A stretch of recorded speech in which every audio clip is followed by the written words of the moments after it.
and all kinds of fascinating things. But it's widely believed that these letters were forgeries. In other words, the people who provided the letters to the messengers of Chasdai ben Shaprut were essentially engaged in some kind of con. And they have no bearing on the actuality of Khazaria, and they don't have historical value for that purpose. So they're fascinating and they're really engaging, but are they real? Are they authentic? Are they actually letters from King Joseph? Probably not. We do know, however, as we get closer and closer to the original dates, that there were medieval Jewish travelers who either had direct contact with Khazaria or direct contact with Khazarians in different places and report, however briefly, on their Jewish status, sometimes with a degree of surprise, sometimes with a degree of skepticism, but nevertheless, there's like more and more little tiny bits of evidence piling up in a lot of places. As we shall see, many skeptics would say that the plural of anecdote is not data, but it's hard to toss away these little bits of information. For example, here's a fascinating document which was found in the Cairo Geniza.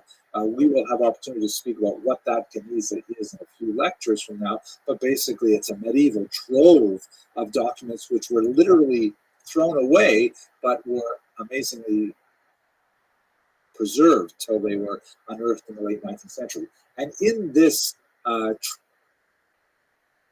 of documents is a so-called Kievan letter, which is basically a letter that is familiar to anyone who lives in a Jewish community today.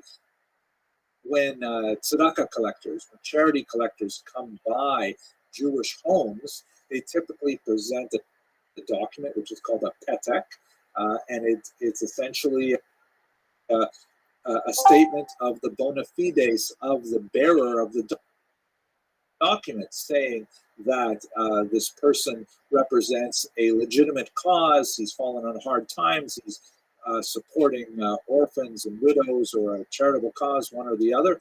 And it's expected that when someone presents you with this petek, which may be issued by the local community in which the donor lives, or it may come from the originating community, like from Jerusalem or wherever, then you give them charity and they build up their cause. So this is exactly one of those documents.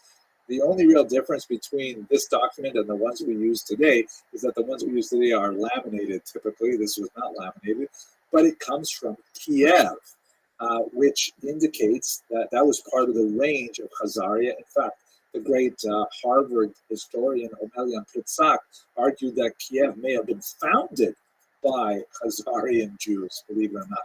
At any rate, the letter, which comes from Kiev, specifically describes how the person has fallen on hard times, and the person is worthy, and you should specifically support his cause. And then, amazingly, at the bottom, you can see it's highlighted here in this particular image.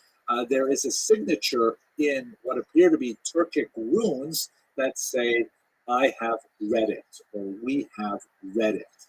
Fascinating. That indicates that there was evidently people who, because normally this would be the signature of someone who was important in the Jewish community, like a rabbi or a parnas of the community, which is essentially the community.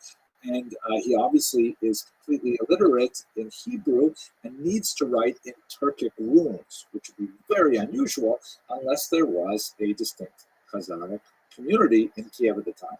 We have multiple references from Arab historians to a Jewish presence in Khazaria as well. And perhaps one of my favorite examples is in one of the most important early historical documents that describe the origins of the Kievan Rus population, which later would grow into modern-day Ukraine. It's also shared with the Russian Empire and the Polish Empire and so on. It's the so-called Povest Vremenia Priet, or Chronicle of Bygone Years, which is essentially a church record of the history of the region. There's a fascinating description of a key element in the Christianization of the region, specifically the conversion of King Vladimir to Eastern Orthodox Christianity. And amazingly, it's exactly like the story in the Kuzari. There's a representative of Islam. There are two representatives of Christianity, both Western and Eastern Christianity. And there is a representative of the Jews, and that representative is specifically a Khazarian Jew. And this is absolutely fascinating that not only do they replicate the story that is essentially told in the letters of Chasdai ibn Shaprut with King Joseph, they actually report the same kind of scenario. Of course, it ends up that King Volodymyr decides to become Christian rather than Jewish. Could you imagine how history would have changed had he chosen to be Jewish? He very nearly did, by the way.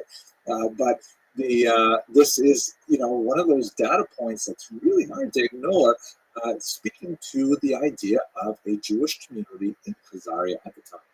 And finally, we've got some really tempting archaeological finds, like this coin found in the United Kingdom as part of the so-called Spillings hoard. There's a whole number of them that come from Khazaria around this time, like 8th, 9th century. This one writes in Arabic, a sort of a paraphrase on the famous statement of Islamic faith. There is no God but Allah, and Moses is his prophet. Right? That's an unusual kind of statement there. And then there are some tempting examples of Jewish symbols on Khazar architecture, which is limited. There are not a lot of finds, but this menorah symbol from a Khazar archaeological dig is especially tempting.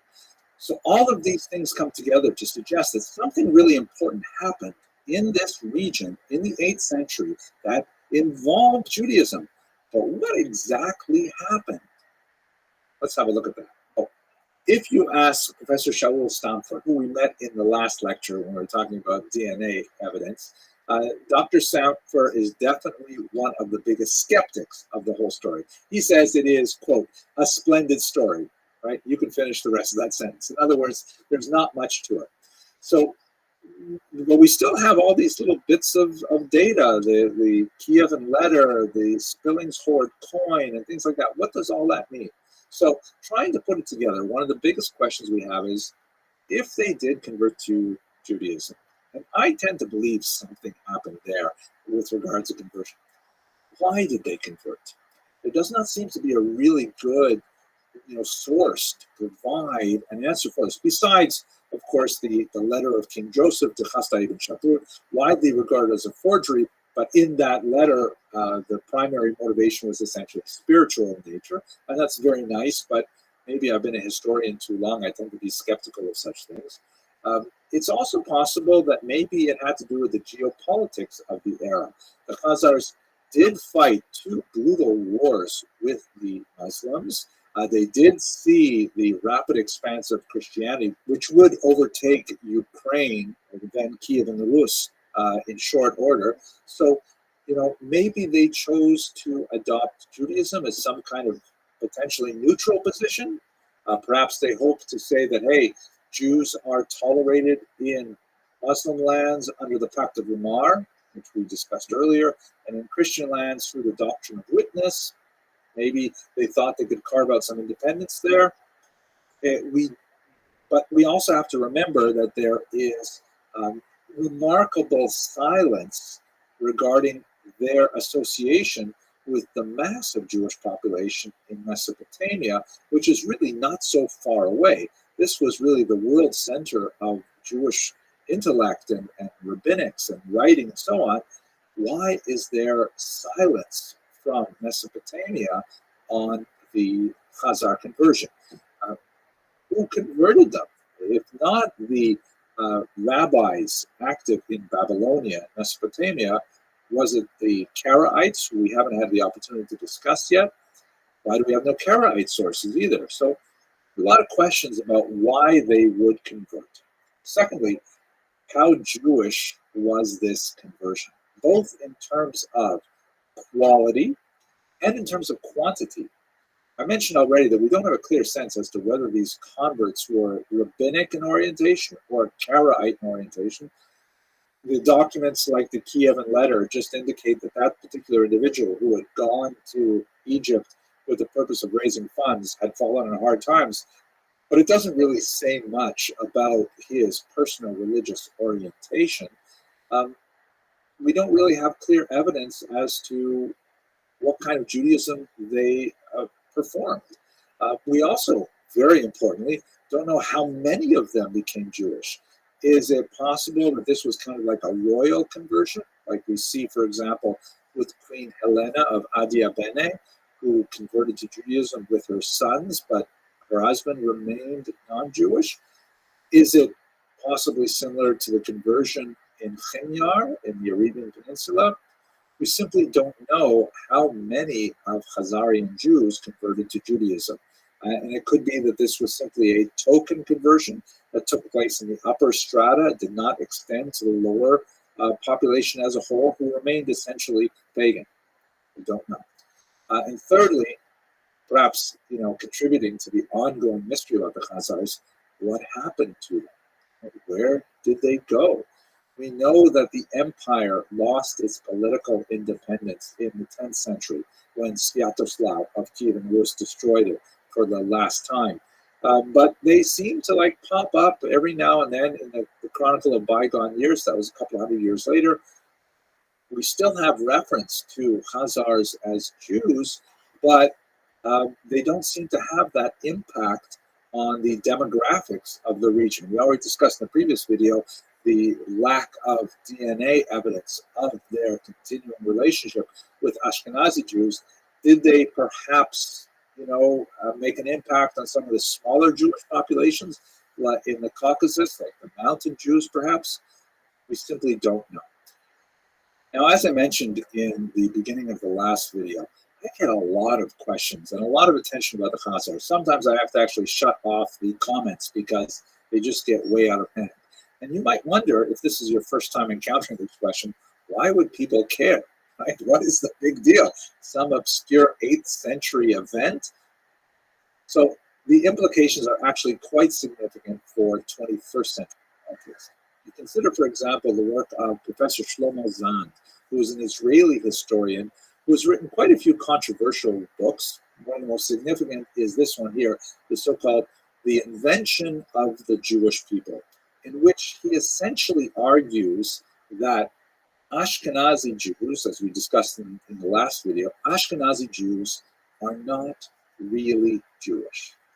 That this entire sub-ethnic group of the Jewish people, which had such a profound impact on modern politics in particular, since the 19th century in particular, they're not actually descended from the biblical Jews of ancient Israel. Now, this has a lot of appeal to people who wish to see modern Jews taken down a peg. Maybe for religious reasons, that they want to feel that modern Ashkenazi Jews don't have a real share in the ancient patrimony that they claim. Again, not that it really makes a difference in terms of Jewish law, and although I'm not a theologian, I'm not even sure what kind of difference it would make theologically. The argument of some people, frankly, anti-Semites, that modern Jews are not real Jews is a way of delegitimizing their ethnic identity, and of saying that we don't have to afford them the respect that their ancient patrimony might otherwise be appropriate for them. We don't have to regard them as being, millennial followers of an ancient tradition, and perhaps therefore, we don't have to even apply the doctrine of witness to them.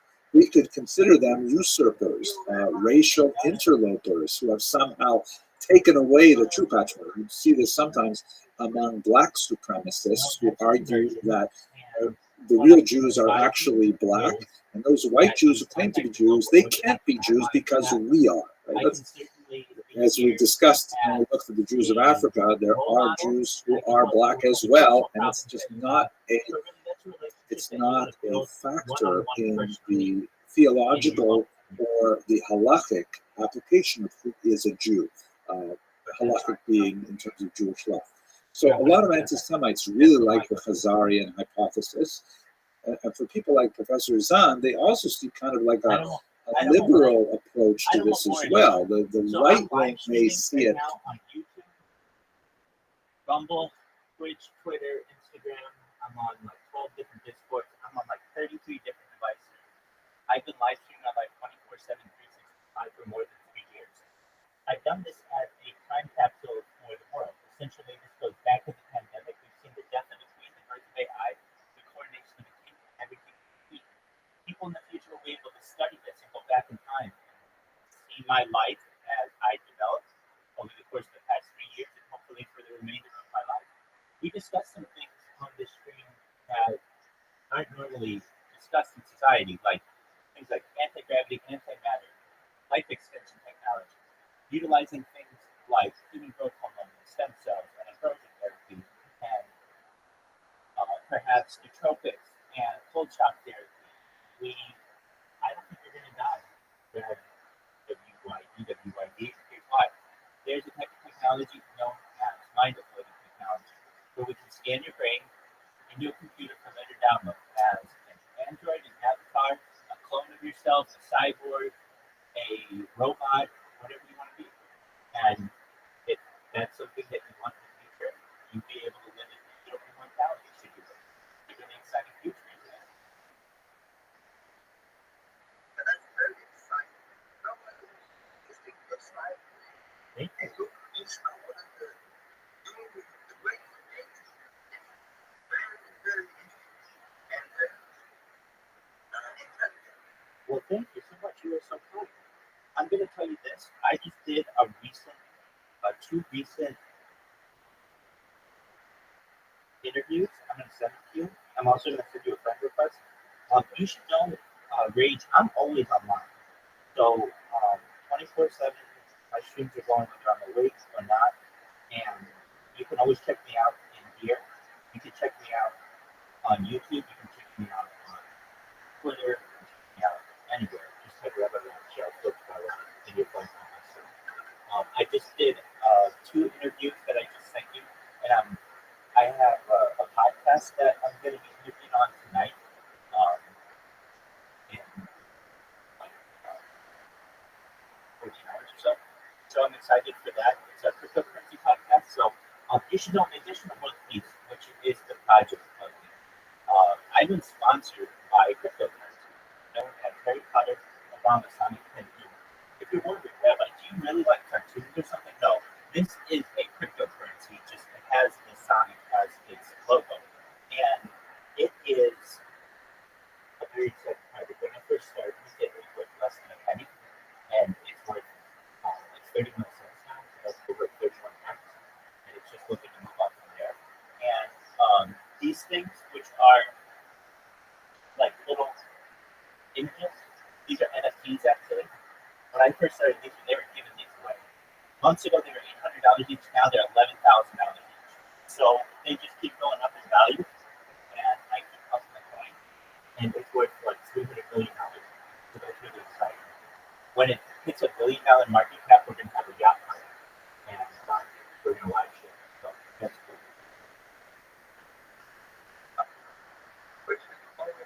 Other than like Twitter and social media, like Great question. I have over 100 YouTubes. I have over 200 Instagrams. I have over 300 Twitches. I have over 1,000 TikToks. I have over 2,000 Twitters, and I have over 10,000 TikToks. Primarily, I use Discord. I use YouTube. I use Instagram. I use TikTok. like like that. 4chan? Yeah, well, I don't go on it. I don't go on 4chan or 8chan, but people talk about me on it. So you can see, if you want to know on all the platforms that I am, this will work. And people have written about me on there. So I'm on YouTube. I got tons of bots on Twitch, Rumble. I'm on Snapchat, Twitter, TikTok, Africa TV, which is big in South Korea. Instagram, I'm big on Imager, Reddit. I'm really big on Reddit. You can Reddit on Reddit. On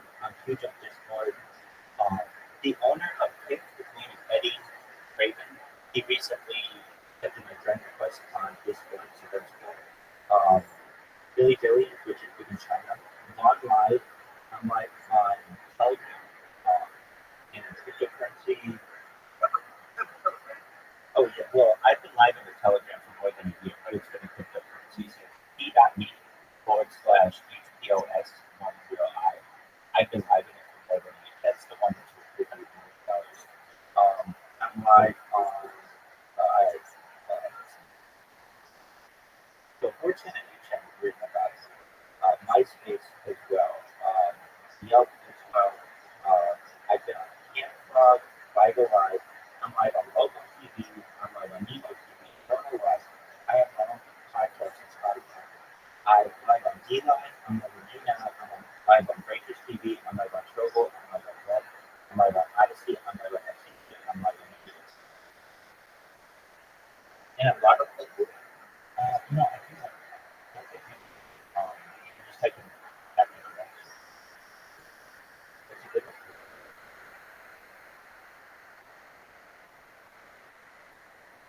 If you want to go to my blog is Rabbi Rothschild. I have a blog, rabbirothschild.blogspot.com. Just click on my face and you'll see all my stuff. You'll see 100 ways to travel faster than the speed of light, 100 ways to prolong your life, 100 ways to perhaps be able to live past the age of 120, 100 ways to 100 types of computers faster than quantum computers. It's just all kinds of stuff that I looked up with ChatGPT when it had it was jailbroken. You could jailbreak it using a do anything now function and ask it all the questions it was. So like I'd ask it, who are the real 100 people who are the richest people in the world?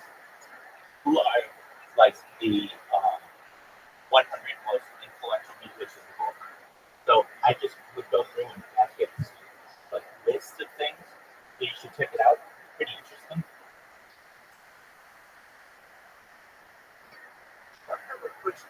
So, like, what is the current stance of Israel Palestine situation? Sure, I don't want to. That's not outstanding. There are no pieces. That's the There you go. so other works for them. Click on my face. Click on, Like, click on my face. Oh yeah, that's who I am. I'm very cocky. Absolutely. I'm the cockiest motherfucker on earth. But I can back it up. I have more data than any person in global history. Bill Gates coined the phrase in the 1990s that content is king, and I'm making it true today. Data is Earth's number one resource, more valuable than food, water, gold, air, petroleum, diamonds, and I have more data than any person ever. So you're right. I'm the East Side pimp. I'm the West Side gangster. I'm the West Side gangster. I'm the East Side pimp. I'm everything, baby. I am the Alpha. I'm the Omega. I'm the beginning. I'm the end. Anything you want me to be, I am.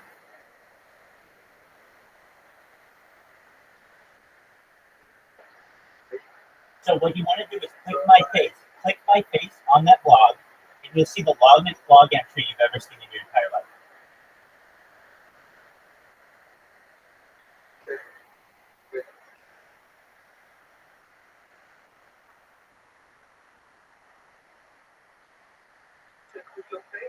Click my face, and you'll see it's a really big blog entry.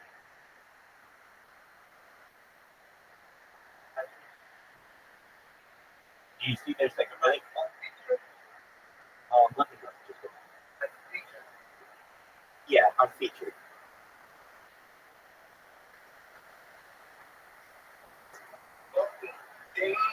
Yeah, exactly. Yo, so you're gonna have some fun reading through that and checking out my interviews. And I have some laundry that I have to do. I'm gonna do a little bit of laundry. I'll make my bed, do some other things. But I'll be streaming like a number of it. And yeah, check out the blog. It's huge. It's like I'm all about alien disclosure, which is like a big thing about how we got all this futuristic technology like cell phones and computers. And I want people to know how we reverse engineer things and what the government knows. So really, really interesting into that blog.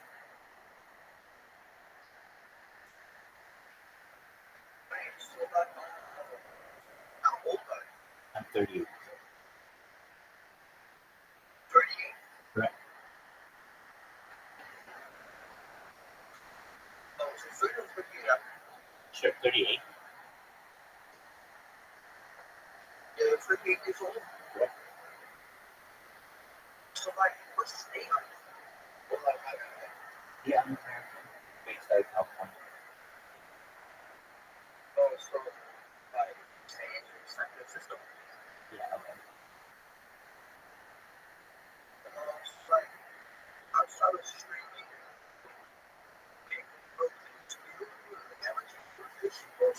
I'm a certified project management professional. I've launched apps on the App Store and Google Play.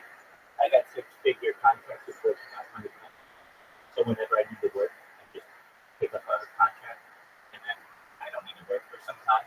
So I save my money. And when I need to work again, I do.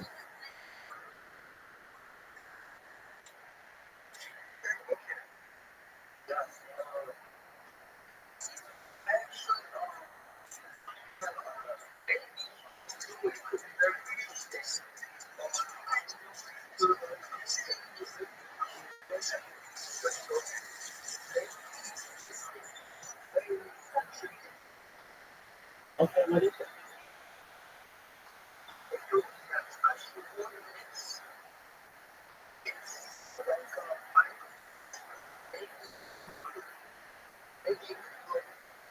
Okay. Okay. Well, when I have a chance, I'll take a look at it.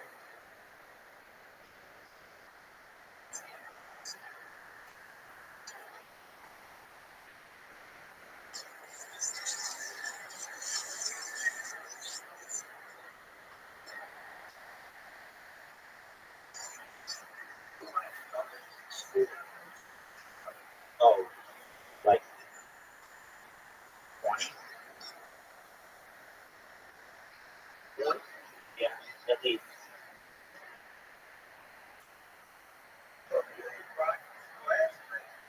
Well, enjoy the show, dog.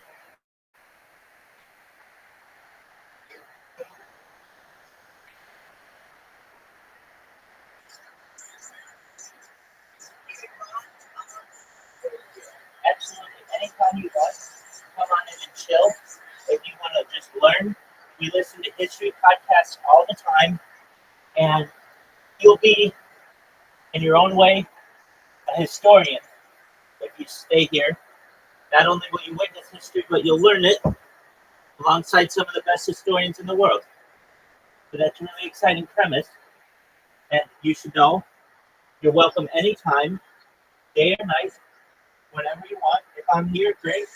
If I'm asleep, just wait, and I'll be awake in a few hours or so, potentially.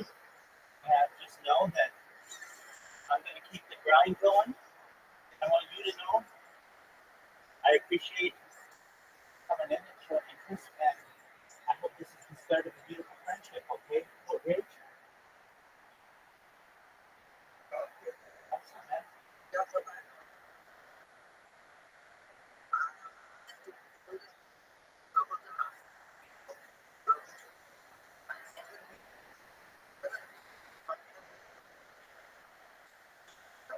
Nope. Here's what you're going to do. Find a server that sucks less than this one and leave that one and always stay in this one. No other server can guarantee you. Essentially, you're always going to have somebody in.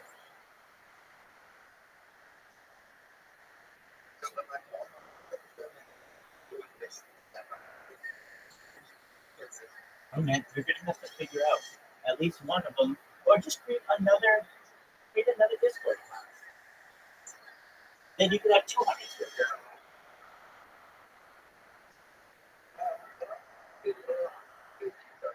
Excellent. You too, Rage. Take care, my man. Shout out to Rage, everybody. Rage, WYD. Take care, baby. Bye, my friend.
in terms of traditional anti-Semitic views.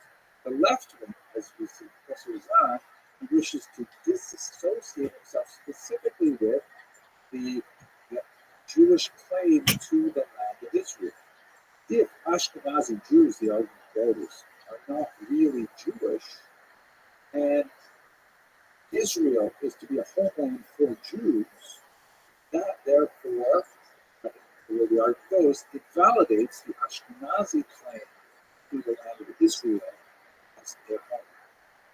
And that's a pretty strong thing to state politically. That's why, ironically, we sometimes find the Chazarian hypothesis being advanced by those who have issue with Jews both on the right and on the left. That's why this issue seems to have so much traction, even in the 21st century.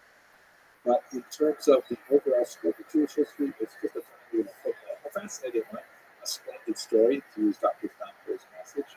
But we're going to move on from this now. We're going to look at a much more significant topic. We're going to look at the growth of Middle Eastern Jewry, and particularly we're going to look at the Guinness. Thank you very much for watching.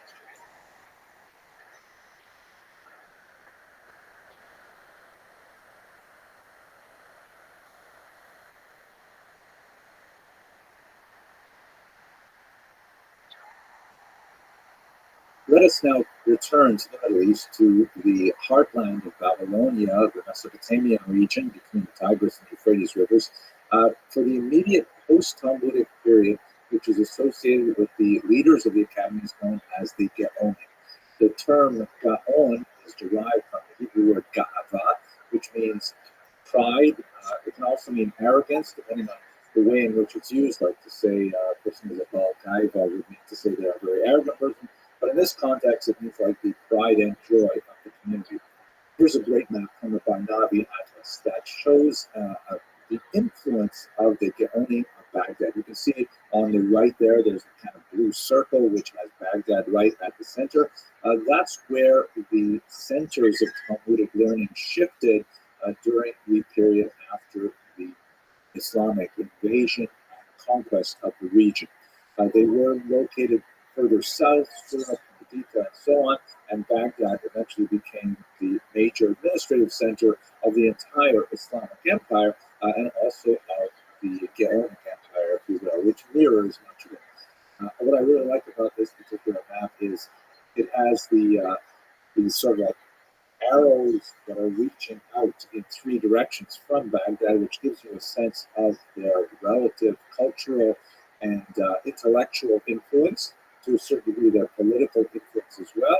But they also have that brown circle with Jerusalem at the rough center there. That represents the influence of the traditional center of Talmudic learning. There were, of course, two Talmuds written, one in Babylon, as obviously the Babylonian Talmud, the other one, not quite as obvious, written primarily in Tiberias, that's known as the Jerusalem Talmud, sometimes called the Palestinian Talmud, and the relative strength of the expositors of those two Talmuds, they definitely were linked with each other, had a lot of communication with each other, began to change as we get past the Islamic conquest of the region.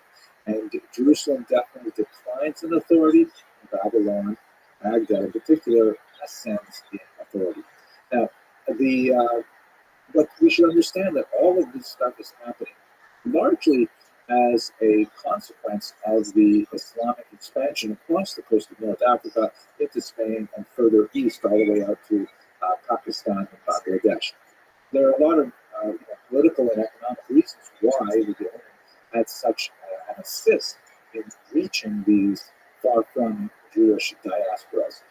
First of all, we should understand that with the Muslim conquest, the Jews of Babylonia were no longer separated from the various diaspora communities by a political boundary. So they were really within one cultural orbit, one linguistic orbit, one economic orbit, and it was much more convenient and safe for them to travel back and forth. You no longer had the geopolitical conflict between, let's say, the Roman or the Byzantine Empire and the Persian Empire. Putting it all under the Muslims really had tremendous impact on the ability of Jews to communicate with each other, to engage in interregional trade and things like that. Another very important thing that happens is that there is a symbiosis that develops between these communities in the diaspora, as far away as Spain, let's say, and the center in Baghdad. On the one hand, these much smaller communities outside of the traditional center are able to send requests for information, for clarification of Jewish law. These requests are called in Hebrew she'elot, and the Gaonim, the leaders of the academies in Baghdad, are able to send back responses, which are called in Hebrew teshuvot. So, in fact, there's a whole major genre of rabbinic literature called she'elot teshuvot, questions and answers, or questions and responses. And sometimes in English, this is known as the responsa literature. Singular would be responsa. And so there's a symbiosis in the sense of these small communities are able to ask Baghdad for questions, clarifications, and with their requests, they send funds to support the Academy's activity. And at the same time, besides providing intellectual and spiritual guidance for these communities, Baghdad can also confer official confirmation of the municipal leadership of these Jewish communities by indicating a specific addressee as a figure of importance in the community that ipso facto renders that person much more significant in terms of the municipal leadership of the community. We'll speak a little later about how the communities were structured. But so there was this symbiosis between the diaspora and Baghdad, the periphery, and the center that only began to really fray as Spain in particular got much more significant towards the end of the period we're discussing. Also note, of course, that there is a rivalry between the Jerusalem center and the Baghdad center. Ultimately, Baghdad would eclipse Jerusalem. Let's also think for a second, too, about the impact of language, because by incorporating this entire territory under Islamic rule, Arabic as a language really begins to act as a much more effective lingua franca for the entire region. And this has significant impact not only for the political and economic reasons that I described earlier, but also in terms of the way Jews thought about their own language. The Arabs regarded Arabic as a holy language, as a language of a phenomenal aesthetic appeal, both in terms of its structure, its grammar, its vocabulary, and its calligraphy. And Jews had a similar kind of cognate feeling about Hebrew. And so this idea of course, Hebrew and Arabic are very closely related languages, so there was a lot of cultural give and take there in terms of the absorption of Arabic as an important language. Jews began, of course, writing in Arabic with Hebrew letters at this time. This was called Judeo-Arabic and was a very widely used language among Jews. Another important element that's going on at this time is the very significant shift towards urbanization. Up until this point, Jews have largely been, like most peoples of the Middle East, an agrarian people. The majority of their economy was associated with agriculture. And although there were always elites who were active in culture and in commerce and so on in these small cities of the time, it was during the period of the Islamic invasion and conquest that Jews really began to shift towards a more urban posture. The shift towards trades, crafts, skills, things like that was very prominent from the 7th to the 10th centuries in particular. One of the reasons for this is the way in which Muslims taxed the Jewish population in particular and the general tax. Jews were, of course, required to pay a poll tax that was on the individual head tax called jizya. We spoke about that a few lectures ago. And by the way, another aspect of the consolidation of the entire region was that if you had your receipts that indicated you had paid your toll tax, you had much more freedom of movement across the region. You could go to someplace where people didn't know you and you could produce your receipt if necessary. You would have less difficulty with the local authorities. But they had another tax called the haraj, which was a collective land tax that was based on individual units of farmland. And the challenge of the haraj was that it was applied based on territory rather than population. So if you had 100 people living in a particular area and farming a particular section of real estate, and let's say 20 people left that area, that meant that 80 people had to carry the burden that was once carried by 100 people. And if another 20 people left, then 60 people had to manage that same tax burden. So it was kind of like an acceleration effect where the villages began emptying of populations, especially for Jews, who saw the cities as a much more amenable form of earning their living and a lighter tax burden. It also has lots of other benefits for Jews. You know, Jews have to be very gregarious people. They need to walk to synagogue. They need to be walking business, have a ritual bath, an Asian restaurant, all kinds of things like this. So it kind of fit with their cultural evolution. This is Professor Marina Ruska, a very important scholar of the Guinness, which we'll speak about, God willing, in another lecture or so. And she presented in one essay a brilliant analysis of the confluence of the Gaonic expansion of influence and the discovery of a new method of communication that is specifically through paper.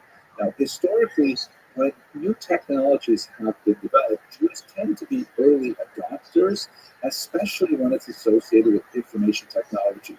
You know, the Arabs call the Jews the al-Kitab, the people of the book, but really we are the people of information.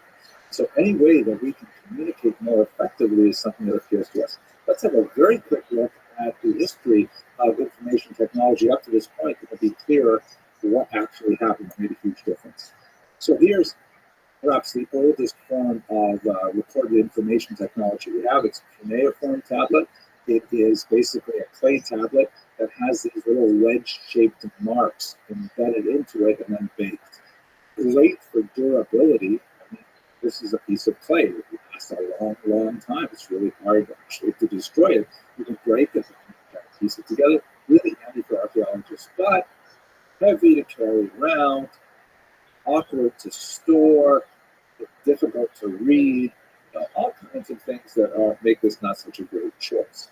The next evolution in information technology at this time was parchment, which of course is very widely adopted by Jews. Torah scrolls are written on parchment, and this is essentially treated animal skins. Much more convenient to record, store, carry than cuneiform. And parchment has another kind of interesting feature that we don't recall that often with our contemporary methods of communication. It can be reused in kind of a blunt way.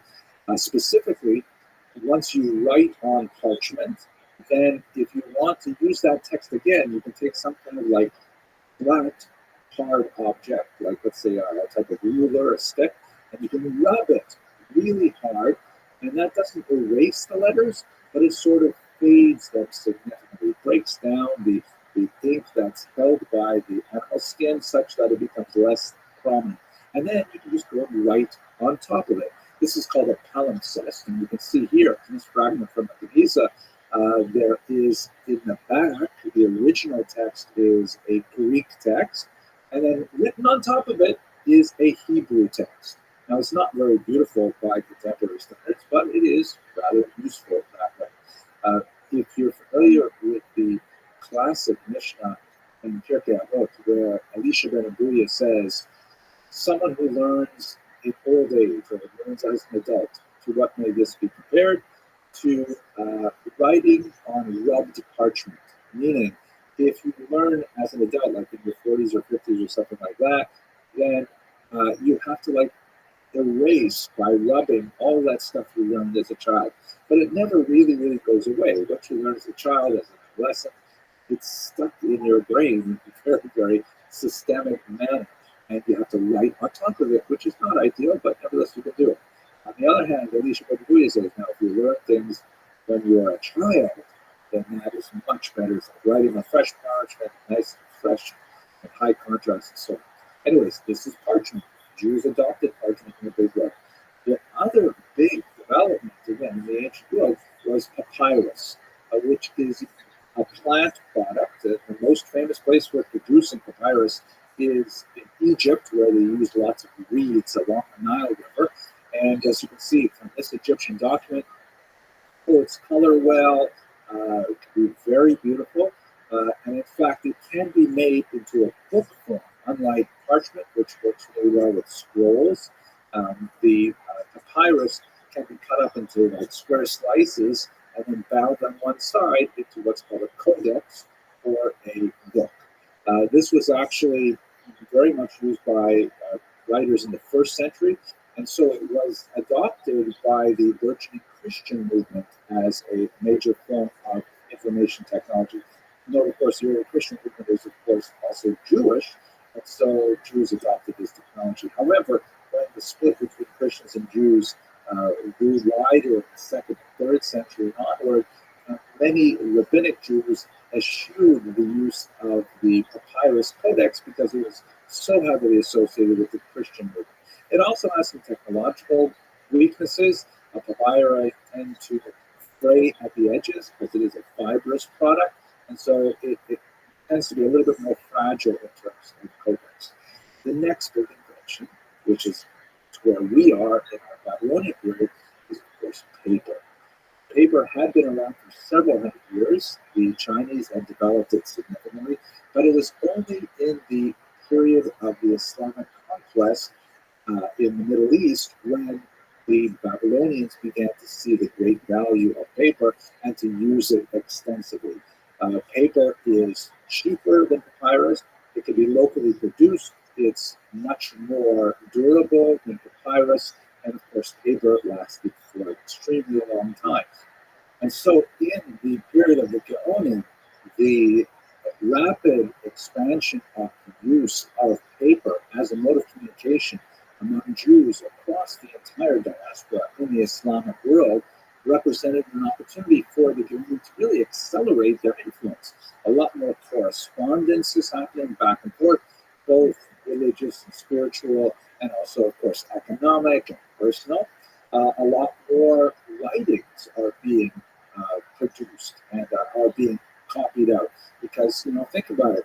In order to produce a reasonable sized book, that might take 300 animals to create enough parchment. But with paper, it's way cheaper to produce these things and much more efficient to ship them off to various places.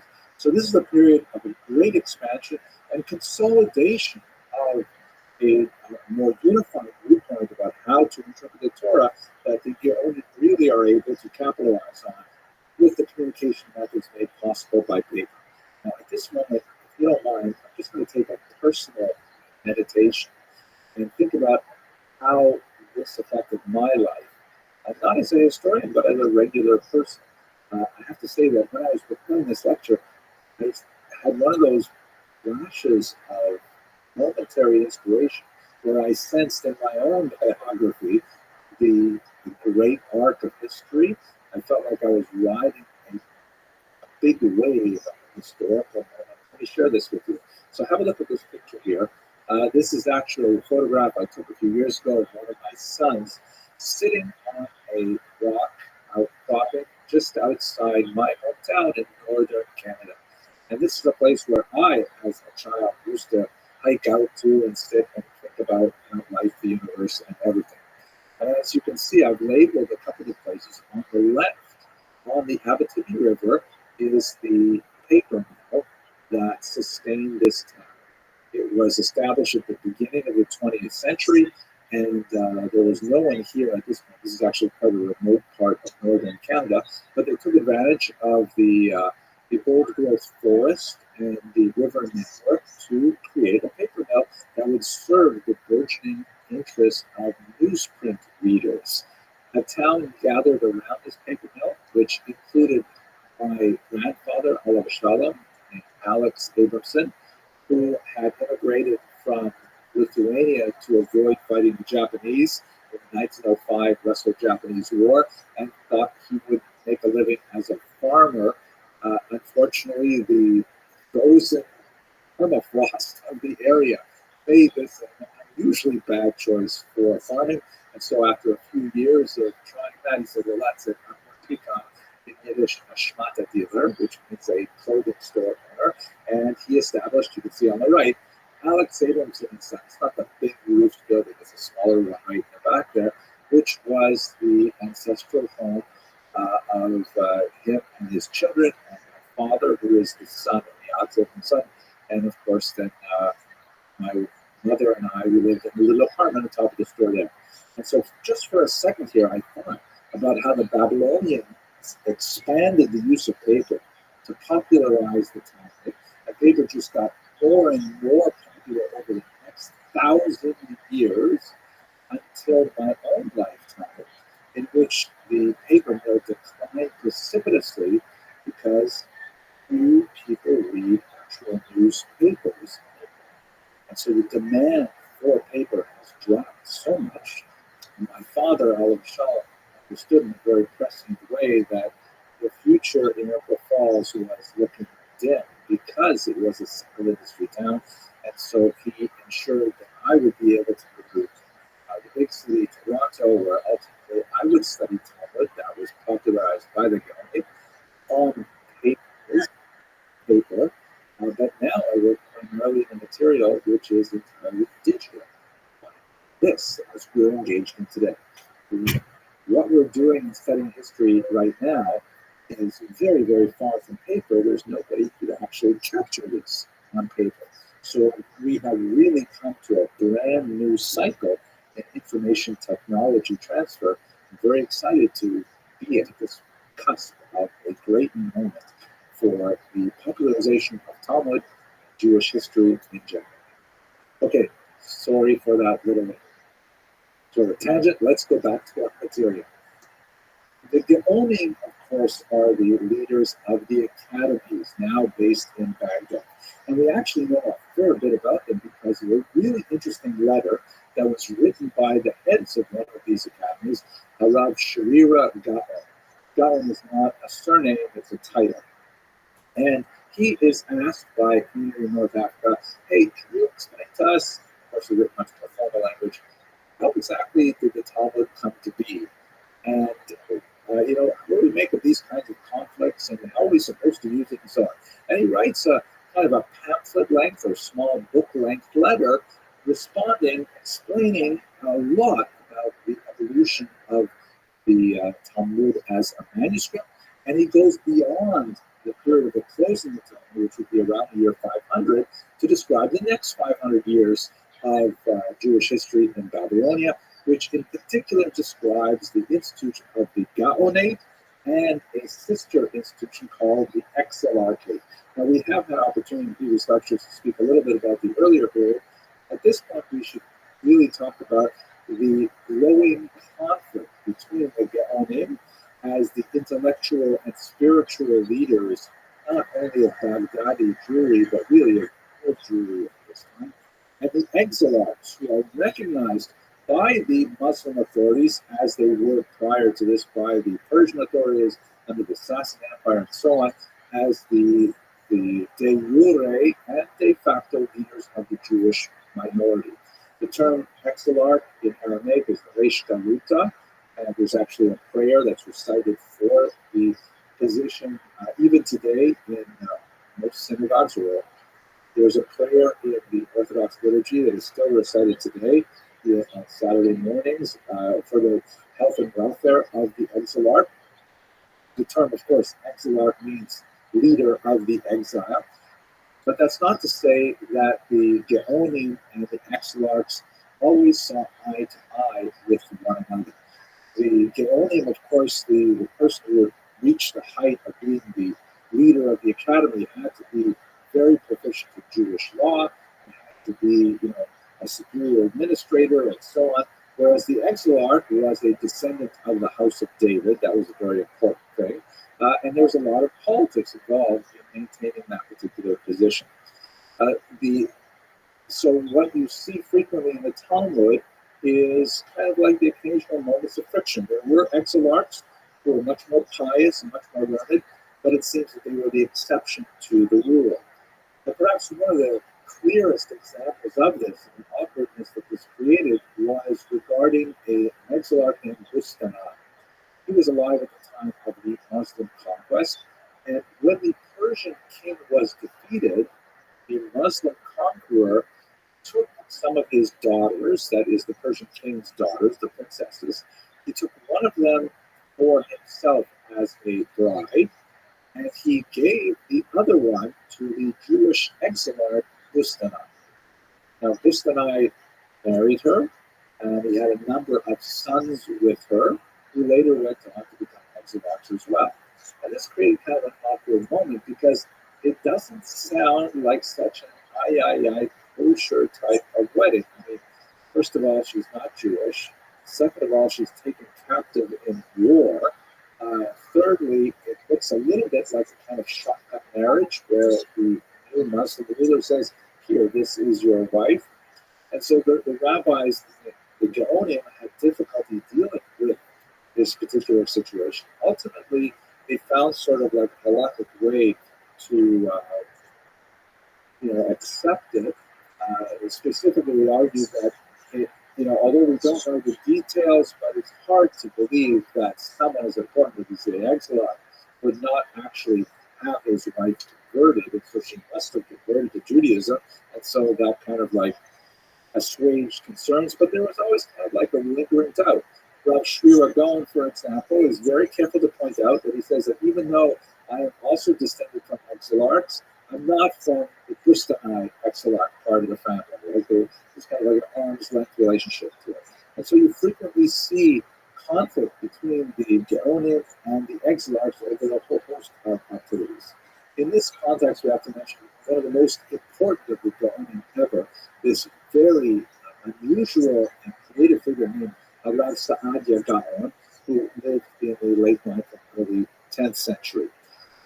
He was a brilliant scholar. He wrote very effectively on Hebrew linguistics. He wrote a commentary on the Torah. He engaged in very heavy polemic with the Karaites, who we'll discuss in just a moment. And he actually was not afraid of picking a fight over his interpretation of the Torah. One of the most significant elements was a conflict he had with the leaders of Jerusalem who disagreed on something as important as the calendar, specifically when would Yom Kippur fall in a particular year. And Rabbi Saadia Gaon strongly argued for a different date than that in Jerusalem. Ultimately, he actually won that particular debate, and that really demonstrated the primacy of Babylonia over Jerusalem. He himself was not a Babylonian. He was from Egypt. In fact, one of the big surprises was when the exilarch actually appointed him to lead the Academy of Surah. And they later on, the exilarch had a conflict with Rav Saadia Gaon, even though he originally hired him for the position. They had a major conflict. They were eventually able to patch it up. But this is the kind of environment in which there is a religious, intellectual, academic head to the community, and at the same time a political head to the community that may be associated with wealthier powers. They frequently come into conflict with one another. But it is the Gaonate that really has the longest impression on Jewish history because of their intellectual leadership. I alluded a moment ago to one of the activities of Saadia Gaon, and that is his conflict with the Karaites. Karaites are a fascinating population I hope to return to later on in the series, but it is in this period when they really begin to see significant growth. Unlike the mainstream Jewish community, which are called the Rabbinites, who follow the interpretive tradition that includes the Talmud as a major source of how to negotiate the text of the Torah, the Karaites reject that interpretive tradition and argue that the original biblical text has to be observed much more stringently. There are many occasions in which the Talmud discusses the ambiguities in the original text of the Torah and argues that it should not be understood on a face value. This is inevitable. There are so many passages in the Torah which admit of ambiguity. Sometimes there are passages in the Torah which appear to be contradictory to one another, and the only way to negotiate these kinds of difficulties is to have an interpretive tradition. So a figure in the 8th century named Anan ben David had opposed a rejection of the Talmud as a whole.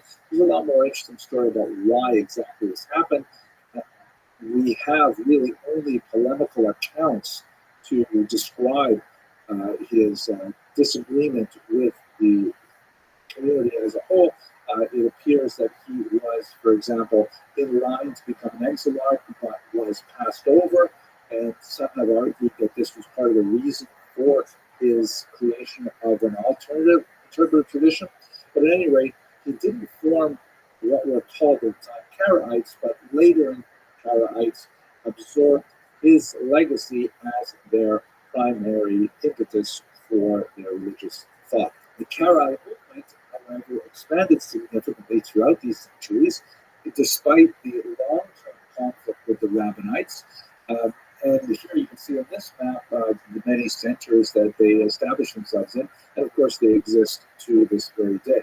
And when you look at Karaite history, for hundreds of years, historians have been forced to kind of evaluate this movement from within the context of the highly polemical religious literature that exists on the topic. That is, Rabbinites like Rav Saadia Gaon criticizing the Karaites, and Karaites criticizing Saadia Gaon and others. So it's very difficult to get a sense of how Karaism was actually lived in real life.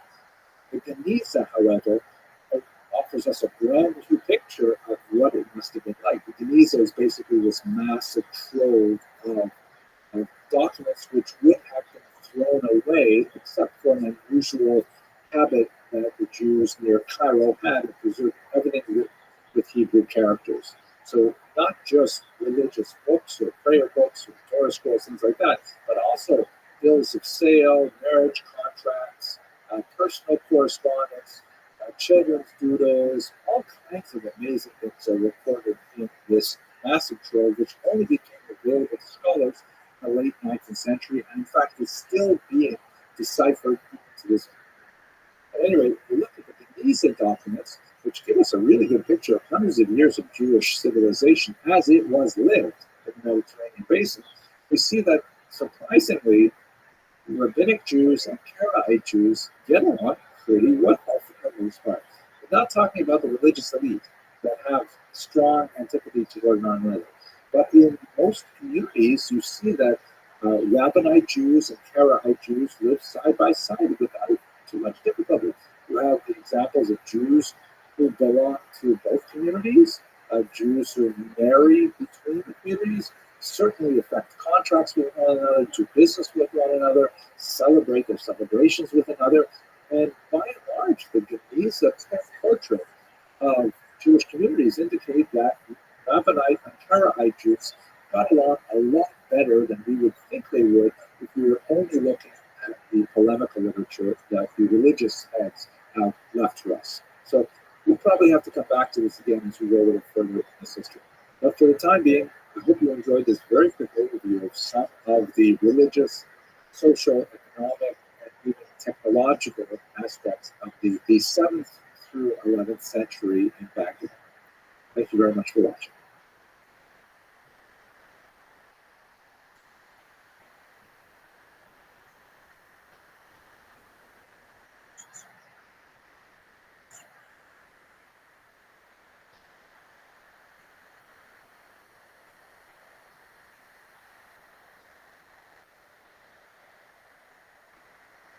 So we just finished talking about the Gehenna period, and one of the communities that was most heavily influenced by the Gehenna of Baghdad were the Jews of North Africa.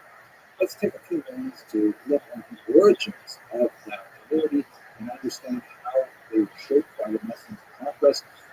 We'll conclude this lecture with one of the high points of the history of the scholarship that emanated from the Baghdad.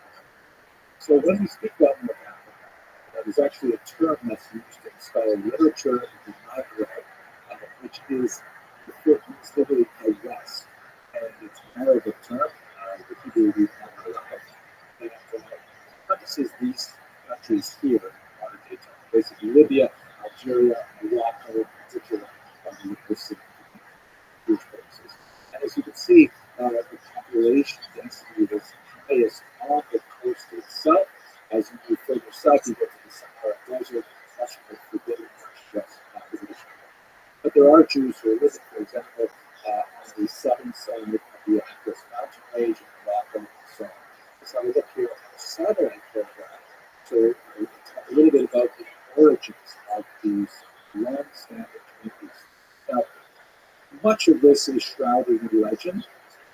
There is definitely, however, a significant Semitic influence on that. About the first millennium before, like let's say 900 BCE, but it's not necessarily Jewish, it is Phoenician. Phoenicians are a maritime civilization that, of course, we are called Israel as well, and they have settled many places along the coast. Their language is closely related to Hebrew, and so that was kind of like a cultural and linguistic entree to Africa that we especially see as we explore migration. Now, I know that there's some cities as Carthage, which would be Grecia today. The legends of the earliest Semitic settlements suggest that some of the earliest populations to settle there were actually Phoenicians were some of the early Canaanite people. Josephus suggests that some of Abraham's children who did not form, let's say, the Mosaic Israelite Jewish branch, that is Abraham's children who by Keturah, his second wife. The Torah describes his children by Keturah as having been sent east with gifts. Obviously, they returned bringing with them Asian food, but it's also possible, according to Josephus, to think of them traveling west. So they would have been descendants of Abraham. Augustine, in the 4th century, we spoke about him from the church fathers of Babylon. He refers to the local term that people used to themselves in this region, like Fenani, saying that this actually comes from Canaani, which means Canaanite. That some of the earliest peoples were those that may have been expelled in the conquest under Joshua. There was a legendary thought that the peoples of North Africa may have descended from the pure Joshua people that are mentioned in the Torah as one of the 7 Canaanite nations that were expelled in the Jewish conquest of Israel. In terms of Jewish settlement per se, Joshua himself is apparently venerated in Ramsey, which is in Syria. Unlikely that Joshua actually moved to the west, but nevertheless is like part of the Imperial region. But the fact that there were Hebrew speakers in the region, not Aramaic speakers, suggests that it is not at all impossible to imagine a nation there from the 6th century BCE. And that is after the destruction of Jerusalem under Nebuchadnezzar, the expulsion of Jews to Babylonia. It is in that Persian period that we begin to develop Aramaic as the lingua franca of Jews, having Hebrew as the spoken language would suggest that, yeah, in fact, these peoples would have been. But anyway, whatever you make of these various legendary possibilities, there's no question that we have strong populations there in the 1st and 2nd centuries, lots of documentation. We've got boatloads of captive Jews after the First Jewish War being sent throughout the Mediterranean. You have the migration after the Bar Kokhba rebellion of Jews, for example, in Cyrenaica, and Kyrenae that actually had a revolt against the Romans in the 117, the Kitos rebellion, which we spoke about a while ago. So there's no question there's lots of Jews living there around the time of millennium. There's archaeological discoveries such as an mosaic that was originally thought to be of a church that was discovered in Tunisia, but looking at it a little more closely, you can see it says right there in the middle of the text, Santa Synagoga. It says Holy Synagogue, and in the little medallions on either side of the text, there is the very classic Jewish representation of the menorah, which makes us a prime candidate, of course, for first century Jewish settlement. The Muslim conquest in the 7th century is especially interesting because there's a lot more historical treatment of the discovery of Jewish tribes living in North Africa. Muslim historians have given Berber tribes. Now, the term Berber is acceptable in English, although it is originally a derogatory term that was applied by the Greeks to the indigenous peoples of North Africa. Lacking, respect for the local terminology, they refer to their language as being like gibberish. They would say bar, the term English barbarian, and ultimately the term is transvalued and is used to refer to these peoples without necessarily having an identification. Now, among these multiple tribes, several of them were actually practicing Judaism. And the Muslims were surprised to see, wow, significant Jewish populations among these peoples. The earlier Semitic context, the earlier migration of Jews, no doubt had positions. The version of Judaism was especially pronounced in the Arab forms of the Berber civilization, the so-called Proto branch, the less sedentary, and actually quite warlike, which is fascinating to see. Particularly, you see there's a lot of legends regarding Queen Kahina of a tribe called Jarawa, who is associated with Judaism. In fact, the term Jarawa may be related to the Hebrew term Ger. Ger means convert. And although there are lots of questions surrounding Queen Kahina and trying to understand whether or not she was actually Jewish, if the Jarawa were actually Jewish at this time, but she is nevertheless in a major part of 7th century history for a ferocious defense of the government. She actually fell out of south, but it is significant in terms of describing the extent to which Judaism had penetrated the local populations. Now, just thinking about North Africa in terms of these kind of exotic warrior clans is a bit of a distortion of what else has been done. There's actually a lot of scholarship developing, especially on the coast, as you have more and more scholars coming together in the welcoming environment of Islam to engage in religious studies. Perhaps the most famous is Rabbi ben Rothschild, who was an 11th century commentator who actually wrote the first full commentary on the Talmud. If you study Talmud today in traditional printing, you will see Rabbi Hananel right on the side, the outside margin of every page of Talmud, which is prime real estate for commentators. He actually wrote his commentary before Rashi, which gives you a indication of the antiquity of Judaism. Now, he may have been originally from that just indicates how important the community of Iran, which is not the same as Cairo. Iran is located in Tunisia today. But that the community was strong enough to attract a scholar of his standard. Even more famous than the Rabbi Hananel, it's impossible to talk about the medieval North African Jewry without referring to Yitzhak and Al-Farsi. Al-Farsi means the one from Fez. Fez is in Morocco. And he wrote a brilliant and very widely used interpretive commentary that is still incredibly essential to studying the Talmud. Rabbi Al-Farsi's commentary is interesting in that, as we've discussed in previous lectures, the Talmud is a very unusual document, which there's a lot of discussion of halachic practice, how one should behave as a Jew, and back and forth with debate, looking at the ambiguities of the text and arguing with positions, and sometimes, but certainly not all the time, coming to a clear and resolved conclusion. But the Talmud also includes a tremendous amount of material which seems really tangential, that goes on to talks about metaphysics, or biographies, or recipes, or observations from the natural universe. All kinds of things which are kind of eviscerated that are attached with very, very thin connections to the previous material.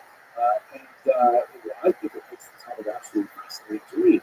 But the Al-Farsi said, wait a second, it's really important that we get to the bottom line how we should behave here. So he went through the entire Talmud and he removed all of that other stuff that got it, which I personally find much more appealing than it is, but that's just me. He removed all all that stuff.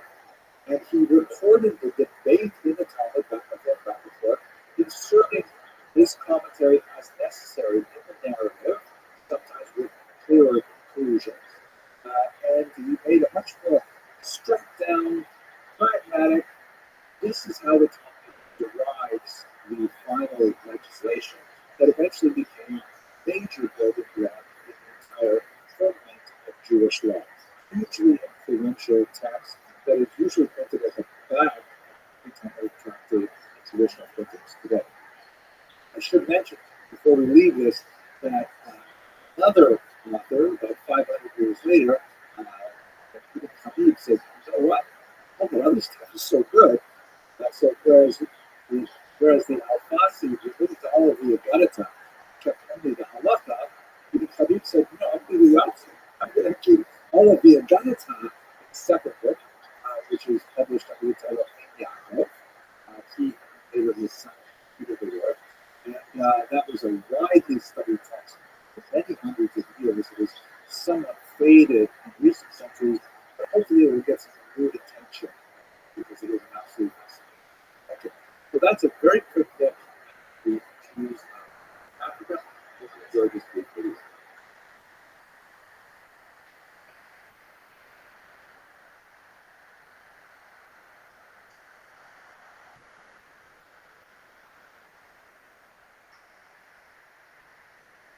One of the most fascinating periods, I think, in Jewish history is a brief period of about 2 centuries that existed in medieval Spain. It's sometimes called the Golden Age because of the phenomenal personalities that animated the cultural, especially the literary, poetic life of the Iberian Peninsula between about the 10th and the 12th century. There's a lot of question, however, as to exactly how golden this era was. A series of books over the last decade or so gone back and forth on this. And so I thought I'd just very quickly give you a sense of when was this golden era, why do people call it a golden era, and what are some of the criticisms to say it was not so golden after all. Okay, I happen to have given quite a few lectures on this topic and people in this topic. In the following lecture, I'd like to just take a very brief moment to speak about 3 of my favorites, actually 3 and a half of my favorites. But I'll put in the links below some directions to longer videos in which I explore the lives of these people in fuller length. But anyway, let's talk a little bit about the golden age of Spanish Jewry. When we last discussed the Iberian Peninsula, it was under the control of the Visigoths, who, when they converted to Catholicism in the year 589, initiated a bizarre reign that was characterized by a tremendous amount of anti-Semitic legislation. As we discussed earlier, there's a lot of questions surrounding exactly the nature of how these decrees were implemented, because we really only have the legislative side to look at to try and examine the history, but it was a period of remarkable anti-Semitic legislation, with punishments like amputations and the imposition of a police state to track the movements of Jews, all kinds of really strange things you wouldn't see for centuries later anywhere in Europe. At any rate, it was a very, very nasty period. We have to assume between the years 589 and 711, which is when the Muslims entered the peninsula and conquered it in very short order, along with their rapid expansion across the southern part of the Mediterranean and into southern Europe as well. Don't get a lot of information about the flourishing of a, sort of a Jewish Muslim synthesis or out of this kind of cultural coexistence that will be so celebrated for the first couple hundred years. But by the time we get to the 10th century, things change dramatically. One of the concepts that comes up again and again in the origin stories of this golden age is the notion of the loyal and wise Jewish advisor, meaning you have like Muslim rulers coming into the era, military rulers.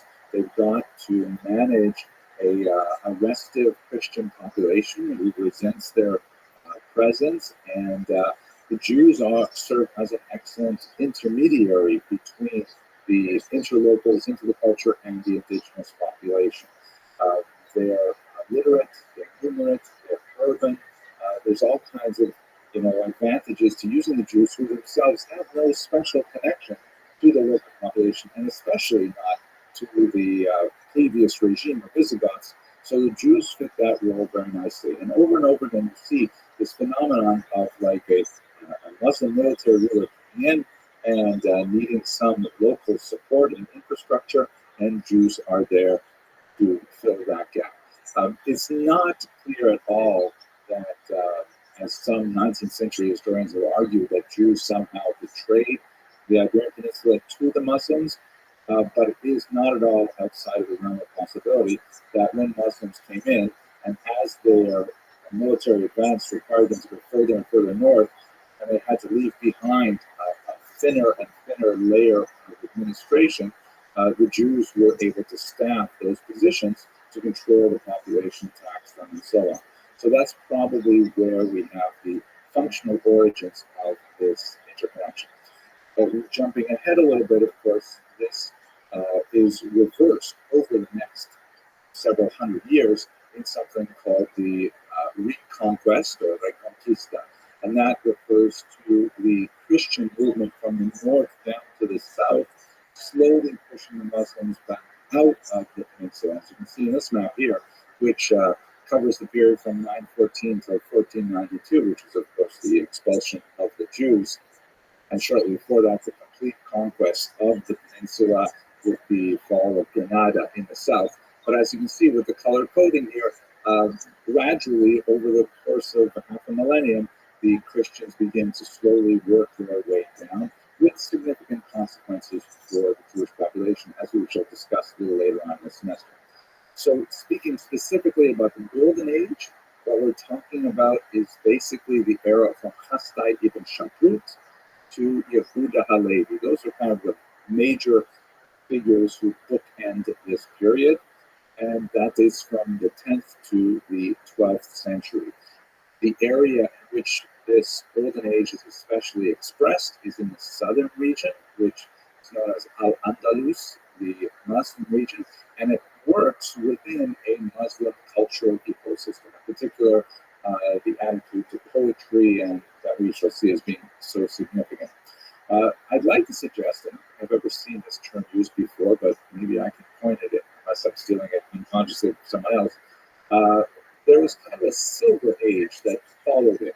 Not nearly as amazing as the Golden Age, but there were a few really important figures like Maimonides or the Rashba, some phenomenal figures who were in Spain shortly after the Golden Age was coming to a close, and they existed within the Christian cultural ecosystem with quite a different experience in many ways, as God willing we shall discuss a little bit further along in this semester. So basically, that's what we're talking about. These 200 years between the conquest of the peninsula in 711, it really comes to its golden period in the 10th century, up until the 12th century, when the Reconquista begins to slowly make its impact on this brief and fascinating period. Okay. Now, what makes it so golden, perhaps one of the most significant things, is something that is known in the scholarly research as la convivencia, or as I think the Spaniards would say, la convivencia, which always makes me laugh, but it means literally the living togetherness, right? The coexistence, which is a little bit stronger, I think, in Spanish. The idea that these are, very diametrically opposed cultures in so many ways. Christians and Muslims and Jews, they have a lot to argue about, and they did argue in many ways, and there's violence involved in the history between those three parties. But for some reason, during those 200 years, there was a tremendous amount of a living togetherness where they appreciated each other's cultures in ways that we don't see for much of the period. There's certainly several key examples of this convivencia, which is not, perfectly round convivencia with, Jews and Christians and Muslims all sharing equally.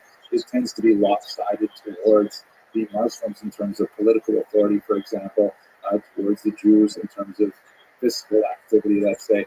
But, and I would say the Christians are probably at the bottom end of this triangle or a circle, but nevertheless, it does represent a step forward. Now, there are a lot of questions about it, though. Was it really as great as we will describe in the next video in particular? First of all, we should understand that one of the reasons why this happened at all is because Spain is so far away from the center of Muslim culture, which was in Baghdad. Right? In fact, in many ways, the Spanish Caliphate, the leaders of the Muslim society in Al-Andalus, declared themselves a separate and independent caliphate from the caliphate that was based in Baghdad. They were so far away. We were talking about distances that took, days, weeks to travel, and so it was kind of like being in Vegas. And what happens in Vegas stays in Vegas.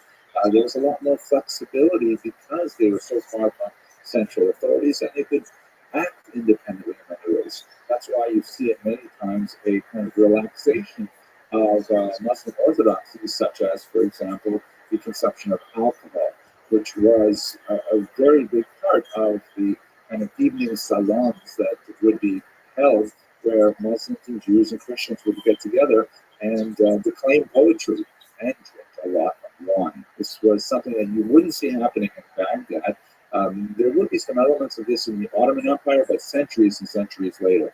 So the supervisory control of Orthodox Islam did not have the same kind of impact on Spain as you would have in the center.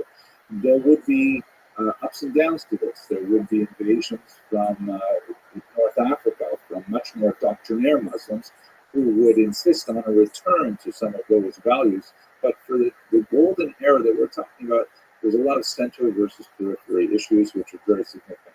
And by the way, the same thing holds true for the Jews, because their center of gravity intellectually was still in Mesopotamia, with the great academies of Sura and Pemedita themselves moving to Baghdad, but the only were based there as well. And so they're very far away from the central authorities too. Let us not forget as well that although we speak about this convivencia, it wasn't completely equal. It wasn't like mi casa, su casa. It was a situation where the Jews were definitely limited in their authority. There were some phenomenal figures who reached great heights, but always subordinate to the Muslim rulers. There was no question that somehow there could be an independent Jewish state or anything like that. And so there were similar kind of boundaries on Jews and on Christians within their community. Nevertheless, placed within the larger context of what Jews and Christians were allowed to do in Muslim lands elsewhere, or what Jews or Muslims were allowed to do in Christian lands elsewhere, this was really a period of great liberalism and flourishing of cultural activity. There were also moments of violence during this period. Let's not think that this was more of uniform peace and happiness. There was a rather remarkable pogrom in the southern region in 1066 after the death of a very important figure named Rabbi that we discussed in the next video. His son, who succeeded him, was unable to live up to the expectations of the larger population, and there was literally a popular attack on him and on the Jewish community that resulted in the loss of life. This was definitely not a convivencia kind of thing to do, but it just serves to illustrate that we can't view this period entirely through rose-colored glasses. And finally, one of the most striking examples, perhaps, is the flight of Maimonides. He is often considered, since he was a native of southern Spain, he's often considered one of the great exemplars of La Convivencia. But in reality, the vast majority of his work, his scholarship, his activity as a Jewish leader occurred in Egypt as an adult and as an older individual. His period in Spain was fairly brief. His family fled when he was still a young man, primarily because of Muslim persecution from those North African invasions that occurred at the time. So this is just kind of like caveats to the overall idea of convivencia. In the next video, we're going to look at several figures who embody the ideas of convivencia. Finally, I'd like to give you just a little bit of a historiographic perspective on the reason why we get to this whole concept of the Golden Age in the first place. A lot of it has to do not so much with the 10th through the 12th centuries, but with the 19th century, specifically Germany in the middle to late 19th century. This is a period when Jews were arguing quite strenuously for equal rights, for what was called emancipation, a major theme that we'll speak about much more next semester. One of the important historians of that era was this man, Heinrich Gretz, who wrote one of the first major encyclopedic histories of the Jews that has been translated incidentally into a beautiful 6-volume edition at the turn of the 20th century. And it was the bar mitzvah present par excellence for decades. At any rate, in that context, if you go to Europe in the 19th century, you see that Jews have been emancipated in France already 50 years prior in the late 18th century. They had made tremendous strides similarly in England, even in Austria. The tolerance patent was out, and all kinds of things were indicating that Jews were getting more and more rights. Germany was not yet unified, and so there was a patchwork approach to how Jews should be treated. There was also that brief-lived revolution of 1848 that for a moment swept away disabilities and then slammed them back down again. So Jews in Germany were trying very hard to make the case that they should be emancipated as well, granted equal rights, equal access to colleges and universities, equal access to professions and things like that. And one of the things that was part of their overall intellectual strategy was look at Spain from the 10th to the 12th centuries. Look at what happens when a society gives its Jews more freedom. Those Jews suddenly are able to make phenomenal contributions back to the society. They're able to express themselves culturally. They're able to express themselves in literature, in science, in diplomacy, in military arts, all kinds of areas where Jews are this untapped human resource that are going to waste because of these artificial political disabilities that are placed on them. So by sort of elevating the Spanish Golden Age and this noble Sephardic ideal, the 19th century historians really tried to create an image of this perfect society as a model for 19th century Germany to follow. The historical reality has a lot to say in support of that model, but as I tried to outline here, there are some major caveats that take away from it. But at any rate, now that we have a sense of why it was considered such a golden age, in the next video, let's look at 3 figures, 3.5 really, that exemplify the ideals of the period. And maybe you'll see why it really was so fantastic. Thank you very much for watching.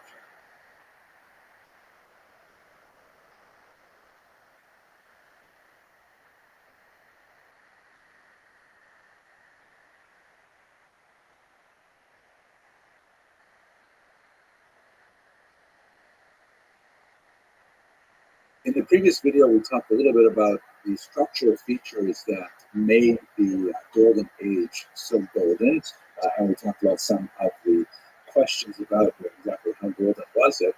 In this video, let's look at 3, actually 3.5, or if we want 4 figures who exemplify the Golden Age and give us some sense of really what was so fantastic about it.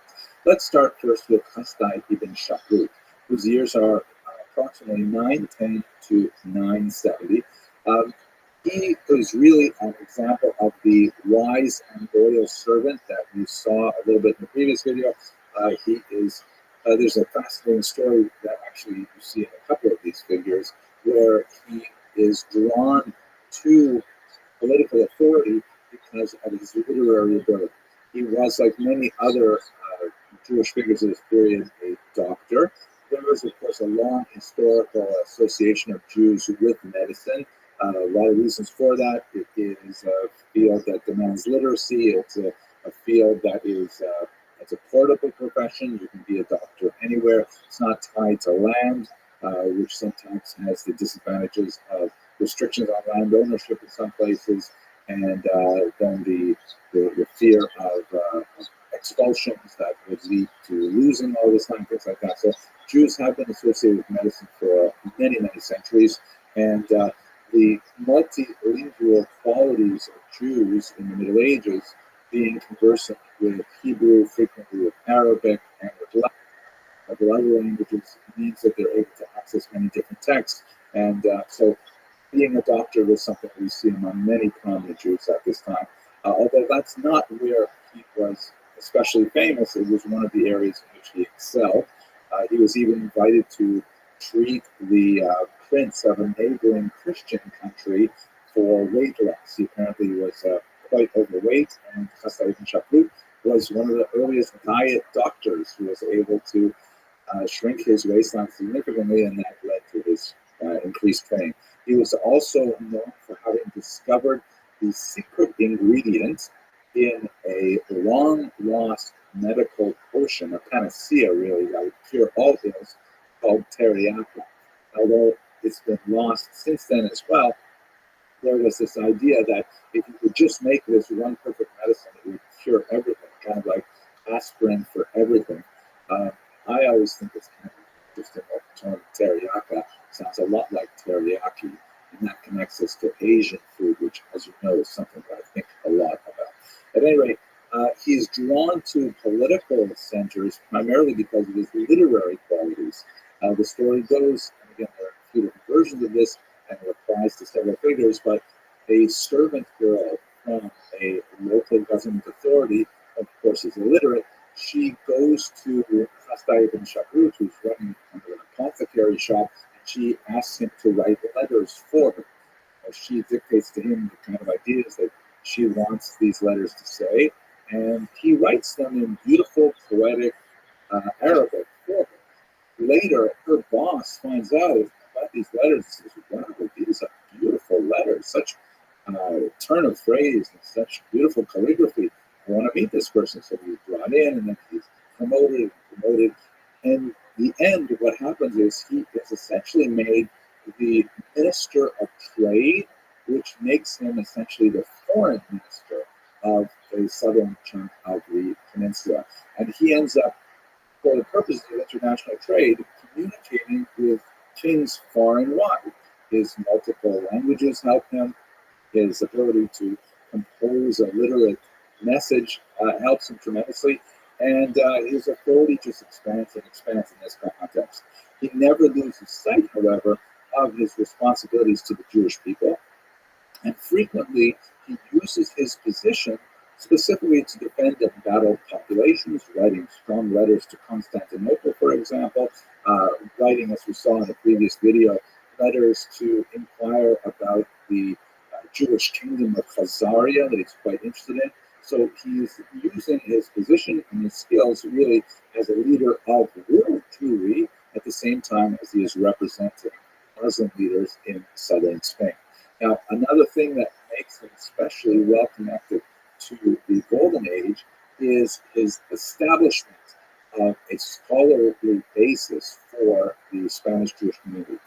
He redeems a shipwrecked rabbi named Moshe ben Chanok, and when he finds out that Moshe ben Chanok, I should say redeemed, because quite often you have this situation where Jews are taken captive, kidnapped, and of course if they're shipwrecked and they have no papers and things like that, they can be taken by slavers, and then they're sold in the slave market.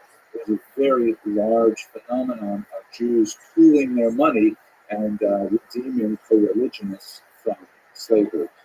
So Rabbi Moshe ben Chanok is redeemed by Chasdai ibn Shaprut, and when he finds out that Moshe ben Chanok is quite learned, he's an Italian rabbi, he says to him, you know what, why don't you stay here and establish a yeshiva here? This yeshiva was incredibly successful, and the establishment of this yeshiva set in motion a Spanish Jewish scholarly tradition that would eventually become the pinnacle of scholarship in Europe, particularly in areas of maintaining very fine texts, because Talmudic manuscripts, of course, they're being copied by hand, and quite often there are errors, and there are multiple versions circulating. Because of these errors that get repeated by scribe after scribe, but the Spaniards were especially dedicated to the concept of getting the text precisely correct. That required a lot more of their investment in Hebrew grammar, things like that. By the way, I'm sorry about the image there. Those of you who were born before, let's say, 1970 will recognize it and the connection to the shipwreck. I'm sorry, I just couldn't help it. Anyway, let's go on. Another example of the activity of the Spanish Golden Age that I find especially perfect in the lifetime of Chassidut Shavuot is the massive poetry battle that erupted between the traditionalist Nachum ben Sarut and the interloper Dunash ibn Abrat. So the story goes like this.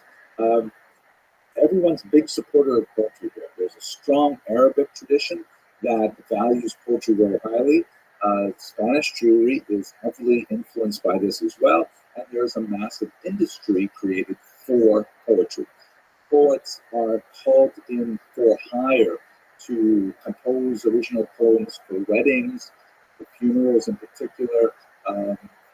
You have these gatherings, frequently of Muslims, Christians, and Jews, who will sit around the table together and drink wine and will, recite poetry that they have composed, sometimes on the spot, sometimes in terms of competitions, whose poems are the best, really saturated with poetry in their society.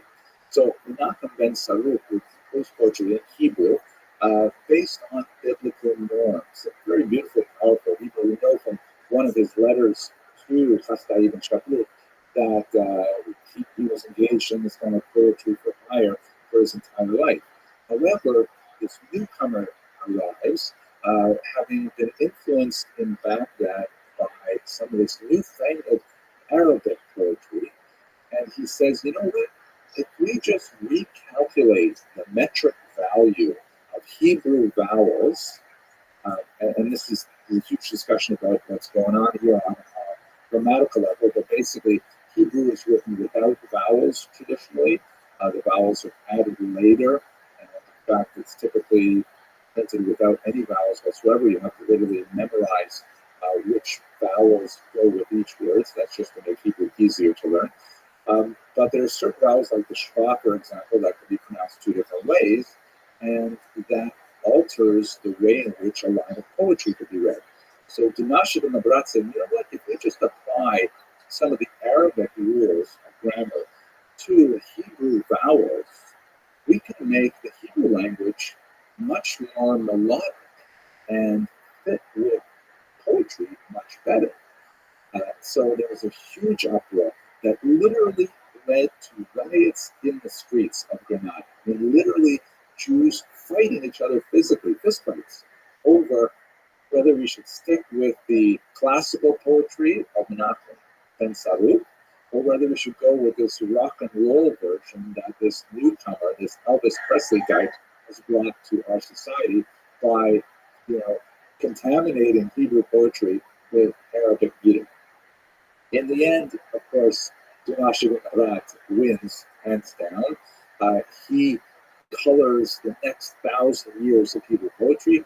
Most of the poetry that Jews love today, songs like Doror Yikra, which is recited at the table on Shabbat and so on, these are the Arabic inflected Dunash ibn Abrat versions that had such a huge impact. And even Chassidut ibn Shavuot abandoned his support of Menachem ben Sarut in favor of this new poetry. But you get a sense here of how cultural the society was and how literature played such a huge role. It gives you also a sense of what we've lost in the last 1,000 years since then. Let us move on to another figure who will certainly share in the poetic legacy, but has a much more military training. Shmuel HaNagid, whose years are 993 to 1055, so he just slightly overlaps with Chassidut ibn Shavuot and moves on into the 11th century. His claim to fame is that he was a military genius, and get this is phenomenal. He served as a Jewish general leading a Muslim army for 16 years. Incredible. Where would you hear of such a thing, that you have Muslim soldiers following the orders of a Jewish general? And this was right to the end of his life. I mean, he died as a general. He was never forced out. He never retired. Phenomenal individual. And he was a ferocious general, tremendously successful. We know this because he wrote a lot of war poems, of course. And the poems are so surprising in the sense that they express such a range of the human experience that you won't find in typical religious poetry at all.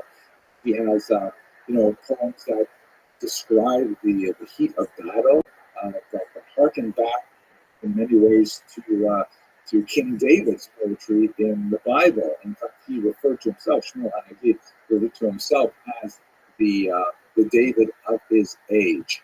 But at the same time, he was also a tremendous Talmudic scholar, and he wrote a book on Talmud, which is still studied today. And I'd like to pause us for just a second and reflect on this. One of the amazing aspects of the Spanish Golden Age, and in this context, Maimonides is an excellent example. Even though he fled Spain as a youth, he's a great example of how this is. It is highly unusual in Jewish history that you will have Jews who are at the same time highly expert and valued and world leaders as Jews per se in things Jewish, like for example the Talmud, and at the same time they're highly valued and expert in secular fields that are essentially followed by non-Jews. So you will have, for example, lots of tremendous geniuses like the Vilna Gaon, Shneur Zalman of Liadi, some phenomenal rabbis who make tremendous contributions to Jewish culture. And then you will have secular figures like Albert Einstein, Sigmund Freud, make phenomenal contributions to world culture. But you rarely have figures who are very well expert and recognized for contributing to Jewish culture overall, and at the same time contributing to secular culture overall.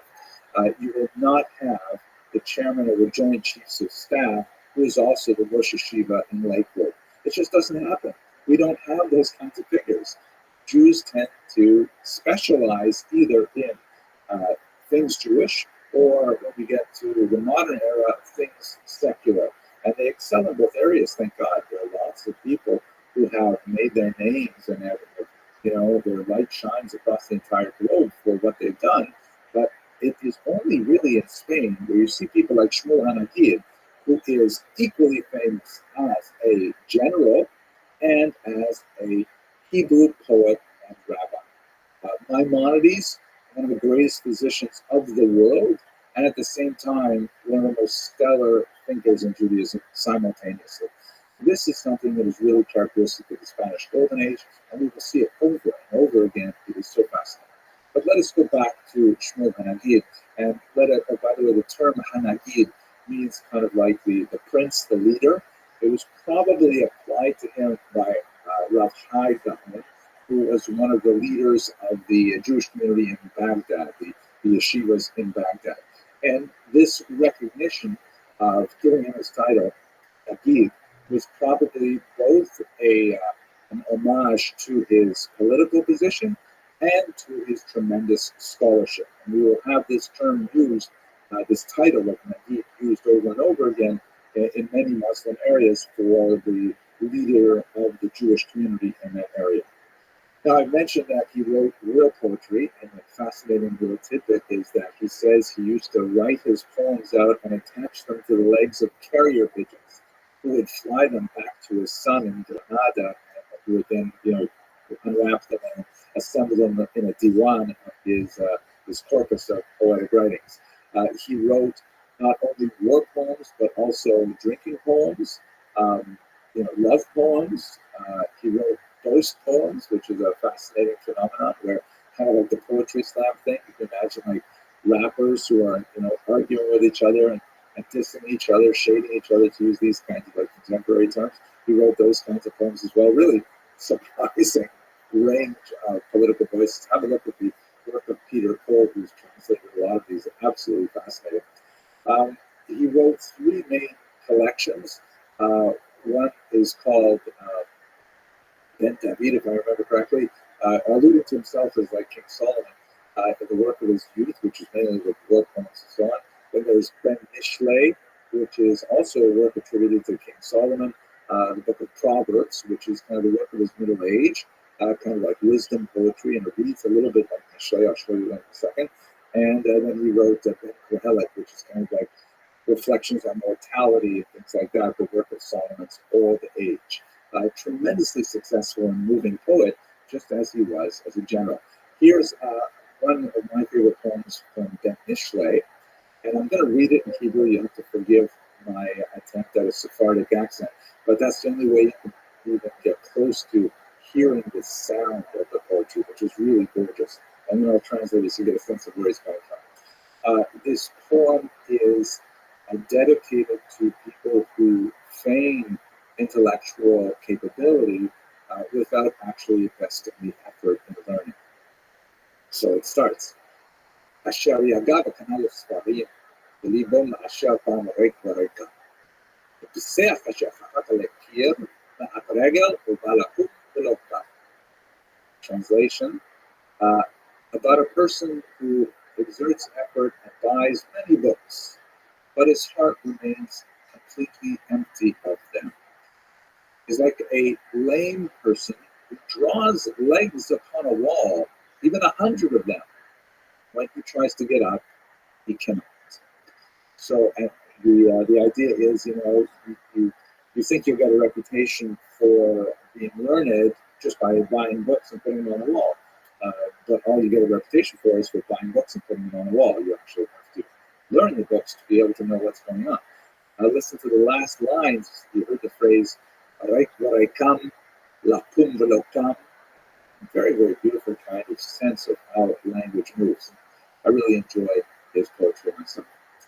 Sorry to torture you with that. Let's, I mentioned at the beginning that there's 3.5 figures I could talk about, maybe 4, depending on when I talk about it. One of the most fascinating little footnotes that I wish we knew more. I wish we could say fully, this is a fourth person, but we only have 3 poems from this person, but she is quite unique because she is the only surviving female Jewish poet of the era, and one of the very, very few surviving female poets of any era in the medieval period. Her name is Kasmuna bint Ismail. Ismail was the Arabic name that Shmuel used to describe himself, so many have felt that this might be Shmuel HaNagid's own daughter. He does actually refer to loss of a daughter at one point in his life. Unfortunately, we can't connect these dots completely, but nevertheless, it is fascinating to think that she may have been Shmuel HaNagid's own daughter and not outside the realm of possibility at all. We have those 3 little poems preserved in Arabic in a 15th century collection, and let me show you a couple of them. First one here. Oh dear, you who graze constantly in the meadows, I resemble you in wildness and blackness of the eye. Both of us are alone and without a friend, and we heap blame always on the degree of fate. Now, the powerful metaphor here of blackness of the eye is a very common one you find in Arabic poetry, and it is a sign of beauty, meaning that she, like the deer, has dark eyes, and this is considered a very attractive thing, but she is nevertheless, with a certain amount of tristesse, expressing her disappointment at the hand of fate that has left her alone. This is the theme that runs through much of her poetry. 3 poems is all we have. But here's another one. The introduction of that collection says that, by way of kind of putting this in context, he says she, Hasmuna, looked in the mirror one day, seeing that she was beautiful and had reached the time of marriage, but that she was not getting married. She said, I see an orchard where time has come for harvesting, but I do not see a gardener reaching out a hand towards its fruits. Youth goes vanishing, I wait alone for somebody I do not wish to meet. Beautiful expression of love lost or love unrequited. That's just an insight into what must have been happening with educated women at the same time as well. It is highly unfortunate that we don't have more examples of it, but nevertheless, thank God we have this. So Hasdai ibn Shakrut, tremendous builder, active as a diplomat, as a foreign minister, and of course as a doctor. Shmuel Hanagid, this amazing general warrior poet, and his daughter possibly, Kasmuna. The last figure I'd like to speak about is Yehuda Halevi, who is, we've discussed before when we looked at the Khazarian Empire. He is, of course, famous for his really bold work, the Kuzari, which frames the three great monotheistic religions that are competing to some degree in the Iberian Peninsula as a three-way debate. This is something you could not imagine being written in Christian Europe. It would just be completely, beyond the realm of tolerance. Whereas in Muslim lands, in Spain in particular, as a result of La Convivencia, perhaps that's why he can get away with writing this. At any rate, he wrote it late in his life, and to be fair, he did leave Spain to make Aliyah to Israel. But at any rate, he did write this phenomenal work, which is indicative of the freedoms that Jews had at the time. Like Hasdai ibn Shakrut, he was also a medical doctor. It was something that he didn't really intend to do, but what, he was not able to put together a living as a poet for hire, and so probably at the insistence of his mother, he became a doctor, and he earned his living primarily through that.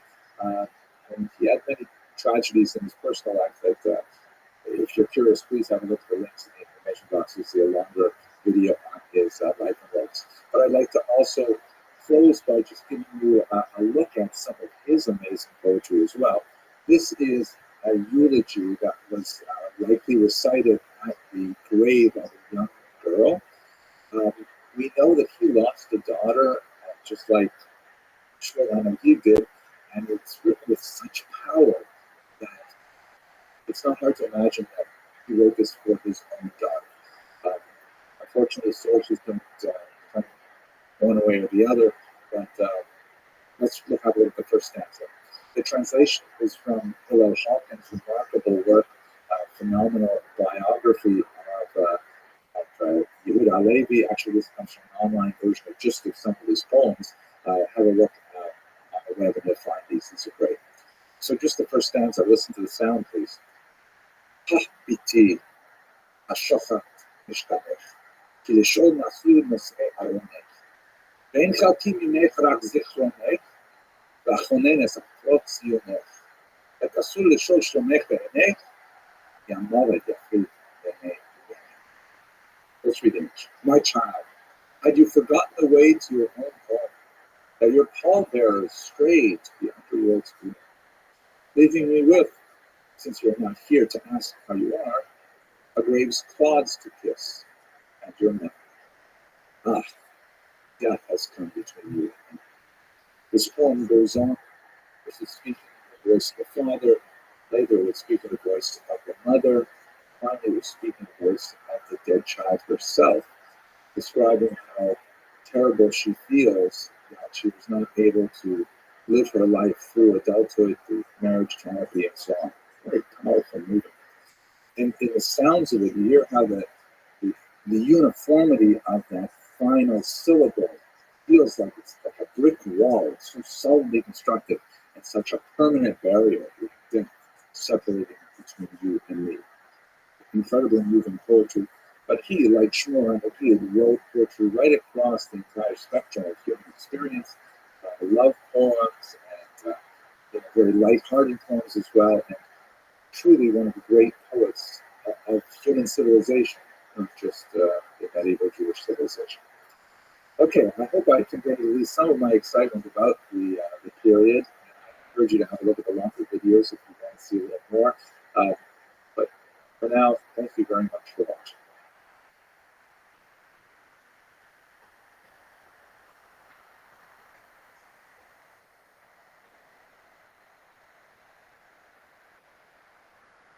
Jewish life in the Dark Ages.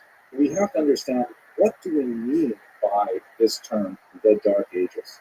So it is a term that comes largely out of Western European historiography, which for a long time, like let's say 18th century onward, tended to view the flow of Western history as kind of like being a really high point with Greco-Roman civilization. And then with the collapse of Rome, especially its sacking by the Vandals in the 5th century, it hits a real low where you have kind of Conan the Barbarian ages. No one's reading, no one's writing, and people are very superstitious about all kinds of things. And it kind of sits there until it goes back up again with the Renaissance, which literally means the rebirth. There are definitely some kind of like steps up from the Dark Ages, the Gothic period, and so on. The High Middle Ages, which kind of goes from about 1000 to about the year 1300, so you start seeing the beginnings of the Renaissance and some really exciting things happening that leads ultimately to the early modern era, the modern era, and so on. But the key element of this is it's very Eurocentric. It's as if the most important thing that's going on in history is whatever's happening in Europe. But in reality, when you look at world history, most of the universe, most of the world was not dark at all. And I think you could say that about the Jews as well, who are at this point not especially wrapped up in most of Northwestern European history in particular. So let's look at what Jews were doing in the Dark Ages. We've seen this map before from the beautiful Barnaby historical atlas. And as you can see, there are two really big centers of Jewish activity during the Dark Ages. Again, we're going to kind of taking the traditional view of the Dark Ages, which goes from the fall of Rome and like say 405, 476 to 5th century dates, all the way up to about 950, 1000. So about 500 years that are really dark for Northwestern Europe in particular, not much happening. And it is the collapse of Roman civilization that leads to that, although Roman civilization is largely taken over by Byzantine civilization. The same kind of Christian culture, although many very significant differences. Not Catholic, for example, will become later called Orthodox. The formal split wouldn't happen until the 11th century, but definitely heading in a different direction. But it's kind of like the second Rome based in Constantinople, which you can see at the top of this map. But I got off on a little bit of a tangent there. What are Jews doing during the Dark Ages? So we've got two really huge areas of Jewish activity, which are quite intense during the Dark Ages. You have that large brown circle, which is the reach around Israel, where you've got lots of activity. You've got lots of halakhic activity, intellectual activity, the Jerusalem Talmud with the activity of the patriarchs. They're organizing themselves. They are, sort of negotiating a relationship with the Romans, which is not always so easy, and then later with the Byzantine overlords. But there's still quite a bit of historical data emerging from the Middle East during the Dark Ages. And then perhaps more significantly, I wish that the actual circle was bigger because it would give more of an impact. But Baghdad, oh my gosh, there's so much going on there with the transplanted yeshivot of Pumbedita, Sura, with the great intellectual centers of the Talmud that are just pumping away all kinds of stuff during this period, right up until the 7th century when you get the Muslim advance. And when the Muslims take it over, then they have an even greater explosion under the Gaon, which we spoke about a few lectures ago. In fact, that's where we use this one. And the Baghdadi culture, the Mesopotamian culture, kind of like radiates all the way out through the Mediterranean basin and has its impact felt all the way out to Cordoba in Spain, where you see there's major Jewish communities. And it is during this period that, it's true, we have a lot of the Visigoths and so on, but we also get into the beginnings of the Spanish Golden Age. They have their roots during the period known as the Dark Ages. So these two areas represent the light that is coming out of the Jewish community in particular, and really has a very different kind of picture than what we think of with Northern Europe in the same period of time. But neither of these areas, of course, the Middle East and the Mesopotamian region are in Europe. So what is happening in Europe in particular? So the most important areas to be sure are in Italy. There are just not that many Jews living in the rest of Europe. We have tiny, tiny little settlements in the Rhone River, for example, infinitesimally small ones in the Rhine River region, and like just little outposts as it were. But in Rome in particular, and in the south, in Bari and Oria, we have some phenomenal centers of Jewish population where they're deeply involved in all kinds of Talmudic work and all kinds of historical work, poetic work. We have some beautiful remains of Jewish catacombs in Rome in particular that gives a sense of the extent of their civilization. And they're really doing a lot. In many ways, as we saw earlier with the tracing of Ashkenazic culture from Israel proper through the Italian Peninsula and then into Northern Europe, this is the period where there's a lot of culture going on in this area. I think some of my favorite expressions of Roman Jewish culture, extending towards the end of this period of the Dark Ages, is the remarkable work, the Talmud, which was written by Natan of Rome. And this is essentially the first dictionary of the Talmud ever. And it was a brilliant dictionary because, of course, don't forget, Jews are working in many different vernaculars. They're working in Latin, they're working in Greek, but the texts are in Aramaic and also in Hebrew. And, you need secondary materials to be able to negotiate these texts. So Natan of Rome, who had a family name Anav, meaning the humble ones, he composed the first dictionary of the Talmud, and it's beautiful, it's brilliant. Not only because it's not simply a word-for-word translation of the words that occur in the Talmud. It provides examples of how those words are used in the Talmud, and ends up becoming an incredibly important finding aid, such that for a millennium since it was written, towards the end of the first millennium, many Talmudic scholars use the dictionary not so much to understand the translation of a given Aramaic word, but to know where it's used elsewhere in the Talmud, because it is essentially kind of like a a concordance as well as a Talmud. Great, really amazing book. So there's a lot of scholars who are here in Rome and in southern Italy. Many of them would later be transplanted to northern Europe, to Ashkenaz, where they would essentially become the nucleus of the Jewish community there, and we'll speak about them, God willing, a lot more next week. But that's really hardly dark at all for Jews. Jews are doing amazing things in this region in terms of poetry and scholarship and so on. And the whole concept of the Dark Ages doesn't make that much sense when you think about Jewish history. Also, we have, not a tremendous amount of historical data about what Jews were up to in the Dark Ages, especially when you move outside of Muslim-controlled lands into European lands. But one really interesting glimpse is a reference that occurs in Muslim historiography to the so-called Radhanite merchants. Now, it's clear from the context of the discussion of the Radhanites that they are Jewish, and they are clearly roaming the world and involved in multiple areas of trade. The term Radhanite is up to a lot of scholarly discussion. There's a huge debate as to why they're called the Radhanites by the medieval Muslim historian who described their activity. My favorite understanding of this term is that it comes from the Rhone River, which is in central France. You can see here it basically bisects France here, ends up in Marseille. And this Rhone River is a very important waterway that begins in central France and then comes out to the Mediterranean.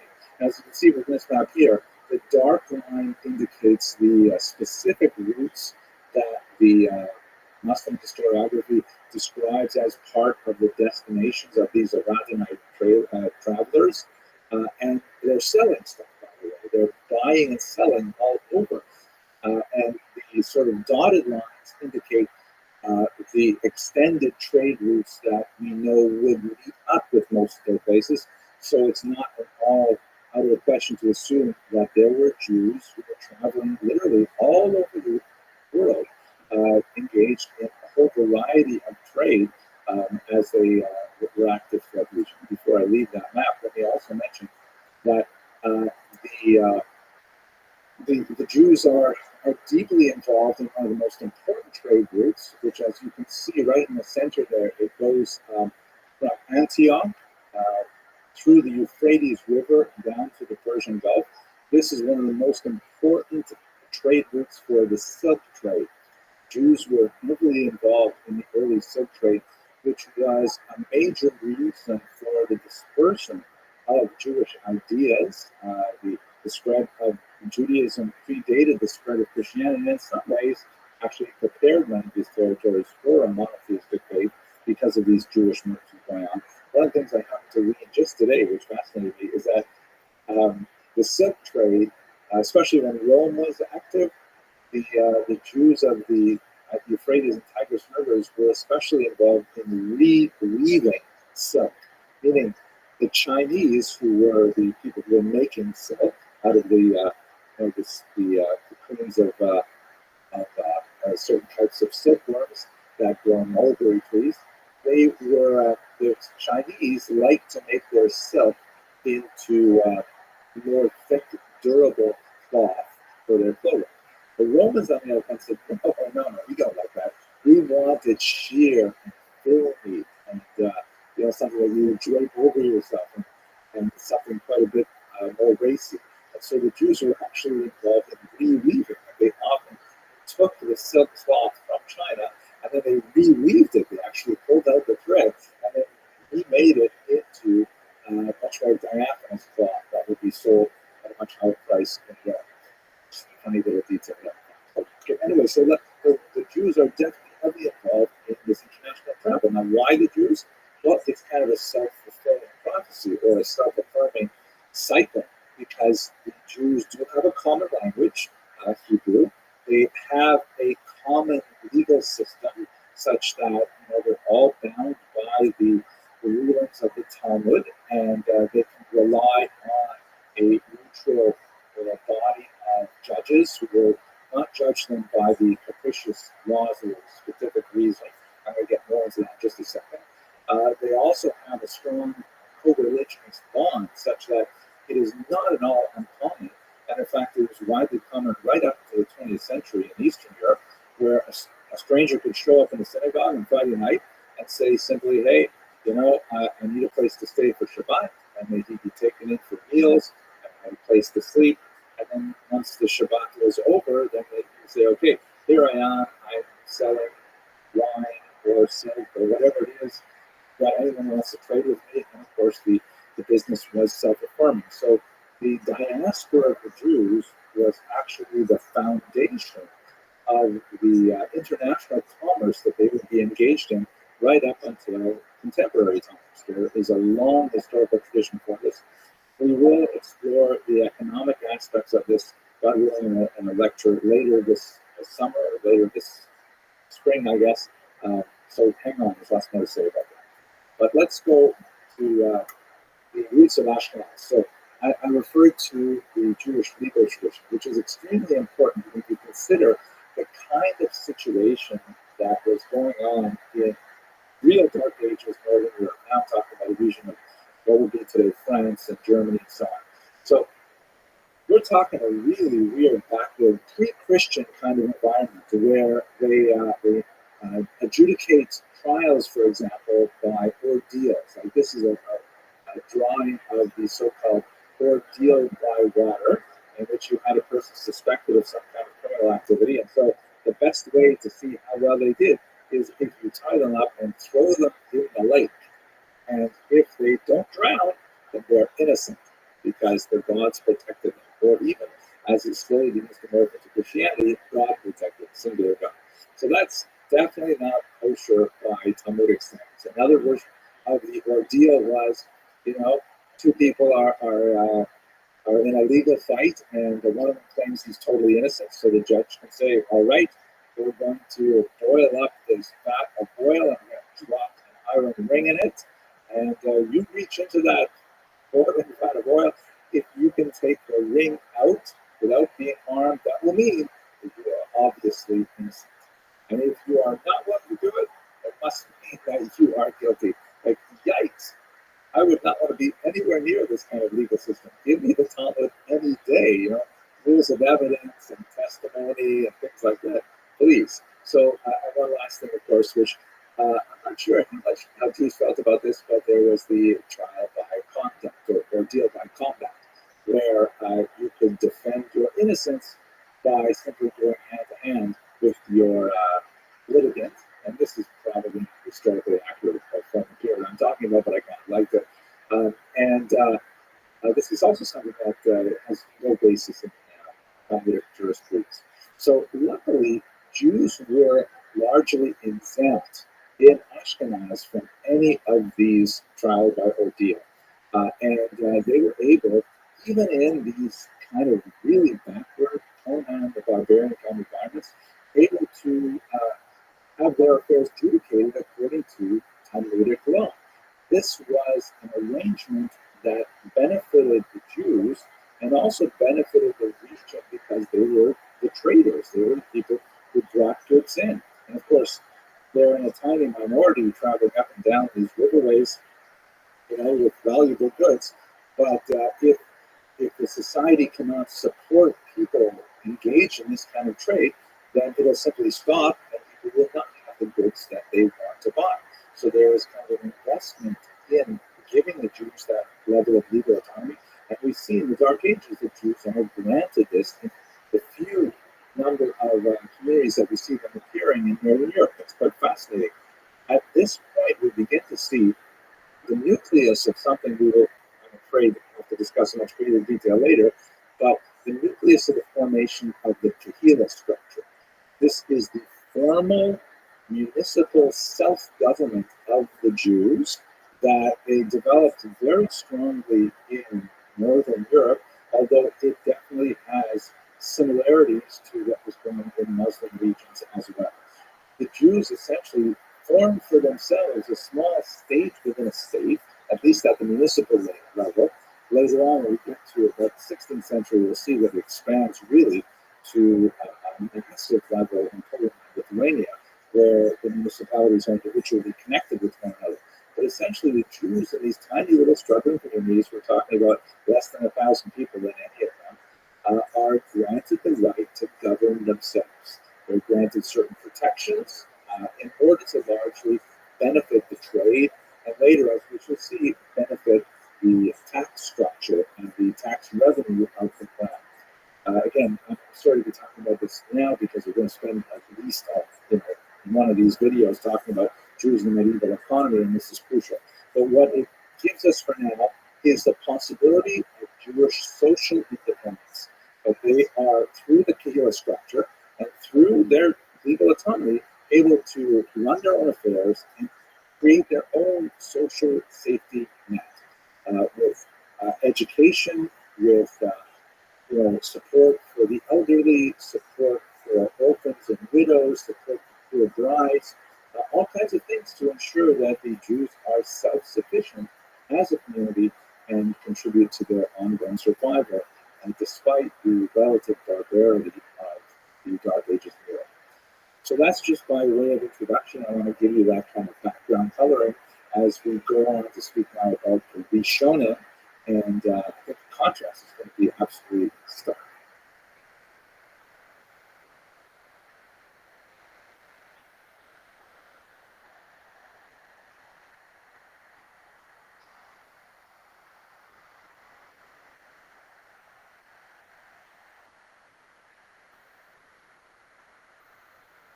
In order to start talking about the Rishonim, we should talk about what that term really means. So Rishonim literally means the first ones.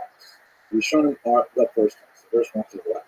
So you have to go backwards a little bit and learn a little bit of Jewish theology here. There is this concept in Jewish theology that actually is quite important for understanding how Talmudic jurisprudence in general works, and it's called in Hebrew Yerida Adavot, or the decline of the generations. This concept essentially argues that earlier generations, from starting with Moses' generation, shown here, portrayed brilliantly by Charlton Heston, uh, the generation called the Dor Dea, the generation of knowledge, that actually heard the first two of the commandments spoken by God, that was like a pinnacle of a kind of spiritual wisdom that would be fading generation after generation. Meaning, because they had all had, I'm not going to go into the whole religious material here, but it's important for us to understand. The generation of the Exodus had achieved such a closeness to God from that moment at Sinai that every subsequent generation invariably represents a decline. And this decline is not necessarily intellectual in nature. So, for example, when Talmudists are trying to determine a specific law, the rule is not to go to the earlier authorities, but go to the later authorities because they tend to have more facts at their disposal. For example, if you wanted to know is a microwave kosher for cooking, you would not ask some rabbi who wrote about things in the 19th century because he wouldn't have those kinds of facts at his disposal. You'd have ask someone writing in the late 20th century to be able to discuss it. And there's a lot more reasons for this, but essentially the intellectual capability of later generations is not questioned. It is the spiritual capability, the sensitivity, the ability to penetrate to the core of an issue that is considered to decline from the moment of Sinai downward, through the prophets and through the sages and so on. The major people, major groups that we're speaking about in the medieval period begin with the Tanaim, and these are literally the teachers. They are associated with the Mishnah, and their activity is more or less from the year 200 before the Common Era to 200 of the Common Era. The following generation are called the Amoraim. Amorim is literally the sayer. And what this refers to, or the speaker, if you will, what this refers to is that this is already a term used in Babylonia in particular, where the vernacular was Aramaic and the texts of the Ta'im were in Hebrew. So you would have a teacher, a rabbi, who would give the lecture, and then a professional human microphone or loudspeaker would then repeat it in Aramaic translation so the population could understand it. And the sages of this generation, in humility, they refer to themselves simply as the repeaters, the speakers, the Amoraim. So these are the sages associated with the Talmud from about the year 200 of the Common Era to about the year 500 of the Common Era. An Amora may not override a Tana. An Amora does not have the same authority as a Tana because of the idea of the decline of the generations. However, if there are two Tanaim who disagree, and an Amora brings support for his argument with another Amora by quoting one of those Tanaim, then the Amora has support for his argument. So they borrow from earlier times to prove later arguments. I know that's complicated, but we have to talk a lot more about Talmud to understand. The next generation is undisputed on what exactly the Savarim were, when they were, but they blend into the period of the Geonim, which we did speak about a little while ago. And these are the post-Talmudic authorities primarily based in Mesopotamia up until about the year 1000. And now we get to our protagonists, the Rishonim. They're called now the first ones. They're clearly not first when you consider them within the scope of the prior authorities, but they represent a distinct chunk of intellectuals who are writing particular kinds of things, roughly during the period 1000 to 1500. I've rounded these numbers out, obviously, but this is the era of the Rishonim. And what I'd like to do now is talk a little bit about what they did, why they deserve their own name, what makes them so special, and they're distinguished from the later authorities called the Acharonim, literally the after ones, or the later ones. The Acharonim definitely also have a very distinct style, very different from the Rishonim, and I'd like to spend more time about that, but when we get to the fall, we'll talk about that. Note that they can't stop it around the year 1900. I think it's because in the 20th century, although there's no real like break between people who were writing in the 18th century, 19th century, but by the time you get to the 20th century, there's just people feel like, well, I can't be an Asher. You can't call me an Asher like the Mahashah or like the Consults or something like that. It's too much. So we'll come back to that. But anyway, these are the sort of terms used for these big intellectual chunks of time and the sort of things that are happening in there. So let's understand what were the Rishonim up to. So they're involved in three main activities.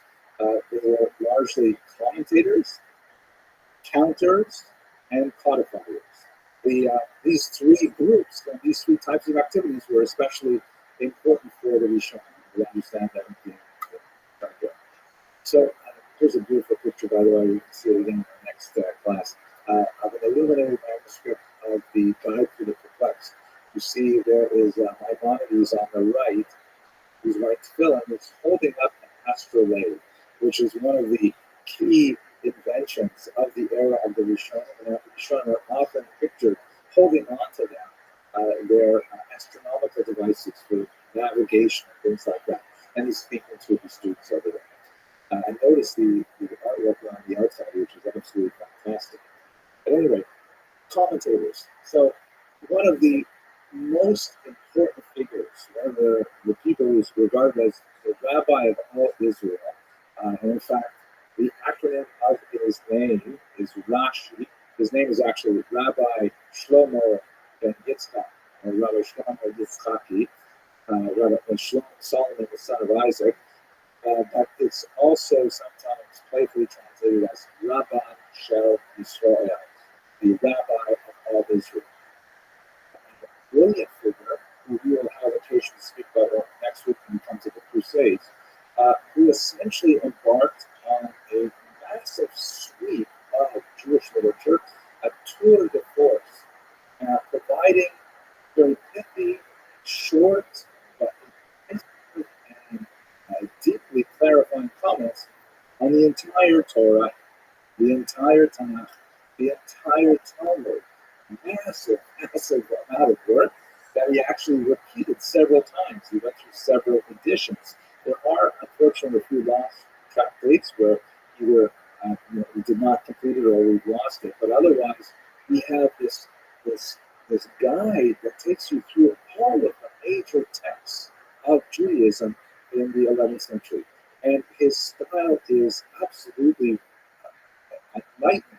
Children study it because it is so clear and gets to the point of the matter.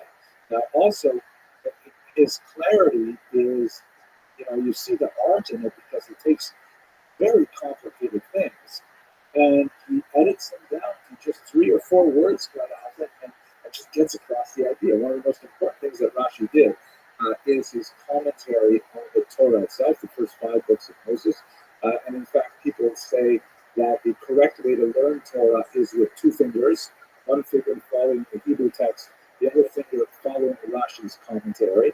And in fact, in discussions with the Christian colleagues or Bible scholars, I realized how deeply ingrained it is in Jewish study of the text to always be following along with a commentator. And there are several to choose from, obviously, but Rashi is clearly the king of these commentators. One of the major elements of his intellectual art was his awareness that a major desideratum was to bring the oral Torah, that is the Midrash, the Mishnah, some of the esoterica of what would later be called the Kabbalah, and bring that into the text itself through the commentary. So when you're learning the text of the Torah with Rashi's commentary, you see sometimes, really strange, difficult passages. Rashi will say, don't worry, the oral Torah addresses the questions that you're probably having. Will bring in these brilliant insights from the oral Torah. And so it really makes the study of the Torah a complete, comprehensive study of the Torah as a whole. One of the interesting engines of Rashi research today is the perennial question, what's bothering Rashi? Like, why did Rashi choose to tell us this? And you figure out the question that Rashi must have had that drove him to give us the answer And it's tremendously satisfying. So Rashi is one of many. He is definitely the king of the era, but he is one of the most important commentators who provide insight into these ancient texts and make them accessible for his generation and for the following millennium. He is as fresh today as he was in the 11th century. The second major group, which are less significant today in terms of people following footsteps. There are many people who are like writing commentaries on commentaries. Of course, there are super commentaries on Rashi to this day, but are the counters. In Hebrew, they call them Monei HaMitzvot, the counters of the commandments. So, based on a passage in the Talmud, a very well-known passage in which there's a description of 613 commandments in the Torah.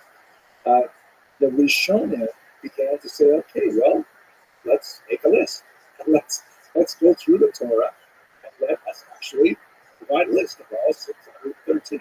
Of course, what happens is when you get multiple rabbis working on one problem, you get multiple solutions, right? 2 Jews, 3 opinions.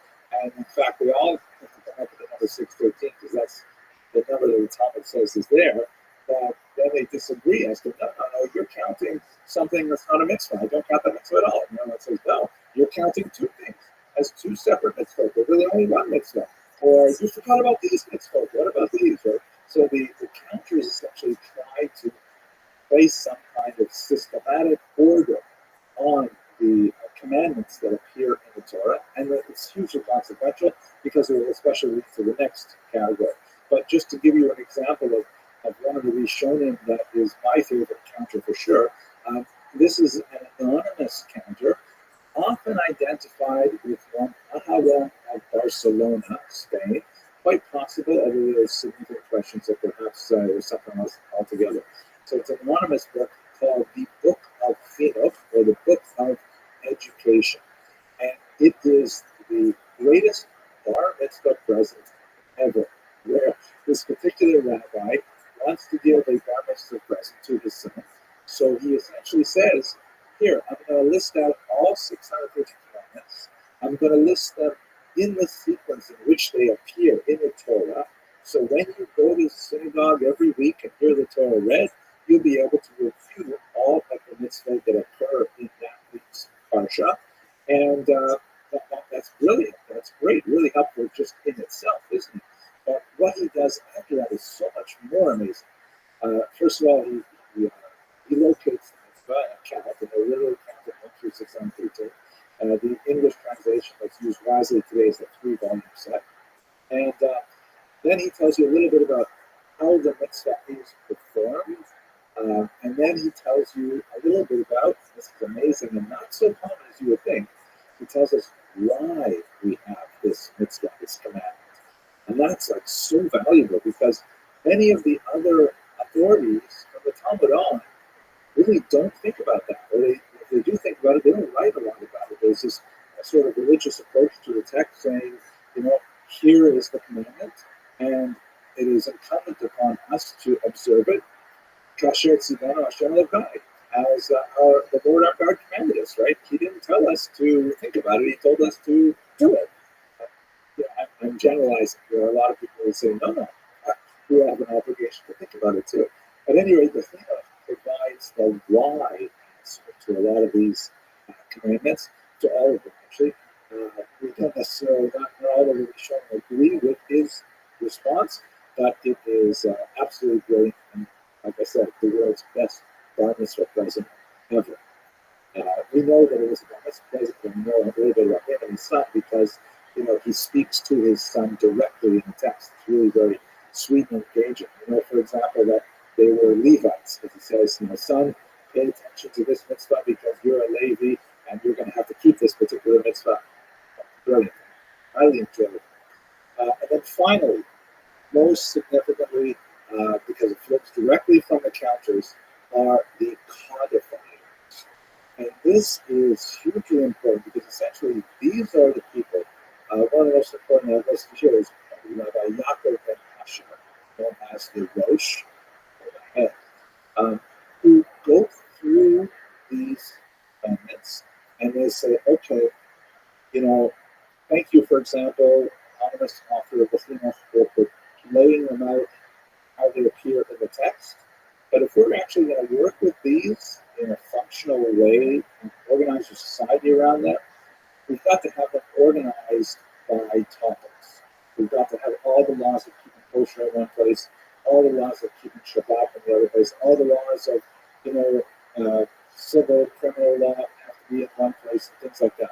So the codifiers began to say, all right, organize this here, this is the mitzvah here, this is the mitzvah here. And remember that there's significant debate about what exactly is the mitzvah and how does it apply and under what circumstances is one exempt from it.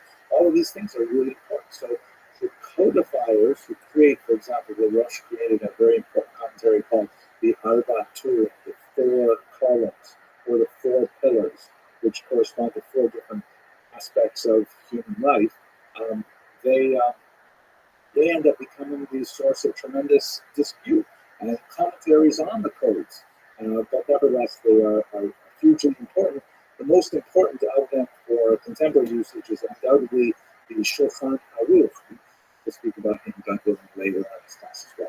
So these are the 3 main areas that give the Rishonim their distinctive sort of functions. They're really involved in these things, and with the limited exception of counters, all the Acharonim afterwards are kind of following in their footsteps. Now, at the same time, what's really fascinating to me as well is that the Rishonim are not all uniform at all. They are highly individualized and idiosyncratic. The Rashba, and the Ritva, and the Rambam, totally different people, different approaches, different personalities. And sometimes they pose questions and provide answers which are shockingly modern. And you say, like, what is going on here? Where did this idea come from?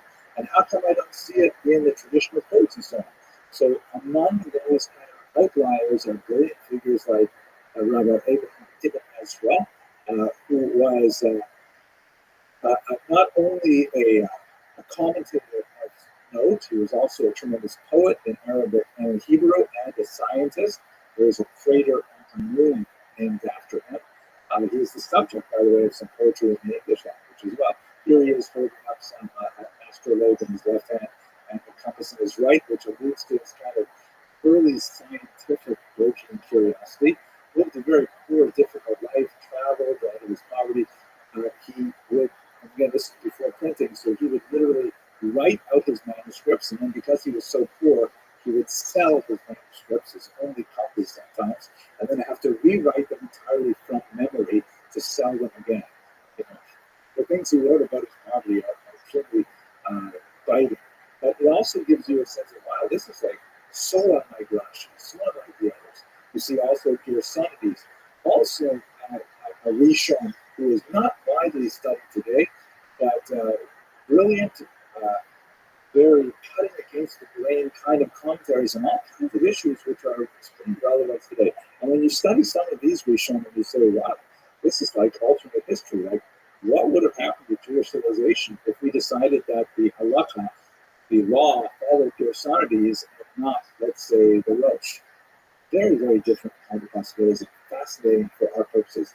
We're going to come back to both Gersonides and Ibn Israel when we talk about the scientific revolution and Jews involved in it, but this gives you just a sense of the idea that there are many outliers among the Rishonim. It's hardly a monolithic, singularly orthodox way of looking at the world. Rishonim had a tremendous scope and spectrum of activity and thought. Okay, I see that I got a little bit too excited there. I spoke too long about some of these things. So let's look at Maimonides specifically, and he is really special because, among other things, he is the greatest of the outliers. I mean, he is so amazing unto himself as a scholar, as someone who is active in all of these areas and many more. But at the same time, he was the most vilified during his lifetime, especially shortly after his lifetime. So much so that Jews actually were responsible for burning Maimonides' books, if you can believe that. I'll get to that story.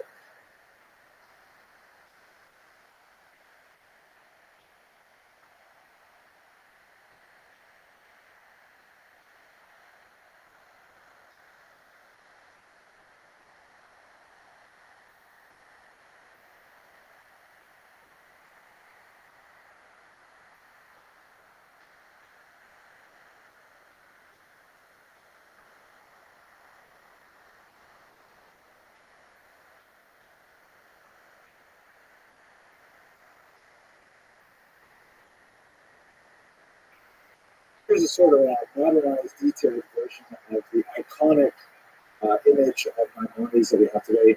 We have no idea if he looked like this, but it's sort of like you see that pictures of Maimonides. That is his signature up on top, though, which was taken from the Guinness archives. His dates are 1138 to 1204. He was born in Cordoba, Spain. We spoke about it a little bit in the beginning of the Golden Age. But he had to flee Spain as a youth because of the persecution of the North African Muslim tribes that came into the Iberian Peninsula and started demanding a much greater adherence to Muslim orthodoxy and wanted to put a stop to the excessive fraternization that they thought was going on between Jews and Muslims and Christians. So his family, which had been in Spain for generations, in his biography, he lists, I think, 10 generations of dayanim, of judges and rabbis that preceded him, very illustrious family. And the family had to flee Spain. And over the course of his teenage years, they made their way across the coast of North Africa from one place to another. Along the way from Spain to Egypt, where he ultimately settled, he received a significant secular education. He was especially trained in Tunis, where he learned to be a doctor. As we mentioned before, this is kind of like the go-to profession of a Jewish intellectual, like in medieval period. It's a portable trade, it's a respectable trade, it's a well-remunerated trade, so therefore, Jews often chose this as their profession, although he dedicated himself during these years of his youth exclusively to study.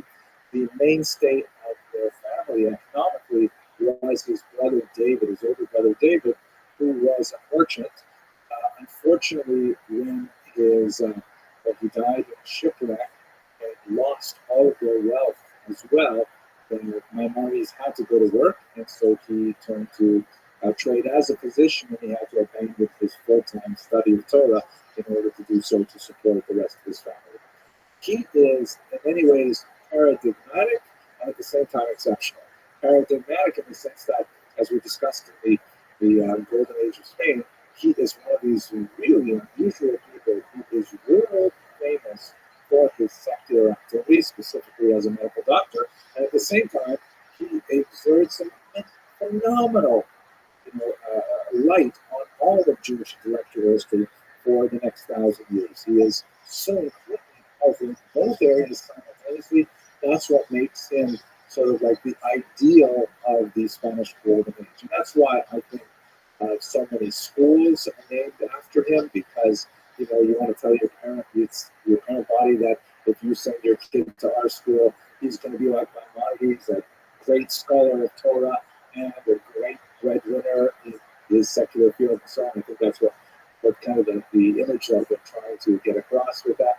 But at the same time, he was exceptional because, as I mentioned when we talked about the Rishonim, his halacha is frequently ignored by regular commentators. I should say it is overruled. Say, okay, Maimonides thinks this, but two other major figures, the Rif and the Rosh, they disagree with Maimonides, so we're going to go with majority rule.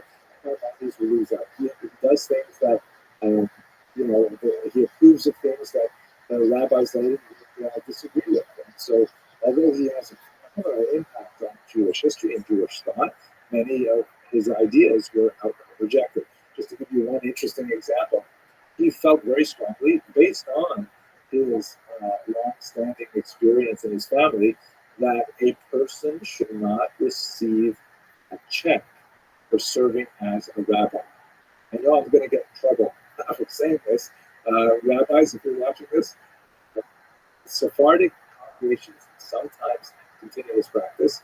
It's much more exceptional in the Ashkenazic way. And there are lots of ways to justify it. Like, for example, if a rabbi does not receive a paycheck, or also teachers, if you're going to teach Torah, should not get paid to teach Torah. Wow, that would essentially sink the business model of so many Jews. That would be terrible. But there are lots of exceptions. The most important one being that if a rabbi does not have another source of wealth or income, then he would have to leave off being a rabbi in more to be, I don't know, a plumber or an accountant or something like that. So there is kind of like mission given to pay your rabbis, your teachers, so that they are able to rabbi and to teach.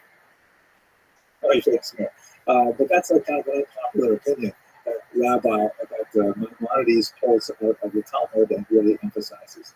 By the way, I should mention that he is known popularly among Jews as Rambam or the Rambam, which is the acronym of his name, Rabbi Moses ben Maimon. The Greek term Maimonides means son of Maimon, that would be his father. Okay, so he's paradigmatic for being like kind of that Spanish Golden Age ideal, even though the bulk of his career was not in Spain. And he's exceptional because he's frequently disagreed with, and as we shall see, very heavily criticized in his own lifetime and beyond. So he's very unusual in that regard.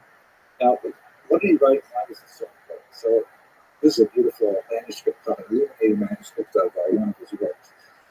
Let's break it down into several categories. First of all, in his youth, he composed a very important commentary on the Mishnah, which has a lot of the qualities that we see in Rashi's work. So made him really much appreciated by his audience, and it is standard printing even to this day, the standard printing of the Mishnah includes the commentary of the Rambam.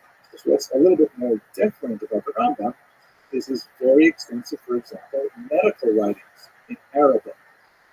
He was like the go-to doctor of the age.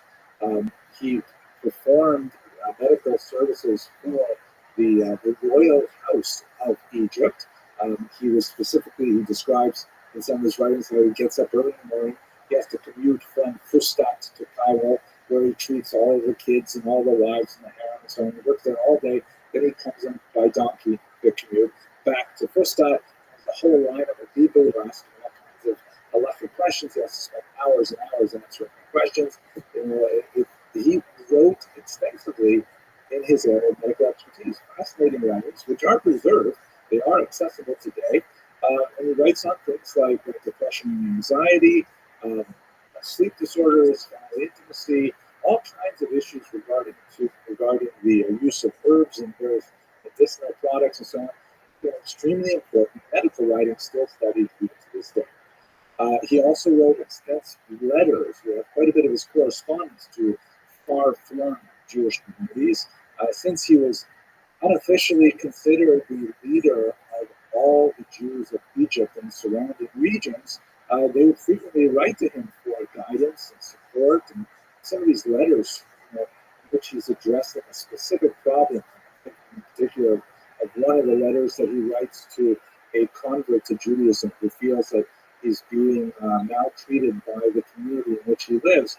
And Maimonides writes such a passionate, strong defense of the convert's position that it shows his personality. It shows how he stood up for the lonely. He stood up for the less fortunate, and so on. And another passage in the first Mishnah Torah, very important passage in which he says that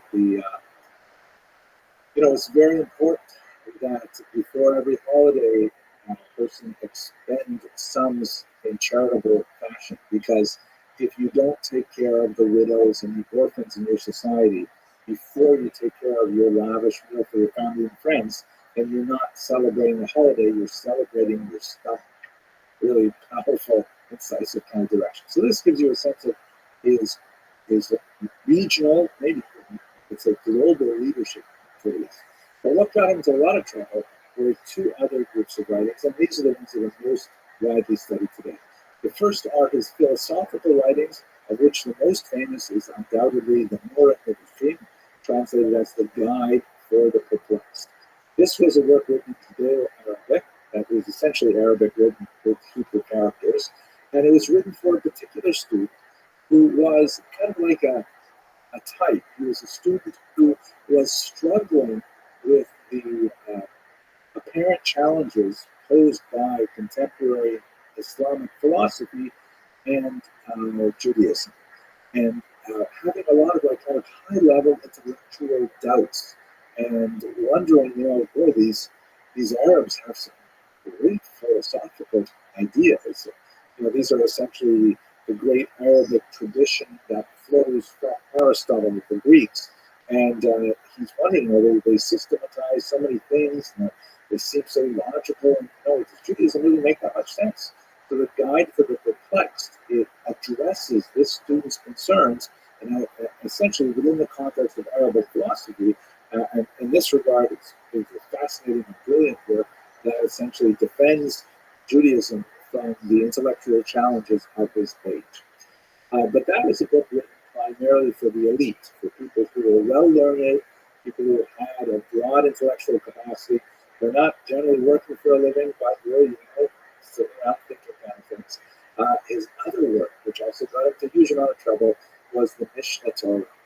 Now, the Mishnah Torah is this massive work. I'll show you a picture of the kind of standard critical edition we use today. This is the edition I have in my own library, the Franklin edition. This is a phenomenal restatement of essentially all Judaism in about 20 odd volumes. And what he does is he says, listen, Judaism is complicated, right? You've got the Torah, you've got the Talmud, you've got the Mishnah, you've got all these commentators and stuff like that. And you want to know how to be a Jew? So I'm going to help you out here. I am going to write out the entire Torah in a code-like format. Or this is a code, it's a guide for living. And you'll be able to follow every single line of it. It's written in really basic Hebrew, like middle school Hebrew. A talented 14-year-old can easily make his way through the Mishnah Torah. The vocabulary is not complex, and it's written in a very straightforward, easy, accessible fashion, which betrays, again, its sophistication, because when we really get into the weeds, why did he say it this way and not that way? When the Talmud clearly says it this way, why did he change the order of things? You see really what's going on in Maimonides' mind, much like we saw with Rashi.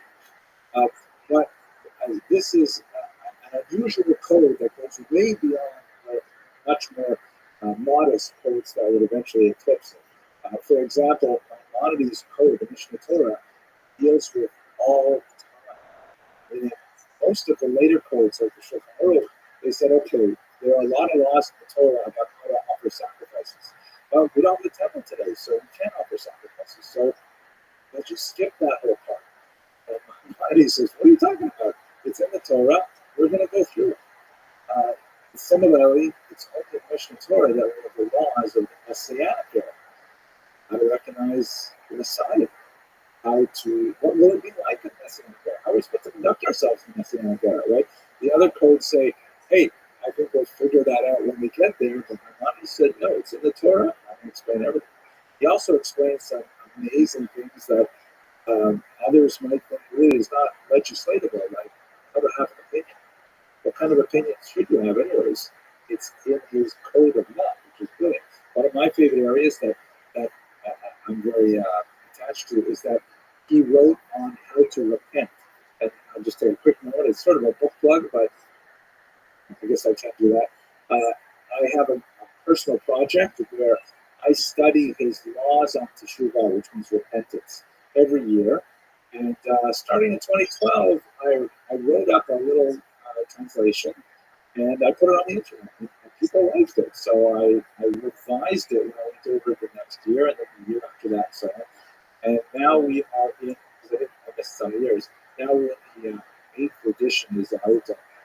Waiting, I'm hoping to work on the 9th edition, and I always release it on the anniversary of my father's passing. But he writes on how to repent. How do I take charge of your own behavior and how to change your behavior? These are amazing books, but he got into tremendous trouble for them. For example, there are several ways of consciousness throughout his work. Some that occurred in his lifetime, he died in 1204, and several that went on for another couple of years. These conflicts especially erupted when the Ibn Tibbet family of translators produced a Hebrew translation of his Judeo-Arabic Guide for the Perplexed, and it circulated in Northern Europe, where the Jews there have no access to the Arabic text. This caused a huge Hewitt applied against him all these charges. One of the charges was he was overly reliant on Greek wisdom, meaning he has a huge respect for Aristotle, and his Nicomachean ethics had a massive impact on certain sections of Maimonides' thought, especially the laws of opinions that I mentioned earlier. He disagrees with Aristotle in some key areas, but otherwise he openly calls him a philosopher, a philosopher. And his synthesis of Greek thought and Jewish thought is brilliant. But a lot of the Northern European rabbis said this is trade, this is not kosher. You can't build a Jewish philosophy with such heavy reliance on non-Jew like Aristotle. Another major charge was that the Mishnah Torah doesn't have any footnotes. So what is going on here? You're looking at the text, and here we see how Maimonides tells us to behave, but the way that we've always been studying the law is you look at this opinion, you look at that opinion, you argue about that, you figure it out, you come to a conclusion, and here Maimonides just told us the conclusion without offering us the background debate. And so, it's dangerous. We don't know how he arrived at his decision. Secondly, and related to the first really, a lot of people accused him of arrogance. Because as he says in the introduction to the Mishnah Torah, he says essentially, look, you have this big book that I just wrote, it essentially takes care of everything you need. Obviously, you should still be studying Torah, but the truth is, if you want to know how to be a Jew, the whole thing is laid out right here. And many rabbis felt this is a type of arrogance. I've spoken in other lectures really before the time, but there's also economic factors involved here because he essentially challenges the business model of rabbinic expertise in a very serious way. It turns out to not be that way because an even greater industry was created, a commentary on it.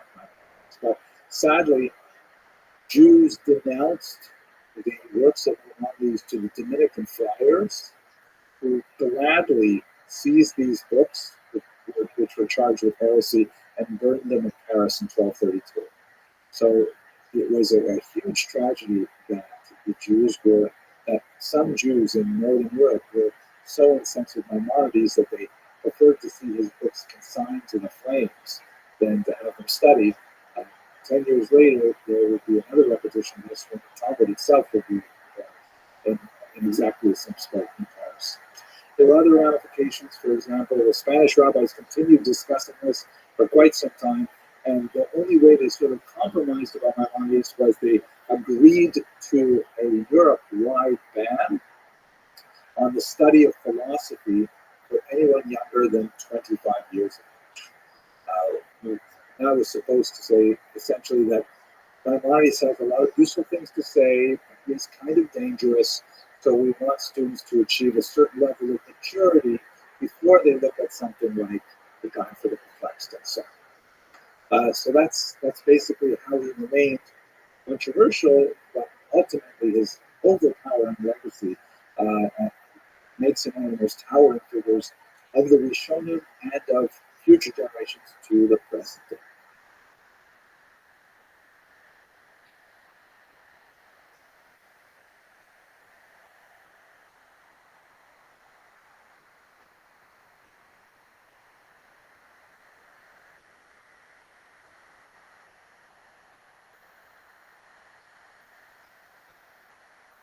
Before we discuss the various views of the Ashkenaz, I'd like to take a little bit of a broader approach for a moment to speak about the structure of the Jewish community. What I'm going to describe is something that pertains really to much of the 2,000 years of diaspora history that we've been looking at.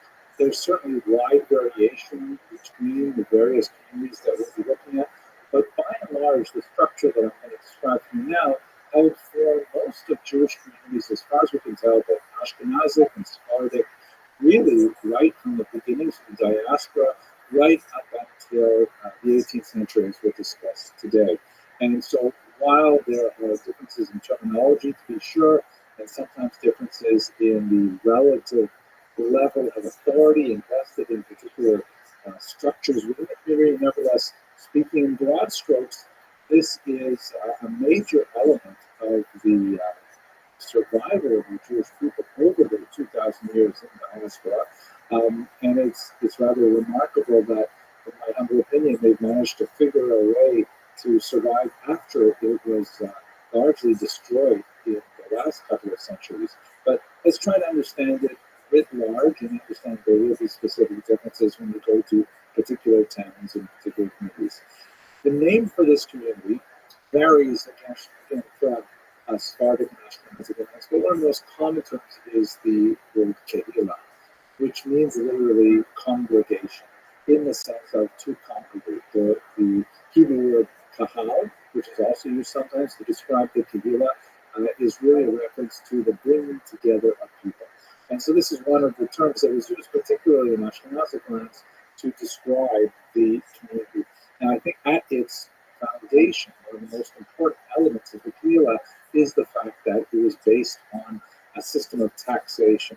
That everything takes money to run, and the kehillah developed early on a form of taxation of Jews living in a particular municipality, and then was able to generate those funds more or less efficiently into a rather remarkable self-government. We're going to be talking today primarily about what we would call, let's say, municipal self-government that would be located to a specific town, in some cases a village or a city even. When we get to the modern period, you begin to see cities supporting more than one kehillah. The idea of separating a single kehillah associated with a city with several kehillah was something that was fraught with controversy, and we'll speak about that when we get to the 19th century in particular. But right now, we're really speaking about how the Jews would organize themselves within a fairly small geographic area associated with a particular town. Okay, let's look at the org chart of the kehillah. We should begin with the institution known as the Tubei, which literally means the good people of the city. And by good people, that basically means people who are wealthy. It's probably the most important criterion to be in this key group, which is essentially kind of like a board of directors of the organization, or like a board of directors of the synagogue. And by the way, the contemporary structure of synagogues today is based very heavily on the design of the kehillahs as well. So the Tubei were typically wealthy people, almost always universally male. They would tend to be property owners and so on. Occasionally there would be like a nomination of someone who was a well-known scholar, but that was clearly the exception to the rule. The Tubei had this unusual kind of responsibility of, on the one hand, they received the honor of being in this group and recognition for their leadership efforts and so on, but at the same time, they are also responsible for coming up with shortfalls if the taxation system did not generate enough funds from the impoverished people of the city. So it was a responsibility of leadership that good people took on in order to support the community, and the honor that was bestowed on them was really a recognition of the time and energy and finances that they would also devote to the upkeep of the city. They would typically take from their group one member who would be the parnas. And by the way, both of these institutions were democratically elected. The Tubei typically for a multi-year contract, which was not remunerated. This was an unpaid position, but there would be these regular elections, and not everyone could necessarily stand for election. But we're talking about small groups of people, right? When you get to the later period, when you might have several thousand people in a community, it's a little bit more complicated. But it's small kehillot, where the bulk of the medieval period, we're talking about 500,000, 2,000 people at most, so it's not a huge organization. The parnas, or literally the president, you can see there might be even a relationship between the Hebrew and the English word, was essentially the chief executive officer of the kehillah. Nominated from the Tubei, the parnas, typically male, would be given the responsibility of exercising oversight of the functioning of the entire kehillah. The Tubei would also be responsible for the appointment of the rabbi, and the rabbi would assemble the Beit Din. Now, this is a really significant point.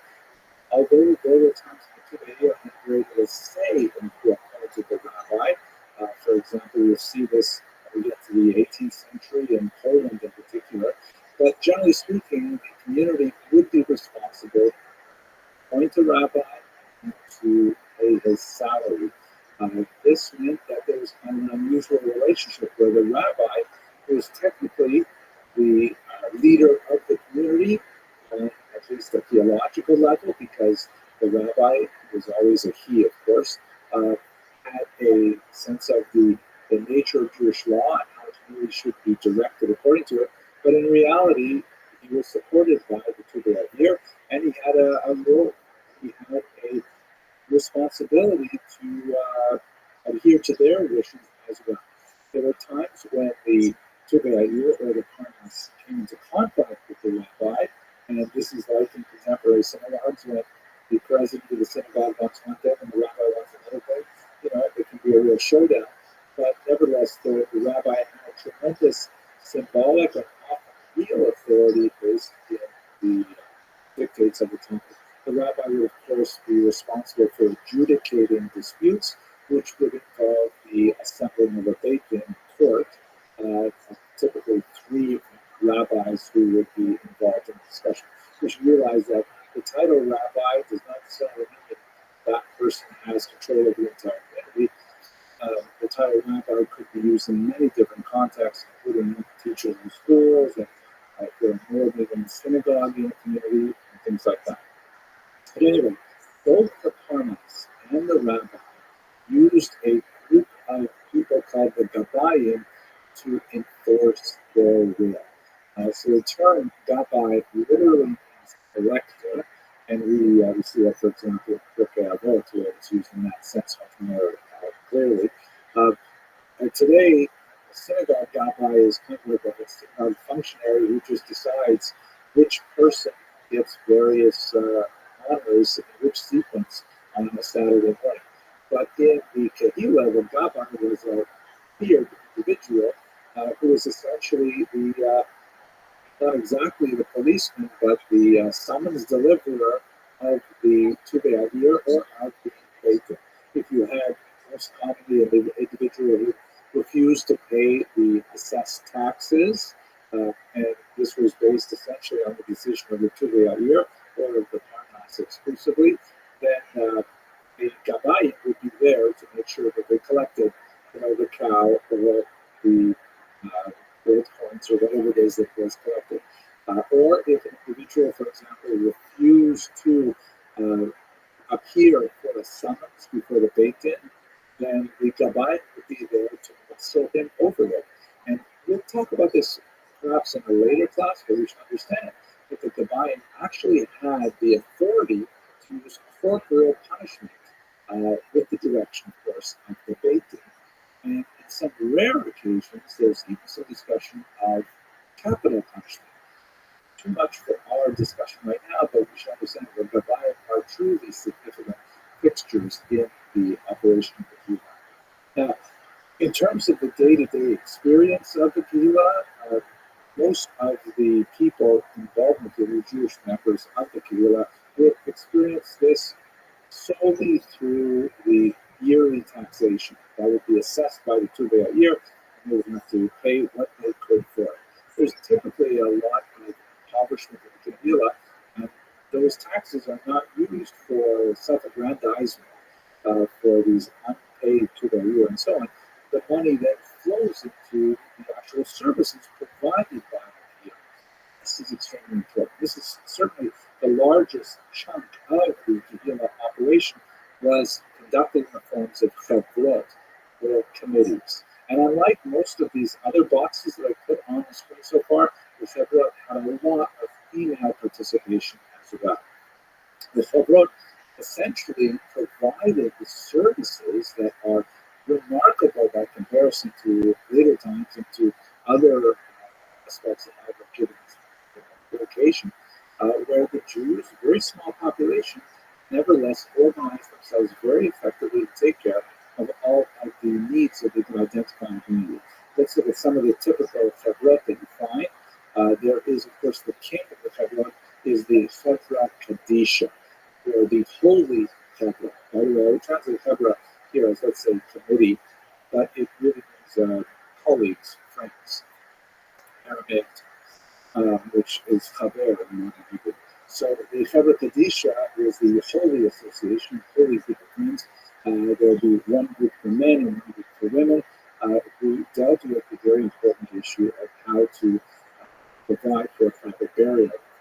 The Chaver Kadisha tended to wield an outsized power, not only because of the rather dire consequences of their potential refusal to provide a Jewish burial for an individual, but also because it tended to be comprised of the most well-respected individuals of a given community.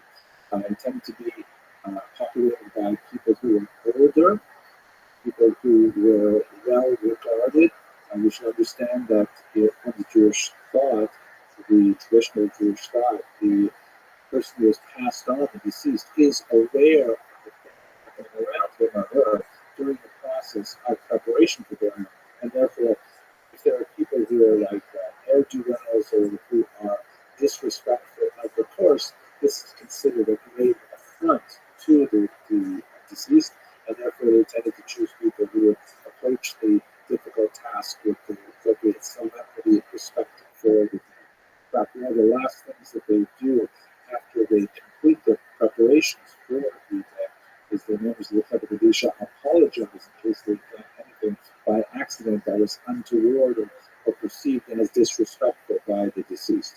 Anyway, the Chaver Kadisha had a lot of power and was typically the premier of all the various communities. But there are Chevers that are associated with education, very important. The Chaver Shas, which typically was dealing with adult education and anything, but they would often organize themselves for children's education, which was typically paid for by tuition on a familiar basis, but there's a tremendous emphasis on trying to give a much higher level of literacy to both boys and girls, at least at the very primary ages.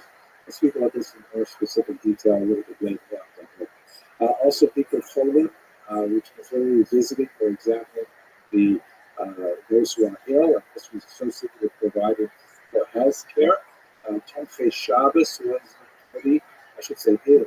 These are committees which are still functioning in many Jewish communities today, of course.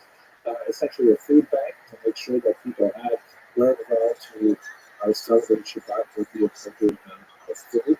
You have Hazel Diet, which was those who aid the poor, or associated with housing for the indigent and feeding them and so on. Knesset Kala, a very important committee that was tasked with providing for young families who do not have necessarily the wherewithal to start their life as a married couple. Linat Tzedek for travelers, essentially hospitality. Febra Tehillim, which was one of the most well-known Febras that would deal with the various pious things of the community. Febra Tehillim would typically bring people together to recite psalms on behalf of those who are ill and so on. And we could literally go on all day talking about the different committees that were set up, ad hoc individual communities, but this is just a sampling of some of the many associations that would be set up by men and especially by women in order to meet the needs of the community in their food function. It's really rather impressive, I think, when you look at the overall structure of the community that was mirrored over and over again in so many different municipalities.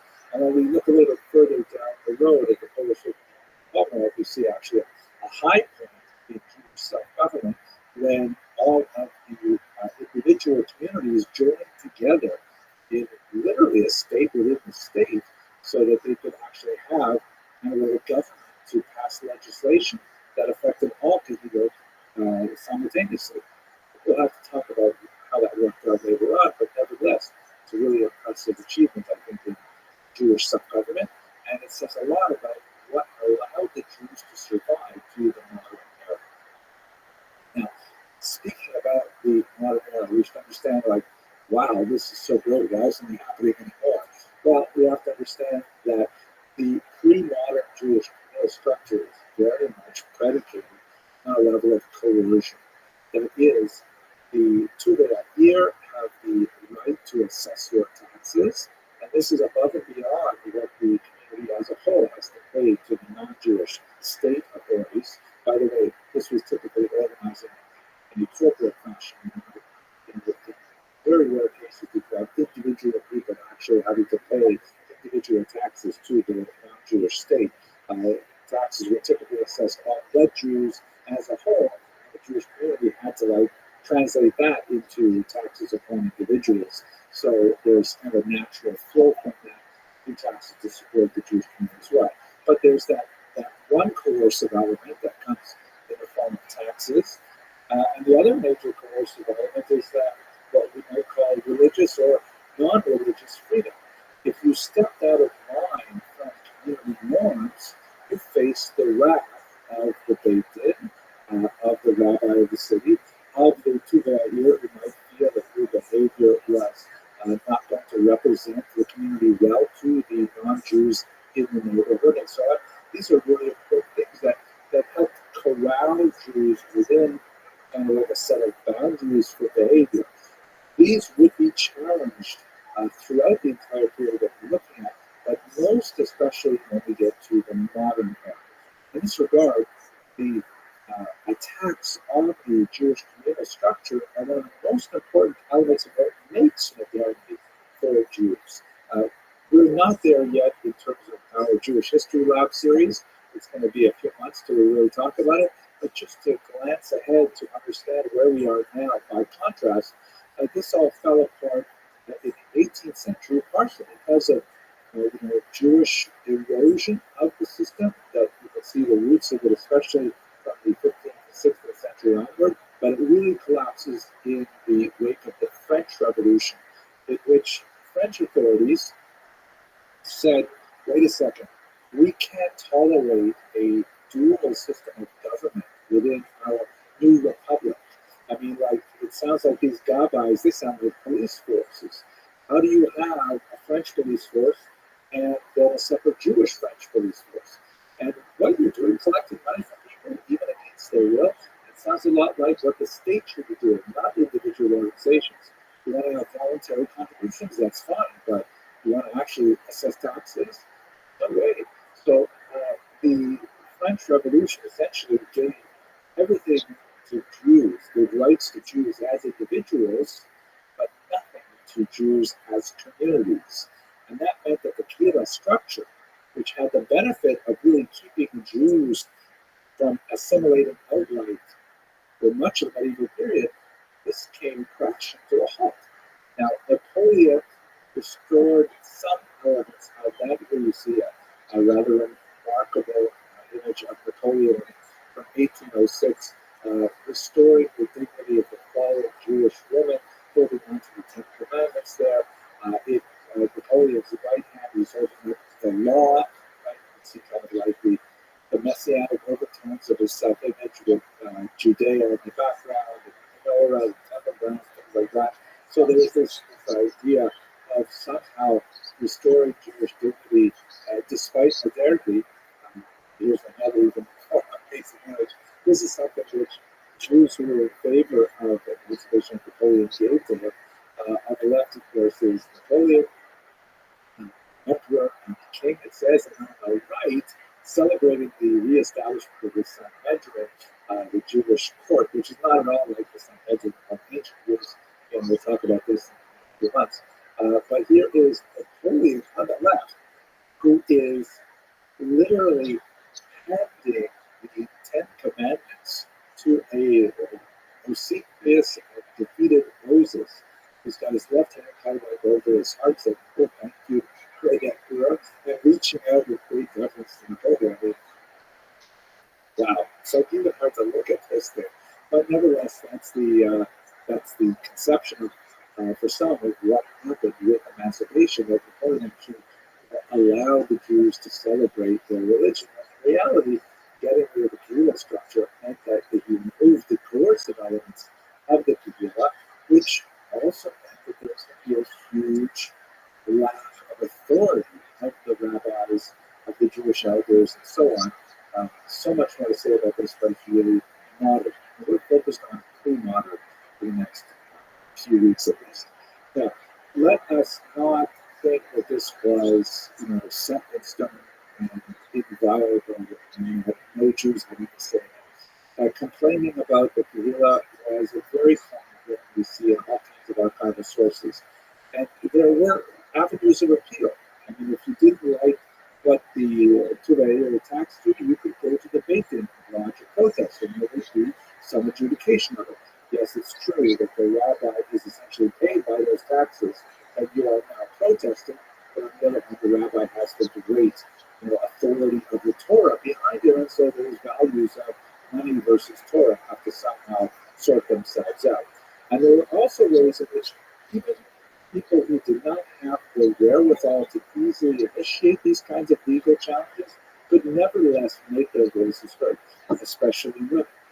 There were various disruptive behaviors that people could engage in. One in particular, one of my favorites is disrupting the Sabbath services, where if a woman felt that she was maltreated by the system, she could, it was definitely highly discouraged, but she could simply walk into the men's section on a Saturday morning and stand right there in front of the Aron, in front of the Holy Ark, and refuse to allow the Torah to be read until her case was heard, or until at least a promise was made that her case would be heard. This was like, not unheard of, but definitely a very radical way to challenge the system.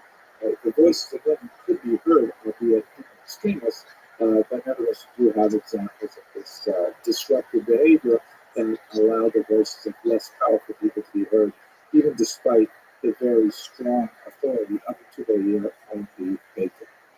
Okay, that's it for a very quick look at the structure of the Jewish community before the modern era and to some sense of its power base. Let's go on now to talk about the First Crusade and its impact on Jewish communities. Thank you very much for watching.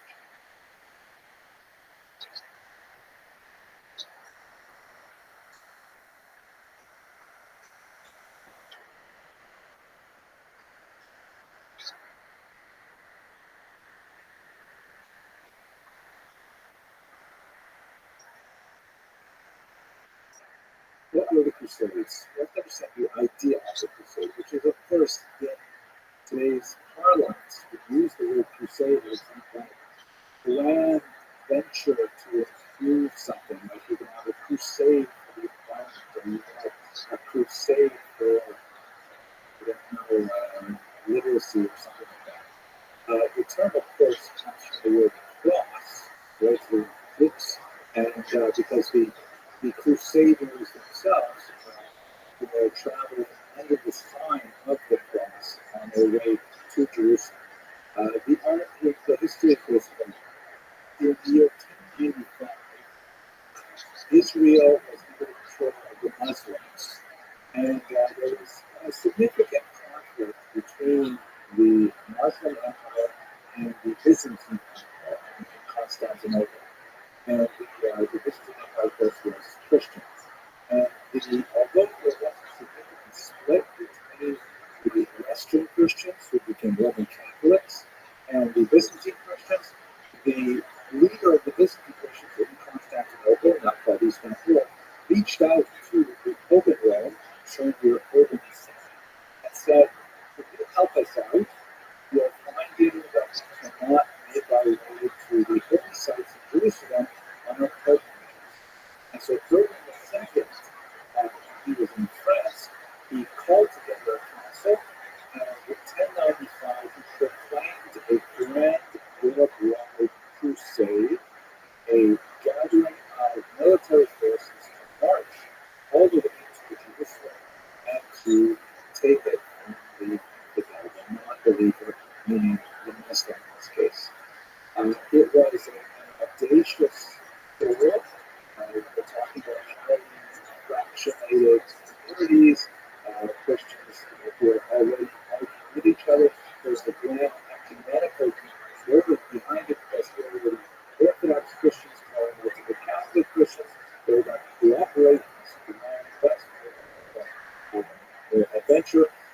There were also lots of economic and political advantages to doing this. They actually had at the time a glut of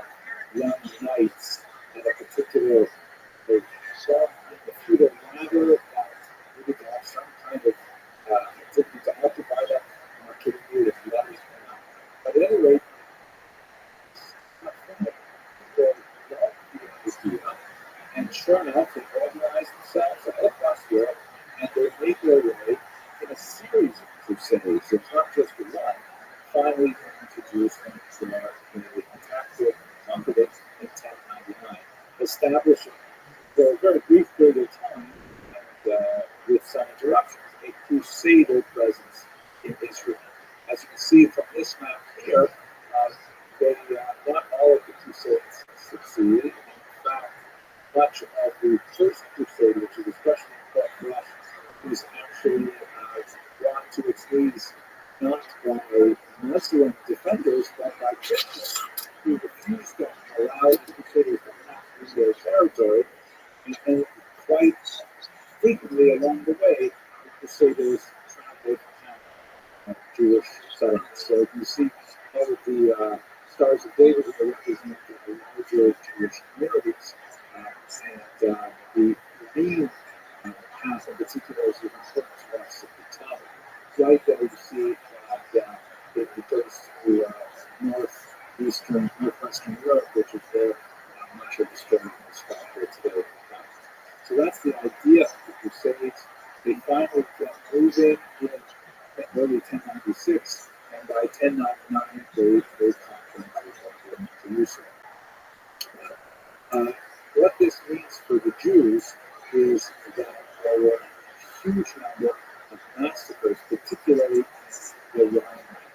And scholars of the Crusades often overlook this because they tend to think of the Crusaders in terms of the high-level, well-educated professional soldiers from the soldiering class who undertook this journey literally the line out idea. But in reality, there were several stages or waves of crusaders that had different levels of social attachment to that class. And in fact, when we get to the latest crusaders, they're basically hoodlums and ne'er-do-wells decided to join on to this cause. Some of them were kind of stoked by the rhetoric of people like Peter the Hermit, shown here, who directed people with Bruce. They give it Bruce. In one case, a donkey was actually infused with the Holy Spirit. Peter the Hermit went around to stoke people's excitement and energy, saying, we have to follow the Crusaders all the way to Jerusalem. Meaning, you've got like real efficient soldiers, you have armor, you have a horse, and a squire, and you have just people who are like, yeah, come in, I'm down. I have no predictions. How are they going to cross Europe without actually having to these things to their name? Here's another image of Peter the Hermit on the left. Who's kind of selecting the Crusaders to their war in Jerusalem. The largest from the 14th century. These are another image of Peter the Hermit directing the Crusaders as they head off. But in reality, Peter the Hermit was not directing the Crusaders, he was typically following behind them by inspiring the masses to engage in those activities. Now, in terms of the Jews, many of these sort of lower level crusaders, followers of Peter the Hermit and others, they said, wait a second, why are we schlepping all the way to Jerusalem to defeat the non-believers, the Muslims? We have non-believers living right here in the Rhine Valley. Why do we have to go all the way up there when we can attack the Jews and we can fulfill the sort of religious activities of the Crusades by our book? Three people are particularly devastated, amongst about a dozen. Speyer forms known as the community shift.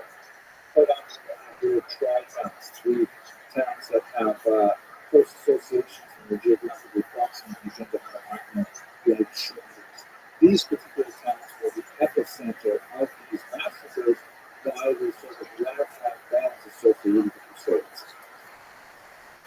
Why this becomes so important in Jewish history is largely because of the nature of the Jewish response.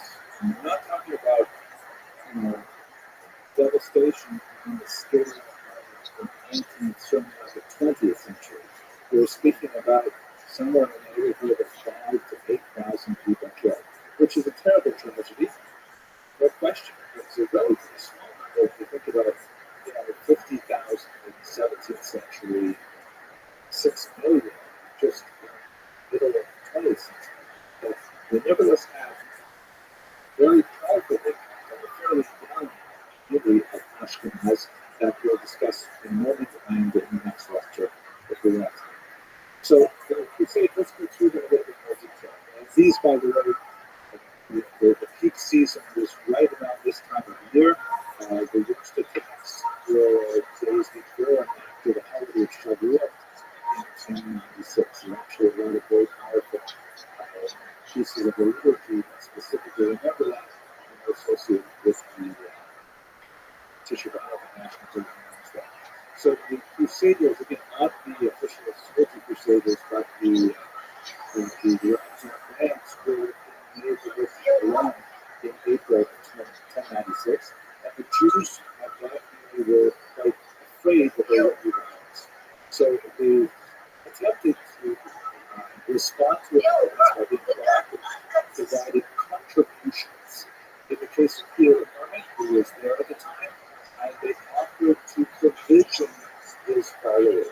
The Jewish community of Cologne said, "Oh, look at all you hungry, tired crusaders, let us take care of catering you while you make your way down to Jerusalem."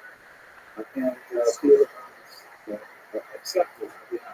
Another one of the more efficient crusaders, Jean-Paul de Cologne, he accepted a contribution of 500 gold pieces to maintain his troops as well. So contributions, quote unquote, was a kind of a guide, hopefully avoid disaster. It was actually temporarily successful, also because the Jewish community of Cologne also appealed to the emperor, who clearly gave instruction to local officials that there was to be no violence directed against the Jews. As we shall see, the emperor, who was positively disposed towards the Jewish community, was not able to control the violence. Gives you a sense of the nature of medieval society as a whole. So that's what happened essentially. The neighboring Jewish communities were worried because the Crusaders were making their way along to their communities. And they were worried about the little isolated acts of violence that they associated with this mob. In the next town, in Speyer, the Jews were much more worried because by the time the Crusaders got there, and by the way, let me reiterate, official historians of the Crusades tend not to regard the followers of the also crusaded mobs as crusaders themselves. You see, they're quite distinct. This is like non-violence that's following the larger zeitgeist, the larger movement site. But in Speyer, the Jews attempted to barricade themselves in the synagogue, hoping that they could just simply ride out the violence. The mob actually went into Speyer. They found that 11 Jews were not able to open the synagogue, and they were killed. And it was at this point that we have something that is especially unique about the Crusades that has, I think, profound impact on the rest of Ashkenaz history. The Crusaders, even this moment, had kind of like a filmy covering of religious justification for their behavior, saying that the Jews were liable to attack because they were talented and believers. If, however, they were to convert by baptism, that would make them believers, and then they would save themselves. And so the Crusaders frequently offered Jews the choice of baptism or death. We talked a little bit about the difficulty of Christian theology, especially the Catholic theology,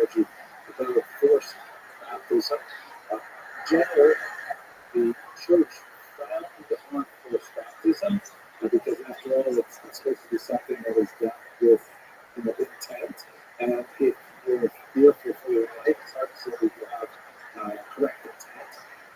But once baptism was performed, the church was also supposed to declare it null and void.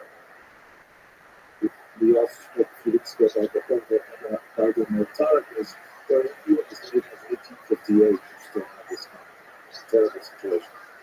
At any rate, Speyer was the first example.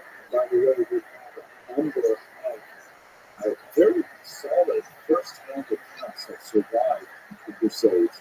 There's about half a dozen significant narratives from both the Jewish and the non-Jewish perspective on how these events unfolded. So we actually have a lot of good material to base this history. I refer to the works of Rabbi who's written extensively on the subject. It was inspired by the first case of a woman given a choice of baptism or death, decided to choose death. Martyrdom, or as it's called in Hebrew, Kiddush Hashem, the sanctification of the name. And this is a phenomenon that would be associated endemically with the Crusades much larger. When they got to the times, which was again one of those times, sought refuge with the bishops. And this is something we see over and over again in the Crusades. The church was not the enemy at all. The church was, in fact, against the violence. And although they definitely approved of the larger goal of the Crusades, attacking the local Jews was not something that the church officially sanctioned at all. It was more of a mass movement of stretched crackers on Peter the Great. So the Jews sought refuge in the bishops' compound, and in fact, the Crusaders broke into the bishop's palace themselves and massacred the Jews in his home. Quite a large number, about 800 Jews died this way.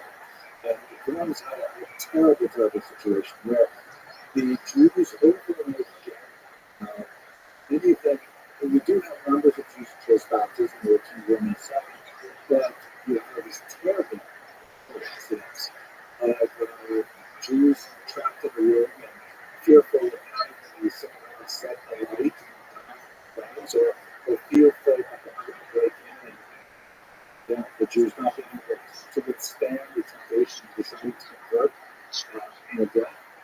There are many of these Jewish families, communities, simply decided to kill each other in acts of mass suicide. Very powerful descriptions of mothers and children, fathers killing their daughters, and horrible things to read that literally part of the liturgy for Jews for centuries afterwards in memory of this event, which was called incidentally the decree of 1996. In Mainz, the bishop attempted to help, but he did not have the wherewithal to do so, and you had recorded number there of massacres, perhaps the most powerful examples of massacres and suicides for the The rough estimate of the number of deaths is about 5,000, include the surrounding communities that go up the river. Another one whose figures who was kind of like the limit is Count Enrico. He eventually moved on as his troops were really destroyed by the Hungarians. One last detail is quite significant.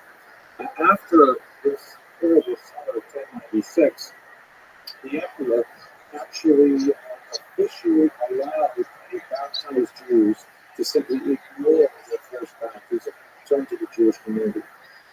There was a political conflict at this time, and the so-called anti-Pope Clement III was very upset with the emperor, but at this point, the church did not have the authority to challenge it, especially not a disputed pope, so therefore the Jews were allowed to return to their faith by secular law. Also interesting is that the Jewish community had to deal with this question of are these baptized Jews allowed to come back to Judaism? Rashi, others, of course, considered it primitive, that they were welcome back, but it was a subject of debate. That came out recently, I believe, by Professor Rabbi, looking forward to reading that and looking at the bookstore. But anyway, there's like this massive wave of violence that swept over the island in association with the Crusades and how it had very distinct features. Before we spend a little more time looking at the impact on Ashkenaz, let's just follow the Crusaders back to Jerusalem, where they finally put siege to the holy city in the summer of June 1099. The Jewish community actually defended Jerusalem side by side with the dominant Muslim population, but after a brutal siege, the walls were breached, and the Jews in Jerusalem were massacred. Many were actually sold into slavery, only redeemed when the slave ships brought them out of Italy, and the Jewish community there was able to take them out of slavery. Absolutely horrific things. Obviously, there's huge geopolitical implications to the Crusades because this their point in the cleaving of Europe between Christian North and the Muslim South, the separation politically, culturally, and intellectually of Christians and Muslims continues right up until the present day. In fact, one of the schools that was slang derogatory terms for Americans in Iraq is Crusaders. That the Muslims definitely have the Crusades a very important part of their historical memory, and it's not a complimentary to the West.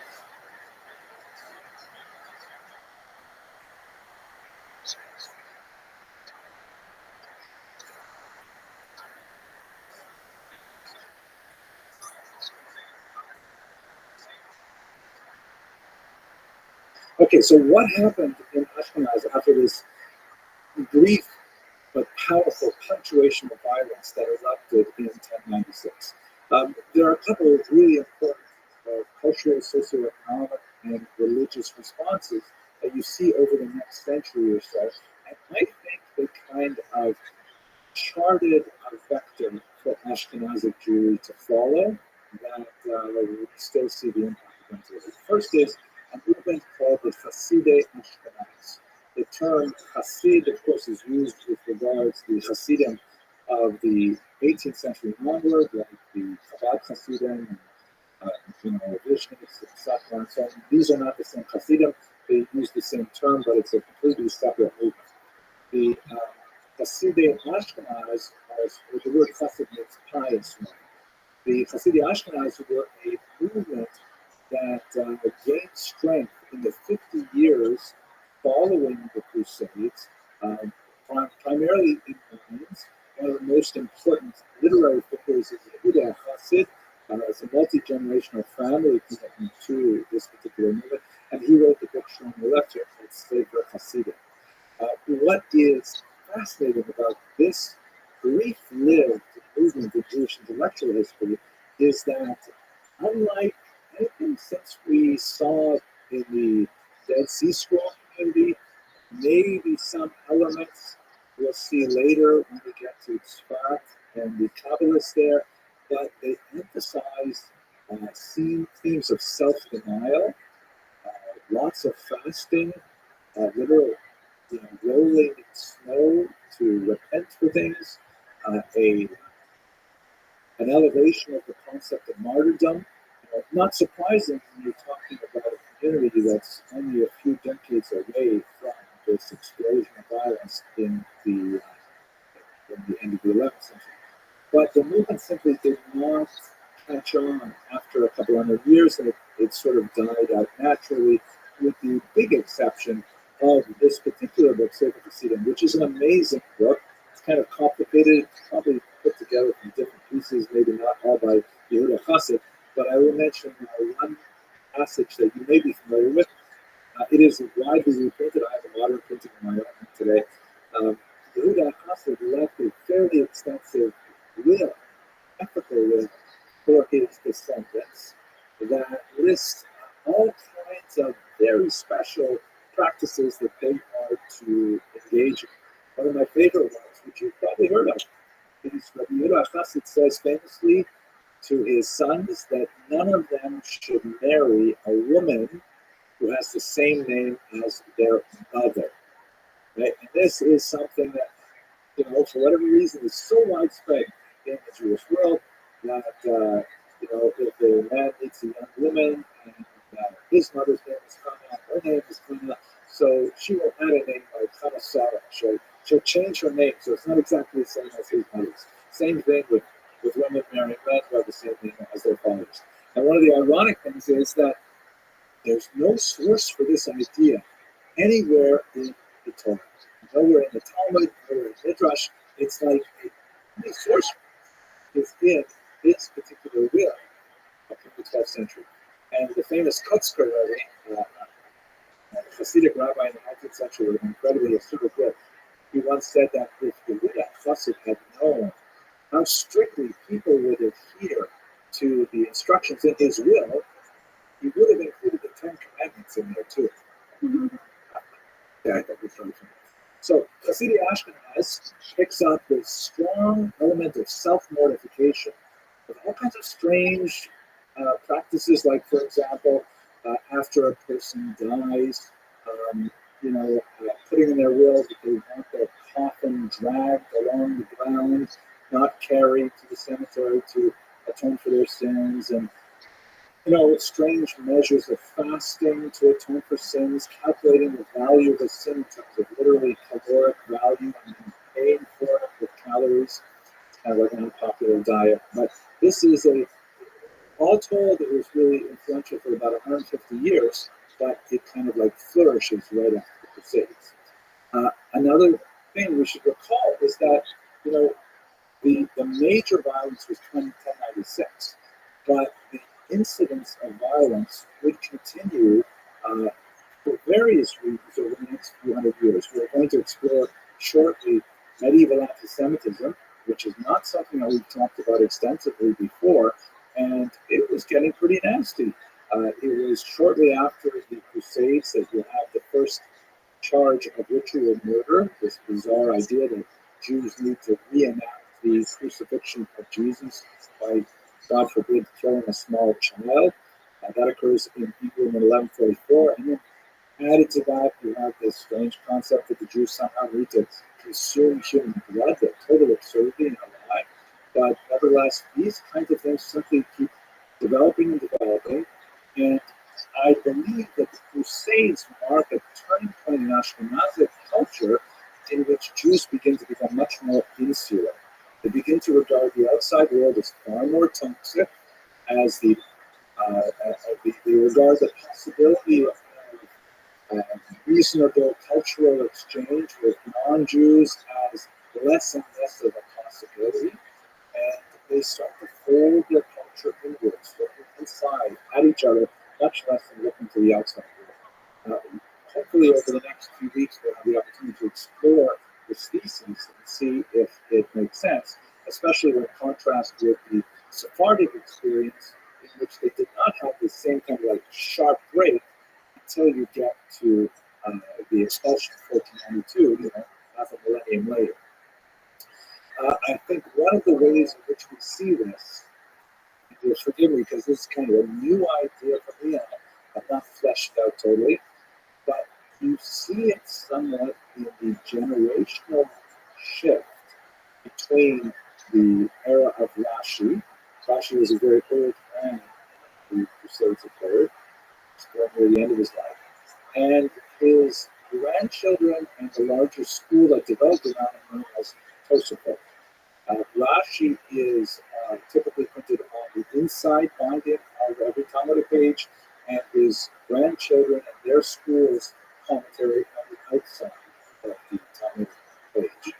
And one of the big differences is that Rashi, as a stylist, tends to be much more straightforward, holding your hand, explaining things one word at a time, one concept at a time, and he seems to be much more open to the simple translation of the text.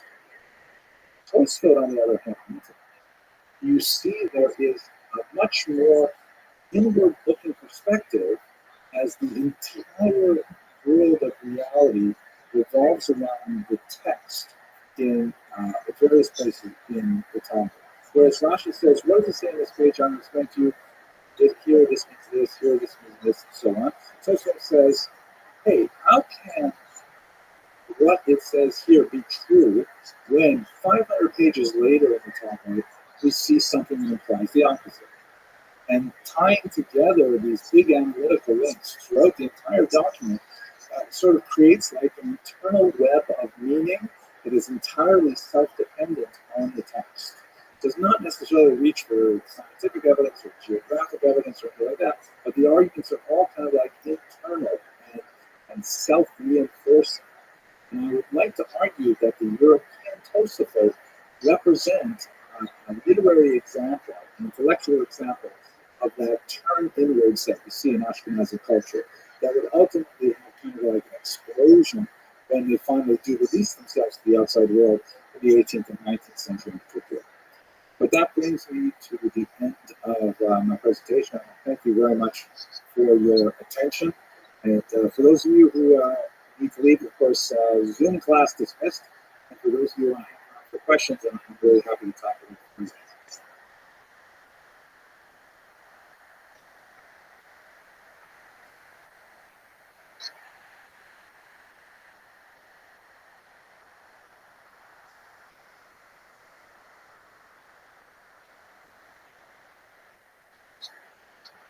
We're going to start with a discussion of Jews in the medieval economy, and it's going to be a little bit more broad focused than some of the other talks, especially the more biographic talks that we've done before. And then we're going to really focus in on a couple of aspects of the Jews in the medieval economy, specifically commerce and then finance. So these three short talks will give you a sense, however, about the nature of the Jewish economy in the medieval period, particularly around the High Middle Ages in particular. So let's start by talking a little bit about agriculture, which is not one of the areas in which Jews were especially active during the medieval period. Historically speaking, Jews have, of course, been farmers, not only in the biblical period, when this was the main economic mainstay of the Jewish people, as we discussed way back in this Jewish History Lab series, but also in the modern period, when we come to modern Israel. And as a matter of pride, the Jews specifically moving to Israel attempted to return to the land. Now, to a certain degree, this was motivated, of course, by the necessity of producing agriculture for this increasing population in the Middle East, but also because it was a reaction to kind of 19th century ideas. Much of the thought in Europe of the 19th century, both from the right wing of the spectrum and the left wing of the spectrum, as both of these areas were developing, kind of like looked down on any people or population that was not specifically connected to agriculture. There was this idea, for example, if you look towards socialism, there was this idea that, deriving economic profit from the fecundity of the land was somehow healthier or normal or, honest, as it were, than commerce. Because commerce, after all, deals with buying things cheaply and then artificially selling them for a higher price. That's how commerce works. And for much of the medieval period as well, there's been this kind of disdain for commerce. It was always considered some kind of sharp behavior or shrewd behavior. And Jews and Christians, and to my mind, I believe Muslims, all had a certain amount of hesitancy over the nature of commercial profit and sought to regulate it. There's the idea, for example, of the so-called just price, the correct amount that an object may be inflated in value in order to cover the costs of the seller, or the person who is the middleman. And we have discussions of this in the Talmud as well. By the way, it's something like a 35% markup is considered more or less normal, but there's so many reasons to avoid that or get around that. So Anyway, so on the left, you have this idea that Jews, being traditionally urban people for much of their diaspora history, were somehow, like economically unhealthy or even immoral. And on the right wing of the spectrum, then you have a development of this idea of the folk, which would later become a very powerful ally of the idea of race, that somehow the character of a people was formed by their connection with the land. That somehow by digging their fingers into the soil of their native land for generation upon generation, somehow this created a unique character of the Italians with their things and the Northern European Aryans with their things, and that was like part of like what it meant to be a person was you developed a culture that you had somehow imbibed by having generations of genetic attachment to the land. The Jews, of course, did not have this attachment to the land, and so therefore they were somehow unhuman. They were like not human in the same way as others were human. So there was a very big push in the 19th century to try to get Jews back to the land. And we see this not only in Israel, we also see it in all kinds of colonial projects in the Americas, in the Russian Empire, and so on, where there's like encouragement for Jews to engage in farming. And they largely succeeded. Israel's agricultural output is really impressive. So, but it contradicts a large trend in Jewish history, which is primarily towards other types of commerce, as we shall see. Agriculture posed a lot of risks without necessarily all the benefits that Jews would associate with a profitable endeavor. First is that Jews are frequently expelled from a given region. France expelled the Jews, I think it was 4 times in the 14th century or 3 times in the 14th century. At least every other generation you could be expelled from your land. If you had invested all of your income, all of your wealth in land, then of course is completely gone because it's hard to run with 40 acres on your back. There were areas where Jews were forbidden to own land, but those were actually more of the exception than the rule. It was simply not a very wise investment for Jews, not only agriculture, but even like rental properties, because who's to say that you'll be able to keep that land if the political environment changes and you're dispossessed of it. Furthermore, it's a really hard job. I once spent a summer reading, and it was horrible. You're bent over in the sun, and you're thirsty, and you're picking, carrots apart from each other, so they all grow at the best rate. I mean, my gosh, you would want to spend 8 hours a day doing that by hand. Really, really hard work. And if the crops go bad, forget about it. So lots of reasons why Jews would not want to go into agriculture, and a lot of reasons why other forms of popular income. Now, the last, perhaps the most important thing in many ways that get started with this idea really is the fact that the Jews were not, especially in medieval Europe, slotted in the right spot in the corporate structure of medieval society. I'll explain what that basically means, but essentially Jews were not expected to become farmers, and Jews as farmers would have been way out of step with their role in society.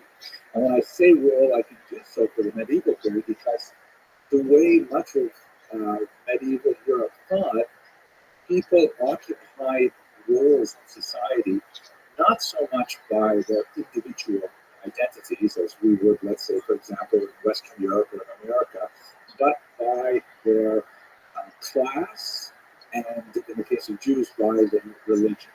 They occupied a different box, very caste-like, almost like the Hindu system of Varna, and not really as extreme, but in that same family, where they weren't supposed to be doing any farming. That wasn't for them. So let me explain a little bit about what this corporate structure of medieval society was, and then it'll be much easier to understand the Jews' role in that economy. Okay, so here's a basic schematic of what corporate society looks like. You have the king, okay, the He's the chief officer of the country. And then you have below him the nobility that are typically charged with running particular sections of the country geographically. And then below them, this map is not to scale, a huge, massive amount of peasants. Right? Those are three basic corporations in medieval society. There are more, but these are the basic ones.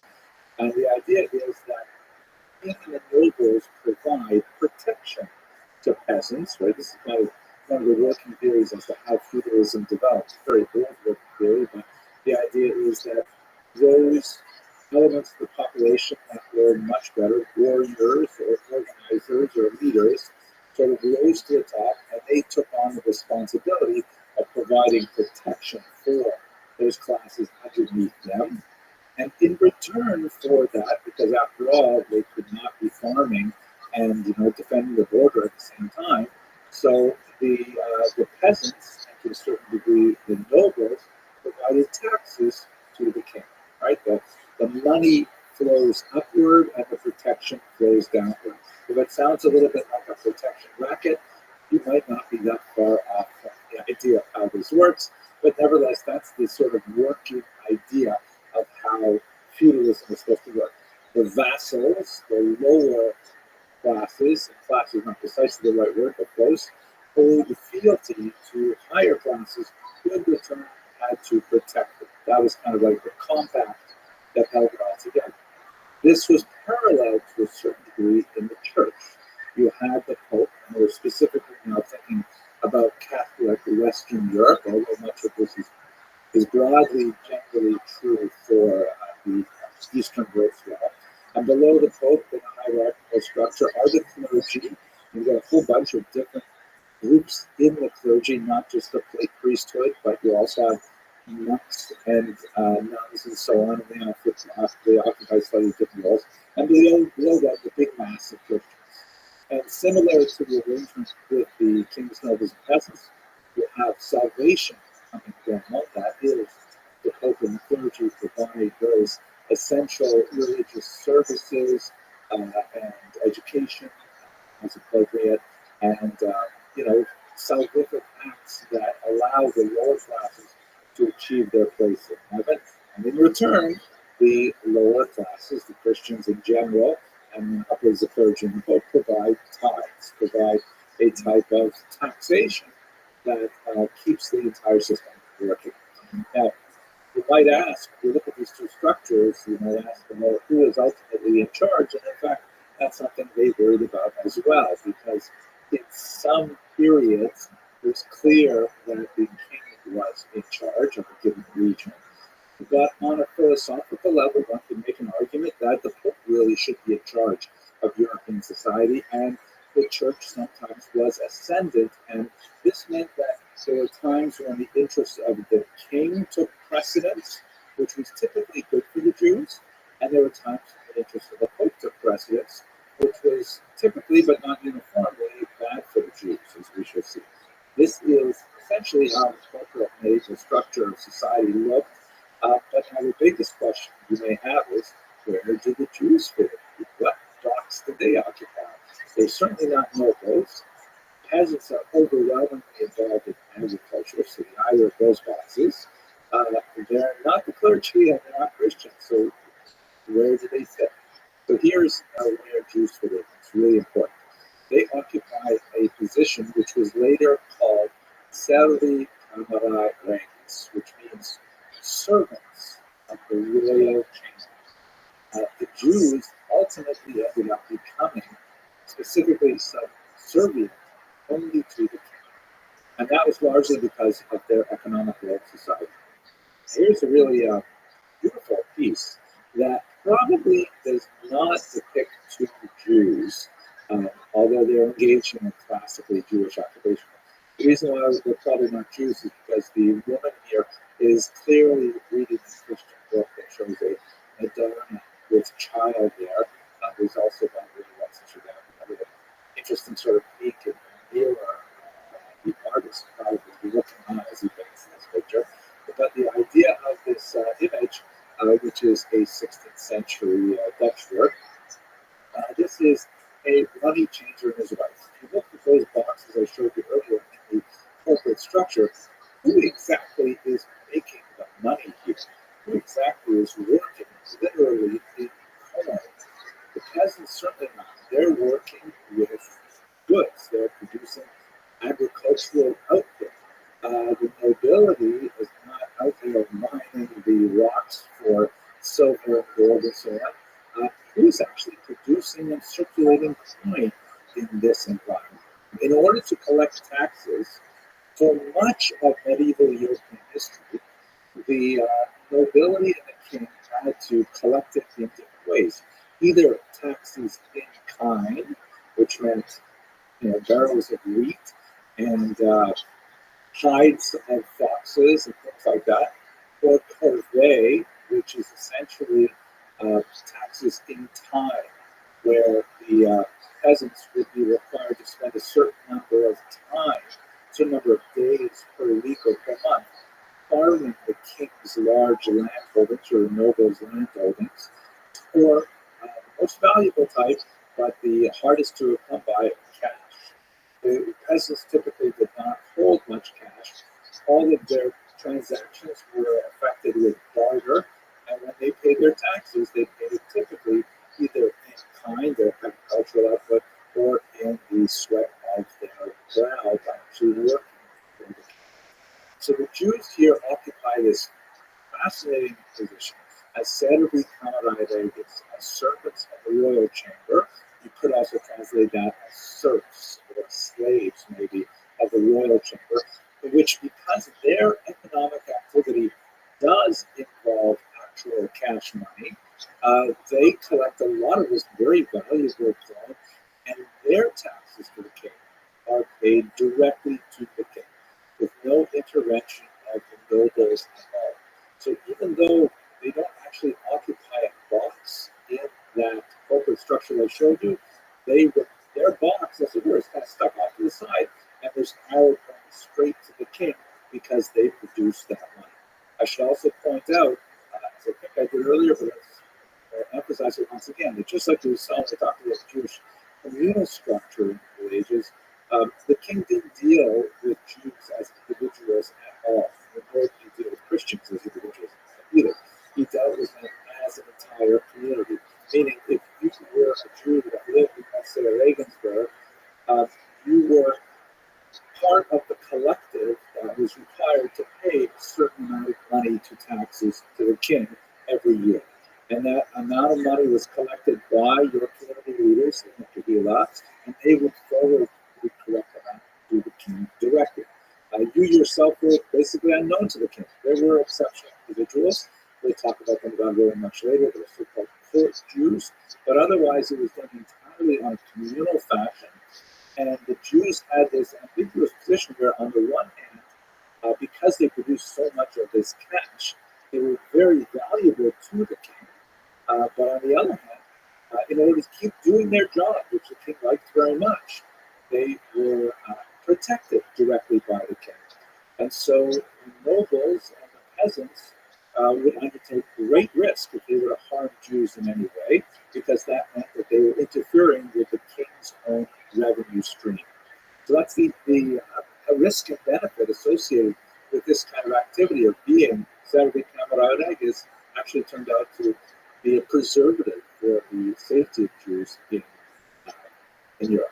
Now, it also meant, however, that as we saw in the earlier diagram of the two arrows with the king and the pope facing to each other, the church-state power was often fought over who controlled the Jews. Sometimes, if the church was especially doctrinaire and wished to impose certain, pious wished to impose some pious persecution of the Jews on some doctrinal point, and the king was not powerful enough to protect them, and he would lose that revenue stream. On the other hand, there were times when the king could become heavily indebted to the Jews and would find it much more expedient to simply cancel his debts by expelling them. And the church might be powerless to protect the Jews, who were, after all, given a particular slot in eschatological history by people like St. Augustine, saying that the Jews have to serve as a witness. So the Jews were kind of like buffeted by powerful forces, much more powerful than they, largely because of their Christian actions. So at this point, I give you kind of a sense of like where they fit in the economic structure. I'd like to talk next about how they exactly made that money. First, in terms of commerce, and then in terms of finance.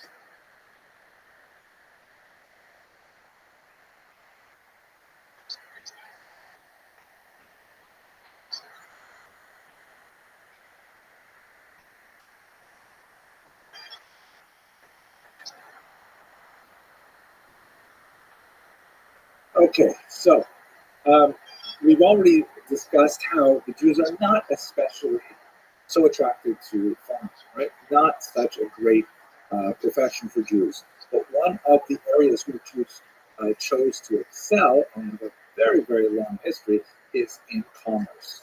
We've also looked in previous classes at the Radhanites, who are probably the most famous of the Jewish travelers and international commercial agents of the 9th century. It's described by Muslim historiography.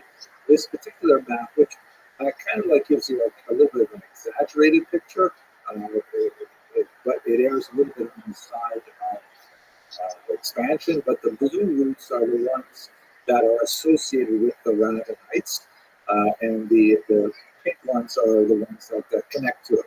But it gives you a sense of how these Radhanites, who are probably based in southern France on the Rhone River, nevertheless had an amazing trade network that extended over all of the New World at that time.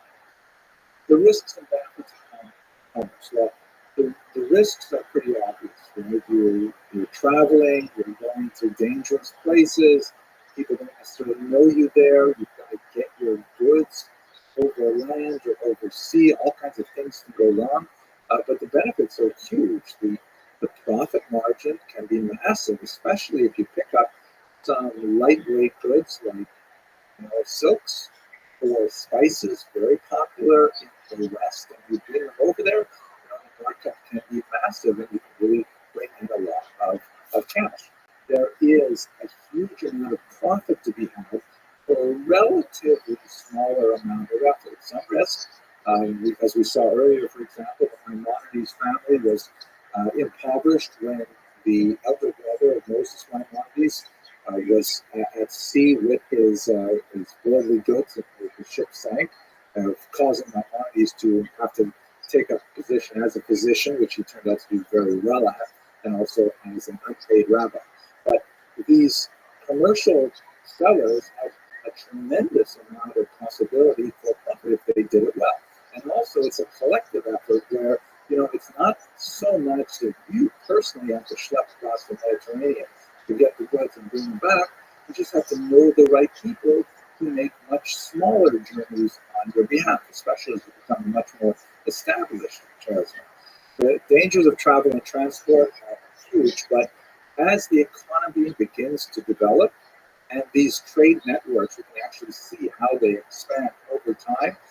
They seem to be profitable by everyone involved, and so they are generally very protected, especially in Islamic areas where you have, everything is under Muslim rule rather than a patchwork of different rules of war and greed. And the Jews have a leg up in this. The Jews, of course, were not the only international travelers, and the Jews were not at all the only international commercial agents, but they did have a decided advantage which made them disproportionately important to international trade. This diaspora advantage includes a few things. First of all, the Jews have a common language. So when they are traveling to far-flung regions, you can have a Jew from England communicating with a Jew from Central Asia because they've got a common language in Hebrew. That's incredibly important for them. Now, they might not be deeply fluent in Hebrew, but they certainly know enough to engage in the basic communication, negotiation for price and goods and so on. Secondly, also extremely important, they have a unified legal system, and maybe even more important than the system, the norms, expectations, how commerce is done. Now, if you can imagine even today walking if you ever gone, for example, to the Arab Shuk long before it was as dangerous as it is now, but if you went to the Arab Shuk and you didn't know the kind of culture of negotiation of how you're not supposed to pay the first price they mention, and you're only supposed to negotiate in good faith if you really will buy it, all kinds of things like that. You might not necessarily know those rules. Well, because the Jews are all steeped in the same Talmudic tradition, with the same laws, the same avenues of appeal if they feel that they're not being treated appropriately in a financial endeavor, then you have a whole system, a whole structure that allows it to take place. If you can imagine a Christian traveling deep in Muslim territory, let's say in what would be contemporary Iraq, he would feel extremely out of place, especially after the Crusades. Oh my, extremely unwelcome, would not have the built-in support system there that would be able to take him in and would be able to provide food and lodgings for him at a reasonable price and protection from being robbed and so on to allow him to do business. The Jews had these things because of the diaspora itself. Ironically, the diaspora, which was a punishment inflicted upon the Jews, if you want from a theological perspective, or if you want just from a political, historical perspective, the Jews were forced into this scattered exile across all of the known lands of the earth. It actually was able to work to their benefit when they established these far-flung international connections. I can tell you just from my personal experience, there was, I grew up in, I'll show you a picture later, I grew up in a far-flung, very remote part of northern Canada, and every year there was a charity collector for the Base Yaakov of Montreal, right, a girls' school in Montreal, who would hitchhike all the way up from Toronto. We're talking about hundreds and hundreds of miles. We're literally, the only thing beyond the streets that I lived on was the Arctic Circle and the North Pole. And he would hitchhike all the way up there for the handful of Jews that lived within a 50-mile radius. And when he got up there, he would, my parents would kick me out of my bed, and he would in the bedroom. I would sleep in the sofa in the living room. And that's just the way it was, because that was Jewish connection. So the same thing is pertaining in medieval Europe, where Jews are able to travel with much more reliance on on the hospitality extended to guests and so on. And this was a massive advantage for them. This is, I'm guessing, why the Jews developed this unusual habit of playing Jewish geography with one another. I don't know if non-Jews do this, but when Jews meet each other, especially in a setting where they don't expect to meet other Jews, something like that, almost always the first thing they start doing is they start playing a game where they ask, okay, where are you from? Oh, you're from Manitoba. I know some Jews in Manitoba. Do you know that? And they start to immediately try to develop a web of connection that makes them feel plugged into the worldwide tribe of Jews. So this Jewish geography game, I wouldn't be surprised if it had its cultural roots deep in the medieval commercial enterprise, where Jews traveling would try to develop a richer network of connections. Now, what did they sell? This is a little bit more controversial.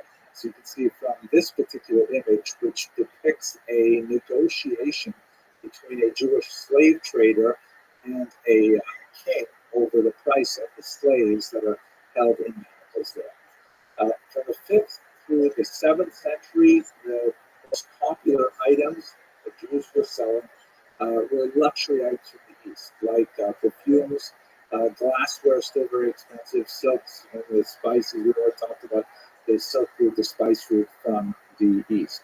And these things would be brought towards the West, or Jews were especially associated with that trade.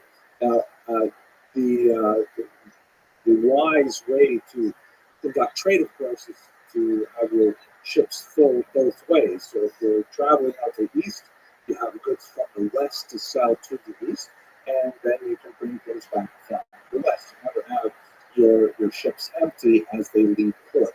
5th to 7th century. 7th century is significant because that's the beginning of the Muslim expansion, right? The 4th decade the 7th century is when Islam really starts taking off, and by the middle of the 8th century, it's got all of North Africa, Spain, and so on, and quite a bit of the Eastern Mediterranean as well. So after the Islamic expansion, the Jews take a much larger role in the expanded trade across that major cultural political barrier between Christian Europe and Islamic North Africa and the Mediterranean, Eastern Mediterranean. So they're bringing from the west to the east a lot of things that are produced in Europe, like swords, actually. There's a lot of superior steel or iron coming out of Eastern Europe. Furs, right, very big thing that's not easily available further to the east. So they're bringing the luxury goods we described earlier to the west, and they're bringing a lot of these raw goods as well to the east. And here's where the more controversial element comes in. In the year 854, a church council banned the trade in Christian slaves. And this is something that we've seen all the way back from the Sin of Elvira in the 4th century and so on, that Christianity may have a problem with slavery in general, but it really has a problem with Jews owning slaves. So there's a lot of bans frequently in medieval history that emphasize the fact that Jews are not allowed to own slaves, and Jews are certainly not allowed to trade in slaves. So when there is a ban on trade in Christian slaves, not only by Jews, but by non-Jews as well, so now the Jews become much more important in the slave trade because the slaves are largely traded in Iberian markets under Muslim rule, that is in the south part of the Spanish, Portuguese peninsula, in places like Granada and so on. So the actual proportion of the Jews involved in the slave trade is very small, right? Only a small number of Jews were engaged in international commerce, and only a small section of the overall commerce was in slaves. But Jews were disproportionate to Christians involved in this trade, and they were definitely dwarfed by the huge amount of slave trade in general by Christians and by Muslims. But on a per capita basis, it's reasonable to assume that just like Jews are overrepresented in commerce and other goods, they're overrepresented in goods like slaves as well. Now, this noxious pattern does not hold true in the same way for the transatlantic slave trade, which was a much larger and in many ways far more exploitative trade when African slaves were sold to the Americas in particular. Certainly there were Jewish slave traders, but they were, again, a minority among slavers as a whole. And we should bear in mind that this was in the context of the morality and the accepted commercial practices of that day. As offensive as it may seem to us in the 21st century, it was not considered especially offensive in the 8th, 9th, 10th century, with the one exception that Christians would not allow the trade of other Christians. When Eastern Europe, which was the main source of slaves at this time, in fact, there are some theoreticians that say that the word Slav is related to the word esclav, or slave. It's also possible in other Slavic languages that it refers to a very different kind of word, like glory. Like you say, Slava Bohu, glory be to God. But be that as it may, as Eastern Europe is increasingly Christianized towards the later part of the Middle Ages, then of course that becomes an area that is often used to slave traders as well, and much of it will shift even further towards Africa, where there are still larger proportions of non-Christians available for sale in Europe.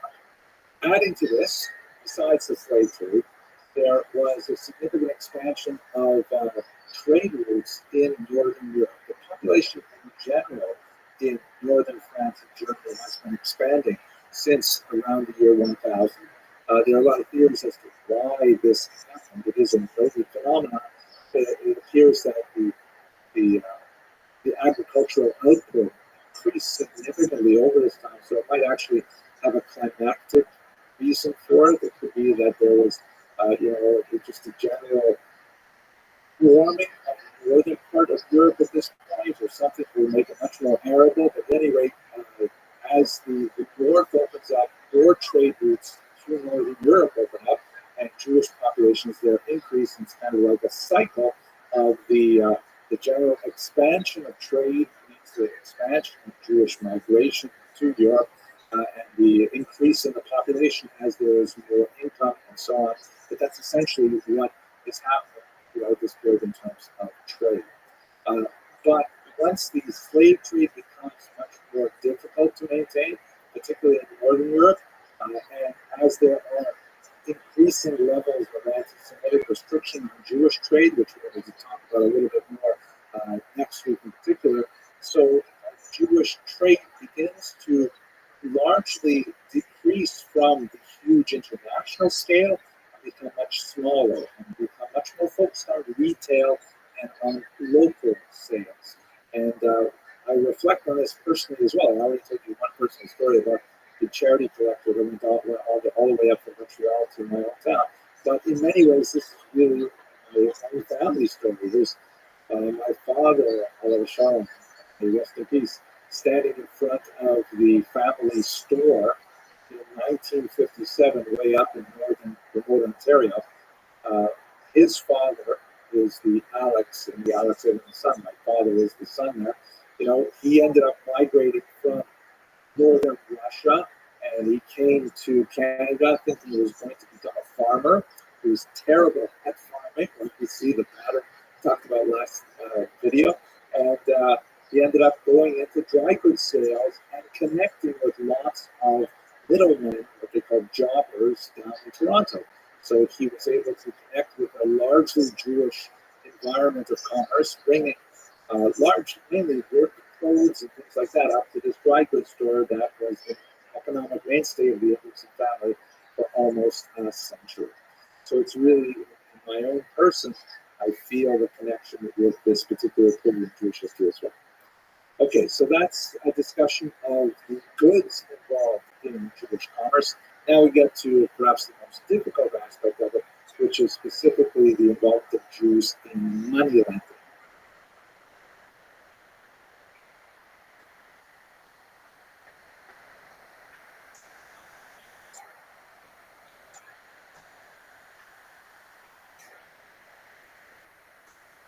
Okay, let's go on to the last part, which is the most difficult part of this section, talking about money lending. Money lending and the medieval churches. The Shylock, of course, is the image. Shylock is the merchant of Venice. And Shakespeare's famous play here appropriately indicated with a red hat, which was the badge that Jews were required to wear in Venice at the time of the setting of this particular play. So the idea of money lending is heavily discouraged by the church, specifically one Christian to another, on charging interest. If you look at Deuteronomy chapter 23, verses 20-21, it says very clearly, you shall not lend on interest to your brother, interest of food or money or anything on which interest can be charged. You may charge interest to a foreigner, but not to your brother.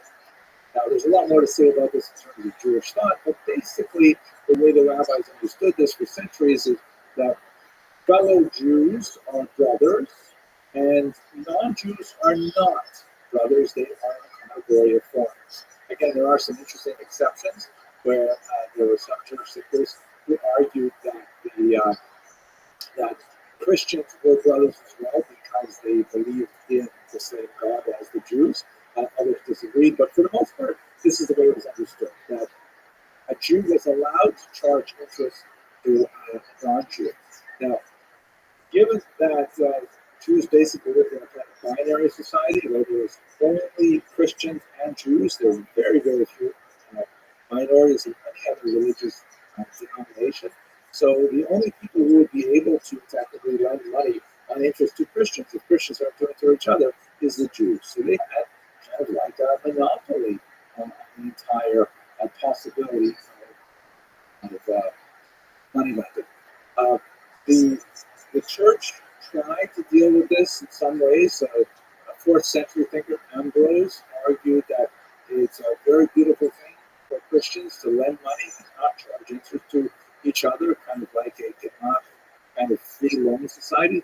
But it was hard to encourage this because, after all, there's no profit. You have to be independently wealthy and willing to risk your money to lend money without charging interest. So it was not happening. So money lending, especially as the economy became more and more sophisticated, it became much more necessary to have the institution of credit flowing in society. This is especially true if you have an agricultural society where you have farmers who are cash poor and they're actually bringing in corn, but they've got to buy seed and they have to wait a long time until they can harvest. So sometimes credit is the only way to bridge that period where they will not have anything to pay for their goods and services for. Ultimately, however, the church decreed in the 12th century the so-called Decreto Gratiani, also known as the Law of Gratian. On the left, by the way, you see an illuminated manuscript that illustrates one of the many laws discussed in the Decreto Gratiani. They actually has to do with who may marry whom in terms of blood relations. But the Law of Gratian said, full stop, Christians, you can't charge each other interest, which means, effectively, Jews are the only source of credit in medieval Europe. And so Jews started engaging in money lending.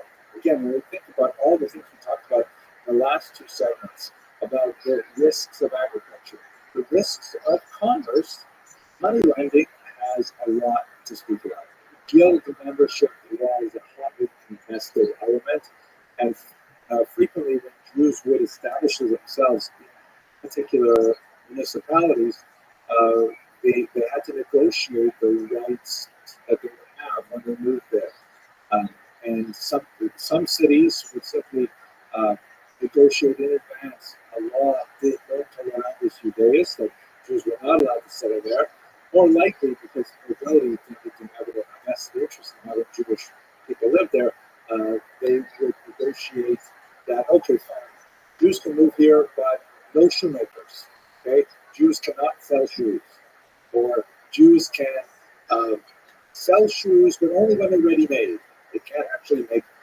So guilds and various other trade unions, primitive trade unions, often restricted the tasks that Jews can be involved in. Now, we definitely were nevertheless interested in the kind of profit that Jews were involved in.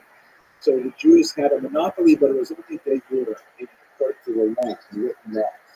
De facto, they did have to compete with Christians, and ultimately the church would find a way around it, specifically the Franciscans, and that would be the end of the Jewish monopoly, although not necessarily the end of Jewish money lending for reasons we'll see in just a few minutes.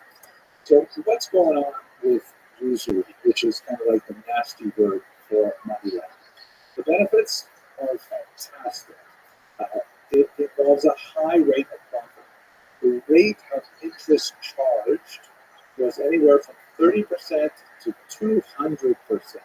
We're talking about loan shark rates. It was very, very expensive to borrow money, and so that meant that people who could afford to lend the money could make a massive amount of profit. It was an urban profession. Jews, as we have seen over and over again in the diaspora, they have gravitated to urban settings. So this is something that makes a lot of sense if you're living. It's like you can have bankers' hours. You can simply say when you're going to open, 10 to 3, and you just let the customers come to you. I mean, it's a fantastic possibility. And it is affordable. It's the kind of thing where if you're dealing in cash, especially when you have lots of contacts through commercial ventures, you can deposit money for safekeeping, you can exchange letters of credit and so on, and it requires fairly minimal effort. Moreover, the Jews were actually quite well prepared for this because they were literate, they were numerate, they had this great relationship with the king, right? The Servi Samurai Regis, where if they're making money through money lending, that means they're really great flow of currency to the king directly. Later on, when we get to 18th century Poland, the king would realize if it's so easy for the Jews to make money, then we want a bigger part of it, and ultimately they would take apart the very structure they had put together. But that's hundreds of years later in the period of time. Now, the risks, however, are also commensurate. Uh, the biggest risk, of course, is resentment, because we all have credit cards, and nobody likes getting a credit card bill. And when you look at the statement, you see, okay, I bought this, what? Interest charge? Wow, you feel really bad about it, especially if you can't pay off the balance down to zero every month. You see that interest charge, and every month you think, wow, I'm paying so many dollars for nothing, for stuff I bought a long time ago and are already, gone. So there's a great deal of resentment. This come from the peasants, when they borrow small sums, but they carry a impressive debt load. And when peasants get too upset, then what happens is pogroms. You have popular uprisings, often against the will of the king, who is happy to see the Jews engage in usury and then bringing more funds back to them. But if it's too much, then the king, you can't control the peasants in these terms. The clergy are resentful of this because it represents kind of like a legal fictional go around or loophole to the law of gratia, because the law of gratia clearly allows Jews to charge interest, but who wants this kind of thing happening in society, even though it is economically necessary? And the nobility and even the king, however, can show resentment, because it was not at all that uncommon for nobles and even kings to end up borrowing large sums of money from the Jewish populations. And then when things don't go their way, like for example, if they're trying to finance a border war or an expansion of some sort, then it becomes much more expedient to simply expel the Jews and cancel their debts. We see this happening frequently in medieval Europe. England, for example, expelled their Jews in 1290 over basically this issue, where it was simply easier to simply say, okay, do over. As we saw in France, as we will see in France, the Jews will then be invited back a generation later, because when they expel the Jews, they have no more source of credit. They need credit to keep their economy growing, so then they invite the Jews back. They end up borrowing a lot of money. It becomes too much. They expel the Jews, and they enter this cycle once again. So this is the kind of danger that is associated with money lending in this period. So the relative wealth and power that are accumulated through money lending can be quite ephemeral because of the large-scale resentment that can be built up in the population. Later on, when we get to Eastern Europe, in the next semester of this classes, some of the elements of this become even greater when alcohol is involved.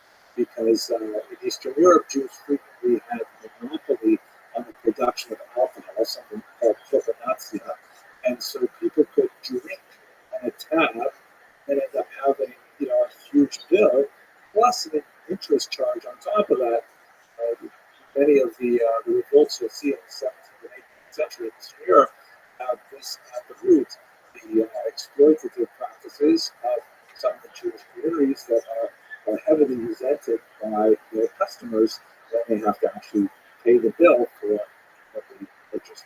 It's a very difficult period of time. Now, how does this all come to an end? Largely, the Italians wake up and say they've got to get involved in this.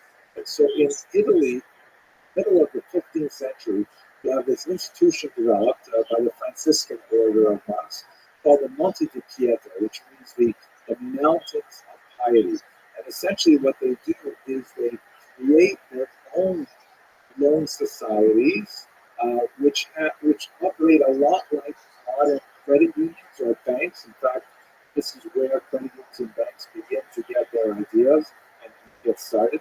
They charge interest, but it's small interest, between 4 and 15%, which is much more manageable. And the purpose of this interest is largely to cover the overhead of hiring staff to manage the funds and so on.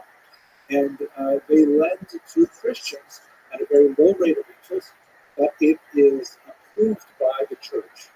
First, temporarily, I think towards the end of the 15th century, formally approved by the church, because the overhead costs are not interest for profit-bearing idea. They're really there to just keep the system going. Now, the demand for credit far outstrips the supply that the Monte di Pieta are able to service, but it still means that the Jewish monopoly has been pierced. That there is now that the church has officially sanctioned this type of banking, there is no reason why one would still have to go to a Jew. But the fact that demand is still so high, far more than the amount of cash that the Monte Pieta are able to maintain, it meant that Jewish money lending still continued right up until really the modern era. But it tended to be on a much smaller scale. Like instead of lending to nobles, Jews were more likely to lend to local peasants so they could buy, spoons and things like that. And there were a few exceptional individuals, these so-called court Jews, who really rise to power shortly after the 15th century. But for the most part, Jewish money lending was a much smaller affair and much more local. If you were a typical Christian, say in the Italian Peninsula, chances are you would be more likely to do business with a Jew who is much more local and had much less strenuous demands for collateral. But you did have the option, especially if you were borrowing larger sums, that the Monte di Pieta would make more sense for you. So this is essentially how the monopoly was eliminated by the Italian bank crisis. Still, when we kind of reflect on the overall economic picture of the Jews in the medieval period, we can understand how, in particular, money lending was highly resented and would feed a growing anti-Semitic surge that is going to be the topic of next week's lectures. That anti-Semitic surge would ultimately overwhelm much of Western Europe, forcing the Jews to move further to the east. And it's to that subject that we will return next week. For now, thank you very much for participating, and I hope you have an excellent week.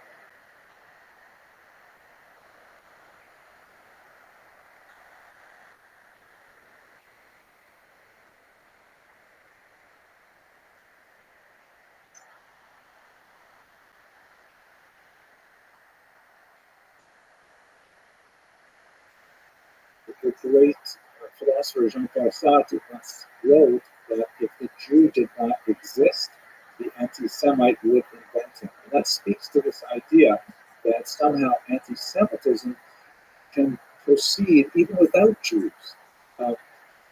Let's have a look, though, at the historical evolution of this bizarre idea. And we're going to specifically look at the medieval period. And then in the next two lectures, we'll look at the two major charges that developed in the medieval period, specifically the blood libel and the desecration of the host. But first of all, let's just take one moment to talk about terminology. I'm going to use the term anti-Semitism. Strictly speaking, that is an anachronism.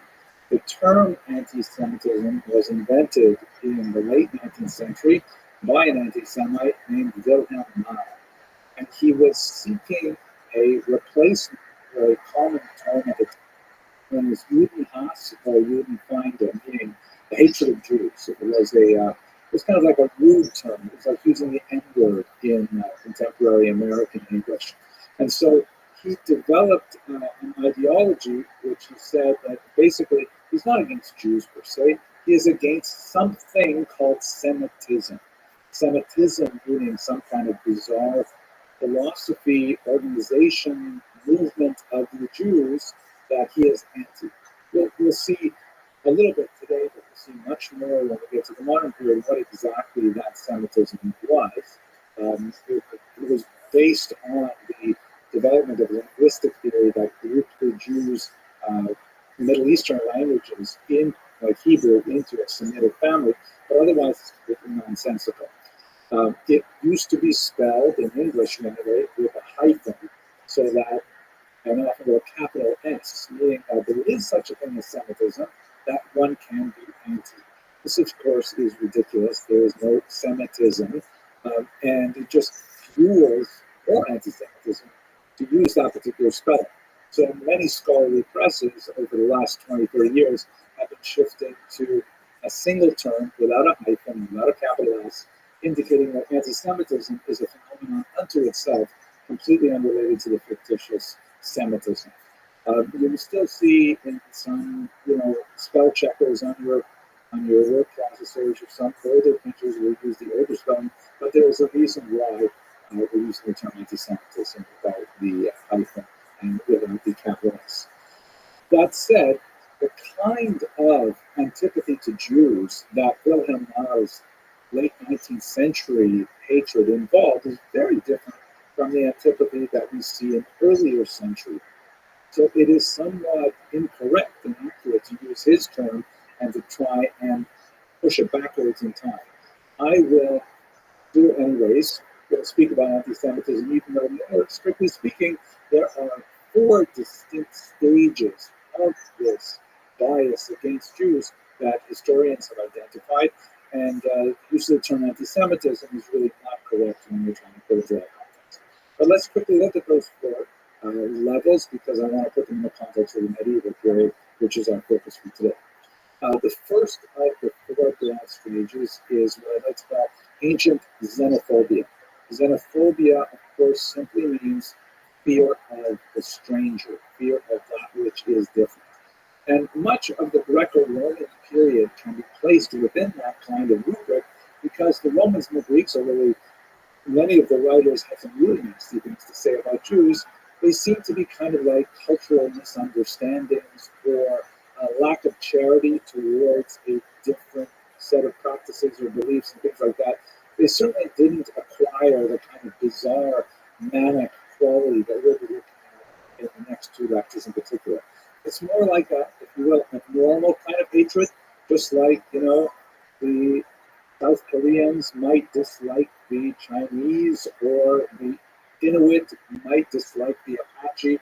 It's kind of the human condition that we frequently develop fear or even dislike of those who look different from us or behave differently and so on. So it's kind of like, it's not nice, but it's more normal. When you get to the early Christian period, so we're talking now about the 1st century and onward, you have a specifically theological antipathy to Jews that we discussed a little bit in the lecture on the Versus Judaeus, which arises specifically out of the relationship between the early church and the mother religion, Judaism. As the early church emerges and defines itself against the background of Judaism, there are some writers who will disparage the mother religion in order to create more distance, more contrast between Judaism and Christianity. So also not very nice, but also within the realm of understanding, because as religious movements split apart and morph into something new, they will often look back with a little bit of anger at their predecessor. Those of you who participate in synagogue forums will know that when you have a so-called breakaway minyan, right, you have a large synagogue and then a small group of people are disgruntled with the rabbi or with the Kiddush policy or whatever, they break off to form another synagogue. Certainly a very normal kind of satellite thing to do. And sometimes they'll look back at the old synagogue and say, oh, that was so terrible, the goodness, Kiddush stuff, things like that. So that's a different type of antipathy to Jews that's really rooted within the theological conflict between these 2 groups. The 3rd period is what we're going to talk about today, medieval Jew hatred. I use this term hatred on purpose because, wow, it is so awful and nasty and so totally different from what we see in the earlier 2 stages. Modern anti-Semitism, which is where we get that term today, again, I'm going to kick down the road the can of discussing anti-Semitism until we talk about the modern period, but in reality it involves 2 basic ideas. The introduction of race thinking, the idea that the Jews constitute a separate race rather than a different religious group, and that's really a modern phenomenon. And secondly, the idea of the conspiracy theory, the idea that the Jewish race are somehow all involved in this diabolical plot to overturn the world. There are elements of this in the medieval period, but they are really quite minor.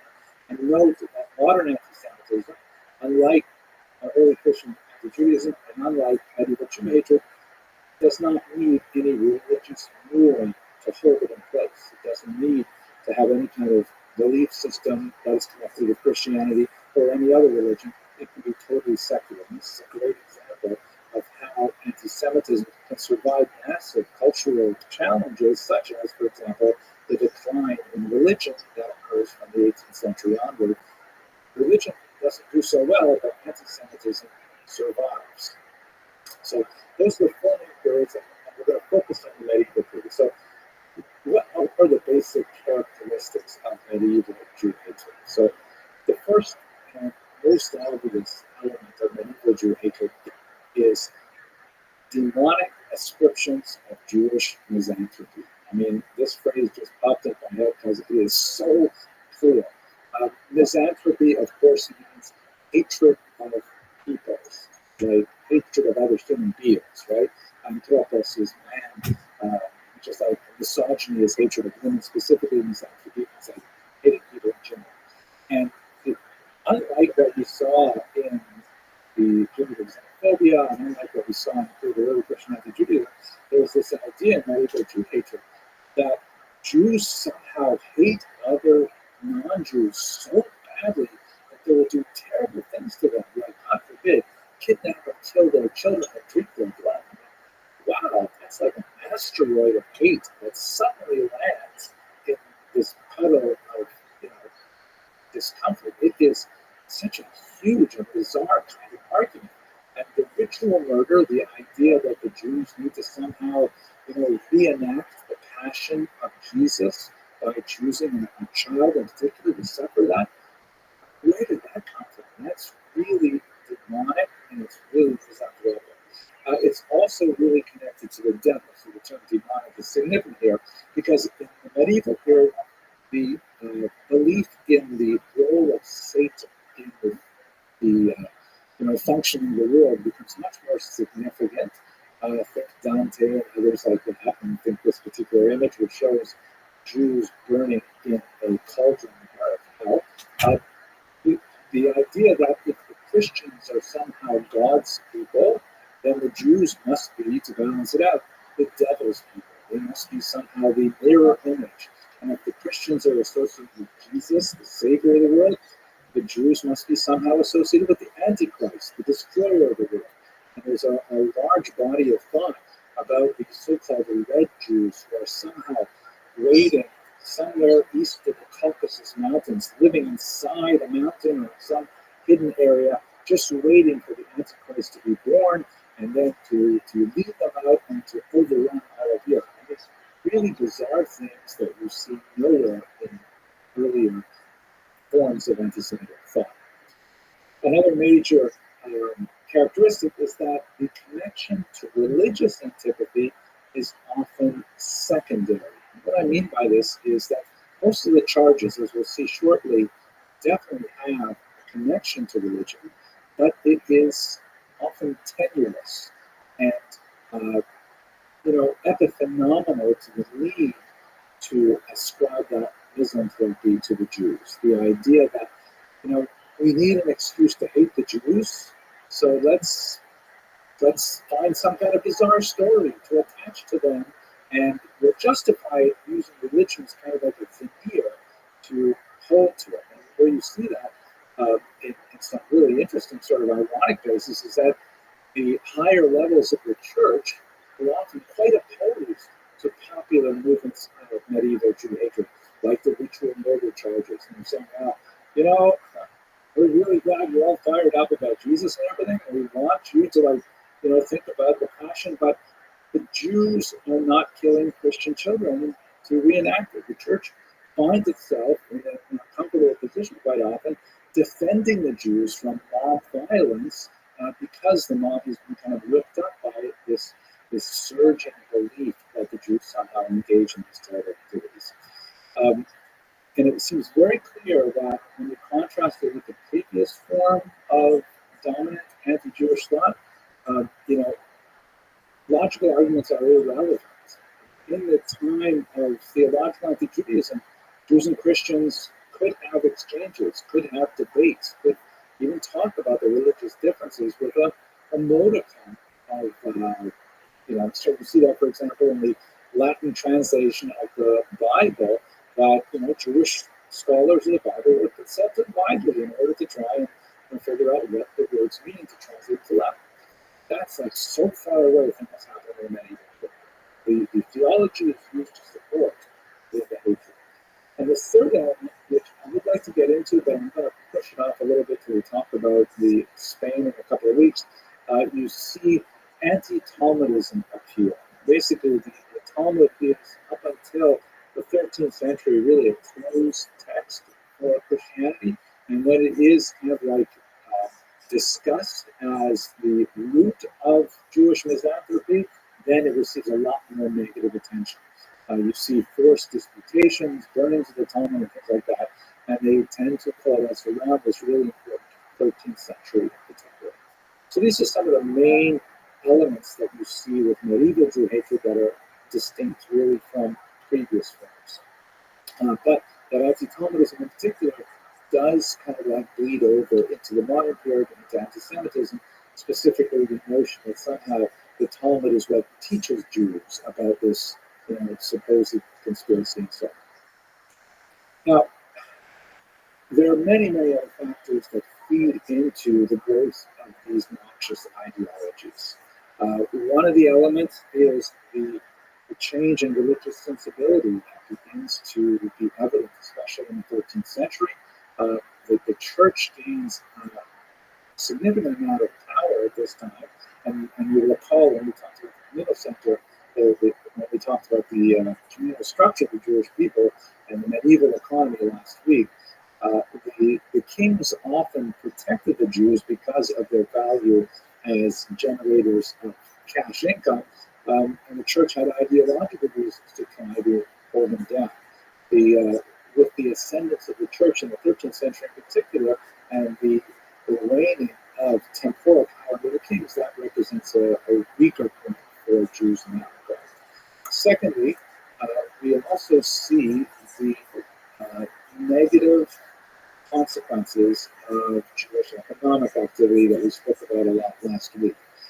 Jewish money lending, hugely important for the medieval economy, but also something that can be deeply resented, both by the small-time customers of Jews who might be borrowing money just to get through a harvest season, and also for the more powerful nobility who might be borrowing money to wage at war or something like that. So it's not unreasonable to imagine that a lot of the antipathy to Jews is born out of this resentment over the exploitative practices of Jewish money lenders. That's not to say in any way that legal behavior somehow allows for violence. It does speak to the inegalities of the medieval economy, and it's something that people should certainly be aware of, even for our own times.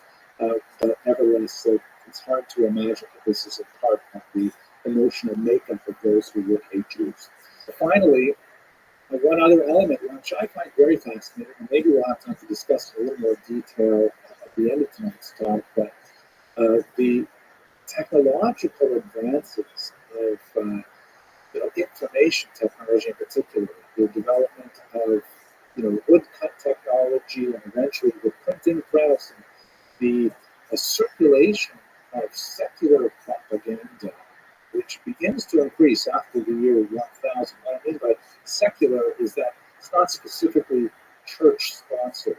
Recall that for medieval people, art was something incredibly precious. We live in an image-saturated time where we're constantly bombarded with images, and not only that, with video, but in the medieval period, people would look at something that we would consider very primitive in terms of art, and they would wonder, even the wealthy people who could own art would not not just like display it, they would keep it inside cabinets, and only for important occasions would they open it up and allow people to gaze on a little miniature piece of art. So the cheap distribution of woodcut prints really has a significant impact, I would argue, on the social media spread of these ideas.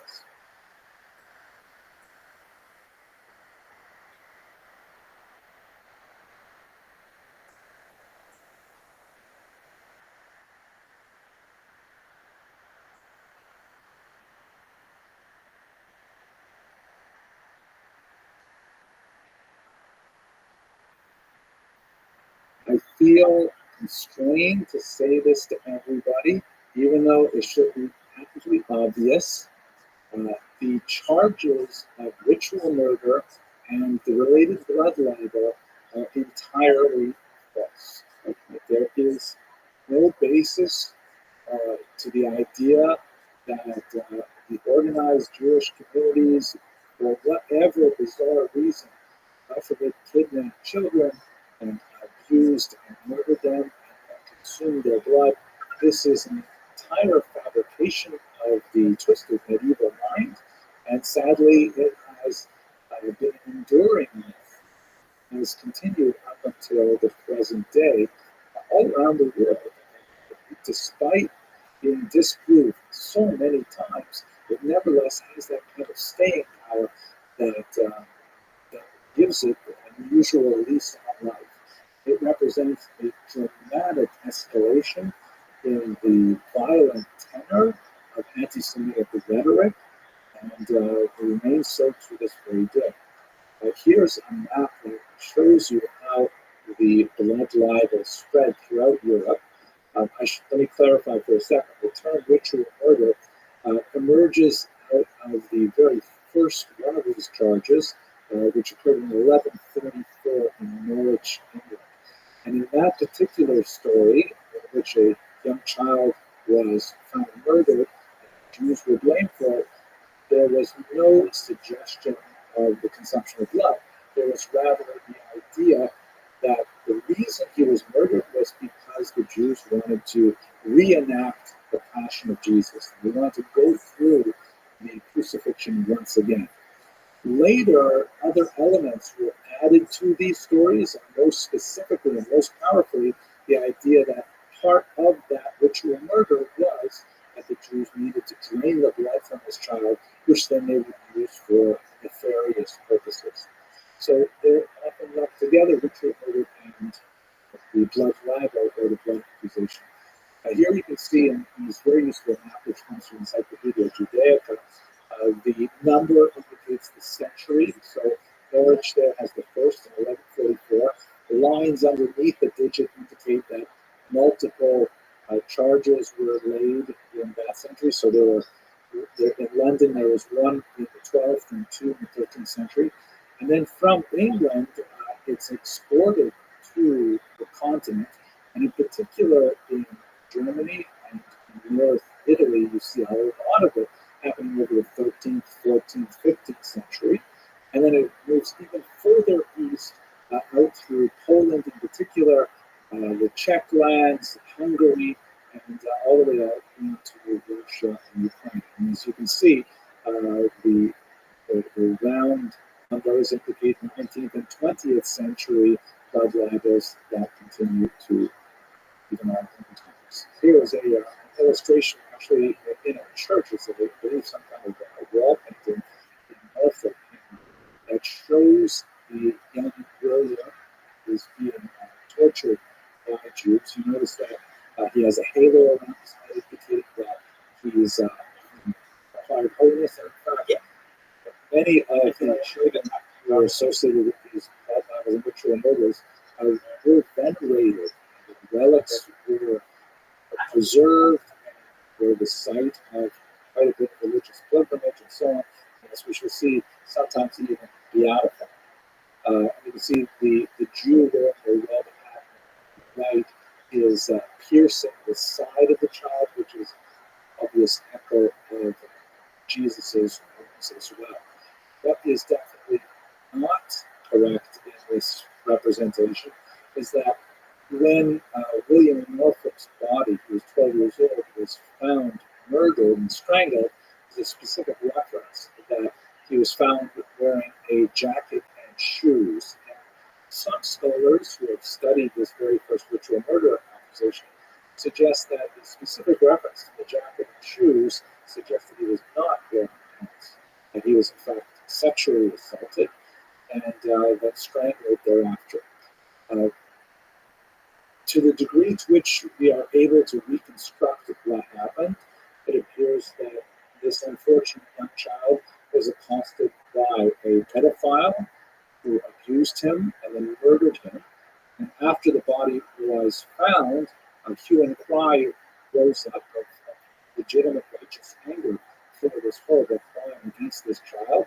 And people were looking for a scapegoat, and the Jews, who had only been in Norwich for about 9 years when this occurred, they were the most likely people to be blamed.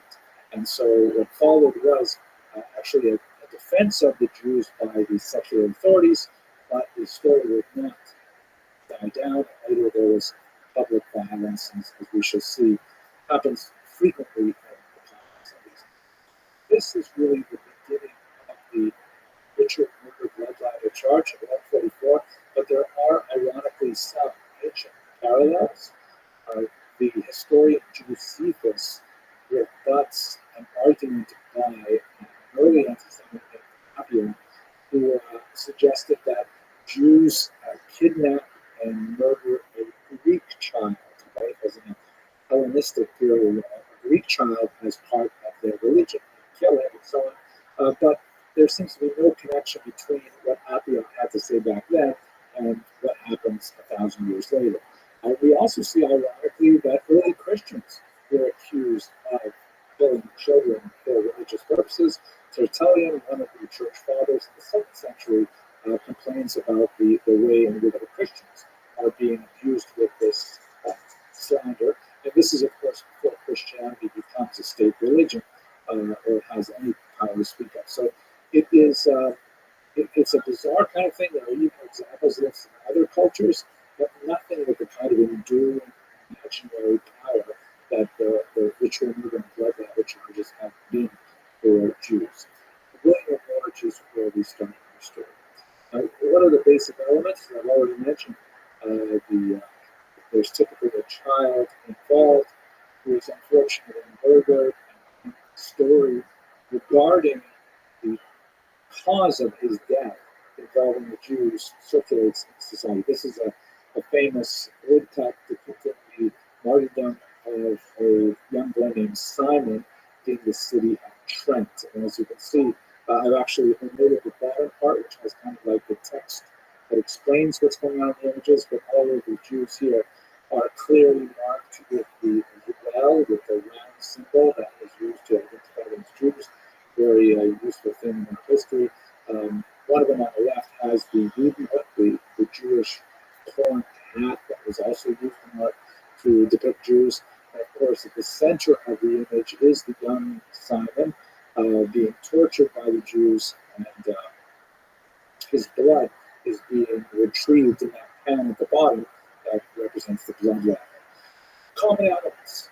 They usually happen around Easter or Passover time for several reasons. The most obvious being that Easter is, of course, the time of the Christian religious calendar, commemorates the crucifixion, death, and resurrection of Jesus. And so the idea that this is so important for Christians, it must also be really important for Jews. And therefore, the description of the Jews must be paying attention to this, and they might want to also reenact this particular event. I remember also that Easter typically falls around the same time as Passover. Actually, up until the 4th century, it was exactly the same time. But the Jews are engaged in all kinds of unusual behavior during Passover, right? Because it has this massive house cleaning time where you have to get rid of all rancid products. You have to bake fresh, ritual foods, the nuts in particular. And so the Jews are running around doing these strange things, and Christians may wonder, Oh, they sold like wrapped about this, and in particular, the requirement that every Jew have 4 cups of wine on Passover. Uh, so the idea that they have to have this red wine in particular, it was something that piqued the Christian imagination in the medieval world. So much so that the commentator on the Code of Jewish Law, Rabbi Moshe Isserles, the Ramah, writes that if you live in a place where blood libels are frequent, you do not have to drink red wine on Passover. Drink white wine so that there will be less suspicion that there's something in the wine that is somehow, related to Christian blood, which is, of course, as I mentioned at the beginning, completely absurd. Jews are actually forbidden to consume any blood, and one of the big processes of making meat kosher is that it has to be properly salted and drained so that there is no blood consumed. So it's just another one of the fantastic elements of this particular show. Fantastic in the sense of fantasy rather than in the sense of great. The imitation of the passion, as I mentioned, as you can see here, Simon is, of course, held in a cruciform position as well. The use of blood. Now, what was the blood for? So when you look over the centuries as this libel developed, there are all kinds of fanciful things associated with it. There was a widespread belief that Jews had an unusual stench, the photoleugates. The only way to remove it was to consume or even bathe in Christian blood. Another argument was that Jewish women and men menstruated, and they needed to replace their iron loss by drinking Christian blood. It was regarded as an aphrodisiac, and in fact, there's some remarkable, references to Christians seeking out some of this aphrodisiac or fertility drug from Jews, saying, we won't tell anyone. Can we please have some of this Christian blood? Which I can only imagine what it would be like to be approached with that kind of request. And various and sundry other purposes associated with the blood, whatever the imagine could tolerate. Circumcision of the young child is also very common, as you see also in this example with Simon of Trent, because, of course, Christians would not be circumcised. But since this is supposed to be an imitation of the Passion, and Jesus was, of course, circumcised, and actually his circumcision date was celebrated at the medieval period. It was like 8 days after Christmas. So the young child would be circumcised as well, and that was part of the gory litany of the description that occurs in so many of these cases. There's often an apostate informer involved, meaning that somehow there is a Jew who converts to Christianity, who often will reveal the secrets of what's going on in the Jewish community, even though they are complete fabrications. And this is, it contributes to the tremendous, hostility that the Jewish liturgy bears to such informers, because you can have a Jewish community just, trucking along, just minding their own business, and some Christian, a new Christian, some Jew who had converted to Christianity could go up to the church or to one of the nobles and say, hey, my former community are plotting to murder a child, to kidnap a child. They don't even need to have the actual body of the child itself to say that a crime is committed in order to rise up these horrible passions and to wreak havoc on the community. So these are kind of some of the major elements that you have to see. As I said earlier, the church reaction was mixed. In general, the higher levels of the church, including the popes, frequently intervened at Jewish request to quell the popular sentiment associated with ritual murders and blood libels. That they issued bulls, they issued declarations saying, no, it's not true. Jews do not drink blood, they don't kill Christian children, they don't do these things.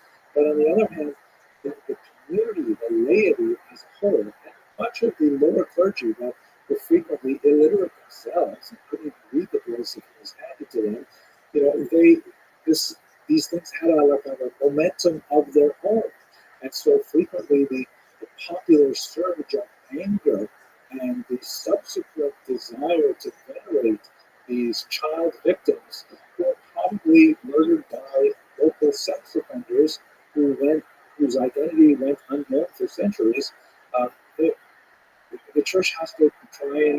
placate the need of the community to mark the passing of these children who died in such horrible ways. So it's an unusual kind of moment for the church, as we should see. In the case of Simon of Trent, this is another representation of him that we see in this the woodcut. He was beatified, but not canonized, which I don't know exactly what the difference is in Catholic theology, but he reached a certain level of like Christian veneration, but he did not reach the top level. He did not reach sainthood and so on, even though there are hundreds of miracles that are somehow associated with Simon of Trent after the murder in the 15th century. He was only removed from the official martyrology of the Roman Catholic Church in 1965 in association with Vatican II and the reforms that happened after the Holocaust. So it's very hard for the church to kind of like, as a massive cruise ship, it's very hard to kind of change directions once it has been moving in one direction for a long time.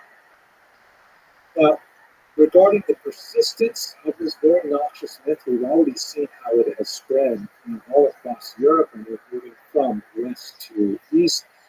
We see some really dramatic 20th century cases, including an abortive case even here in New York State, where a child disappeared for about 24 hours. She got lost in the forest, and then she found her way out.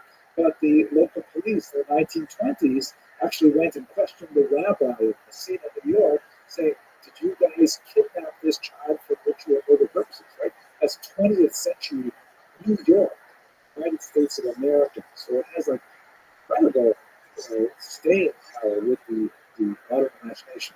Fortunately, the child found her way out of the forest.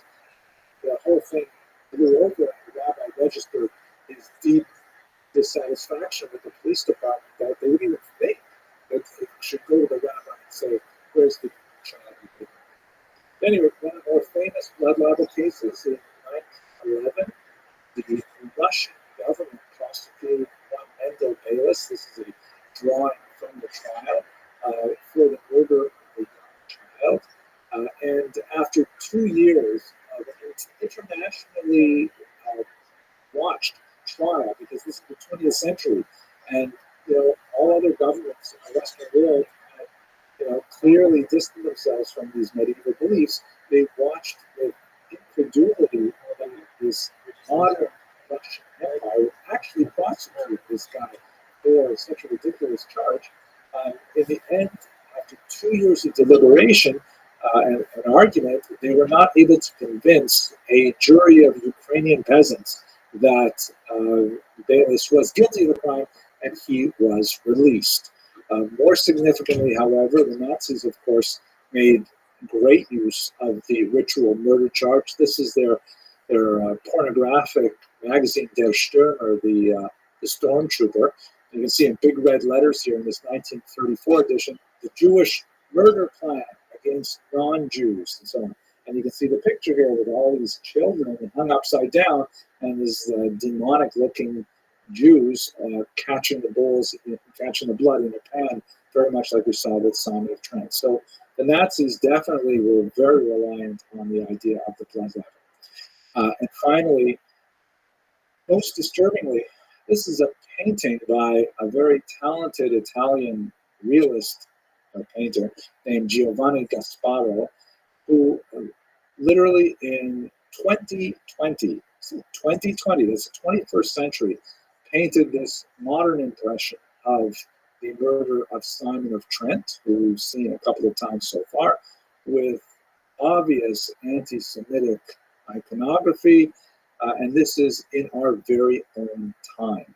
Absolutely astounding that we are still here with this incredible, audacious lie, but there it is.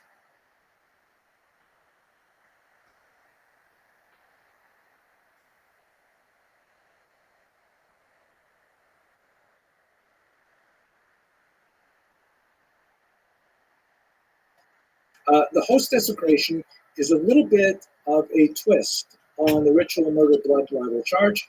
It develops roughly the same period of time, but especially towards the 13th century for reasons that we will discuss right now. The false charge of host desecration, I have to say false, because I know once I put this recording on the internet, people will say, oh, there you go, it happened. It is, again, totally false. Jews were charged with this, but Jews did not do these things that they are charged with. It is one of these bizarre creations of the medieval mind that unfortunately had extremely untoward circumstances. So what exactly is going on here? In Catholic ritual, and I certainly can't claim to be an expert of this, in the ritual known as communion, believing Catholics under certain circumstances are invited to partake in eating a small wafer in the Eastern Church. It's like a cube of bread that represents, on a level which is considered higher than symbolic, the actual body of Jesus. The wafer, which is called the host, represents Jesus in a very important way, particularly after the Fourth Lateran Council of 1215, which confirmed this idea known as transubstantiation, that somehow the wafer adheres the body of Jesus in a mysterious way, which is beyond the scope of our discussion. But what's important for us is, in the Christian mind, in the Catholic mind of the 13th century and onward in particular, the idea is that eating this wafer represents a holy act because the wafer itself is the body of Jesus. So the logic of the host desecration charge is that if Jews are misanthropic and want to, reenact the Passion, then certainly they would want to kidnap the actual body of Christ, which is inherent in this host wafer. And so this expansive charge of host wafer desecration spreads across Europe. I'm going to show you one kind of like cartoon broadsheet that shows the whole story of a typical host desecration that is fairly accurate. This is actually from Passau in the 15th century. And the elements behind it are very similar one to the other. There's typically, in this case, a Christian accomplice. You'll recall when we talked about blood libel, there's often a Jewish informer involved. So now we have a Christian who is a traitor. And you can see him here on the left. He's gone into the church. And as he surreptitiously scoops the wafers, which are like those round things on the table there, into his bag as he looks over his shoulder to see if anyone's watching him. So he steals the host from the church. And in the right panel, he goes to the Jews who are so marked by the Ruel. You can see that they're clearly identified by the artists of Jews, who offer him money in exchange for these wafers. Then the Jews take the wafers back to their synagogue in a box, and they torture them in the synagogue. You see there, they've got kind of like the shulchan, the ritual table, upon which the Torah is read in the typical synagogue, and the artist is clearly Christian, or at least Hebrew illiterate, because the Ten Commandments in the background there, it's clearly not Hebrew, that's just gibberish, but meant to sort of evoke a vaguely Hebraic look. While they stab the host with knives, the host miraculously bleeds, supporting the notion that that is somehow actually the body of Jesus. Then there is a knock at the door when the authorities say, hey, what's going on in there? And so the Jews scoop up the wafers and they try to get rid of the evidence on the right panel by throwing the wafers into the furnace. Inside the flames, a miraculous image of a child appears, and doves fly out of the smoke where they are caught by waiting angels. Like all of these stories of miraculous events associated with the wafer really buttress belief in transubstantiation, and that represents another variable with regards to the church's ambiguity towards these stories. The Jews are discovered. The authorities come in. They cut heads off. They torture the Jews. They set them on fire. And they take away the Christian accomplice to be tortured as well. And then the synagogue is rededicated as a church. So these last couple of panels, unfortunately, have a lot more historical basis and historicity than the previous panels, but that's essentially the typical story of a host desecration as it is charged in the population. Of course, the Jews have they have negative motivation to do any of these things. They want to stay far away from the host for the fear that this kind of violence would erupt. Now, in terms of the relationship of the church to the host desecrations, you can see here this map also taken from the Encyclopedia Judaica, which depicts the spread of the host desecration charge. It's interesting because, on the one hand, in many Catholic areas, the host desecration story really kind of lends a kind of backward, strange support to the whole doctrine of transubstantiation, which was met with some skepticism in Europe. France and especially Italy, however, seem to have largely escaped host desecration stories, and many scholars point to the specific intervention of the popes who tried to put a lid on these kind of violent eruptions that could easily spin out of control, these kind of popular upsurges of, religious fervor that turned into violence that had really no connection to Catholic doctrine. The idea of transubstantiation, yes. The idea that the Jews need to then, torture the host, definitely not. So the absence from Italy is especially notable, but as you can see, it spreads quite a bit through East Central Europe. One of the things that might actually contribute to its spread is this noted phenomenon, which has actually been reproduced in labs today, that there's actually a kind of a mold called Micrococcus prodigiosus that can grow on the specific types of wafers that are commonly used in parts of Europe, and it looks a little bit like blood, right? Like dried blood on the wafers. And so you can imagine that, they're holding these wafers in often sealed boxes, very humid, and then this mold, if it gets in there, it makes all of the wafers develop this reddish kind of like growth on it. And then when the priest opens it up and sees that they're red like blood, then this can actually contribute to the idea that maybe they were somehow attacked by the Jews. And in some cases, these moldy wafers were actually venerated as demonstrations of the holiness of the wafers. You can see in this particular image, for example. The host desecration myth has a tremendous hold on the medieval mind, but unlike the blood libel, it does not survive into the 18th and 19th century. It's anything like the same degree of popularity. I would argue that this probably has a lot to do with the general decline in religious fervor in general in the modern period, that it takes a lot more inner credulity to believe the whole story than to believe the ritual murder and the blood libel charge, and that could have something to do with the failure of this to continue. Nevertheless, it still has a strong impact, and in many cases, the blood libel, the host desecration charges that we see actually result in massacres of Jews and of expulsions. And what's especially fascinating is that, the ritual murder and blood libel charges were also absurd, but in those cases, there was a body, there was a child who was, God forbid, the victim of a crime. In the case of the host desecration, Can I tell you what I do? Excellent. I'm Rabbi Rothschild. I stream like 24 hours a day, 7 days a week, 365 days a year for one piece. I don't know what is. This streak goes back to the pandemic. We've seen the death of a queen, the birth of AI, the formation of the queen, everything. I have been doing this for more than 3 years on 8 different streams. I have more social media than any person ever. I have over 100 YouTube accounts, over 200 Instagram accounts, over 300 Twitch accounts. I have over 1,000 TikTok accounts. I have over 2,000 Twitter accounts, and I have over 2,000 Twitter accounts.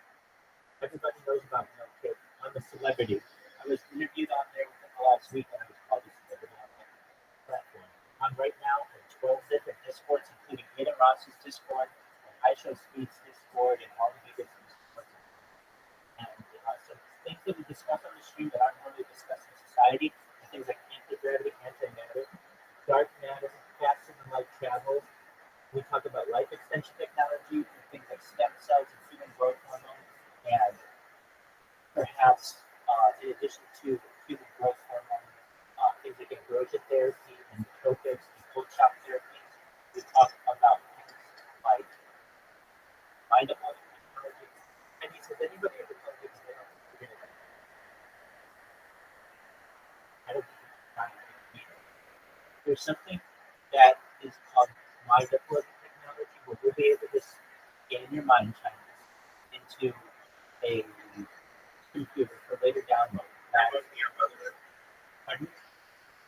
Like it's like glitching out right now. Apologies. I will just have to reset the device when I have a moment. I want you to know that essentially, I don't think you're going to die.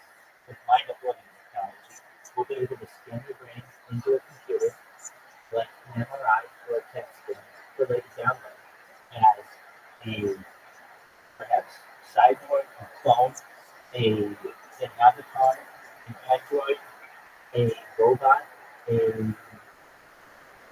ethereal being, whatever you want to do. But basically, what I'm letting you know is that you're going to be able to afford that in the future, I think. I know. I have more data than any person on the planet.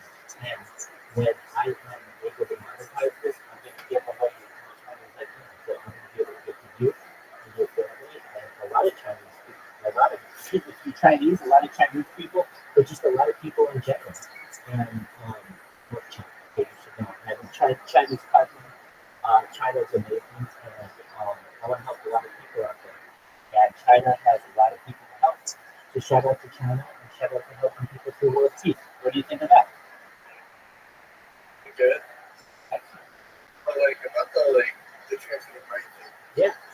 What like that would be if it's just a copy, bro? It would be good. It would Like have this the, is a copy. it is, but that's still good.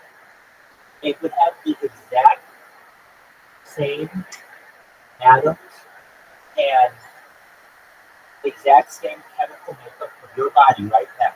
The exact same chemical and physical makeup where we've got your memory stored, your personality stored, your everything about your mental capacity. And a lot of people would define this as your soul, the thing that makes you you. And there's something to that. And I want to be able to preserve that long term, perhaps into a digital immortality. And so, yeah, what you're saying is right. Isn't it a copy of you? Yes, but it's the same. It's a replication of you, is a way to put it as well. It's a copy, it's a replication.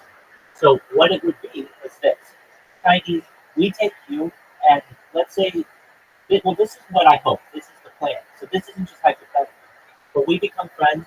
You tell everybody you know, I'm going to go viral one of these days. You can watch. I'll send you. I'm going to be on an interview tonight on a podcast in Australia, I believe. But I just did two within the last or so. And people have told me, whoa, you are going to blow up. You're a celebrity. Everybody knows about you. So with those kind of things, I mean, it's really exciting. And so I'm going to be able to help you, and I'm going to be able to help other people. So what does that mean?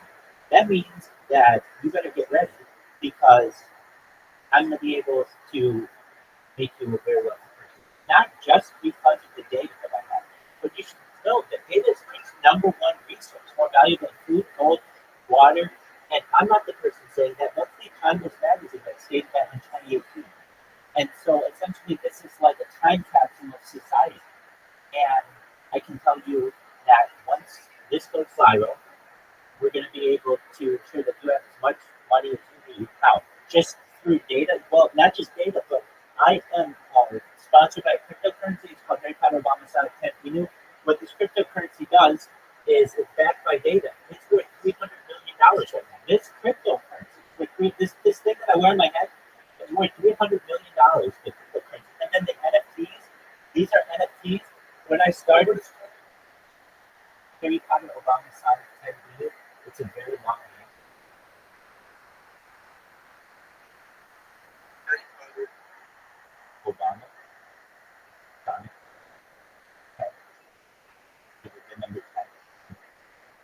So if you want to find it, its website is just HEPOS10i.com. And it's like a really, uh, it's supposed to be like a really retro website. And, I mean, you can see it's a pretty big deal. But I mean, I'll be able to make you rich in a bunch of ways. But then, like I said, I mean, we're going to talk about the copying and the replication of it. So we're going to be able to extend your life. Maybe when you were born, you were going to be probably age maybe 80 years old, but then you're going to die. We're going to maybe be able to extend that with some of the types of technology that I stated past age 100, past age 120, but eventually your body's going to break down. What happens when your body breaks down? Well, that's when you make the decision to digitally scan your entire body, but specifically your brain, for every single animal, and replicate yourself. Now, you may say, well, what if I want to replicate myself 100 different times? That's a physical possibility. I don't know if legally that will be allowed. I don't know what the legislation in the future will be, but I imagine it may be prevented. They may say only one replication at a time, just for the time being. Maybe when we really get really good with the technology, tens of millions of years into the future, then you do whatever you want. But for right now, it's just like we don't want too many people, so you can replicate yourself, but but you can't do like 10 different copies. However, you could if you wanted to. So what I would want you to know is you'll probably be able to replicate yourself once. This is what I think the timeline of your life is going to be. You'll be able to replicate yourself once, and two, you'll probably just want to be a clone of yourself, or maybe a cybernetic being, or whatever. Maybe a clone of yourself that would like have better, like perfect vision, and would be exactly as tall as you would have want to been, but like all the, or you can just be exactly where you want to be. Whatever, it's your choice. But whatever. Then what's going to happen? You're going to end up having probably, I would say, the opportunity to do it again once that body breaks down. You could then be a clone of that. You could be an android. You could be a cyber. You could any of that other stuff. Okay, then what happens? Well, eventually, through all the data that is being collected and being monetized, we're going to be able to get off planet through space tourism. And eventually, we're going to be able to travel interstellar. You may be like, well, Rabbi, that doesn't make sense to me because what if something's like 50 million light years away or very far away? What happens then? Well, there are ways to bend space-time to make that perhaps almost an instantaneous trip. But even if we aren't able to do that, that's fine. We could just keep replicating you as needed as you travel into the future. The opportunities are essentially endless. But here's what I want you to know. This is really interesting. Try and think about this, Chinese. Eventually, you and I are going to be. I mean, just imagine, just in your head, we are space tourists. We are looking down at Earth. We have all the money that we need. We've been able to live 500 years, and I say to you, Chinese, you've been a really great friend since 2024, and now it's 2050 or 2524. 500 years have gone by, and I think it's time that if you want, you explore another solar system and make it your own. You may say, I absolutely want to do that. So what does that mean? Essentially, then you can be a world builder. So we can go find a part of the universe that isn't populated, because the universe is so large that there is just the opportunity. And I say to the Chinese, okay, so remember we were looking at the Earth and our space capsule? Well, we're going to go look at your version of your new solar system. And I'm going to say, just like real estate, the world is yours. Do with it what you want. And you like a game like The Sims, or like Sim City, or Sim Earth, or something, you'd be able to start your own civilization however you want in real life, just like somebody may have done this to Earth. Earth, I think, has been seeded here by some other extraterrestrial race, perhaps, and you may be able to do that in the future to your own planet. In fact, that's about the only way that I think it could get done. But one of them, basically, eventually, we become so intelligent that we're able to leave this planet and go populate another planet. When I talk about you populating another planet, I mean, you'll be able to live on Earth, you'll be able to travel to stars, and if anything ever happens to you, we have the save of your brain upload, of your mind upload. So we'll be able to go back to that like a save point in a video game. You may say, Rabbi, I want to do something really, really dangerous, and I want to die. But when I die, just bring me right back like a save point. Let's say you're like, hey, I want to fly into the sun. I just want to fly in a spacecraft into the sun and just melt. Okay, but all you have to do is say, just make sure I come back once I do that. So I can experience it. It'll be really cool. But then I can be right back here in a replica. And we can do that. The opportunities are in I see a very big picture. The Chinese, if you didn't realize it, and basically have given you a plan that I think is the major of your life until you don't want to live anymore. Once you don't want to continue to live in this replication like transhumanist future, then you just stop and then die, and it's all over. You can start all over with a brand new brain.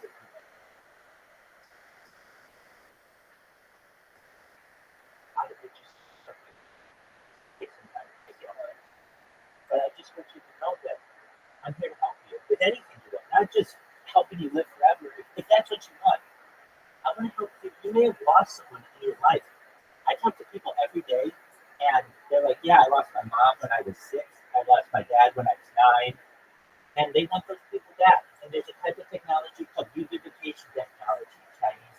What is revivification technology? It's a possibility. There are many ways to do it, but you have to bring people back from the dead and to perhaps be able to do so using DNA. We're wondering how this is done. It's actually done in a bunch of many, many ways. Specifically, though, they will be able to perhaps, let me say this, you will be able to take someone's DNA. Let's say you had someone who was close to you, you have their DNA. DNA is everywhere, and it doesn't break down very easily. So you may have a scarf of theirs or clothing of theirs. Well, let's say you don't have that. Okay, well, we can go to their grave, perhaps, if that still exists. Let's say you don't have any of them. Okay, well, if we have a picture of them, all we need is a picture of them for just a certain kind of technology. There are many different ways to bring people back. So don't think that, oh, well, I don't have a picture of this person. I mean, you can bring back any person ever in history, exactly the way that we want. I can explain about how. So when it comes to bringing someone who has died back, let's say we have a photo. The way that we see a photo in 2024 Chinese is just basically 2 dimensional.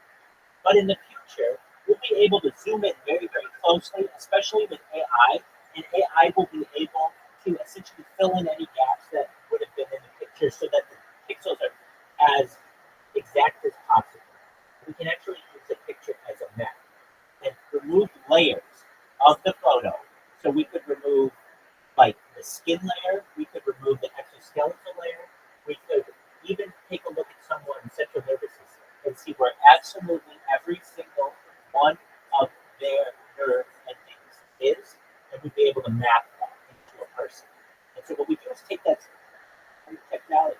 If you really want to know what a fun name for this is that I've heard, it's actually published on Wikipedia. This is known as a replicator, but it's also known as a Santa Claus. What's a Santa Claus machine, you may ask? It's a machine that literally can make whatever you want. You just basically have to type it or think it at a certain point and just say, I want you to make a line. I want you to make a Jeep. I want you to make a plane. And it will just create it. Like a 3D printer, essentially. So you'll be able to make whatever you want. You'll be able to travel to stars. And if no one's ever told you about this kind of future that they envision for you, I really mean it. I talk to people on a daily basis. I know that you are a young person who is very tech savvy because you're in Discord, which is like the top 1% of social media users, and you may not know it, but you're going to be a very influential person someday. And there are 2 types of people. There are consumers and there are creators. And you are going to be a creator, and you are going to be able to pay your own way. I think it's an exciting future for you, Chinese. What do you think? So you said you put like, even if you reference it, like, I was just like, listen, it wouldn't be like an actual vehicle. It You is. don't have everything. It's like inside your consciousness. It is. It'll You'll make more consciousness. no, no. It would be the exact same molecule, just in different positions. So instead of the molecules being here, they would be right here next to me. So I could make it fall. Or replicate it 3 times or 4 times or 5 times. So, You'll make consciousness. let's put it Will like that make a second version that has different consciousness? it would The have first conscious it would side. have it would have the exact same consciousness as when the replication takes place. Now, if the replication takes place and you have the two clones have different experiences, then they're going to be unique. But at the very moment when the replication takes place, you have a dozen of yourselves. You could have 50, an entire army. And I understand. So let's try to put it, analogize it in computer terms. Okay. Imagine we have a program on our desktop, like a PC or a Mac. Okay. And we copy that shortcut and we paste it right next to it. We replicate it. We copy it. Let's say we do it again. We've got 3 of them. We've got 5, 10, 15 of them. Essentially, let me tweak this analogy slightly. The reason why I have to is because we're not actually just creating shortcuts. We're going to take the actual program. So forget the shortcut and just think of the program. So we have a program on your desktop computer, and we copy it. Here, I can even do it for you on on a phone, where you create a bunch of different programs. But essentially, they will all do the thing. So let's take, for instance, a desktop, and we have a program there. If I take and I right click on it and I copy it and I paste it, I've now got 2 programs. But they're exactly the same program. Exactly the same. They have all the same information and they don't differ at all. The only thing that really makes them differ is the date created. And the reason why is because whenever you do the replication, of course that's going to be different. But aside from that, all the data is the same. Now, if I do it a third time, pardon me? So if you access it, the regular one, what do you have to say? Yes, it would. Yes, it would. Let's talk about this. Let's talk about the scan now of your brain. Okay? We're gonna be able to map every single molecule in your central nervous system. Here, I don't know. Have you ever seen what the central nervous system looks like of a human? This is wonderful. Okay. So this was actually first done. It's a very tedious task. Central nervous system first dissection. It was by 2 medical students. And before, um, I want you to see what it looks like. It's fascinating. So here's what you look like. Just so this first happened in 1888, and it took a very long time. Now, when we look at this, and we look at the central nervous system, we are going to show you it looks like a branch, like a tree. So I want you to kind of think of yourself like a tree. Now, I want to see a photo. I don't want a diagram. I want a photo. So that's close.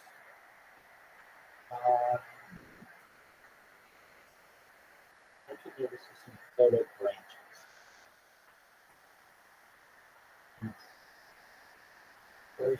Close. Still, okay, so it's close to what I want, but still not what I want. So I'm going to go to Reddit. You know what Reddit is? It's a fantastic resource for this. And I don't, I should have just done that. So central nervous system photo branches red. If I would have done that, I probably could find what I want. Oh, it's pretty close. Okay, so here's the central nervous system. But it has more branches than what we're going to do. So basically, so what I'm going to do is I'm going to do my best to find this human central nervous system branches. The branches are what you see, so that you can see when all the stuff has been removed from you. We're very much like trees. Like it's not that there's not that much to it.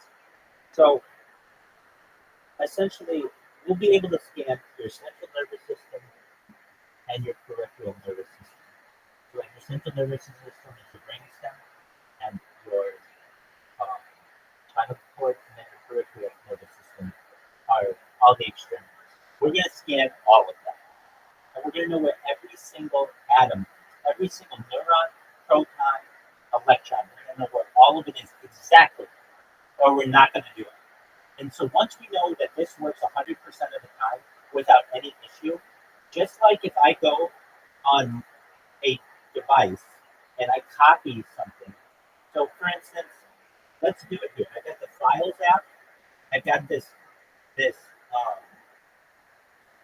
image of myself. This like my little logo. See my little logo? It's like that. Yeah. Okay. Now I copy it. I paste it.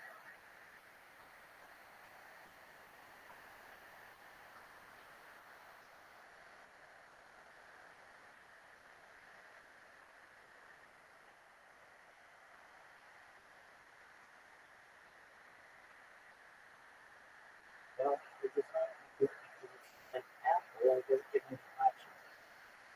Let me do it again.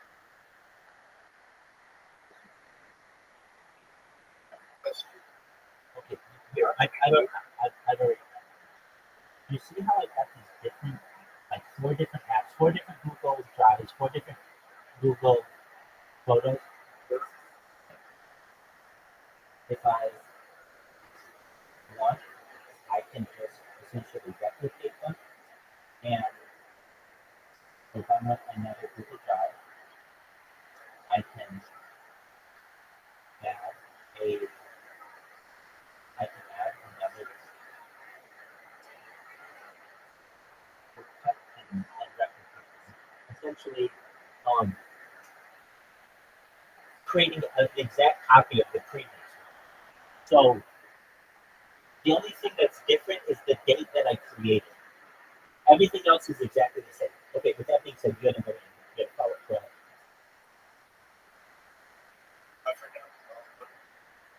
No issue at all.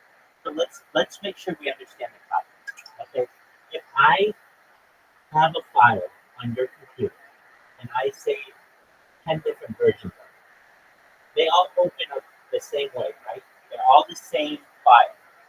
They're exactly the same. There's not like let's take this old school. Did you ever have to use like Microsoft Word when you were in school? Okay, did you ever have to use? Okay, did you ever have to use like a word processor or like Google Docs? Excellent. Okay, so let's say we're creating a Google Doc. This is going to be called Chinese's Google Doc.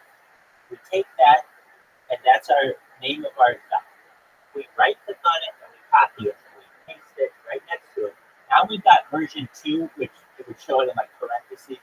Chinese's Google Doc, like actually probably the first one, so one, but it's actually the second copy. If we copied again and paste another one, it would show it again and again and again. If we open up any one of those documents, will they show exactly the same thing as they showed in the first one? Yes or no?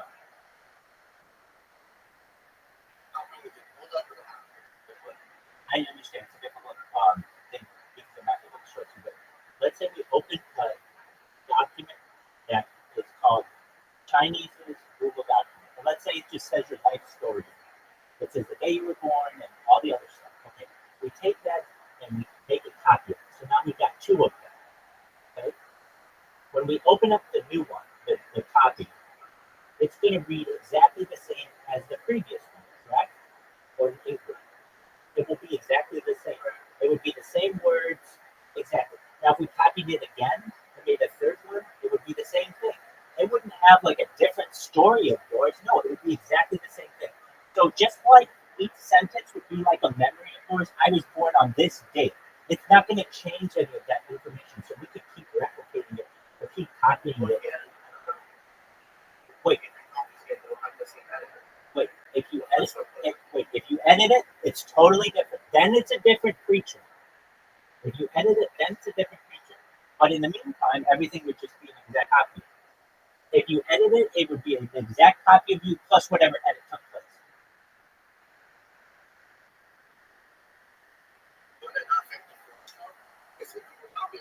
It would not. That's correct. It would not. It would not affect the person. Well, you have an original. Make a copy. Yep. And on the copy, the copy will not affect the upload copy after that. It depends from what you took the copy. Did you take it from your original or one of the ones that you edited? First, you have to take the original, make a copy. So then you start editing the copy. Yep. Then you start copying the copy. Cool. Make copies from the original. It wouldn't affect the original at all. The original would stay saved as an original. All the edits that you did were on a different copy. Make copies from the original original. Let's talk. Let's make sure we both on the same page. We got the original, okay? We make a copy of it. We do a bunch of different edits to the copy, okay?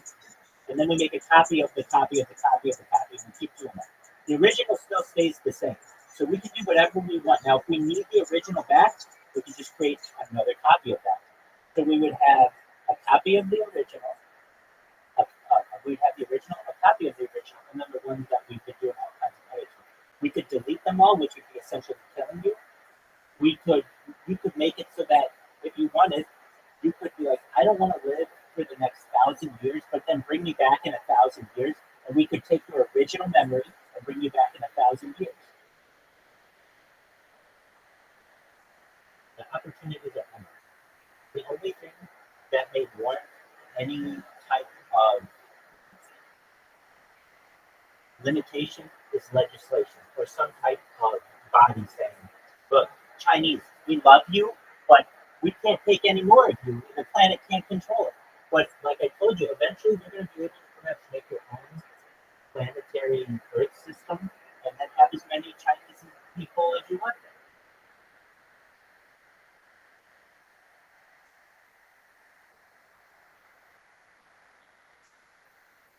Question, brother. Well, Like, I don't know.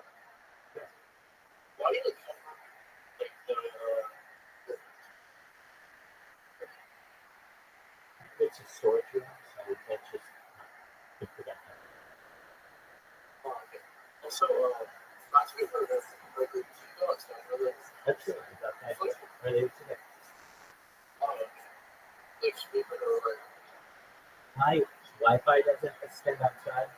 If you want to see me when I had data plans, just on my Instagram, I stream IRL as far north as Santa Barbara, as far south as San Diego, as far west as the ocean, San Juan City Beach, as far east as the deserts and mountains. I stream in Beverly Hills, I stream in Disneyland, I stream all over San Diego. it was more different. See this one. Because like they're not like I just know that and we just wait for borders. Great question. You're not allowed to self-promote in a lot of servers, and I'm really good at self-promotion, and I don't want to get paid. It's not very like you're not like carried away. Absolutely, absolutely. But somebody's gonna say, "What do you do? Why do you always have the camera?" That's the first question you're gonna say. And I said, "I stream my life." You're like, "Oh, you're on YouTube?" I said, "Yeah." You're like, "Oh, what's your YouTube channel?" And even though I may be like, "Oh, I'm at Rabbi Rothschild," you could just type Rabbi Rothschild on YouTube and filter by live, and you see all 8 of my streams. By that point, you're already promoting yourself. It's very difficult for me not to promote myself because the first thing people do is ask, "Why are you streaming?" That's not so Here's what happens, though. Here's what happens. If we get a room of 100 people, you may say it's not self-promotion because you think I'm cool or whatever. You want to learn more about it. But 10% of the people may, or 20% of people. And all it takes is one person to report to a moderator that Rabbi Rothschild has self-promoted, and then I'm banned. So I have to be very, very careful. I mean, trust me, I've done this before. I've been banned with a lot of different accounts. I just go into a place I even say I don't want to talk about my YouTube, and people will find my YouTube because I have so much stuff in my phone. I'll get this one too. This happened to me in Chill Bar. So, I just, or no, pardon me? I think it's Chill, no, actually that was a different one. chill zone. No, I'm in chill. I'm in chill zone. I'm live in chill zone right now. There's chill bar.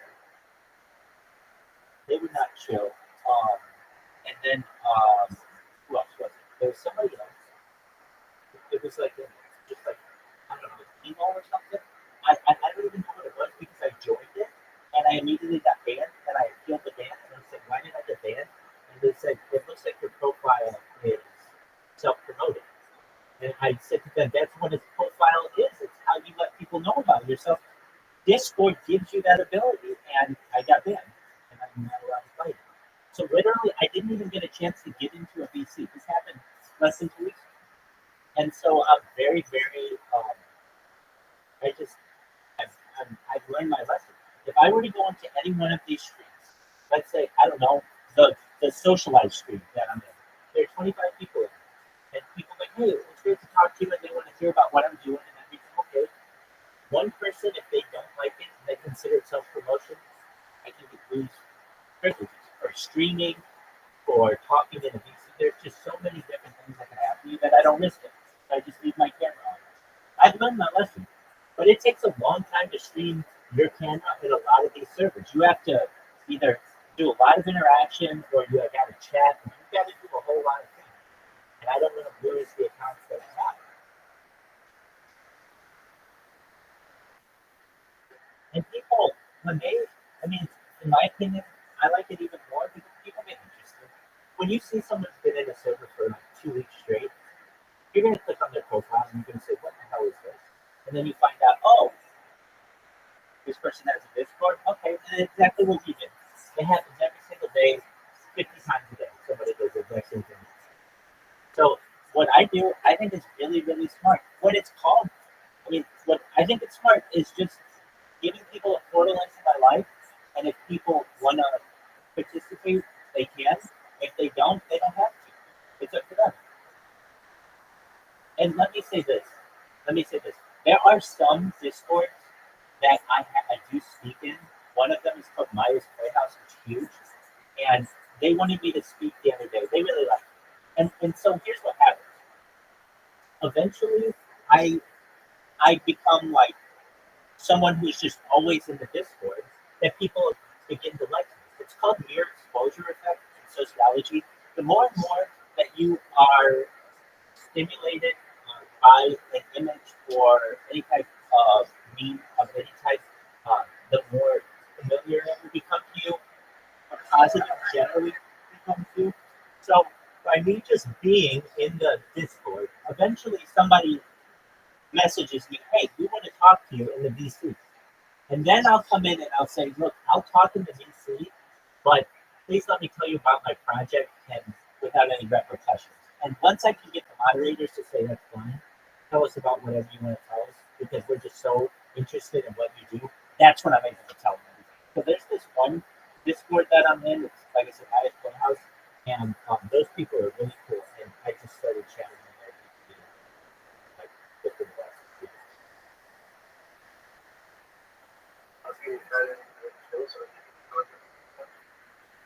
You know what? They're not that chill with me.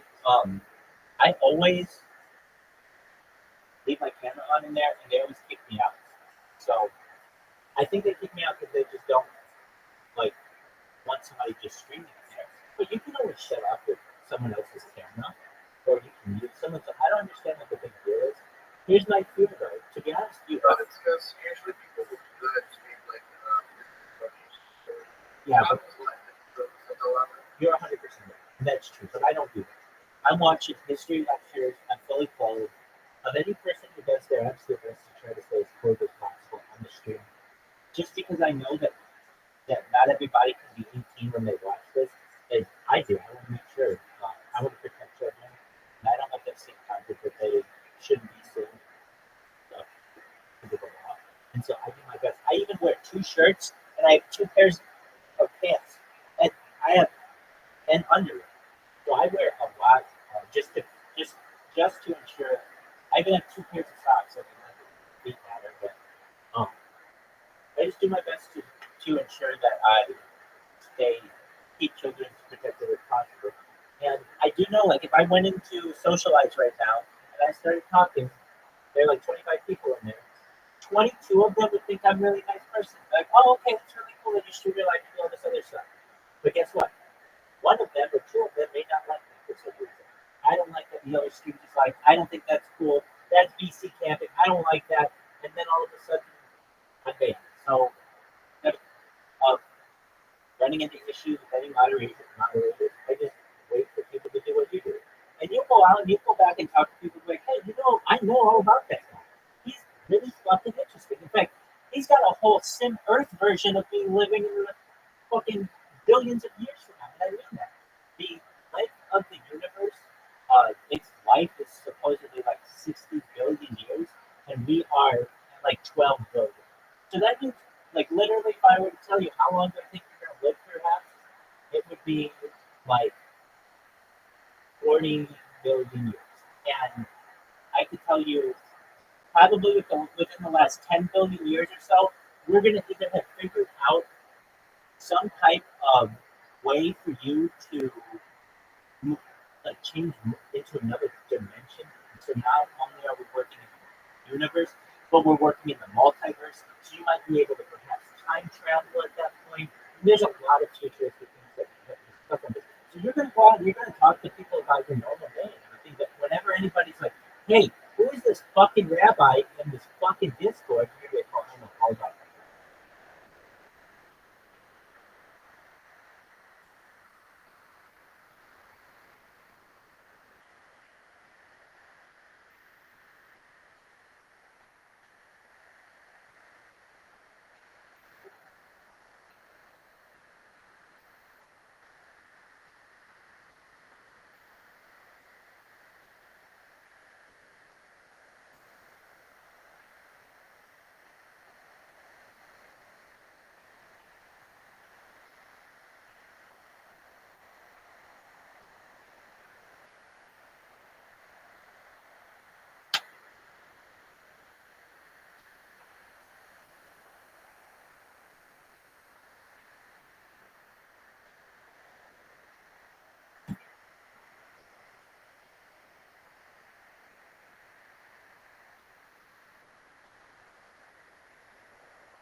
But what crime was committed? I mean, it's entirely imaginary, and nevertheless, it still, speaks to the nature of humanity that people will believe these most bizarre things and commit tremendous atrocities against their neighbors for the slightest of causes.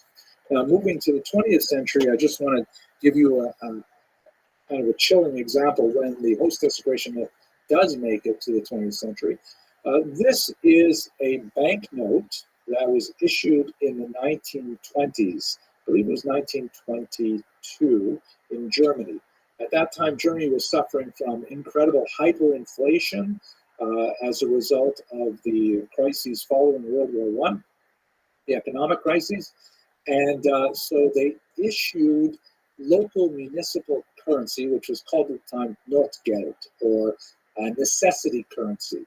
And if you can imagine, like, let's say God forbid, the American dollar failed and lost its value. So, New York City might issue its own currency so that it would, hopefully keep inflation at a reasonable level. And Los Angeles would have a different currency, and so on. So that's what Notgeld is intended for. We actually have lots and lots of examples of this in the early 1920s. Frequently, they have anti-Semitic artwork on their currency. Can you imagine sending your child out to get a gallon of milk and you say, here, kid, and there's an anti-Semitic caricature right there on the image.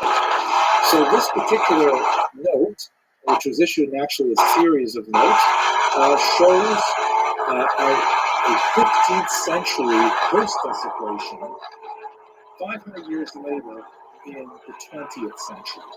Here you see on the left there's the Christian Compass. In this case, it appears to be some kind of monk who is selling the host, which is glowing, to the Jews there with their ugly physiognomy. And then in another example, here are the Jews gathered around their Passover table. And on one side, they're eating the Seder. On the other side, they are torturing the host, right? Causing it to bleed. And then, of course, the element that is inevitable when you have these hostile situations, the Jews are then burning alive in this grotesque and horrible manner, just shows you the horrific nature of this anti-Semitism and how painful it is to see that it even appears in the 20th century.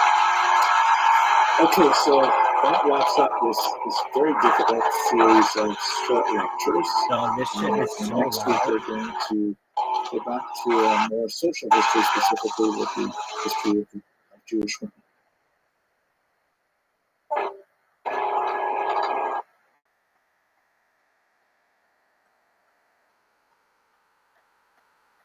Oh shit.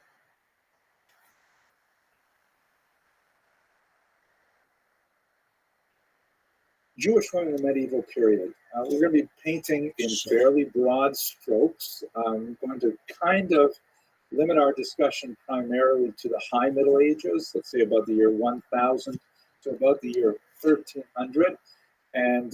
But I am going to think about both the Islamic sphere of influence as well as the Christian sphere of influence, because as we shall see, some rather distinct differences exist between those two areas when it comes to the history of women in particular. One of the most challenging aspects of this important area of Jewish history, which is vastly understudied, is the lack of explicit women's voices from the medieval period.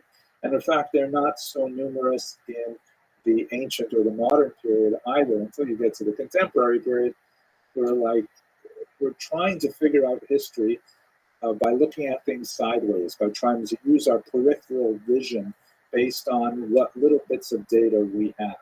So let's just take a second to have an overview of what are the major sources of information that we can use to understand medieval Jewish history for women in this period. So first of all, the response literature. As you will recall, when we were discussing the Babylonian centers and earlier, one of the major areas of Jewish legal activity is the so-called She'elot U'Tshuvot literature, literally questions and answers, where there will be some legal question, often a real brain teaser, a difficult one, and it will be set to writing typically and sent a great rabbi to answer. In some cases, we delivered orally, but the rabbi will later compose an answer. So it's really teshuvot literature because the answer is the part that is mainly preserved in the historical record. Sometimes the question is reduced to just a couple of lines at the very beginning of the teshuvah. So there are a couple of, what is this teshuvah literature all about, this responsive literature all about? Anything dealing with the scope of human experience that has implications in Jewish law. A person wants to know, is this kind of chicken kosher? Can I do this on the Sabbath? And much more complicated monetary and personal status issues come to the rabbis. The rabbis record an answer, and that later becomes a precedent that is cited by later rabbis as they try to determine the halacha, the decision of Jewish law in a case. So there's a couple of difficulties with using responsive literature to understand women's history. The first is, of course, it's not written by women at all. This is an entirely male area of activity. There are precious few, just sort of like echoes of what women might have actually thought about the process that is being discussed by rabbis that affects them in a very, significant way. So it's entirely from a male perspective, what to do about this or that particular situation. We're going to discuss a few common types of situations. They deal with things like personal status, legitimacy in Jewish law, the legitimacy of a marriage, the dissolution of marriage, and the appropriate distribution of resources from the marriage, assets from the marriage, all discussed by rabbis. So one problem is it's entirely male in its focus, in its genesis. The second is that it's entirely rabbinic in its focus, right? It's not just that we're having like a perspective of what all men think about these particular problems. We're talking about a particular class of men whose interests are sometimes deeply wrapped up in the questions that will be asked. For example, in the 12th century in particular, rabbis got much more involved in matchmaking than ever before. Matchmaking is fairly lucrative because when you set up a match, the custom is that if the match is successful, the parents of the bride and groom give the matchmaker a reward, which can be, in contemporary terms, thousands of dollars. So when the rabbis got involved, suddenly their personal interests were financially linked to the answers that they might have to give. Maybe we'll get to that again a little bit later.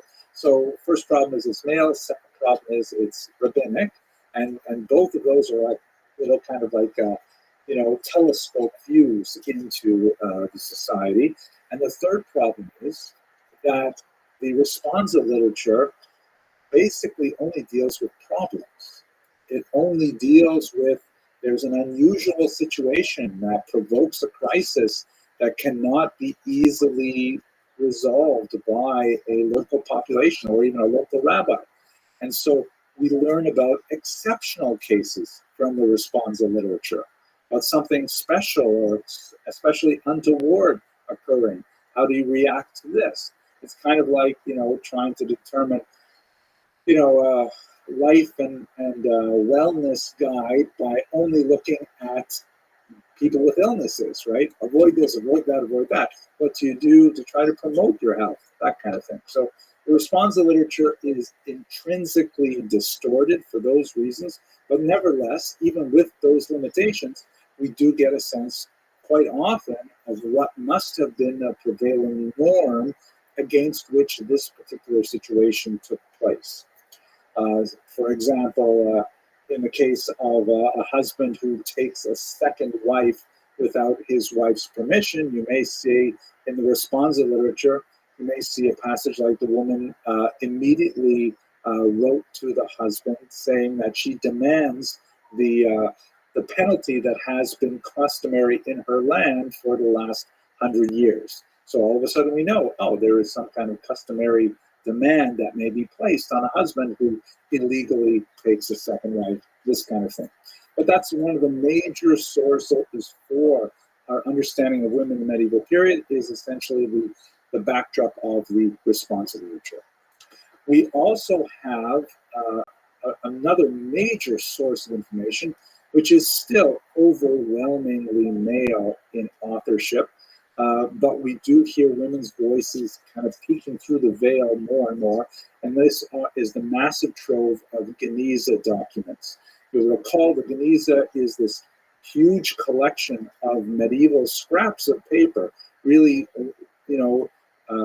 refuse, not just paper, also papyrus, also parchment, things like that, but things that Jews didn't want to throw away in the neighborhood of Cairo, and for some 500 years they were piling these up in the attic of this particular synagogue.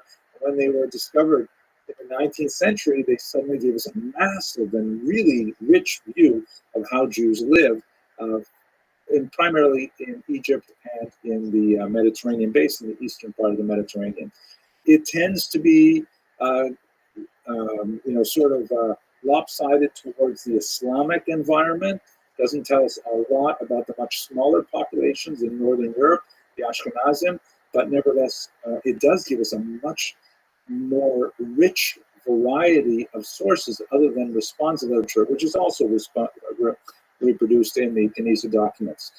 We have a lot of documents that may have been dictated by women to scribes. I happen to see in Judith Baskin's very important collection of essays on Jewish women historical perspective that was published, I think, about 20 odd years ago, a little bit later than that, a little earlier than that even, where she says, to date, no woman's voice has ever been clearly identified in any Guinness document. I'm not sure that's still true today, but nevertheless, it's certainly true that the vast majority of those documents are absolutely male in authorship.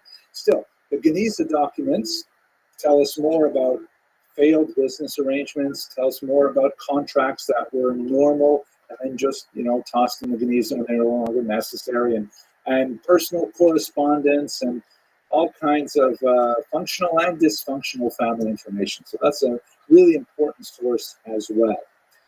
Then we have an unusual source, martyrologies. This is much more important for the Ashkenazic lands, where it became, especially after the Crusades, a kind of a literary genre for authors to commemorate the martyrs of various massacres.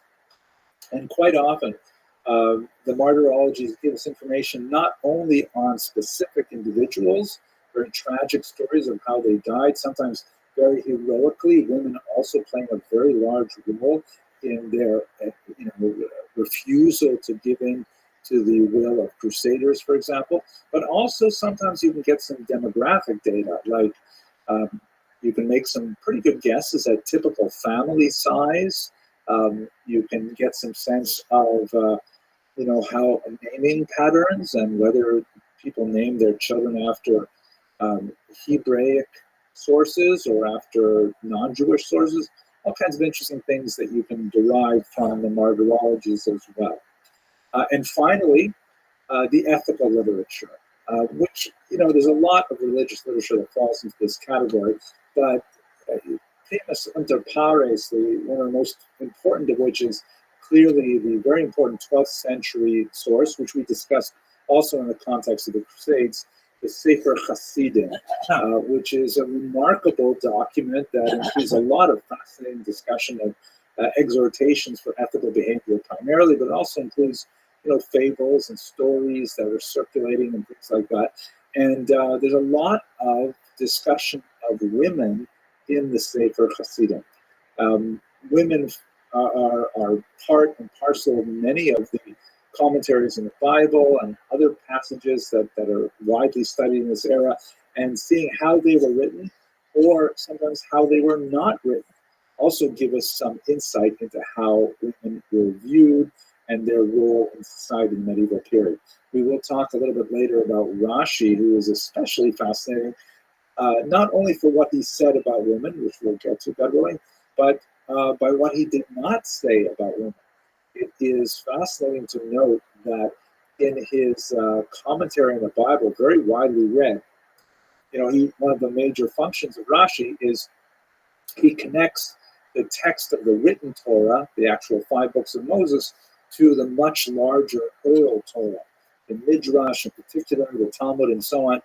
And he will frequently cite Midrashim that refer to women, but he tends to not cite and not include in his commentary Midrashim that may have read as derogatory to women in any way. So his editing tells us a little bit about his personality, which is confirmed in many ways by some of the things that he actively wrote rather than his editing alone. He was, of course, famously the daughter of 3, perhaps 4 daughters who married very well.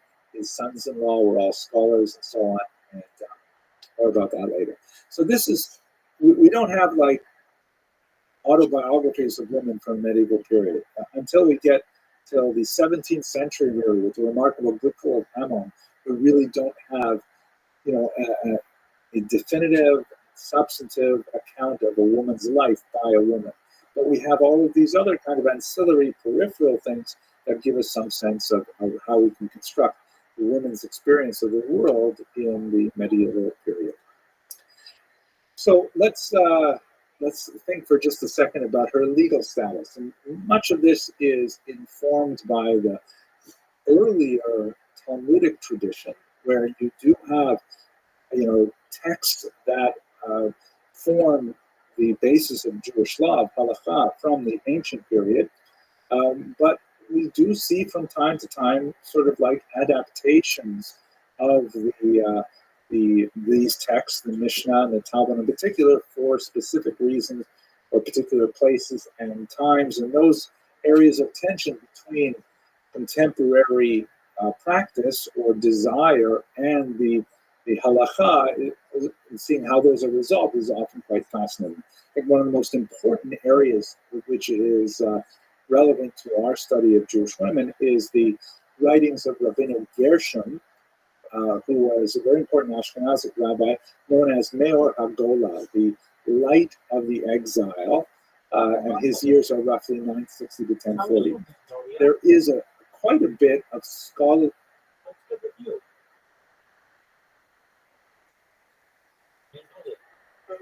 Hello, how are you?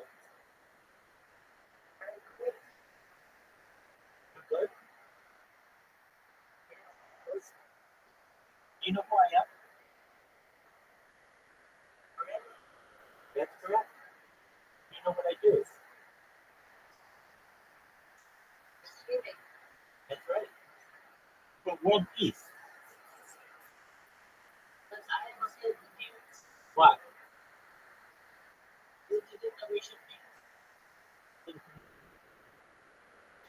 What is that? Verified? I'd have to verify it anymore. I didn't even know what that meant. I had to look it up. What does verified mean? Mongolia? I'll do it right now. I didn't know what it meant. What's it mean?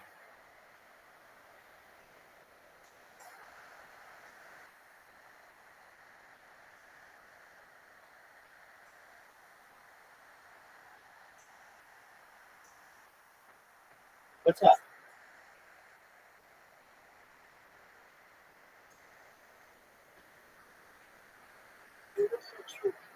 Thank you. I appreciate that.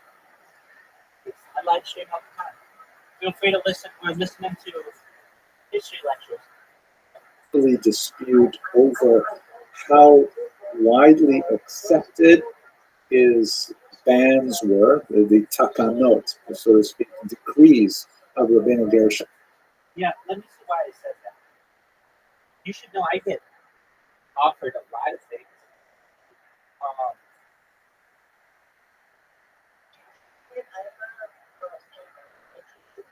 No, I just didn't need. I don't need any designs. And no, I don't think you're a scammer. Actually, I think you're a really honest person.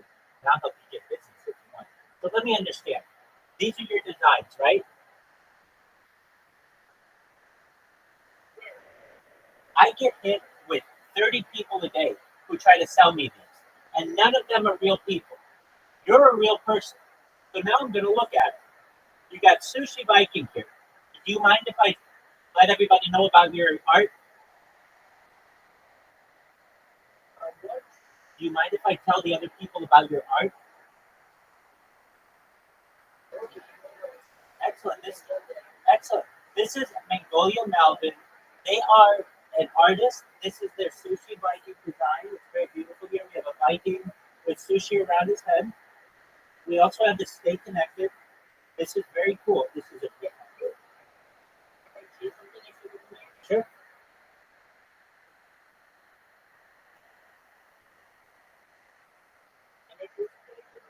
Please do. Yeah, go ahead. First of all, I want the commission from you. And then, work to Okay, well, just know you're going to be one of the most famous artists in the entire world when I have a chance to be able to promote the property.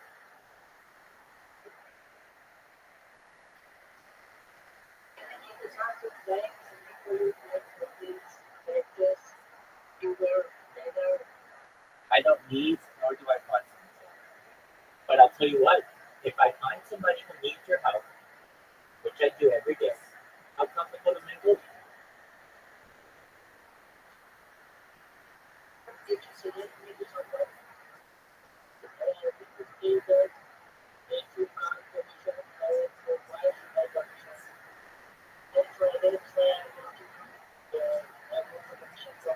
I understand. I don't need it. I have every banner that I've ever wanted. I have every profile I've ever wanted.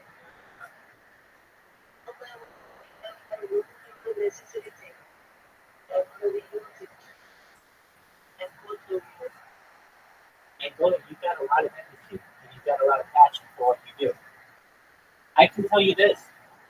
I have in this chat or in this Discord a self-promotion area.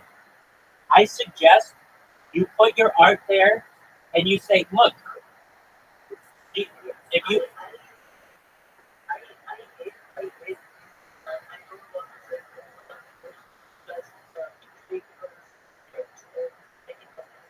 sure, I understand. I can tell you this. This is all I can tell you. I'm as real as it comes. I don't need any art from you, but what I can tell you is if you go on this server, under the Rabbi Rothschild section, it says there's a section where it says self promotion. Just for a moment, let me find that for you. And you are able to promote anything that you want, whenever you want. It's under other. If you look under other, it says self promotion. You can promote anything you want. Go to the chat, and you can.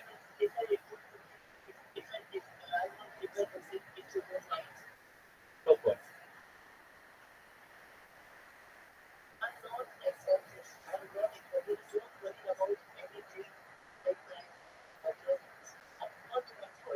I know you. I don't need your help. What I'm telling you is, you can put your information, and you can come in here and tell people all day about what you do. If you want. So long as you don't annoy them, you can tell them anything you want. Do exactly what you're doing to me, but do it to other people. But I don't need your services.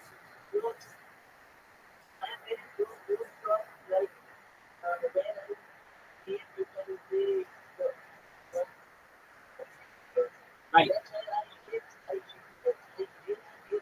Okay, so then okay, well, that's what's gonna happen when you try to communicate that. People don't want your services. Here's why. There are 1,000 people who do what you do on Discord, and they message people every day. So let me ask you this, Mongolia. Do you have a Fiverr account? Fiverr.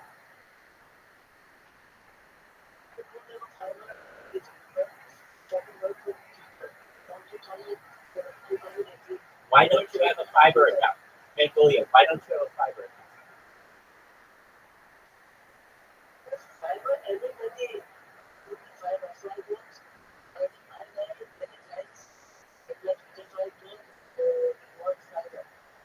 Look, you want to make do you want to make more money?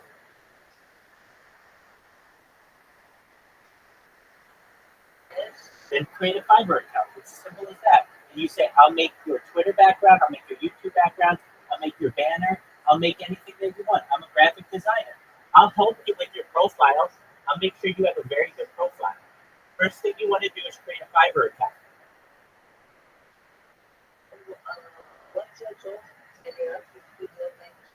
Sure, I'm a rabbi. I'm also a certified project management professional. I launch apps on the App Store and Google Play, and I have launched projects for Fortune 500s.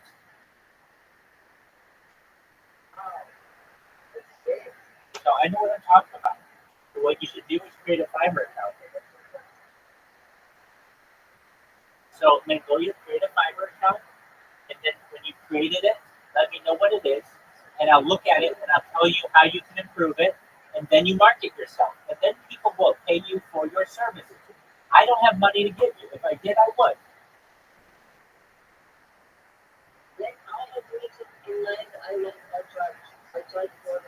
You start for $5.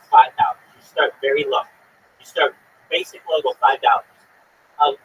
Multiple logos $10. And if you want a small video, $75.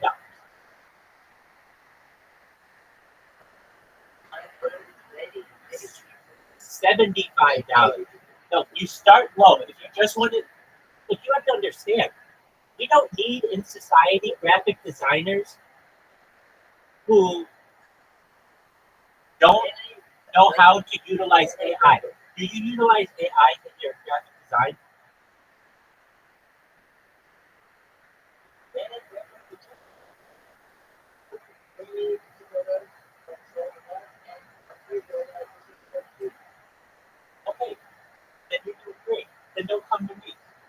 telling you start low.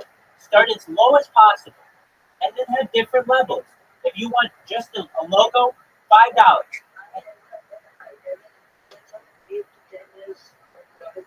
Guess what? Guess what? That means nothing in the world of AI. Because AI can take all of your experience and like that make it better than you will ever be able to. Everything will be symmetric, everything will be exact and perfect within 1 second. So what I'm telling you is that you need to be able to use AI for your benefit. So when you're saying people usually pay me $50,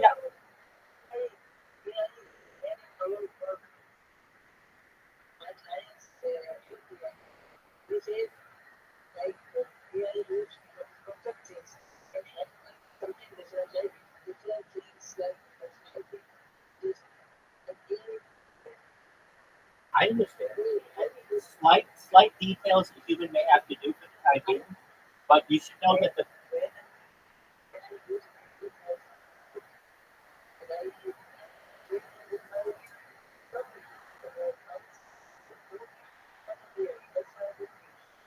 because they can tell it was AI.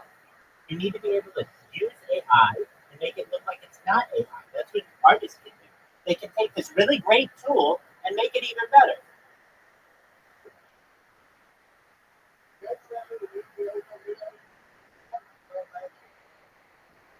Right. It destroyed your market. You needed graphic designers 10 years ago. I know. I know, because nobody needs a graphic designer anymore. And they especially don't need one if they don't know AI. Now let me tell you this. There's not a world for old school graphic designing without AI. There is still a world for graphic designing with AI. Here's why. A graphic designer who knows how to use AI can put out graphic designs for customers 100 a day. An old school graphic designer can't put out 100 in 100 days. And so what I'm saying to you is not that what you are doing doesn't have a future. It has a very big future. Graphic design has a future, but you have to be able to utilize AI with it. Because that old school of just doing it with Microsoft Paint isn't one. Excellent. Then why don't you do that? You make way more money doing that than you do as a graphic designer. So let me ask you again. Let me ask you, Mongolia. Why don't you have a Fiverr account? Why don't you have a Fiverr account with your web design? You don't even know about it. You don't even know about it. You don't even know. You've never bought anything on it. You've never asked for anything on it. You don't even know how it works. So just quit with the excuses. I'm about solutions. Fiverr is a solution. You are about excuses. What I am saying to you, all you have to do is download the Fiverr app. Literally, I could do it in this amount of time. I put my password in because this sucks, and then go over here. I go to the App Store. I go to search Fiverr. Right there. Right there. I can download it immediately. Bingo bango. What is it? Freelance services. That's exactly what you're doing. Except you want to do Fiverr work points. Go.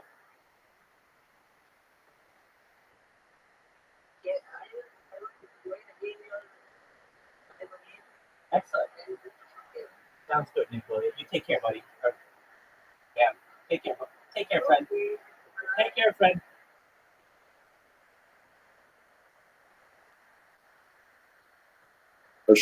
And how quickly they were adopted. But that area of discussion of what was his level of authority. Were you waiting for that person to leave?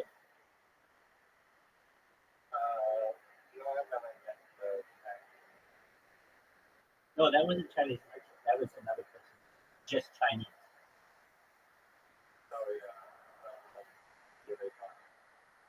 Yeah. Trying to sell their services, and I was telling them that they need to create a Fiverr account.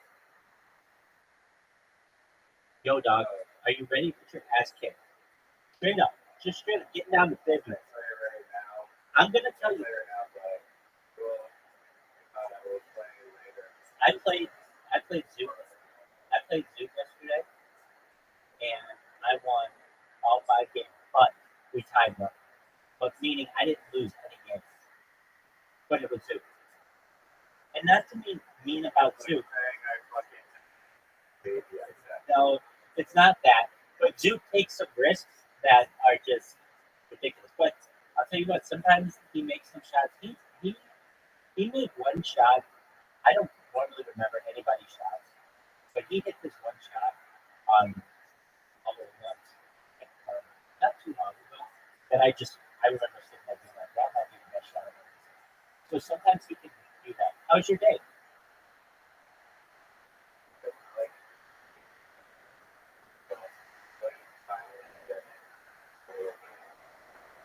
No, no.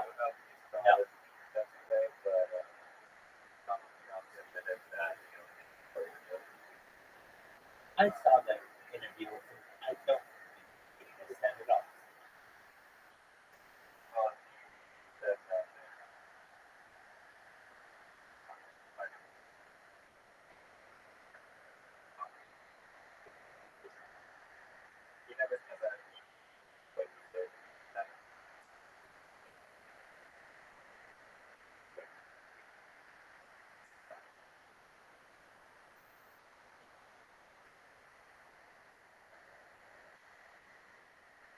I mean, that's great. That's how you interpret that.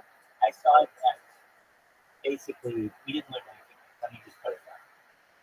And do I think he could have told us some new stuff? Yeah, but I don't think he knows all that much. Like, I think I know more than he does about him. Now, yeah, I would say so.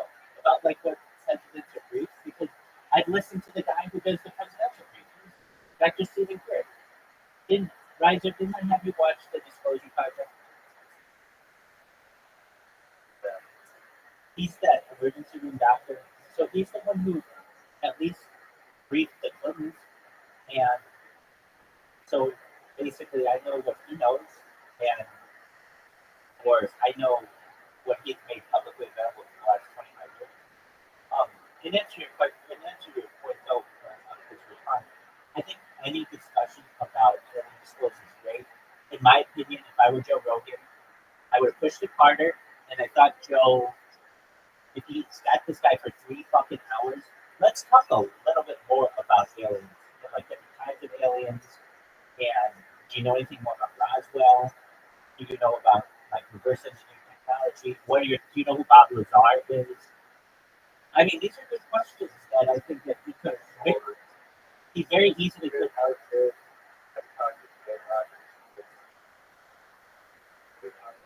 Doug, did you watch my interview yet? Did you watch my interview yet? Did you watch my interview yet? What did you think?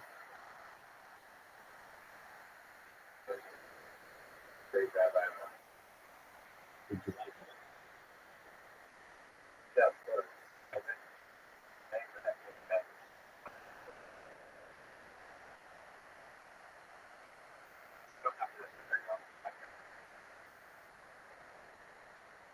I'm on one tonight. I'm on one in 4 hours.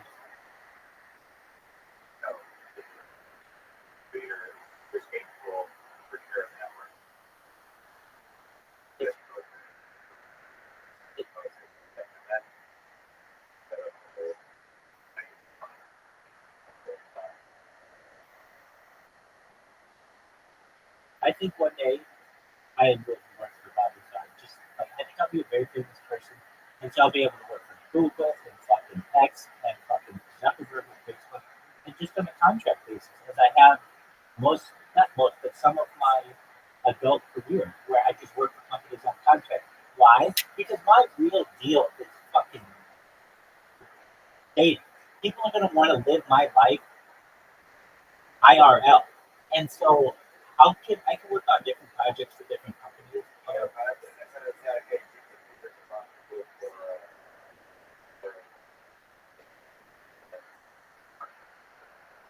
You've heard me say that.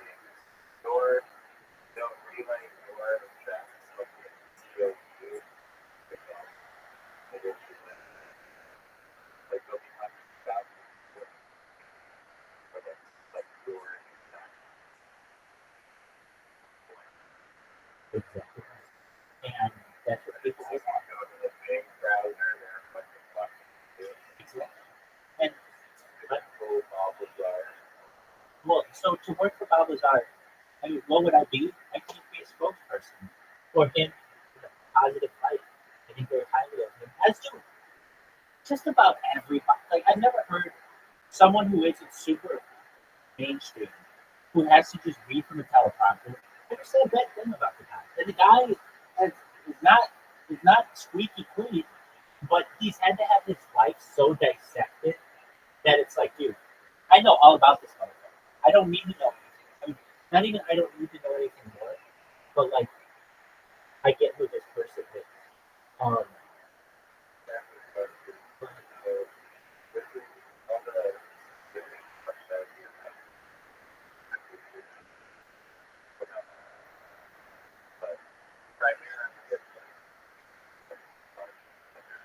no, whoa, whoa, whoa, whoa, whoa.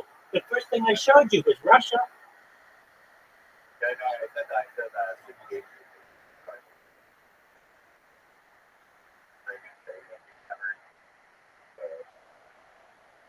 Hold on, hold on, hold on, hold on, hold on, hold on, hold on. I can. So there are some really famous cases out of Mexico. If you want to see them, I'll just tell you what they look like. They look like hordes flying under night vision. And there are so many of these videos that I get sick of looking at because they're not very good. But out of Mexico all the time. China's an interesting. Have I ever seen any Chinese alien footage? One video, but I don't know if it was market. It is. It is. It is. I've seen one, and I don't know if it was true. I don't know if it was AI. See, the older these videos are, the more credibility is, in my opinion, at times, because it has had to stand the test of time, and it can't be made with AI.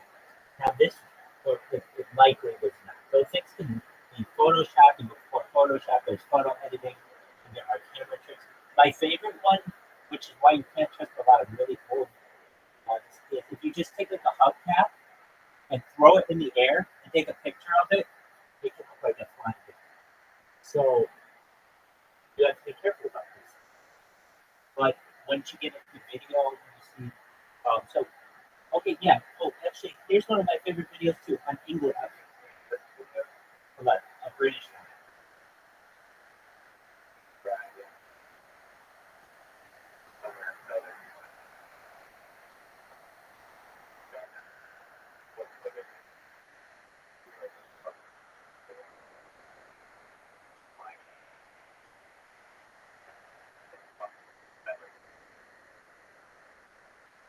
Okay, no, okay, so if you want to, like, I didn't know that's the kind of evidence you want to discuss.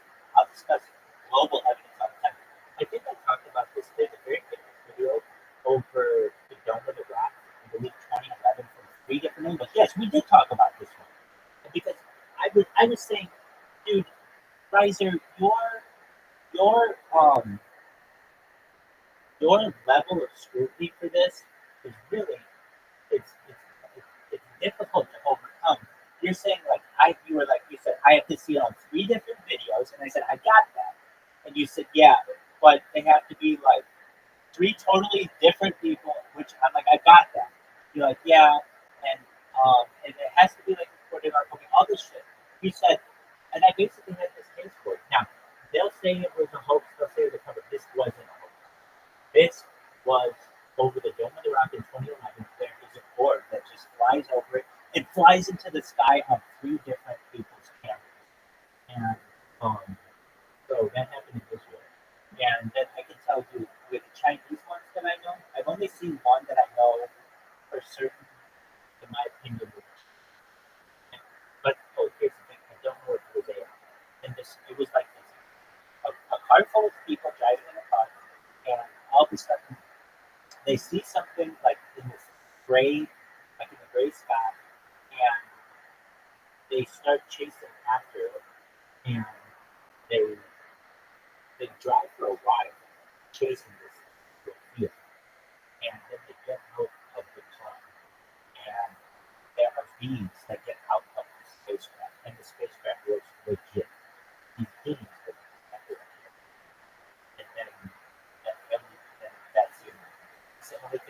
that I would channel. But to be honest with you, right here,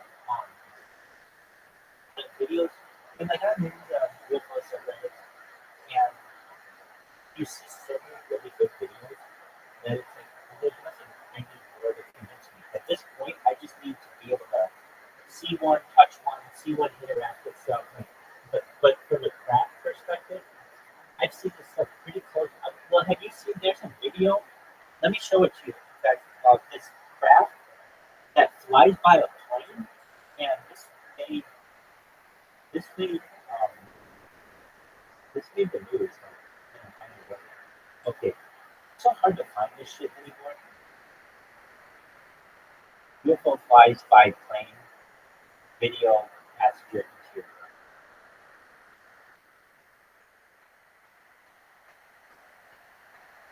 Yeah, here it is. Okay, so I'm gonna show it to you.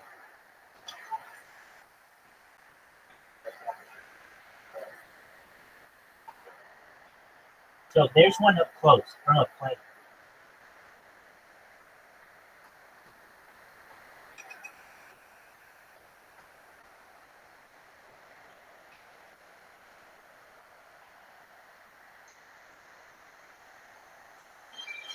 And look, when I see the secret KGB UFO file, and I see what one looks like up close, really the only thing, the next step is like, and I've seen, and I haven't seen your traditional disc, but I have seen the UFO, and I've recorded it.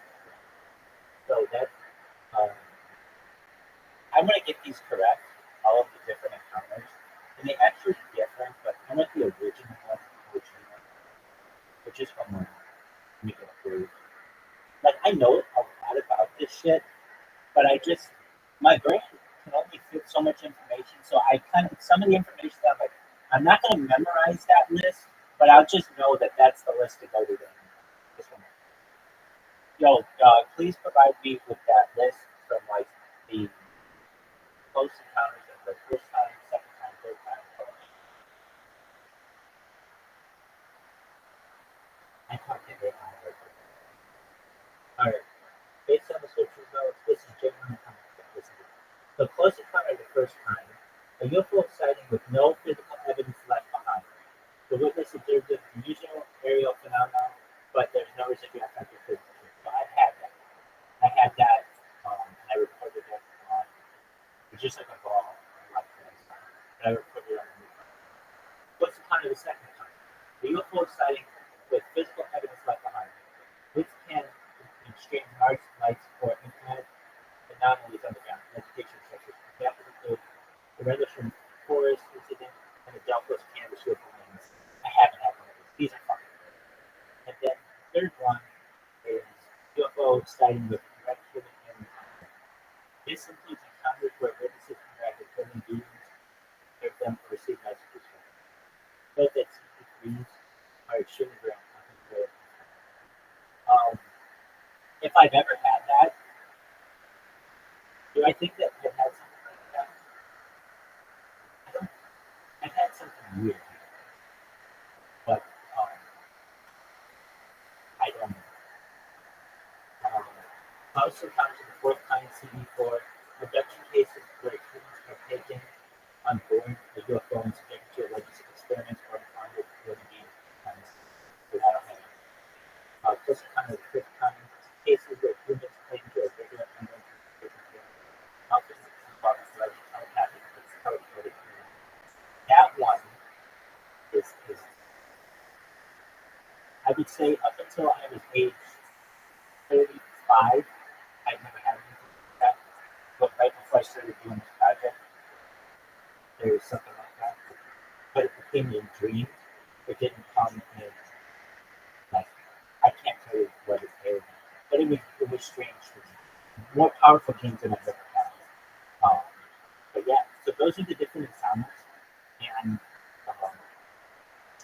so, with that being said, well, I've never seen one on the ground. Like, I've seen this top secret capable UFO flies, and I don't know. I mean, people have dreams that affect their lives. So,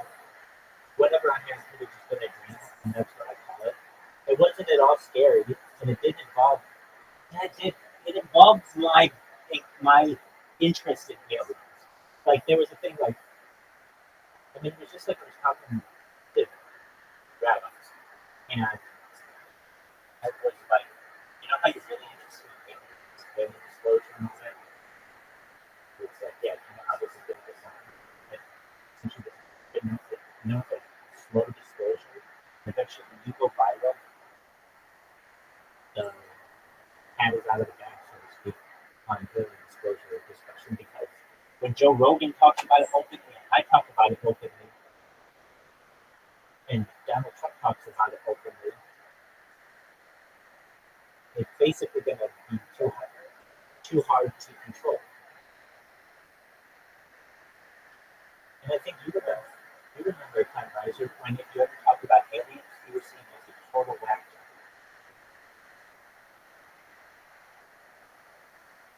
Never get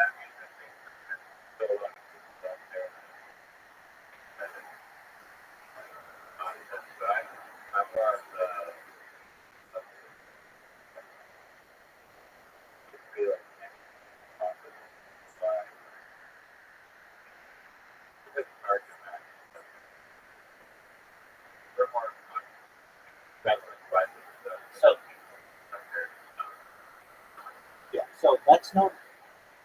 Yeah, probably. I want to make sure I define it correctly, but it's known as the Drake argument.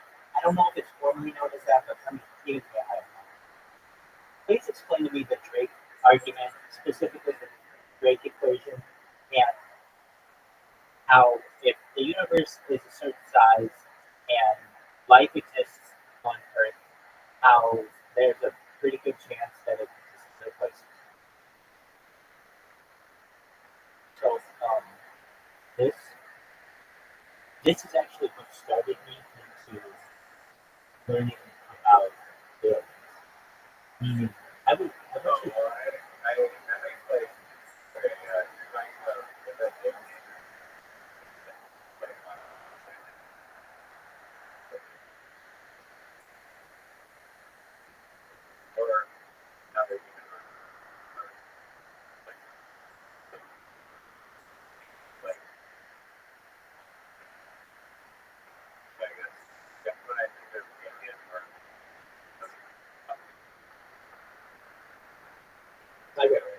Okay, so that we can enhance our life and speed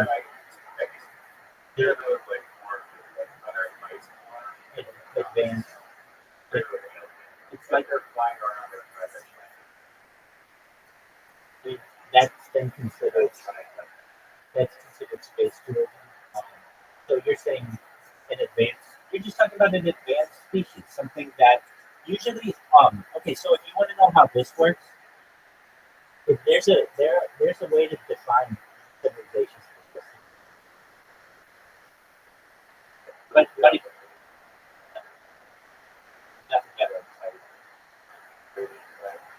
oh yeah, it is. Oh yeah, 100%. You got it. I thought you were explaining to me that it was based around Japan, but it's a Japanese.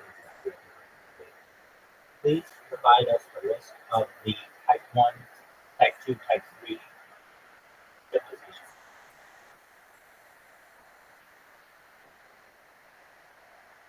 Wait, it's not Japanese. It's Kurdish. So, unless we're talking about different things. I'm talking about Type 1 civilizations.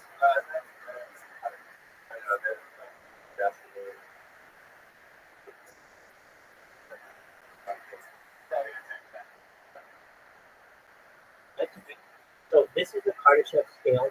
It's very important in features, and that's what I wanted to see. Type 1 civilizations are capable of harnessing and using the energy available on their planet, such as solar energy, fossil fuels, and other terrestrial sources. However, I've even heard us defined as not even really fully a Type 1 civilization because we use some other types. We're basically just barely into it. Where a Type 2 civilization would be capable of harnessing and using the energy available from their entire star, not just transforming the starlight into energy, but controlling the star. That's that's the big one. So what I think you're talking about is a type 2 civilization where you start to fucking be able to control your own star. This includes civilizations with faster than light travel, or those who employ Dyson spheres to gather energy from the star. And then we get into type 3 civilizations capable of harnessing and using the energy available from the entire galaxy. These civilizations have control over at least an entire galaxy and theoretically can harness all the power available in the galaxy for those galaxies. So that's what I know about it, the partnership scale. So when you said Japanese, that's right. Put me on for a second, but I knew it was something like wrong.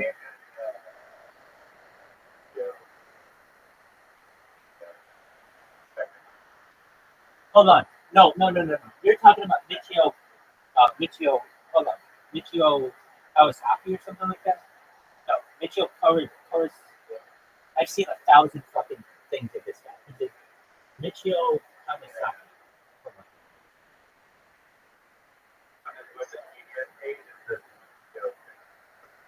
No, they were talking about different people. Come on. Michio. Oh, yeah, it is. Oh, you know what? I think I'm mixing up. Yeah, it is Michio. That guy. Yeah, he is that guy. Okay, so that guy has his own list.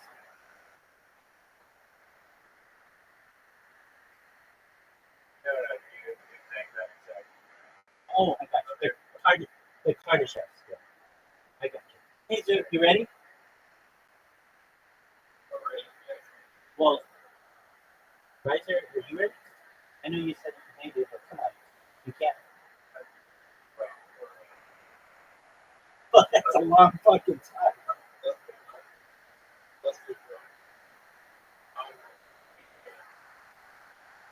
Um, this is a hard level.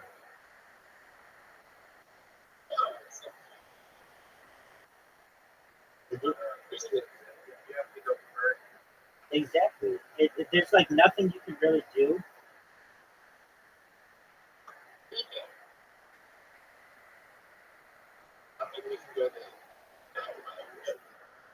That's a really, really good part.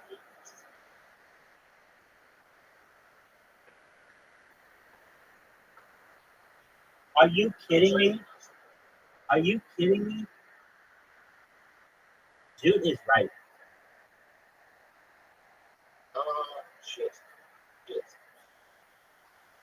But even Riser doesn't have a good shot at it, and they can still fuck him up. That's why it's like a difficult move.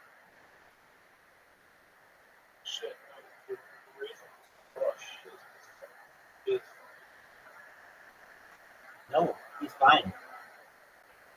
Do it. Dude, but don't hit him so hard.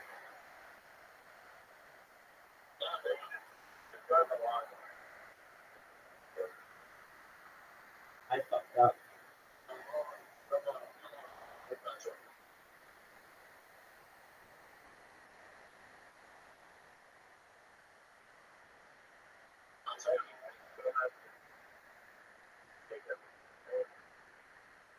Fuck.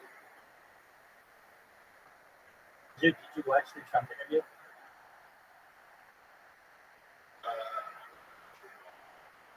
Why wouldn't you just watch the whole thing?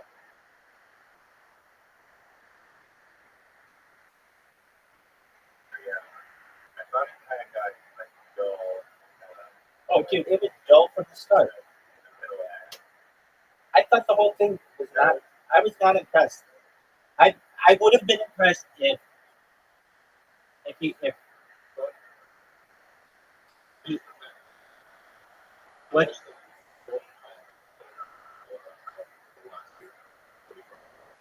Yeah, but it's funny, but it's just not. It's to me not beneficial.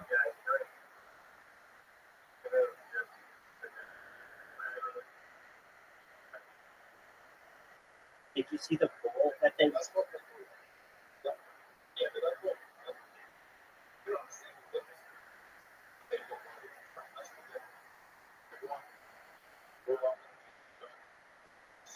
I want you to make this and fuck us both. He just did. What a great shot, Zook. And I get 0 points. Oh, no, maybe. Wow. Zook, that was amazing, dude.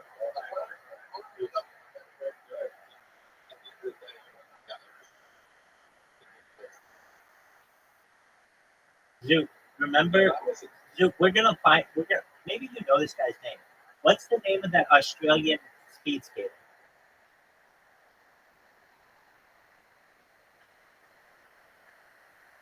Do you know who I mean? What's his name? Yeah, he's the guy who like he was Australia's first winter Olympic medalist, right? Or gold medal. No, he yeah, maybe it's speed skating, but maybe it's anything. What else did they have in Winter Olympics?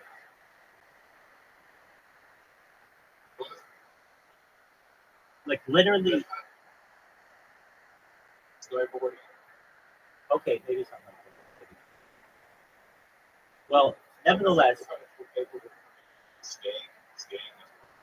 Yeah, but the Stephen Bradbury thing happened a long time ago.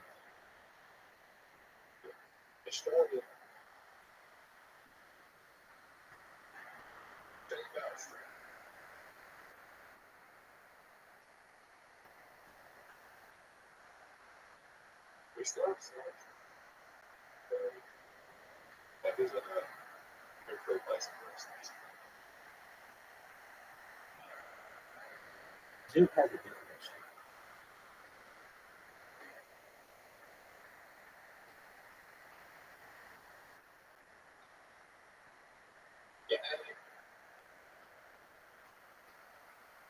issue. Zook, what do you think of this shot?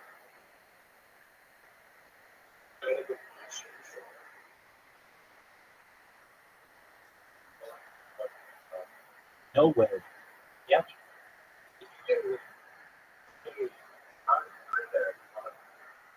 I've been through there as well. All right. My goal is to get through in front of the purple ball, in front of Zook's ball. If this can get in front of Zook's ball, it's good. It's okay, but not really.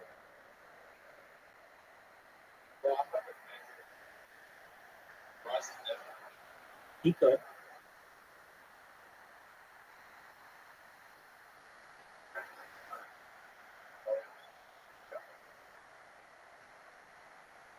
Yeah. It is at the end. No, it's not. I don't think I would have been Riser could.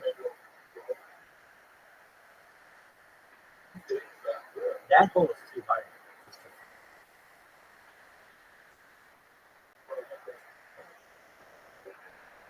I love this hole. I love this hole.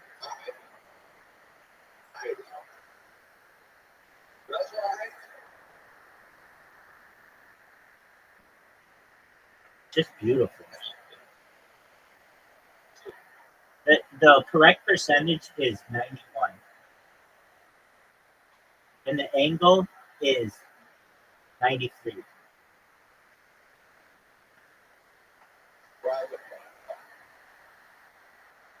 If you go power 91 and angle 93, that might be what you need.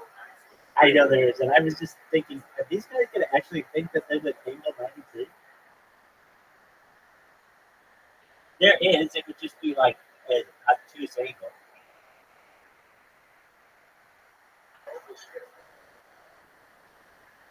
No. Oh, there you go, Zoo.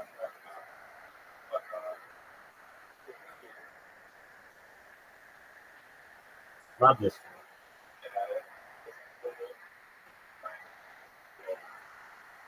I'm starting to like all these swirly ones.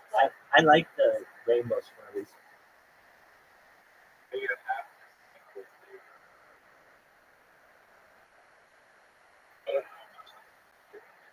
Riser, let's see it. Riser's going to get a point here. That was beautiful. That was beautiful.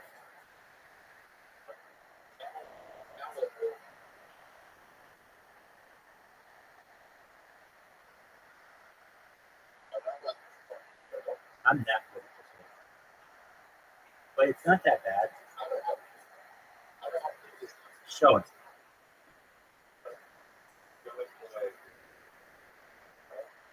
Oh.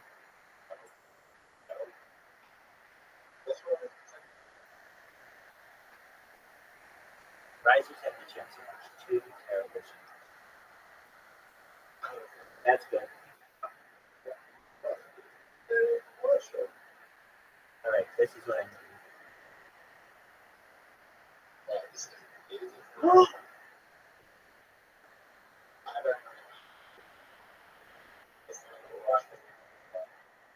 You're welcome. Absolutely. Oh, you're gonna fuck this up. I don't know if you have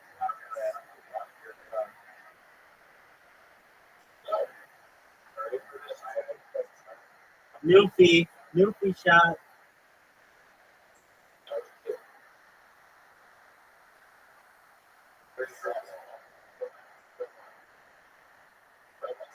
New fee shot.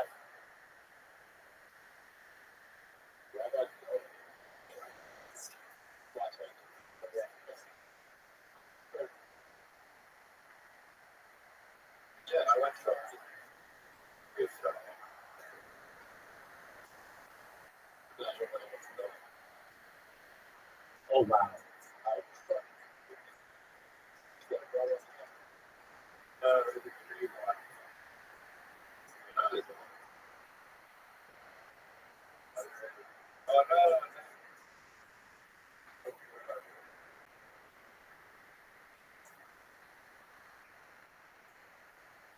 Dude, I'm gonna lose the whole.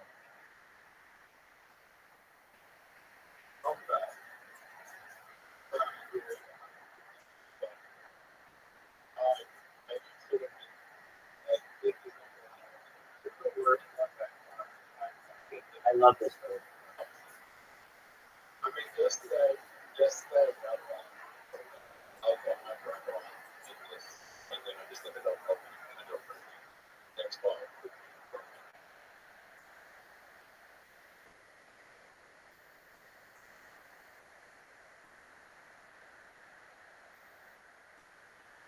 Wow, no one went in. These angles are wild.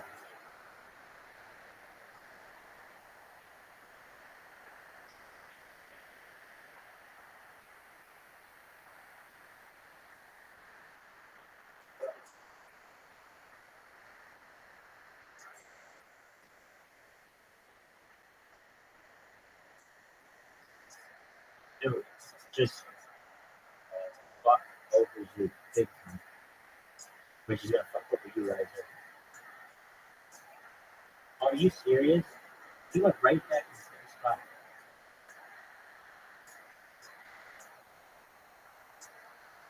Short.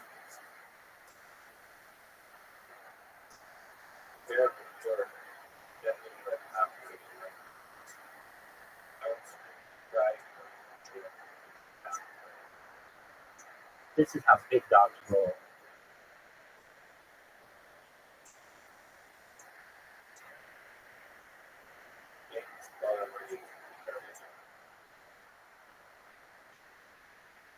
Dude, this is gonna be so much.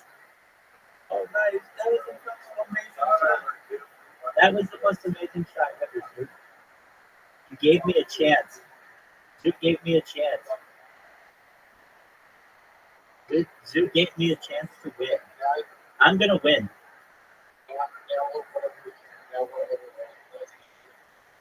Yep. Oh.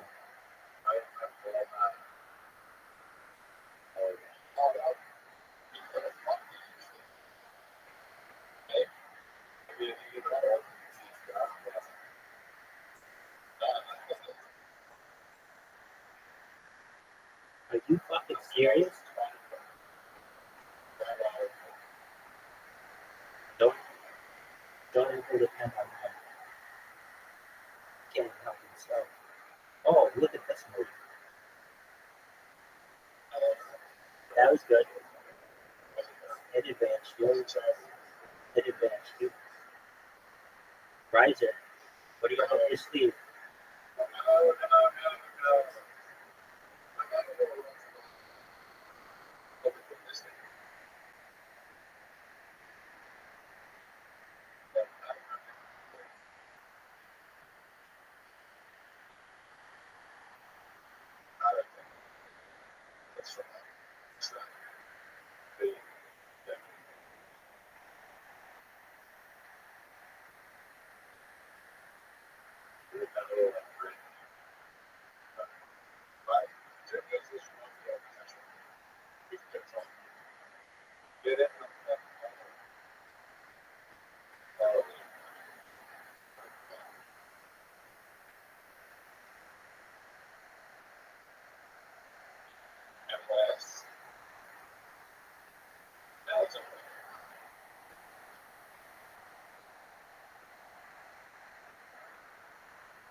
One 1-0. You're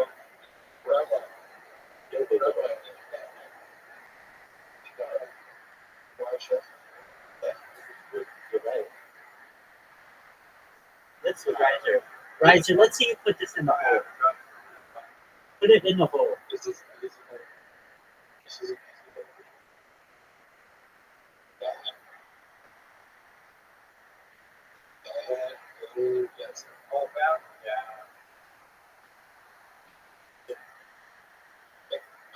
Yo, dog, how are you doing? Duan's our friend from yesterday. Excellent, man. Was I calming? Was I calming?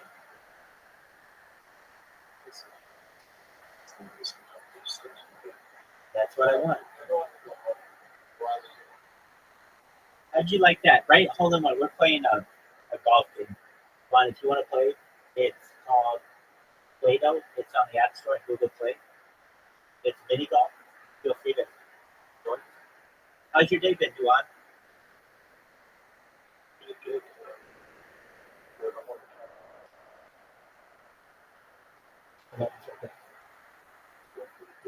Oh wow, you have a cat. It's beautiful. What's your cat's name?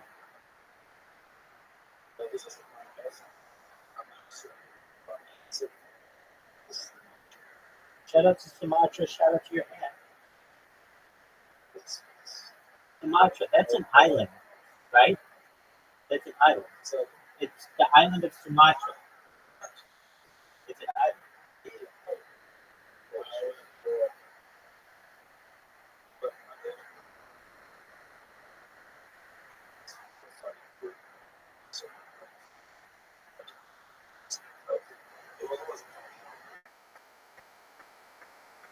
Okay. Shout out to everybody out there who's sober. And if I may ask, you were interested in perhaps social media? Did you look into making a Linktree account?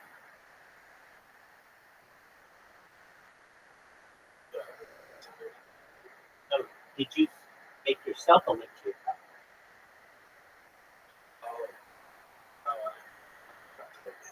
That's okay. Did I send you the video of my recent interviews? I'm pretty sure.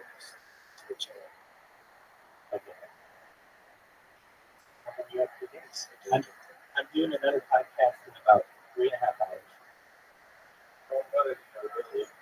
Yes. Absolutely, yes. Be here in 3.5 hours. It's called the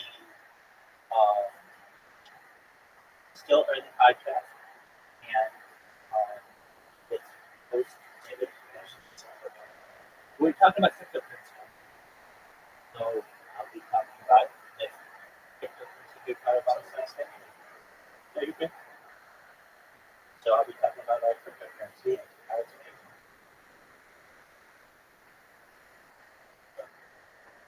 Sounds good. Excellent.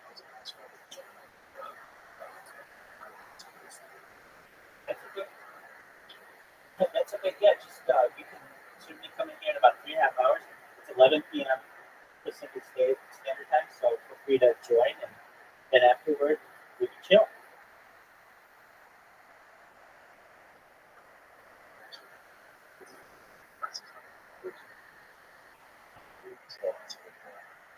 Good one. Take care, man. Shout out to Dewan, everybody. Um, on that last hole, Riser, you had such a good match, such a good shot, as did I. They were two of the best shots I've ever seen, and we didn't really have a chance to talk about them. I thought they were amazing. Wow, did I miss that badly? Riser, that was so bad. Let me see you make this shot right now.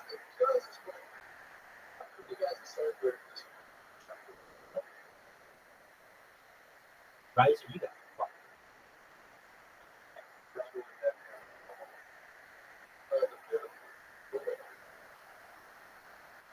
Dude, somehow Zook is still going to fucking time.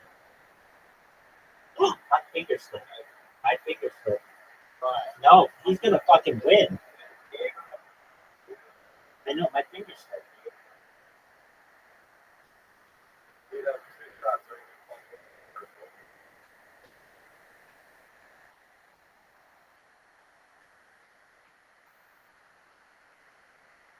My finger slipped. Happens.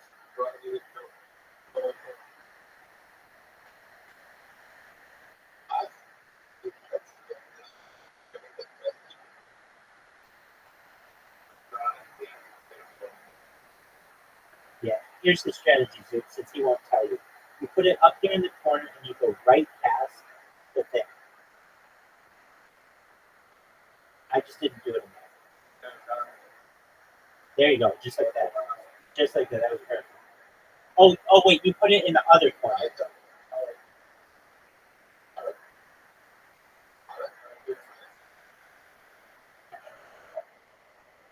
Why? Because you do well in that hole. I even and I used to be never amazing about it, especially getting through this year. Really good. So you don't want to cut the corner as closely as that. That's Riser. That's a really good shot.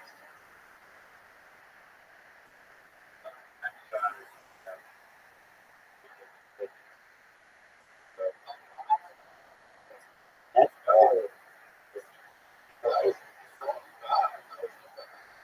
dude, take care of him. Blast it, dude.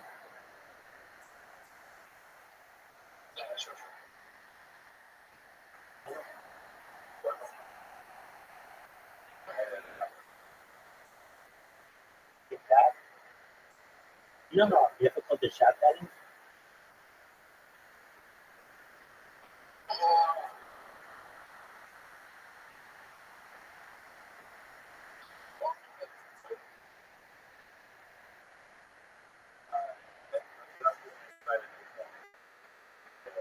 Perfect. Perfect. Perfect.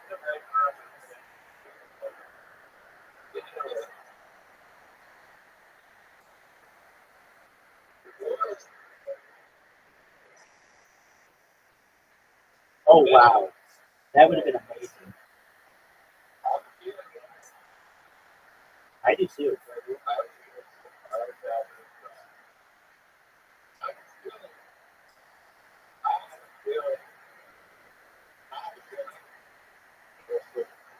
That's terrible.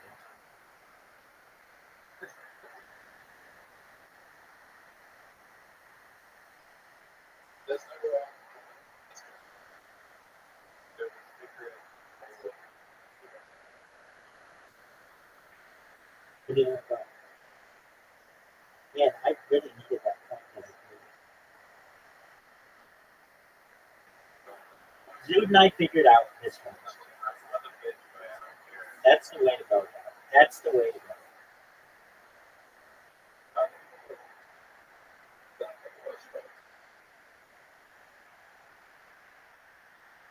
This is how you do it.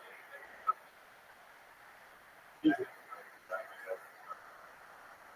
he's right. It is about minimizing risk. That's bad. Like, really bad.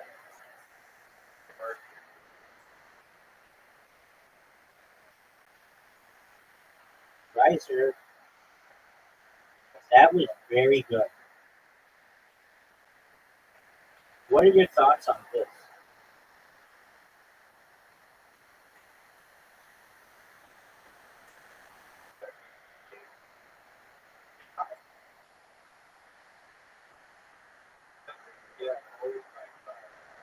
How did I give you anything?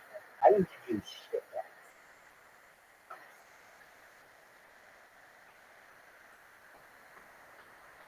Thank you. I don't think so. Do you think I can make it through there? Do you think I can make it through there?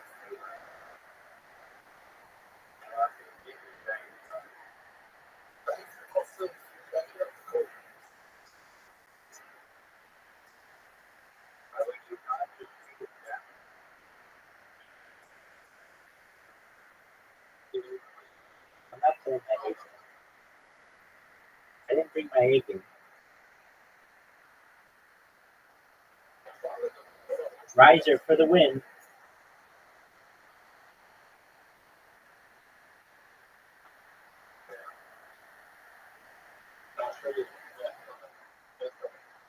Yep. Nope. Riser. 0-1-2. 0-1-2. You watch though. I'm just announcing this right now. I wasn't even trying. Now I'm gonna start trying. I'm gonna beat the shit out of both. I hate this one. But even though I hate it, this is gonna be a really good drive. Watch this drive.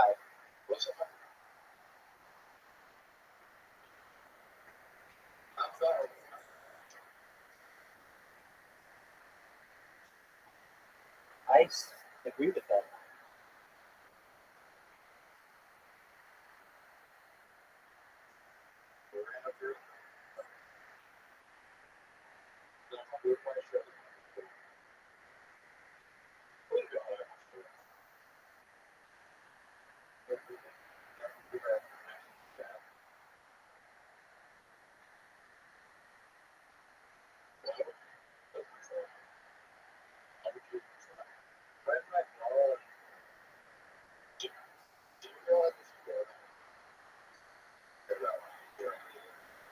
I've never seen anybody do it, but I want somebody to do it. Do it. Yeah. I don't know who.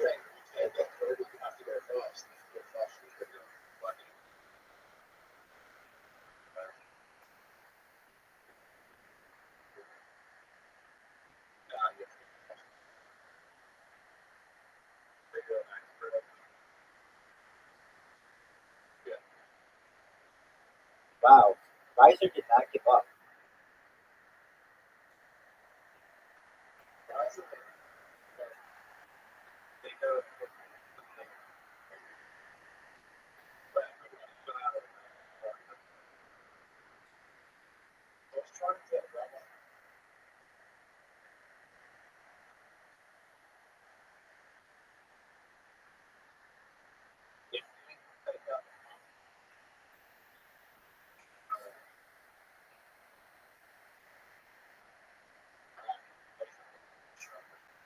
He's going to take out himself.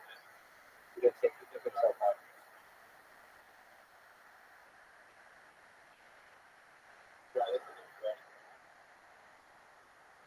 That was good. All right. Like I told you guys, don't call it a comeback. I've been here for years. I don't like this one.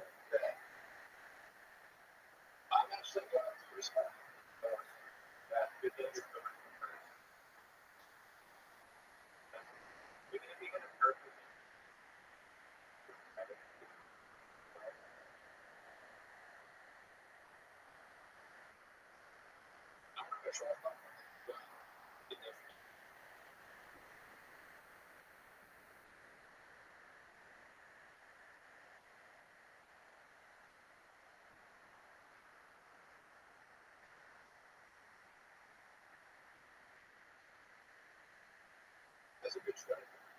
Thank you.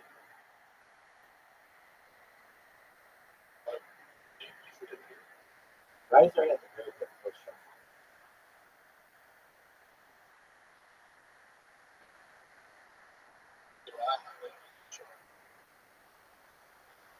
Yes. No, it was not push shot.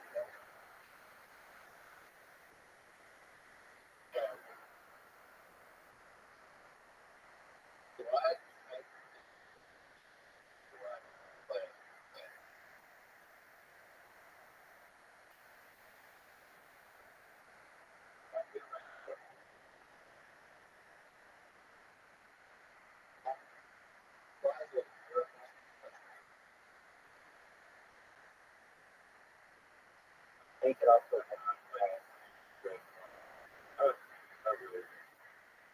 that was it.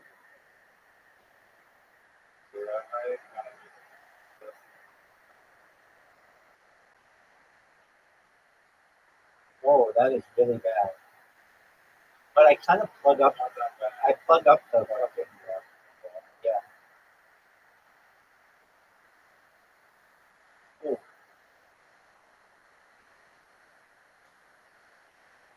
Zook, are you gonna make it? Zook's going back in the main fight. No, no, don't do that. Bounce it off the bottom, Don. There you go. Yeah, no. Bottom. The very bottom. No. Wait. The flat part. No, a little bit to the right. Yeah, exactly. Left side of the triangle at the bottom. Where the flat part is. A little to the left. No, dude, that was awful. Where the flat part is.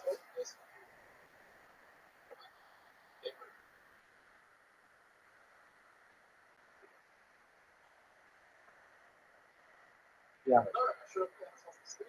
Geometry. Man.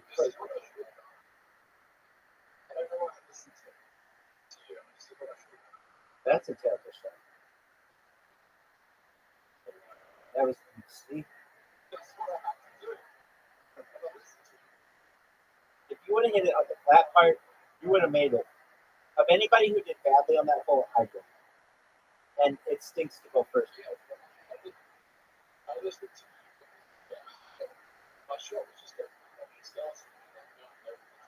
I'm gonna try to hit the tree and bounce off it. Ooh. Okay, let's see. Try it.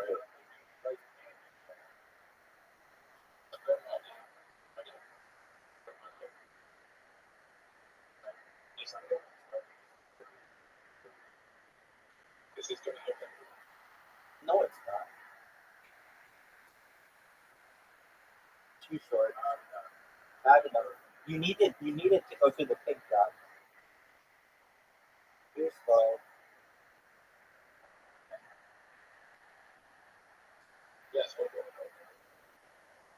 This is a really good shot. No, it's not. Oh, it's really bad. It was bad. Why was it so bad? Why didn't it fucking right the middle?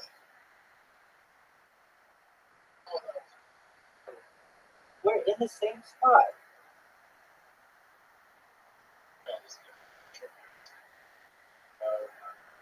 There you go. But it's gonna do a my ball with. There you go. Oh wow. Fuck me.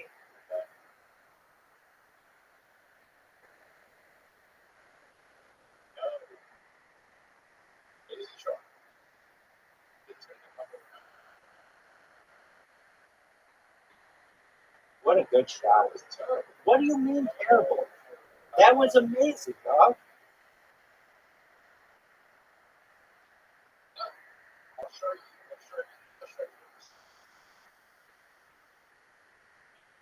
Right there. That was good. That was good. Was it like this? Just terrible, awful shots. All right, this is going. Oh, here we go. Out. That was time. It's actually perfect. Yeah.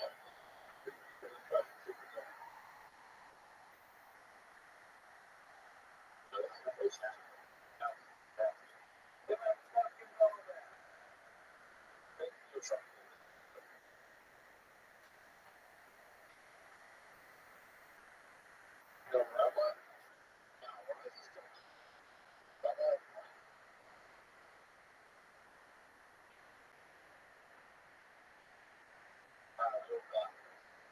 Rice doesn't have the ball.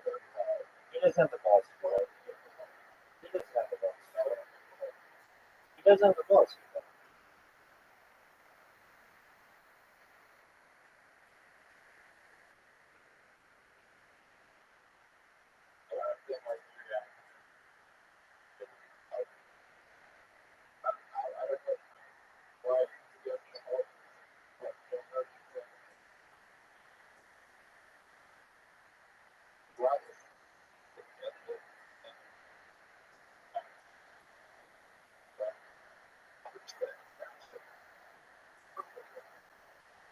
That's right.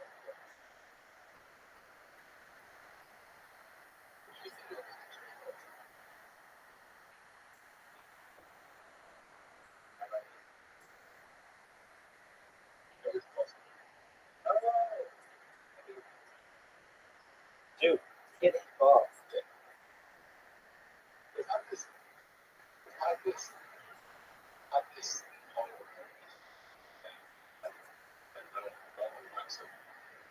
I do.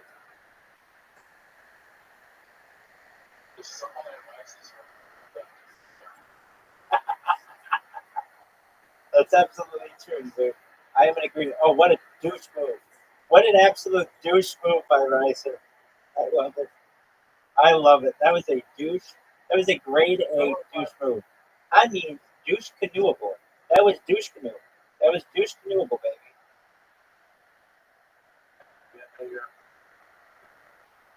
Newbie shot.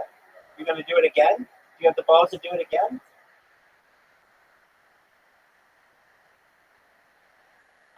Oh, was that a good shot? Was that a good shot? Was that a good shot or what, folks? Was that a high IQ newbie shot?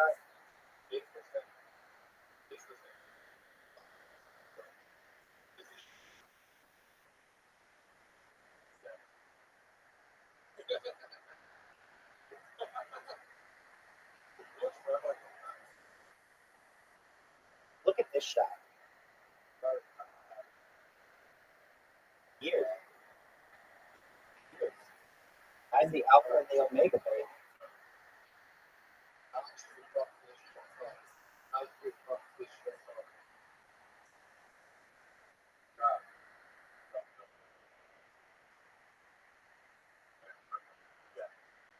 Dude, put my ball in the hole. Oh, you fucking idiot.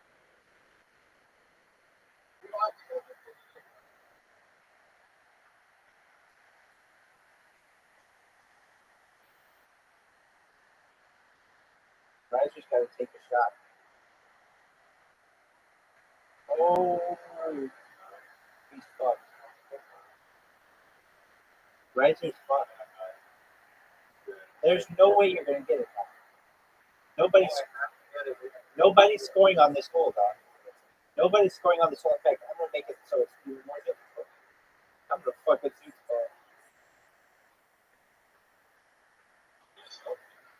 You're welcome. Dude, Riser, there's no way he gets a six. He's going to hit the.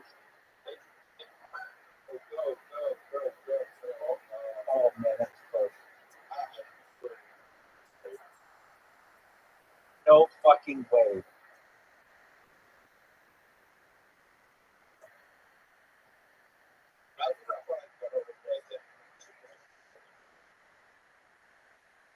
Zero, zero, zero.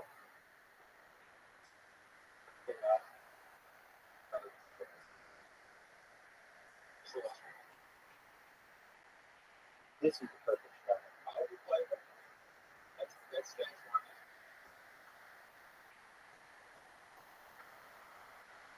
what was the best part of the trip? Oh, good question. The alien part, in my opinion, because I'm most interested in that. He talked about, I love golf. He talked about golf too much. And it didn't make him look good. I mean, he talked about it, but he was fucking up his stories. And so it was like, dude, you're not as sharp as you used to be. What else did he talk There about? was a, I don't know if I should, I don't know if there was that UFC, the UFC, it's a UFC. Right. Yeah, they talked about that stuff and fighting and boxing and stuff. But like, I could have had them. I would have wanted them to talk about films all the time.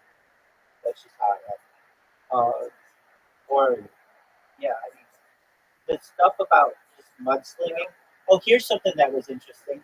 He said if they had some kind of thing like, oh, I know what it was. It was about the UFC. That's interesting. And he said they said to him, or Joe said to him like, are you gonna come back? Or like, it's always a pleasure to see you at the UFC or whatever. And he's like, yeah, I'm gonna like go into it or whatever. I love the fighters. If I win as president, I'm gonna be there in for the November fight. But if I lose, I'll probably be a little depressed. So it'll probably be a few months till I go to another one. But I never ever hear him talking about losing. And so that was interesting. So that was a really good shot. What are we doing here? What do you think we should do here?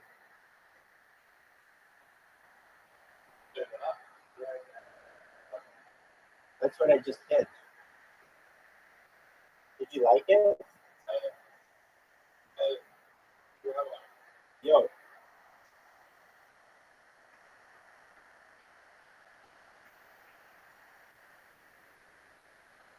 All right. Here we go.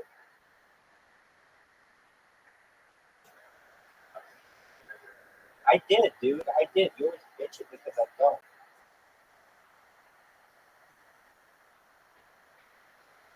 Oh wow. Oh wow. That's a shot. Dude, hit my ball or something.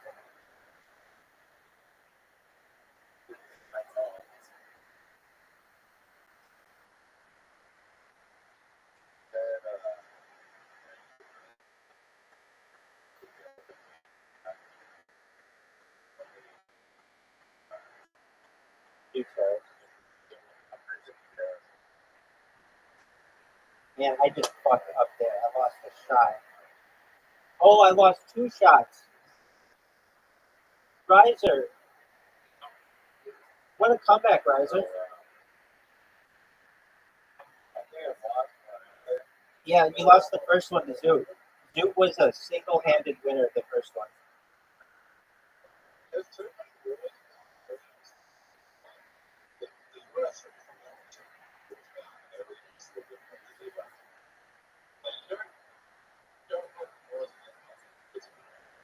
Right.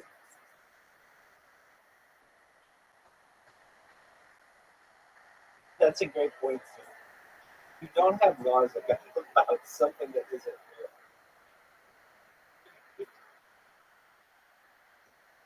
Oh, this is a good shot.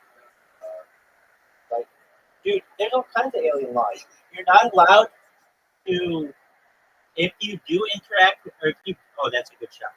If you do have any kind of encounter with aliens, it's illegal to kill one or to like take any evidence with you. It's a $10,000 fine. Some other shit, it's a felony.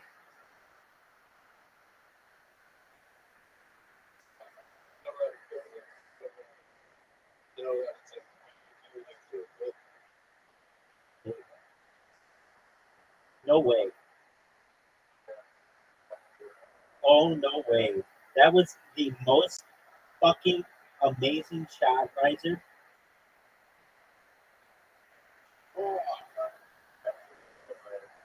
This shit.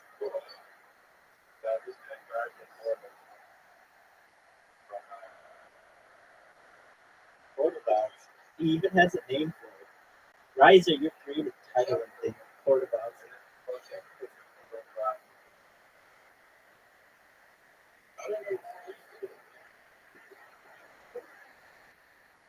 That was an amazing portable. 100%. 100%. It helped me so much because it wasted a shot of his, and it FTW.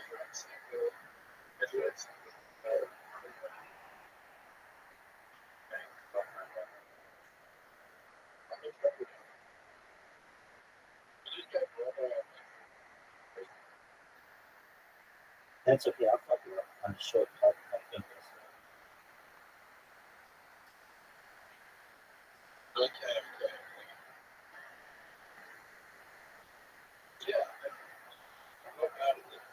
I'm really bad.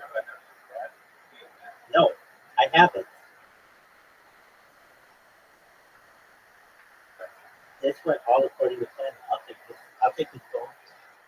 Good ball. Good ball. Yeah, you guys can push it. Push it real good.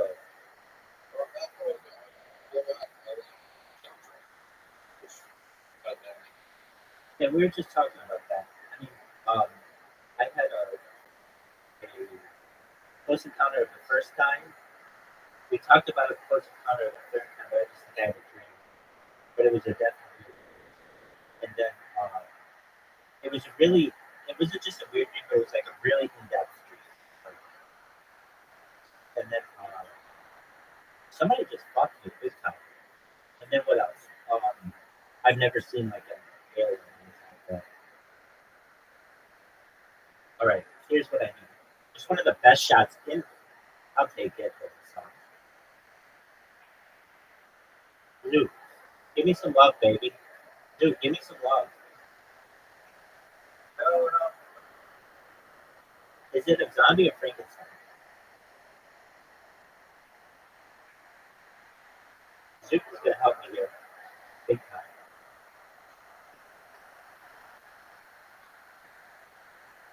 This would be big. To get in front of your ball.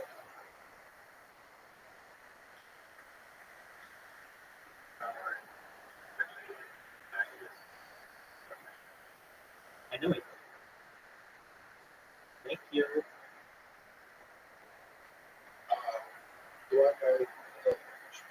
You go the difficult way. You go the difficult way. No, don't go that way.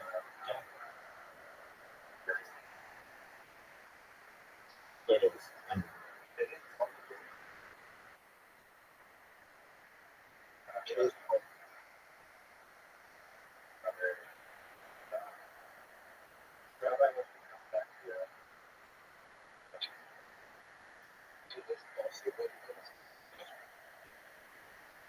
Rise. Come on, Zook. Pass my ball.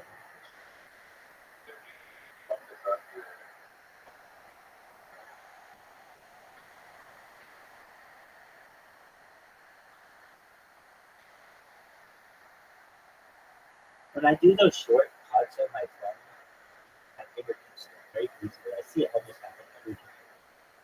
I know you guys don't care. I'm glad about it. It's an easy way.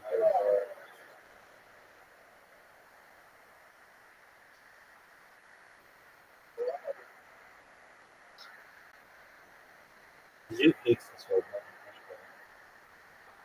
Maybe. Look how good a shot. Look how good a shot this could have been if I would have not been a little slut.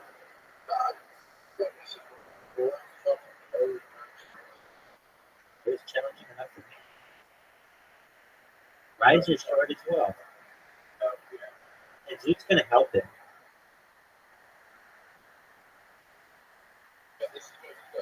You're going to bounce it off the wall and miss the hole completely. Exactly.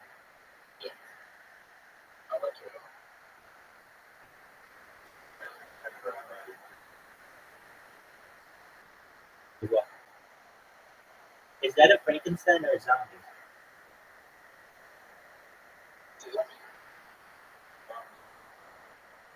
Oh, that is a zombie game. And I think they're a Frankenstein. That is a zombie game. How do you guys like this shot? Watch this thing. Did you like that shot? Legit.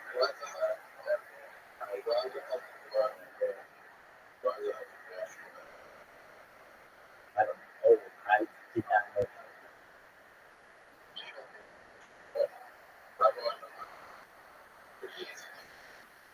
That's right. Dude, that's a good shot. Fuck.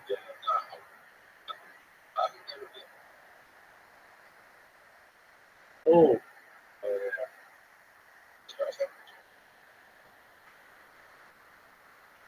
hey, how did your car work out?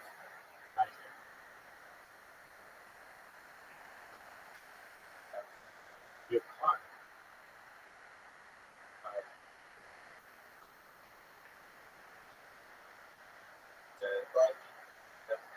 Oh, what a beautiful shot. Riser, that was amazing.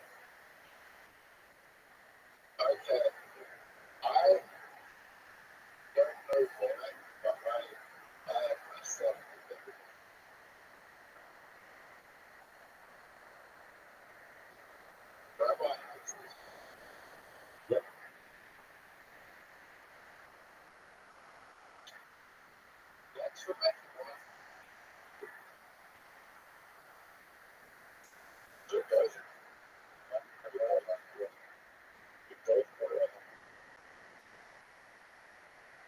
You keep saying it.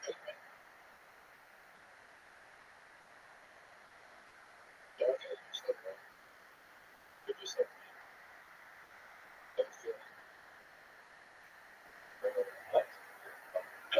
What was that? Hit my ball. Oh, that was beautiful. Quarter bumped it.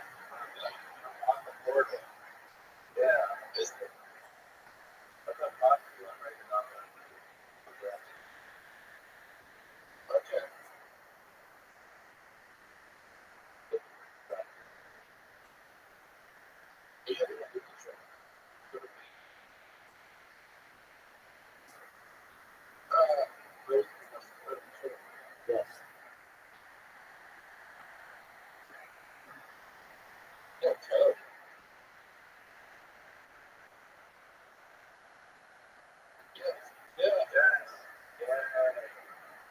I gave it to win.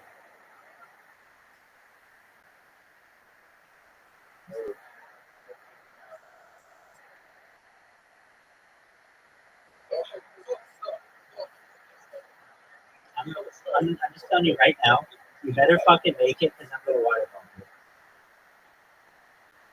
Okay, do you see those guys? I guess they are zombies, but they kind of look like Frankenstein because they have square heads, but they are zombies.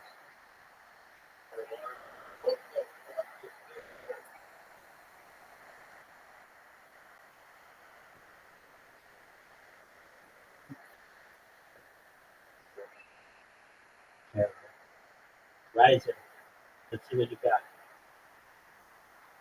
This, water, easily water. So water, it's not even funny.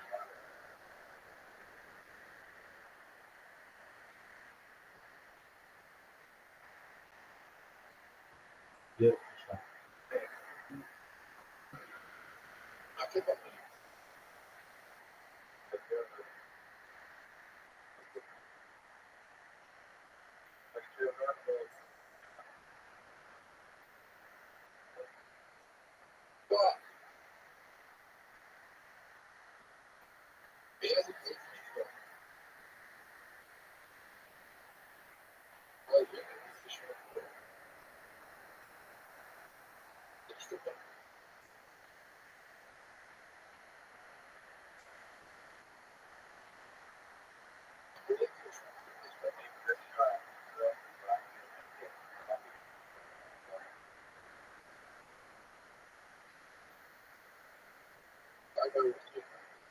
You're not even sure.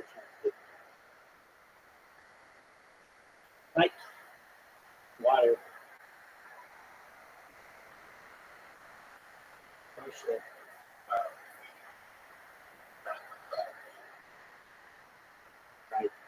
So, I'm letting you win, obviously.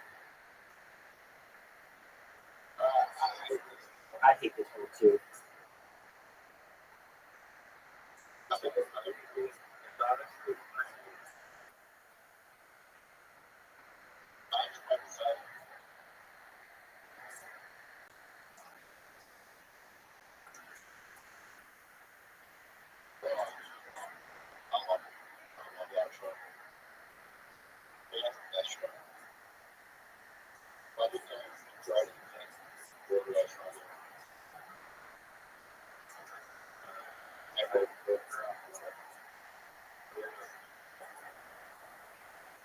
there we go. Good job.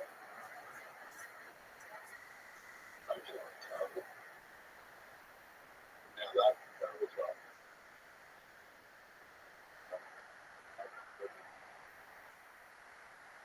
Right. Is how much?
What a dick move.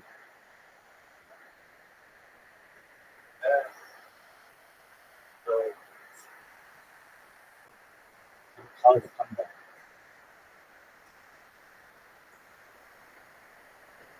It's the frying pan mode.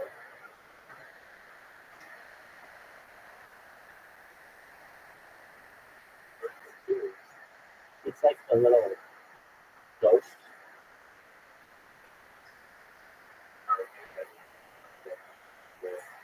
Well, I'm an abstract artist and abstract art enthusiast. That's an amazing shot. It just sucks, and I'm just gonna fuck it up. Just absolutely fuck the shit out of it.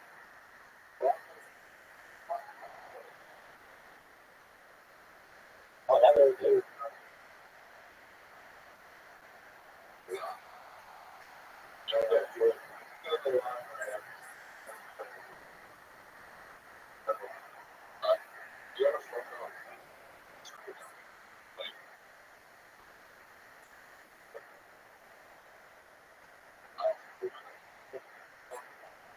so Carrington, It's the best.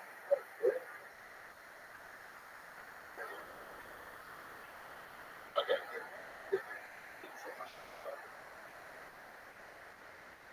Now, rise up.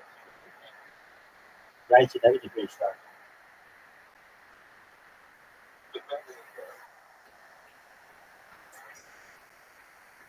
Robert, You're welcome.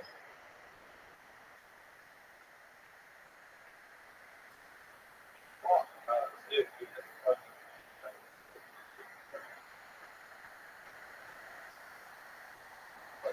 That was amazing. What is it? This is this the move?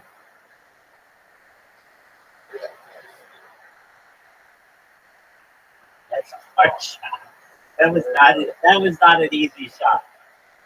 That was all skill. Riser, because I'm amazing. Duh. Look at this shot. Look at this shot. Beautiful. That's perfect. That's a perfect, basically a perfect shot. Perfect shot.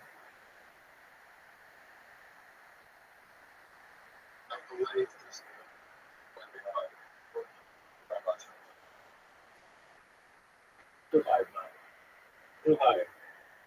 Rabbi Short. Rabbi Short. Too hard. Rabbi Short. Help me out here, Zoot. Zoot. Zoot's just gonna be dog shit. Zoot is horse shit. He's gonna bounce all over shit. Terrible.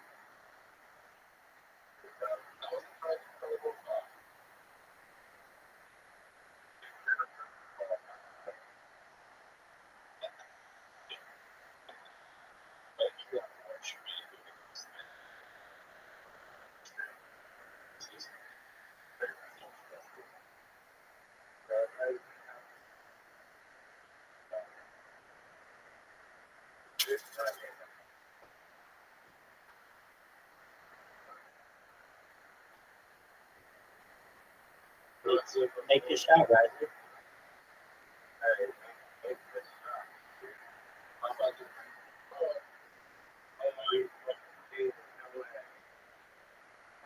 One of the greatest shots you're ever going to see, kids. Whether you're watching this in 2024, 2034, 3024, or 3034, that is fucking amazing.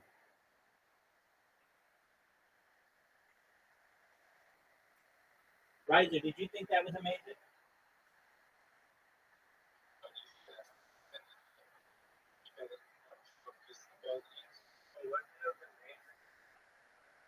Skynet, baby. So how much would you before?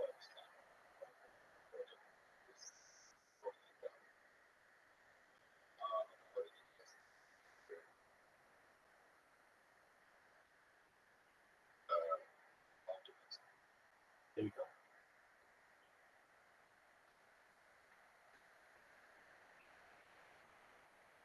What a beautiful shot. I'm not going to be able to keep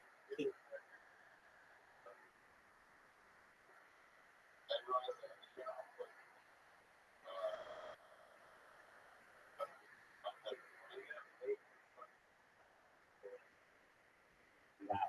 Look, if I'm going to lose anyway, I'll lose like that. No one can win except Riser.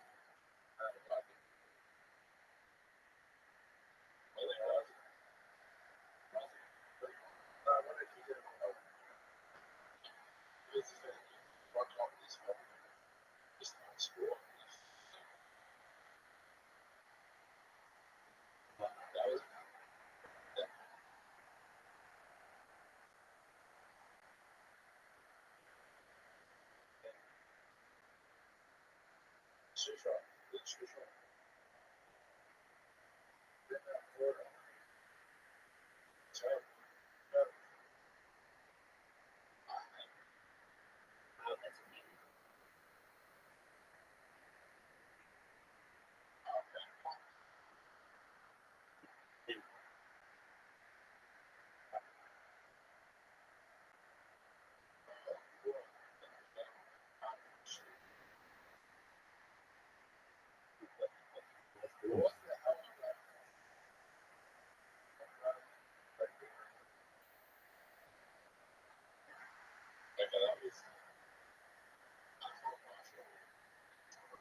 This is going in the water. Ooh, Riser. Riser's going to Portal himself. Portal block. Dude, I call these portals jump rooms.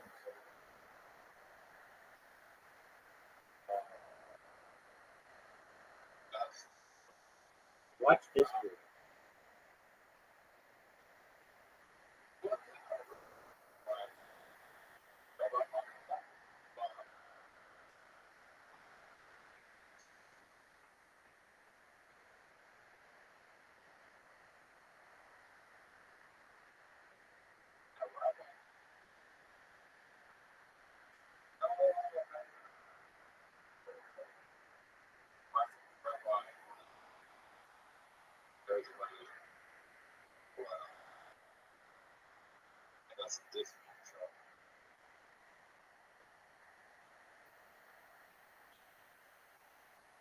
You just missed it.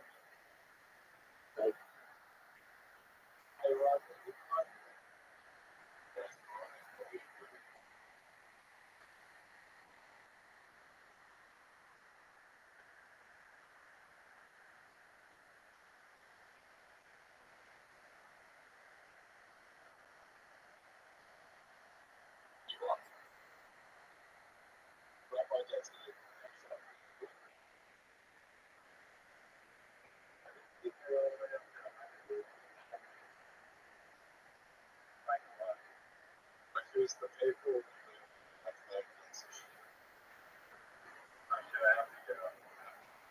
Please.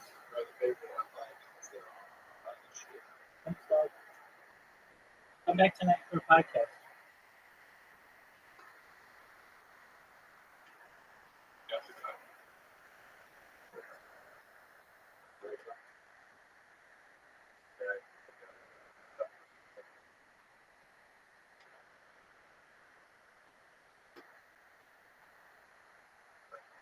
It becomes moot because by the time you get to the Yes, 13th I and let you guys 14th go. century, it's widely understood in Ashkenazic lands as being the law of the land. Everybody behaves according to the laws of Rabbi Gershom, less so in Islamic culture. But what exactly did he have to say, and why was it so important for women? Among the many takanot that he enacted was a ban on polygamy. Polygamy, of course, is the very common biblical practice of men marrying more than one woman, singular. Men marrying more than one woman. You look at the patriarchs, Abraham with Sarah and Hagar, and of course Yaakov marrying two wives and two handmaidens and so on. And this was widespread practice, particularly in Muslim lands, right up until the 11th century and beyond, in fact. In Christian lands, however, there is a decided tendency to restrict Jews' behavior to monogamy.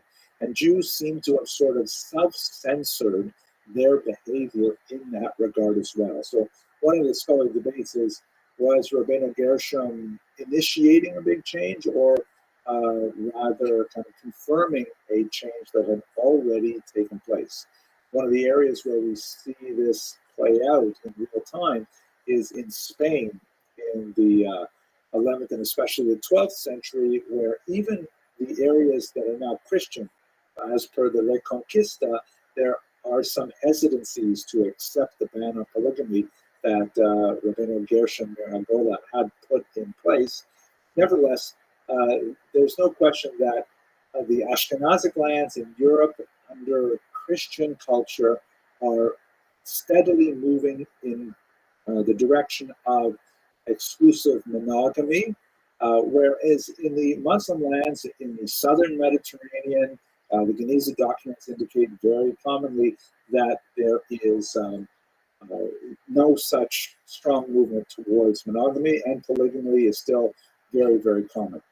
There are lots of economic attachments to polygamy, such as the need to set up two separate households. It can only really be effected with a man of means, and the occasion for polygamy becomes rather restricted to a specific class of individuals, and we're going to discuss them in the next few moments. Rabbeinu Gershom also put in place, incidentally, a lot of other bans, which are not as widely appreciated, but I think quite fascinating. One that I really should say, really important before I talk about the minor ones. Besides the ban on polygamy, he strengthened a lot of the protections for women in divorce law, such as, for example, he instituted a ban on divorcing a woman against her will. She had to ultimately consent to the marriage, to the divorce, just as she had consented to the marriage. And part of the reason for the scholars' dispute, but it may have to do with some of the contingencies of long-distance travel, and I'm going to push that off to the next slide as well. But in terms of his minor bans, or I think they're very important, but nevertheless not as well known, he placed a ban on reading other people's correspondence. So if you get a letter that is not addressed to you, and you open it up and read it, you're actually, ignoring the ban of Rabbeinu Gershom, and it's a very, very serious thing. The so-called cherem, we use the term ban, but really it means kind of like an excommunication, where a person who would be in violation of the ban would suffer huge social ostracism and other consequences as a result. It's a really interesting phenomenon.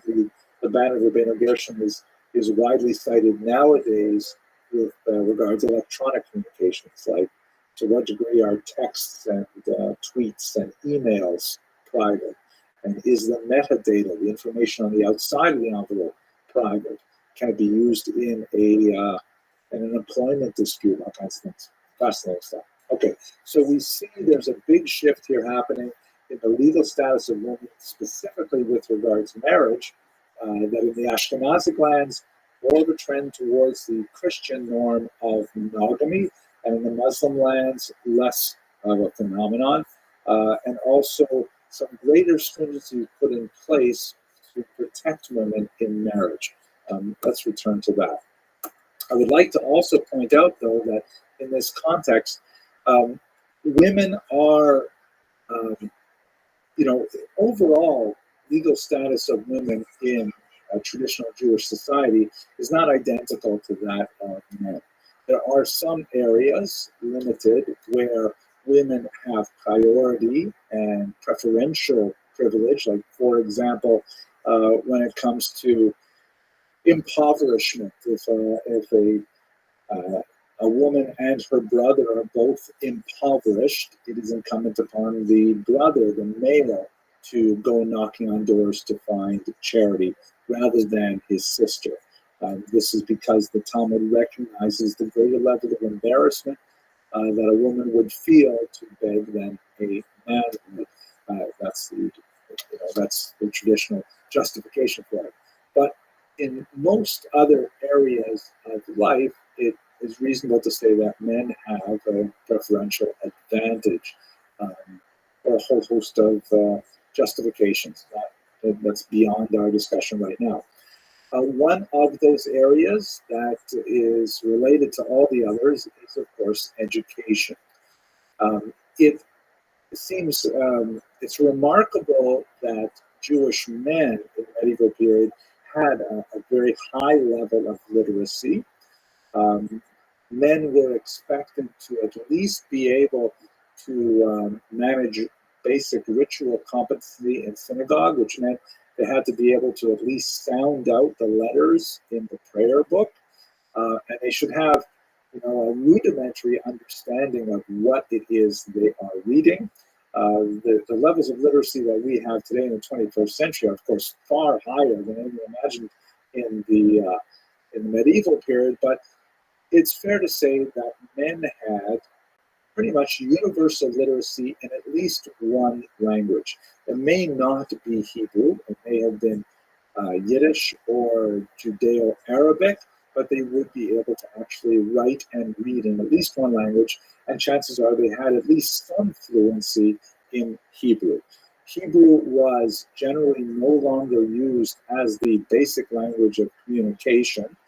Jews overwhelmingly used the vernacular, just like I'm speaking to you in almost American English today, but they would have at least literacy in that language.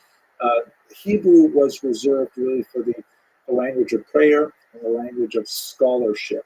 So much more educated people could communicate in Hebrew much more easily. And of course, Arabic is much more closely related to Hebrew than any of the Germanic languages, including Yiddish. So Jews in the Islamic areas had a little bit of an advantage in that regard. Now, what about women? Once again, we have very limited data to give us a sense of how literate women would have been. But if I can speak in generalities, it seems clear that the advantage that men had, Jewish men, over non-Jews in literacy was roughly replicated by the advantage that Jewish women had over non-Jewish women in literacy, perhaps to the same or even a greater degree. That's not to say that women were as literate as men were, the Jewish women were as literate as Jewish men were, but that on the whole, Jewish women would have had a much higher level of literacy than the surrounding non-Jewish population. Much less so in Hebrew, much more likely to have literacy in the vernacular. But let us recall that many of these vernaculars didn't even have widely known alphabets at the time. That, people, Yiddish is essentially basically a German dialect with lots of borrowed terms from Hebrew, Aramaic, Slavic languages, French, and so on. But it is written in Hebrew characters because Hebrew characters are the ones that Jews know. And so even Jewish women would have had a much better chance of knowing Judeo-Arabic because they would have been speaking Arabic and writing it in Hebrew characters with lots of borrowed Hebrew terms and things like that. So women had at least stronger literacy than the surrounding population. They probably had a level of numeracy as well. Again, piecing together the little bits of data that we have and speaking in broad generalizations, it appears that women typically had a very early rudimentary level of education that was truncated even before men's was truncated, primarily because of economic pressures. That men were expected, once they reached the age at which they could do any kind of work, the vast majority of them, their formal education stopped.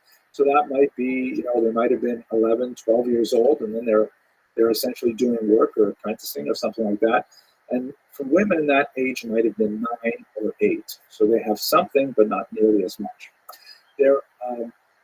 Part of the reason for this, besides the sociological and anthropological differences in the experience of women's lives in general, is a Talmudic perspective, a very fascinating discussion that seems to me is in Tractate Sota. Yeah, absolutely, it's in Tractate Sota, where there is a discussion about how much education should a woman receive. And there's a dispute basically between two rabbis. The one rabbi argues, and maybe I'll take a minute just to explain this to you. It's a little bit complicated, but basically, if you're familiar with the book of Numbers, in, I think it's chapter 5, there's a discussion of the punishment that befalls a woman suspected of adultery. She's brought to the temple, formally accused. Again, her adulterous past is not confirmed. She's suspected by her husband, who jealously brings her to the temple. And she has kind of like a challenge at the temple. If she maintains her innocence, then she drinks this special potion, which consists of some special water drawn from a particular source, and it has a bit of the name of God from a parchment ground up into it. And she drinks this potion, the Mei Sota, and if she is innocent, then she gets all kinds of additional protections and blessings and so on, and her husband is censured for putting her through this. And on the other hand, if she is guilty, then she dies a horrible death. Now, the Talmud says that horrible death part doesn't happen right then and there.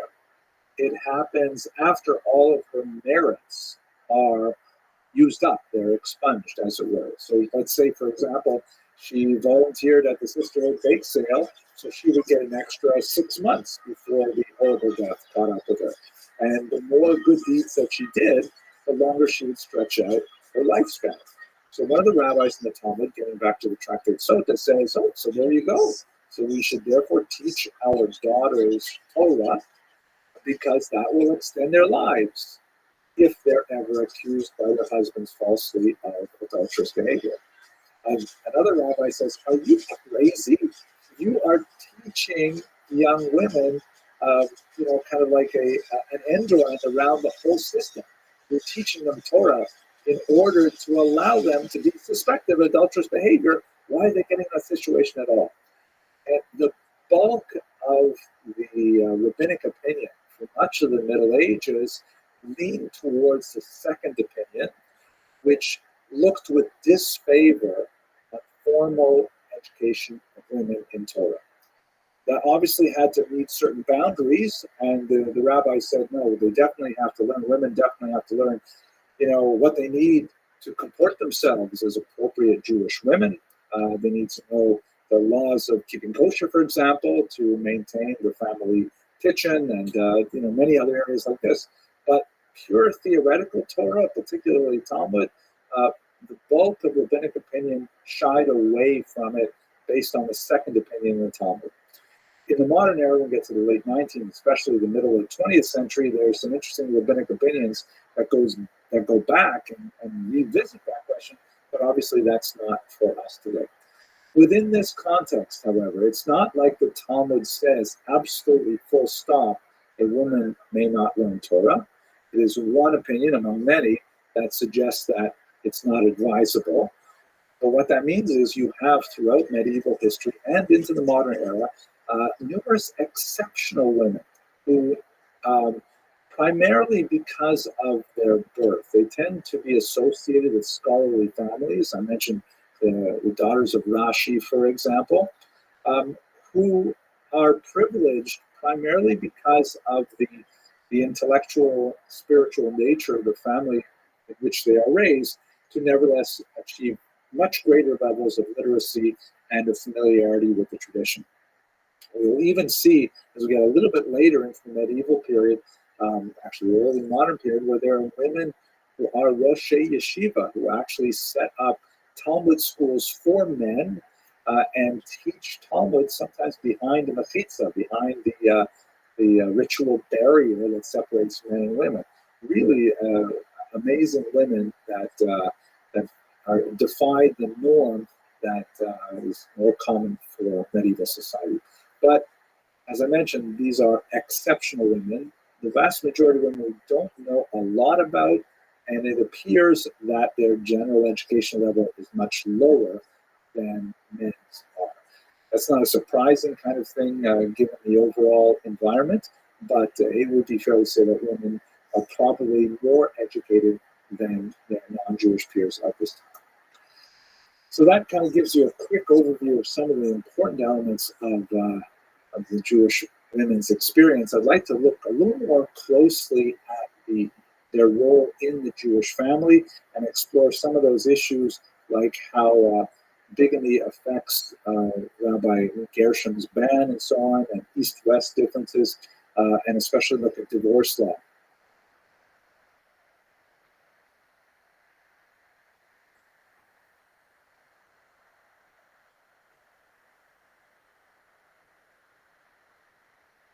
One of the most unusual aspects of the medieval Jewish experience, which in many ways was replicated right up until like the 18th century, was in Ashkenazic lands a really young age of marriage.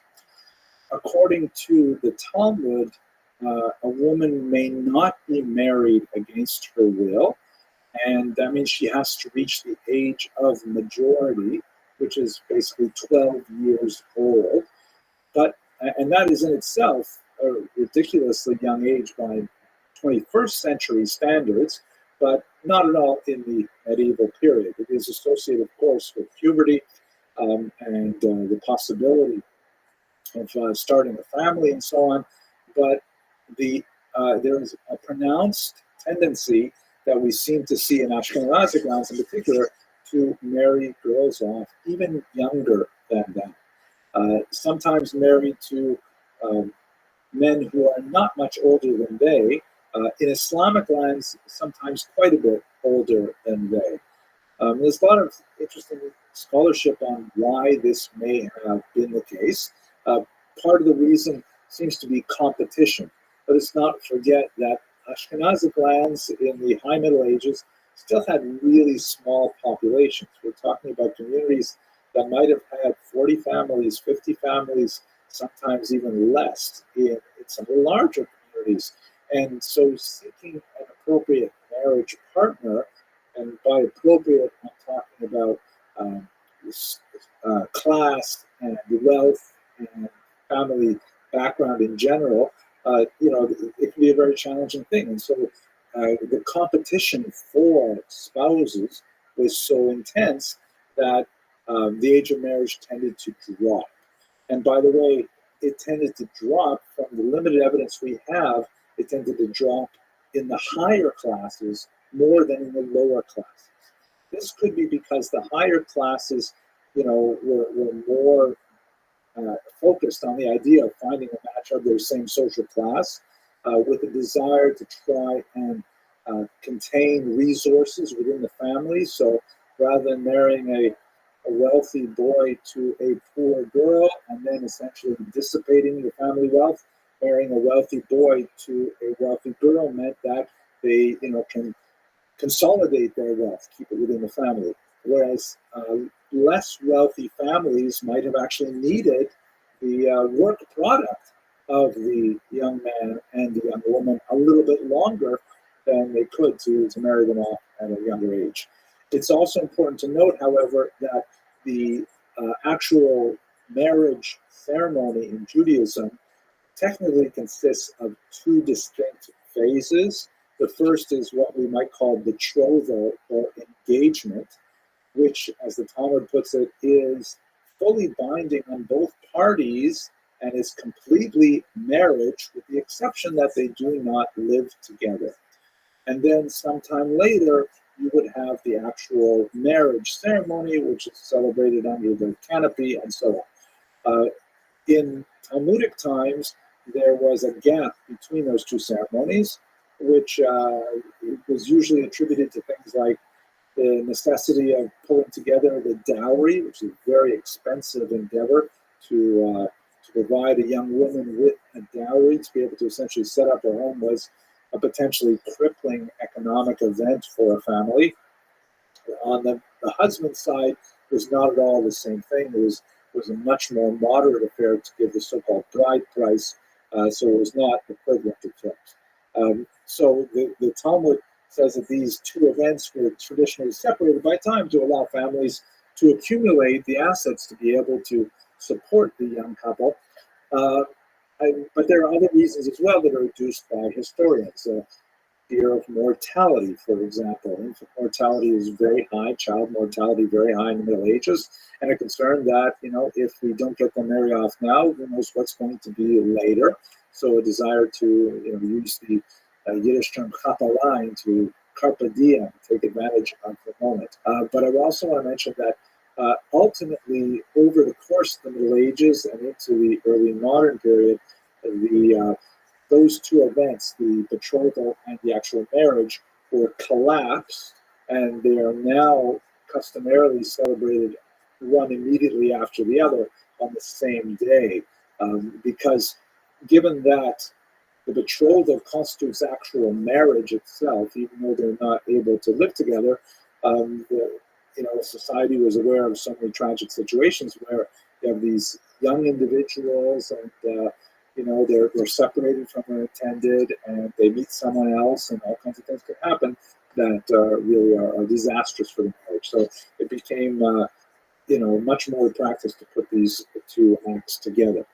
The women, once they were married, and especially once they started menstruating, they would begin a very important area of Jewish law, known as the laws of family purity. This is essentially a euphemism for a ritual that follows menstruation, in which a woman would immerse in a ritual bath called a mikvah. We've talked about this in the past, how this is one of the most important elements of the Jewish community, is the establishment of a formal ritual bath. It doesn't necessarily have to be like a building, but the water cannot be drawn normally from a well or something like that.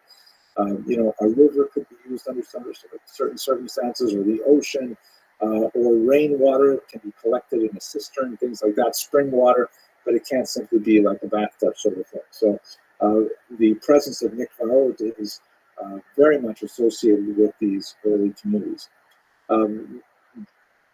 Not to go into this in great detail, but this is a very ancient practice in which Um, the husband and wife would separate from each other during the period of menstruation and a certain amount of time afterwards as well. And then once that is concluded, then the woman would go to the mikvah, ritually immerse, and then regular relations would resume as well. Very important element in Jewish family life as a whole, and but more than we can say in this context. Now, it's to return to a topic we looked at a little while ago on polygamy. As I mentioned earlier, the incidence of women, the incidence of men marrying more than one wife began to fade in Christian lands for a whole host of reasons. Perhaps one of the most important, however, is the prevailing custom of the non-Jewish society. It is a well-known historical truism that the way in which the surrounding society behaves is ultimately the way in which the Jewish population living there will also behave. The Yiddish expression is something like "Es ist Christelt sich, es jidot sich," which is hard to translate exactly. It means something like, as one Christianizes, one Judaizes, and they essentially do the same thing. In Muslim countries, this was not the norm. Men could marry up to 4 wives, and so it was not at all uncommon for men to engage in polygamy, despite the ban of Rabbeinu Gershom, which seems to have been primarily directed at Ashkenazic Europe and into newly Christian Spain. Also related to this is a phenomenon that is known in the biblical period and in the medieval period, but again begins to fade, the institution of concubinage, or the Hebrew term is a pilegesh. And basically, this is a kind of common law marriage in which a man and a woman agree to live together as husband and wife, but the woman lacks all of the protections of marriage, including a really important document called the ketubah, which is essentially a marriage contract that the husband delivers to the wife, promising a level of support during marriage, including upkeep and standard of living and things like that, and more importantly, promising a financial compensation in the event that the marriage is dissolved. In other words, if he chooses to divorce her, then he will have to pay a very significant penalty as well. The concubines were not protected by this ketubah document, which leads one to wonder why a woman would enter into such a relationship. But that, again, beyond the scope of what we're talking about here. What we did have, however, which is kind of fascinating, is incidences, particularly for the first couple of hundred years of the High Middle Ages, where you had lots of men traveling from Ashkenazic lands into Muslim lands, and sometimes taking second wives. And this would be bigamy vis-a-vis the ban of Rabbeinu Gershom. But, sometimes they would say, well, I'm living in Sephardic lands while I do my business, and so I'm not bound by the ban of Rabbeinu Gershom. Maimonides in particular took a very dim view of this practice and indicated that, travelers who want to get married have to definitively prove that they are not already married somewhere else, to avoid anyone trying to get around this sort of loophole. And that a significant amount of the responsa literature that deals with these questions gives us a sense of how men who are engaged in essentially being traveling salesmen would behave, and their wives who would take them to court saying, hey, you agreed literally in writing not to take a second wife, and here you go doing it in Tunisia or something like that, and I want my traditional compensation for your breach of contract. So that's a good example, I think, of how responsa literature will give us kind of like a sad, unfortunate incidents. What we don't really get, though, is like, how common was this? How typical was this? Are we only looking at, a very limited amount of bad behavior, or is this just, typical of a much more common type of activity. At any rate, these are the kind of things that animate much of the literature and give us some sense of the relative privileges of men and women in society. Where it's especially relevant is in Spain, because the southern half of Spain, very heavy Islamic influence, and even as it's increasingly Christianized, you have a Jewish population there who are not necessarily content to go along with Christian requirements for monogamy and prefer to maintain multi-marriages. By the way, while we're at it, I was doing some research and I saw this amazing Jewish wedding ring. Apparently they would actually own these for communities or for families, and they would be used for the ceremony and some for the ceremony itself. I think this is 14th century. What a phenomenal piece of art this is. It's at the Met. Here you can see the underside of it, and it has these two hands clasped. Really gorgeous work from that period. Now, connected to that, of course, after marriage is, God willing, motherhood. And I don't want to go too in depth into the history of motherhood and childhood in particular, because I don't know enough about it. It's a really fascinating area of research that I've just kind of scratched the surface of, and I don't know enough to talk about it.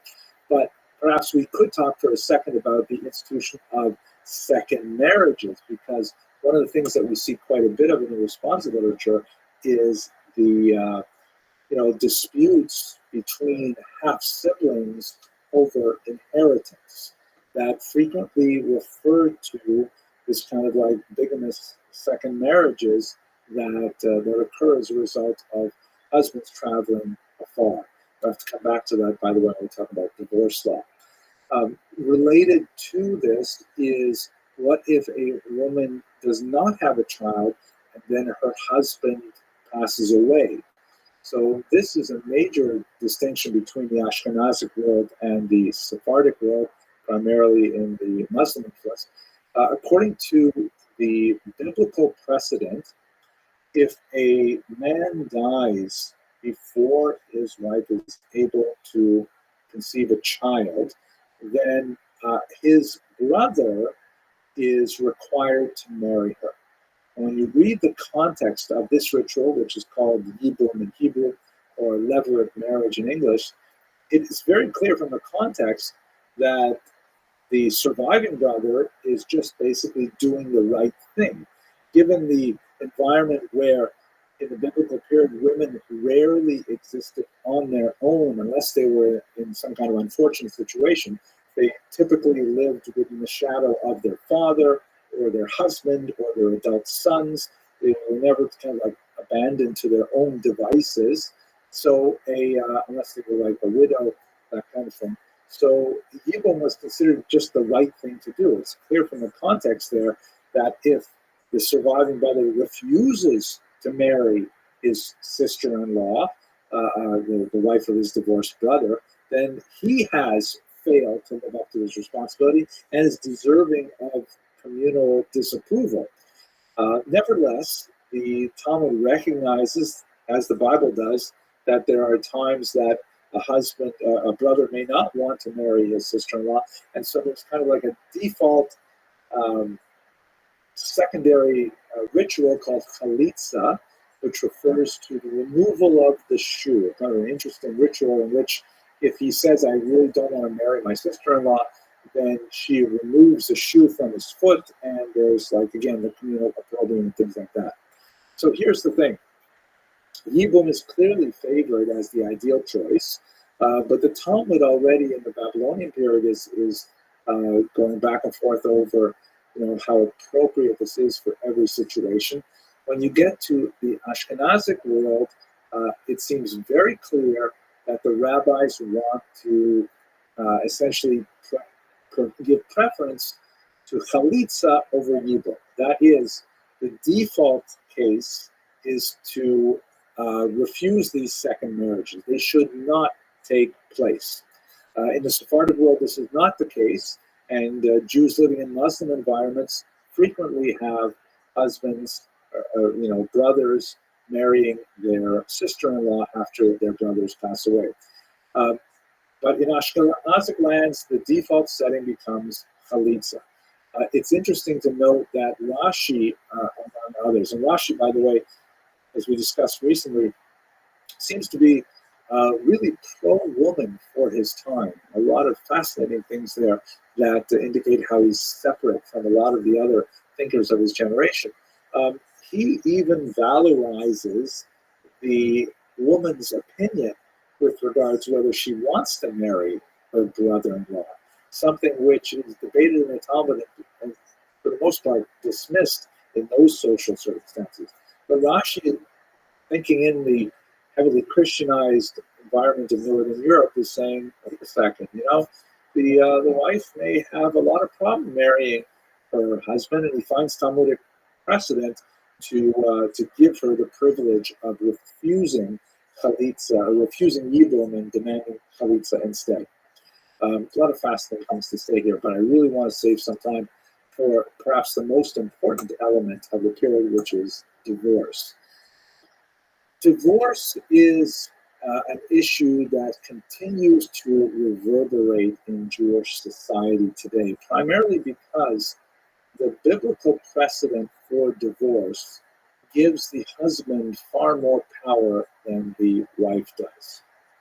As I mentioned earlier, Rabbi Gershom put in place a ban on divorcing a woman against her will, which definitely improved the relative power differential of men and women, but there's still a very significant gap between their levels of authority and how to dissolve a marriage. Basically, it goes like this.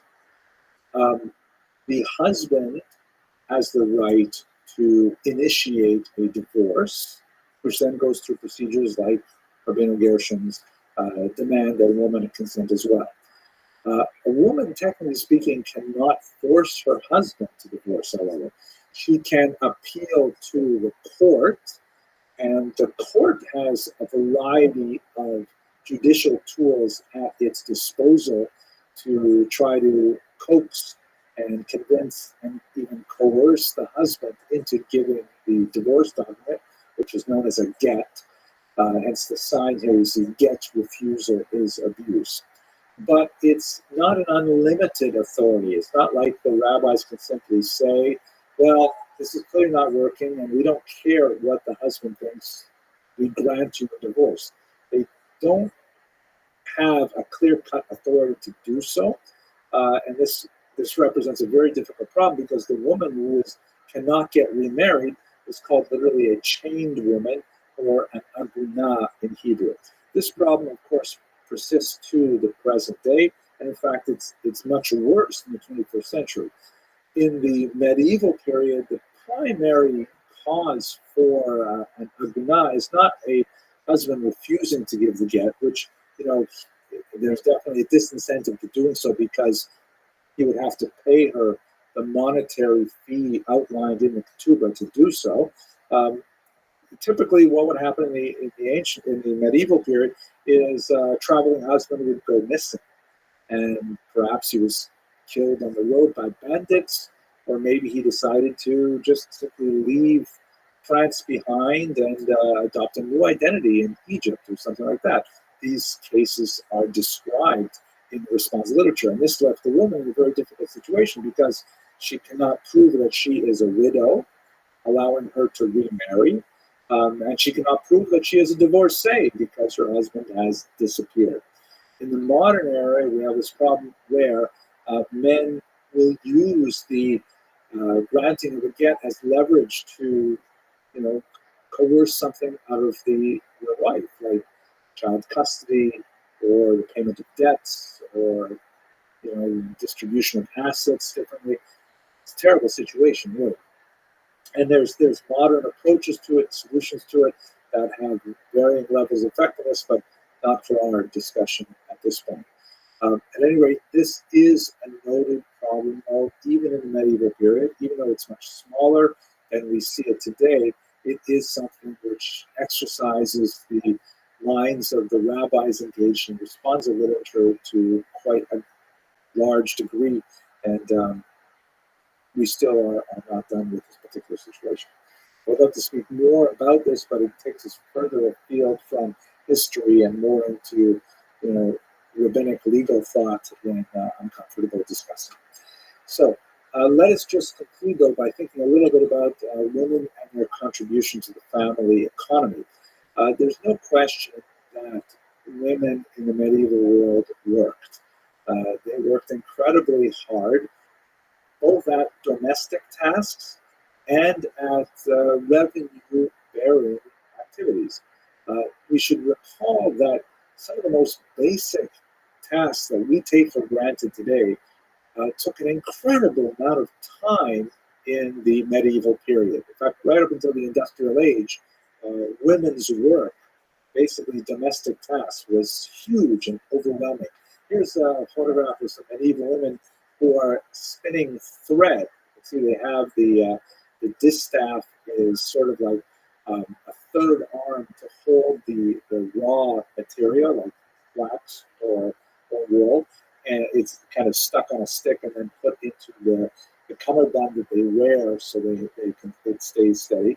And then with the other two hands, which are now free, they can slowly like peel apart the threads, and they use the spindle, which is at the hanging down towards the ground. And young women and older women would all be involved in this for hours and hours every day just to make thread. And then they've got to take that thread and they've got to make cloth. For the cloth, they've got to make clothing. And that's why so many people only had one pair of pants, because it took forever to make these things. A huge amount of women's energy. You didn't have mass-produced goods like you have today. So even if they're working at, what is typically called women's work, the domestic activities of making clothing, preparing food, washing clothing, things like that, that's a huge amount of time and value added to the household to provide these basic necessities. That said, let us not forget what we discussed a while ago, that the Jewish women are much more literate in the surrounding society. They're certainly much more urban, most likely numerate as well. So we frequently find women engaged in business activities. We especially see this in the Guinness, where women are involved in all kinds of business. And sometimes, with tremendous success, like, for example, the remarkable Rothschild the broker, who's described in the Guinness as after her marriage is dissolved, she keeps her business running and defies communal standards to insist on having, her way. She is repudiated by the synagogue for some unrelated activities, but she nevertheless, supports the synagogue with massive donations on Yom Kippur and things like that. Some fascinating women who are really significant businesswomen described in the Guinness. We also have significant evidence that involved in the same economic activities that men are, like we discussed when we looked at finance and trade and so on. Sometimes they suffer from similar kinds of depredations as well. Like in this terrifying image from the 14th century that is described in the caption as people ransacking a Jewish woman's house. And it's a very unusually graphic depiction. Stealing the very valuable clothes off their line and breaking into their cabinets and things like this. Jewish women were assisting their husbands in many aspects of trade and commerce, selling and buying, and also engaged in the money lending and other financial activities as well. So women are definitely a very important component to the medieval family economics. And with that, I want to conclude this brief discussion of women in the medieval period. I hope you found it interesting. Thank you very much for watching.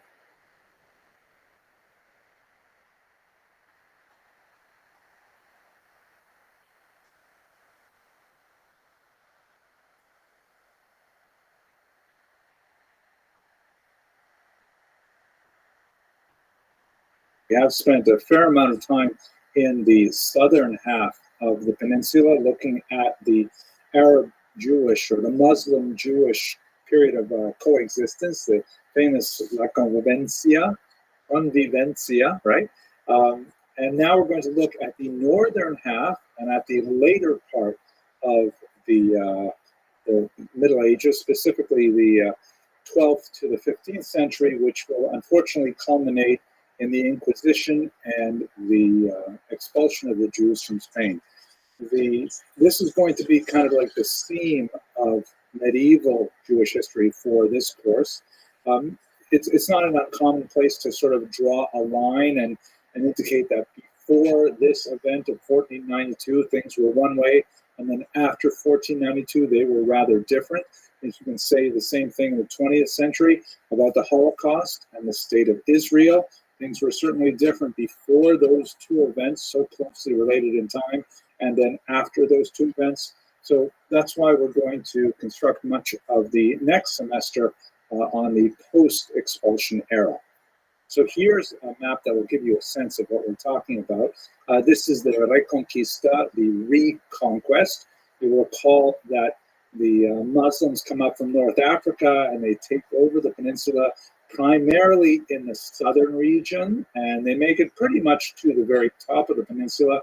But then it doesn't take long before the northern area starts to recede back into Christian lands, and slowly the Christians are able to penetrate downward, and eventually they will ultimately expel the Jews and the Muslims from the entire peninsula.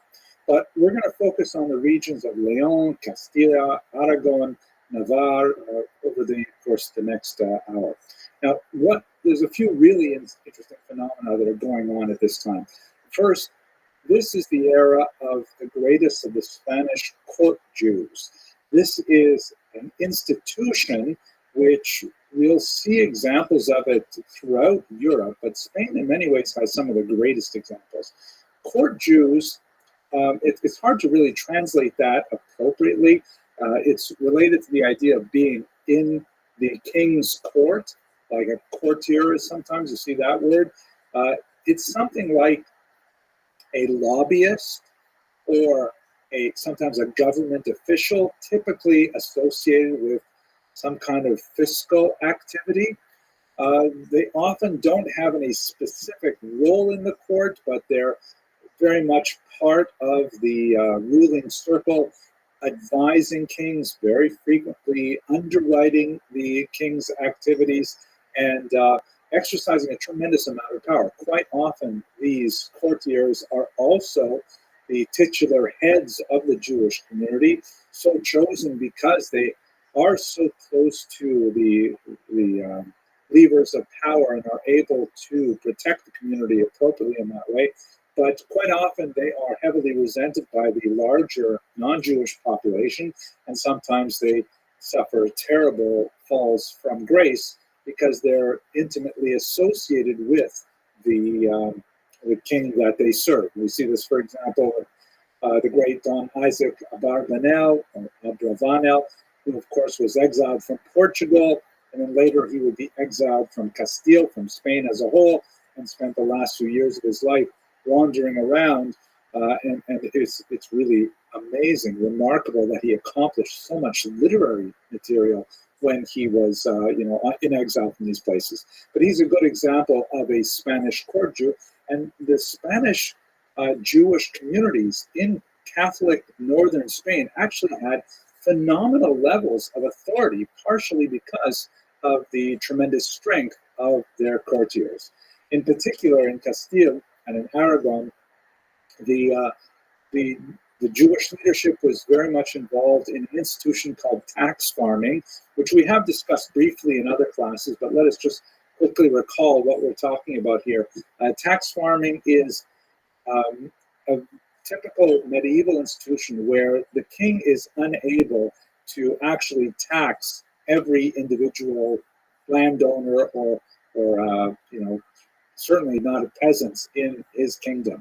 So what he does is he deals with entire communities as a whole, typically whole classes of people in particular regions, and he hires out sort of middlemen to take care of the actual collection of taxes. These are called tax farmers because if the king assesses, for example, that from one particular region he can acquire, let's say, 100 gold coins, then he will appoint a middleman who is typically a Jew who will go out there and using a network of employees, typically also Jewish, they will be in charge of doing the actual collection of the taxes, the assessing of the properties, the assessing of the agricultural output, the placing of tolls on bridges and various small taxes with the authority of the king.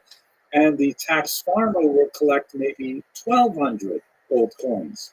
The 1,000 will be remitted to the king, and the 200 will be the profit for engaging in tax farming.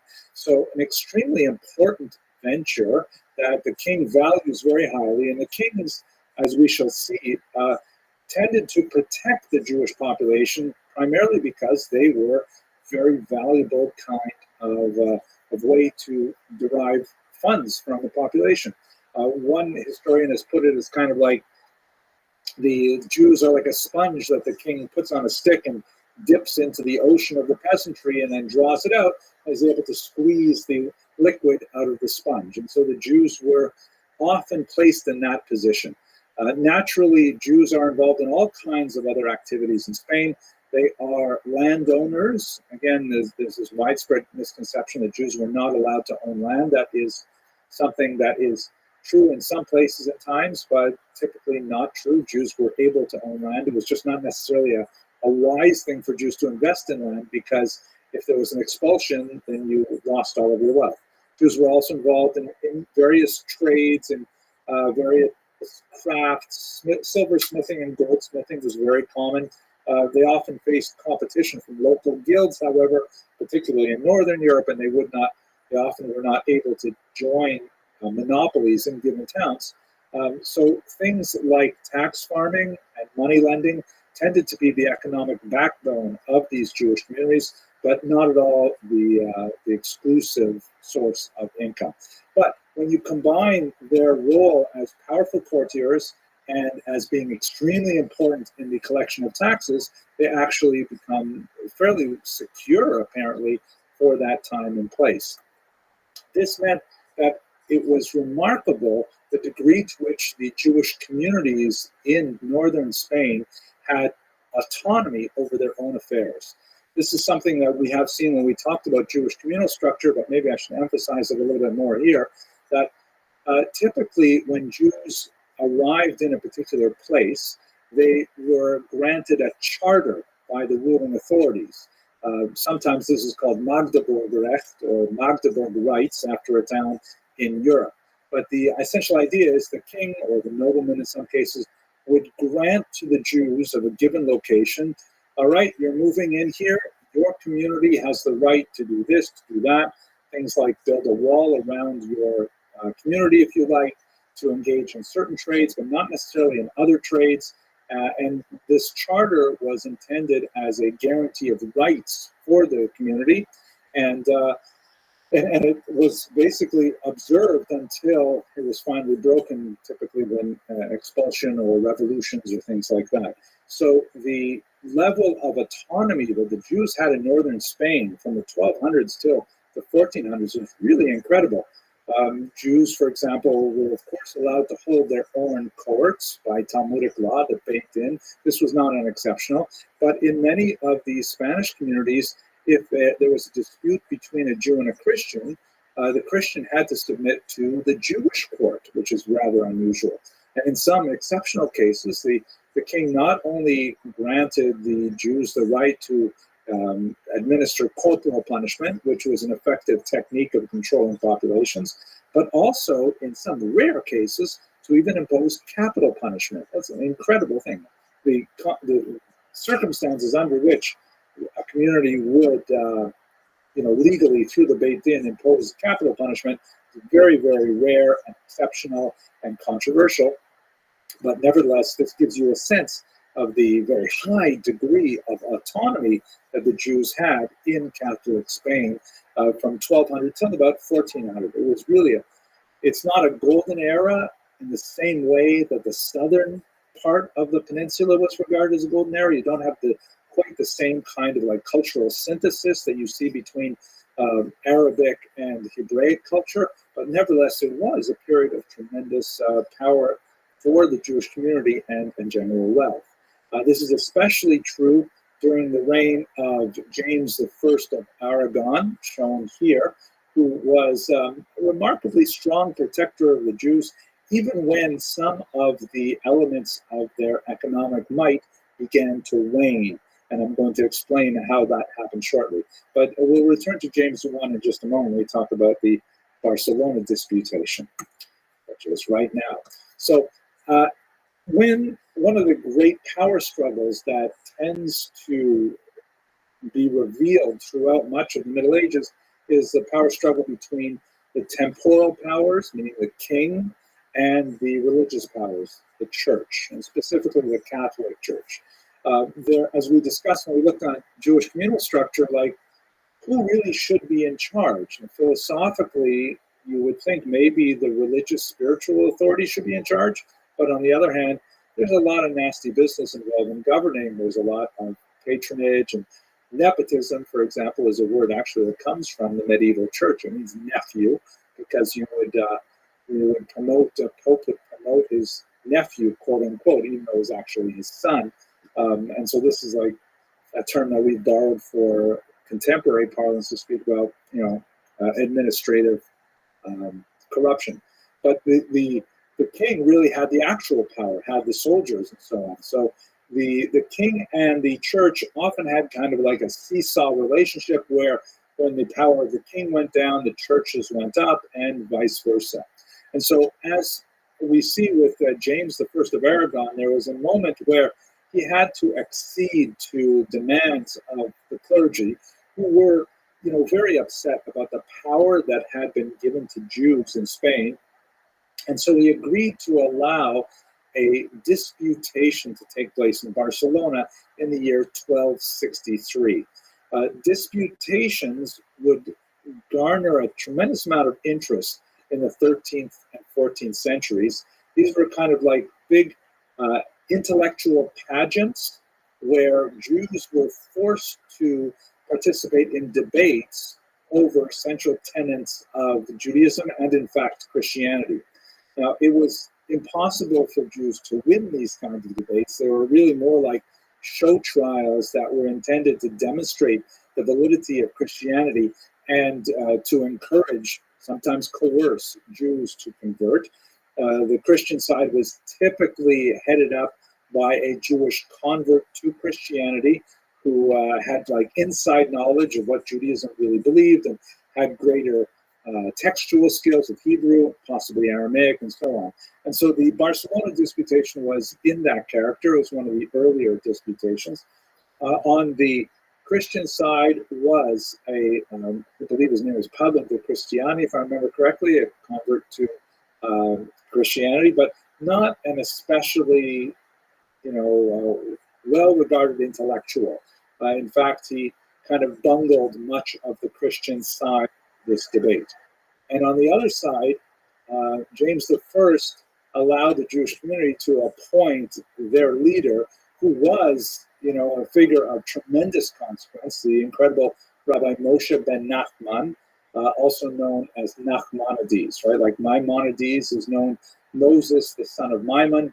So this is Moses, son of Nachman, hence Nachmanides, who was actually, a thinker of tremendous depth, who had published a lot of work that is still studied avidly to this day. And although he was, older, he was in his 60s at the time that he was approached for this particular task, he agreed to do it. He was on good terms with James I of Aragon.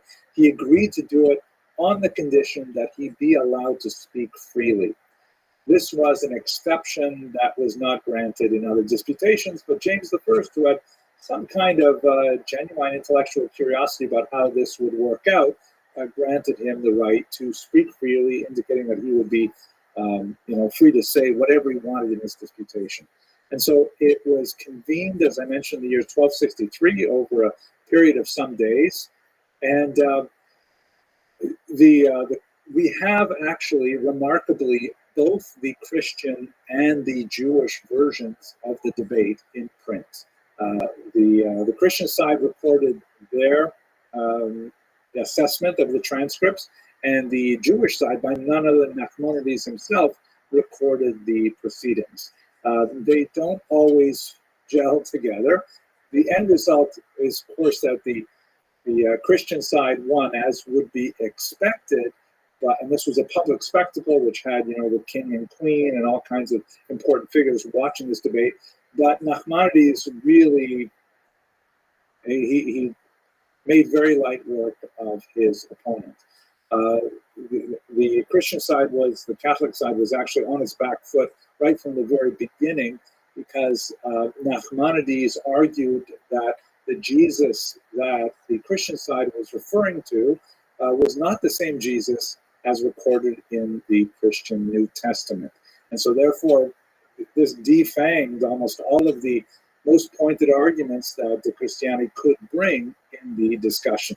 It was a rather brilliant feint that made much of the rest of the argument, very weak. There is, by the way, a dramatization of this on YouTube, a BBC film that was made, working with the transcripts of the talk, and it's really quite traumatic in general.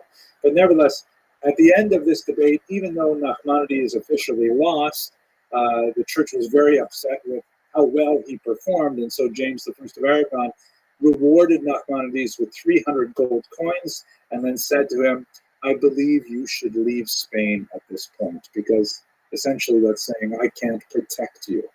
And so in his waning years, Nachmanides made the very arduous trip all the way to Israel, where he found a tiny, tiny surviving Jewish community there, but he was able in his last years to rebuild it, and in many ways contributed to a great renaissance in Israel. But this gives you a sense of, on the one hand, some of the strengths of the Jewish community in Catholic Spain, and also its structural weaknesses. We should also mention two other things before we move on to the story of the Conversos, and that is the influence of Spanish Jews, particularly from the northern region, was quite profound throughout Europe and the Mediterranean basin. Two areas in particular are especially significant. The first is the widespread study of the Kabbalah, which had some incredible proponents in the Iberian Peninsula. We haven't had much opportunity in previous classes to talk about the Kabbalah. It is fascinating, and I hope to return to it when we come back next semester and we talk about Sfat, because they had an explosion of Kabbalistic study there. But many of the central doctrines and, in fact, texts of the Kabbalah emanated from Spain in this place and time. The Kabbalah itself, what exactly is it? The word Kabbalah means reception or tradition. The Hebrew word lekabel means to receive, and the idea that you receive an inherited tradition and then you pass it on, relay-like. So there are ancient Kabbalistic texts that really go back many, many centuries, Sefer Bahir and so on, and there are definitely passages in the Old Testament, the Hebrew Bible, that are deeply Kabbalistic in nature, very mystical.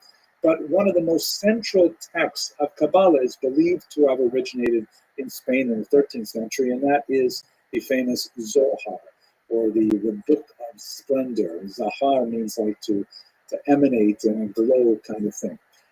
There's a significant amount of controversy in some circles about the actual dating of the Zohar, because it is attributed to Rabbi Shimon Bar Yochai, very important Tana of the 2nd century. But most academic scholars looking at the Sefer Zohar believe that it was actually authored in the 13th century in Spain. And there are a lot of internal literary clues as to that. The strange fact that it's not cited before this period by others, and the fact that its attribution to the ancient period was placed in doubt almost immediately after it began circulating. Although there are some who believe that is in fact a genuine artifact of the ancient world.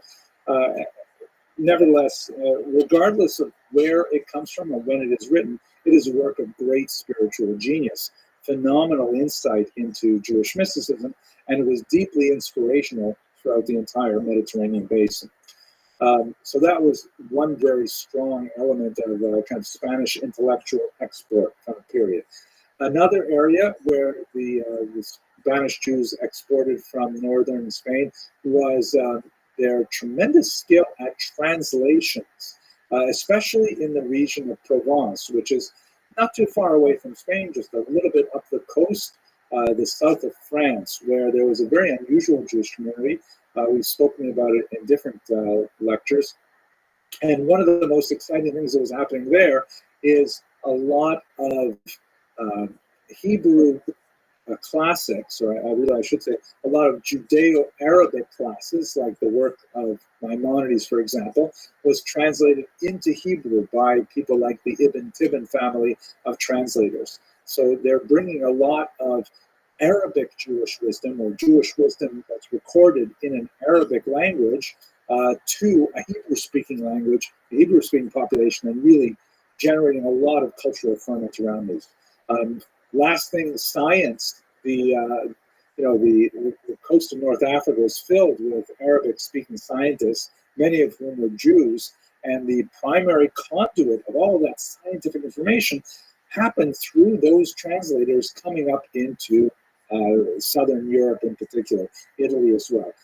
Abraham ibn Ezra is perhaps one of the most famous of these people coming from Spain, who brought his astrolabe with him everywhere in order to explain these technologies of navigation by the stars that had a phenomenal impact on Europe afterwards. So these are the kind of things that are happening in northern Spain at this time, really dramatic and exciting, but unfortunately they would have a very tragic denouement that we're going to continue with. But with that, I want to thank you very much for your attention and your endurance, and I look forward to speaking with you soon.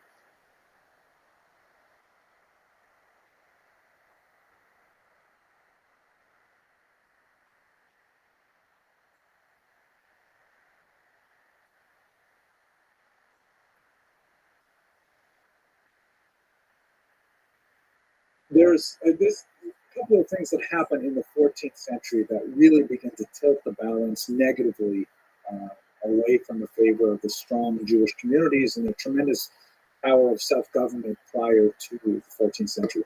The first is the Black Death, which spreads in the middle of the 14th century and has significant impact on the Iberian Peninsula. And of course, Europe is badly stricken by it. Quite often, the Jews are blamed for the Black Death.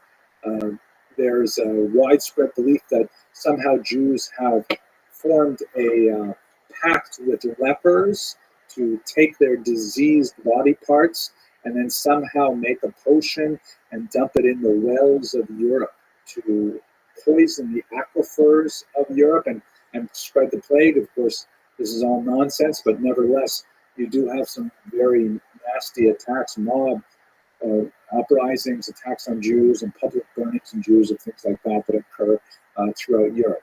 Spain is not as badly affected. There are a few attacks in Catalonia, but the peninsula as a whole tends to survive from a lot of these very nasty anti-Jewish attacks.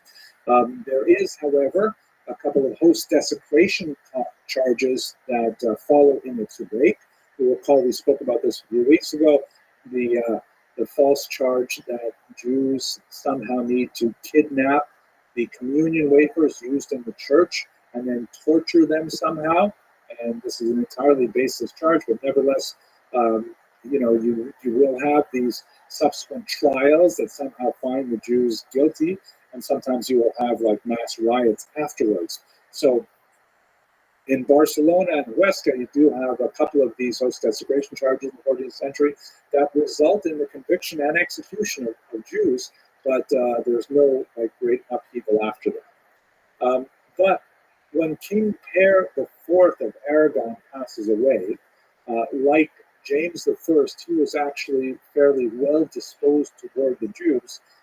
They lose a major supporter, and perhaps this is kind of like the wisdom that we see in Pirkei Avot that says, do not draw too close to the government because they really only care about themselves. And when the government changes, all of a sudden they've forgotten all about what you've done before, just like Pharaoh forgot about Joseph, that kind of idea.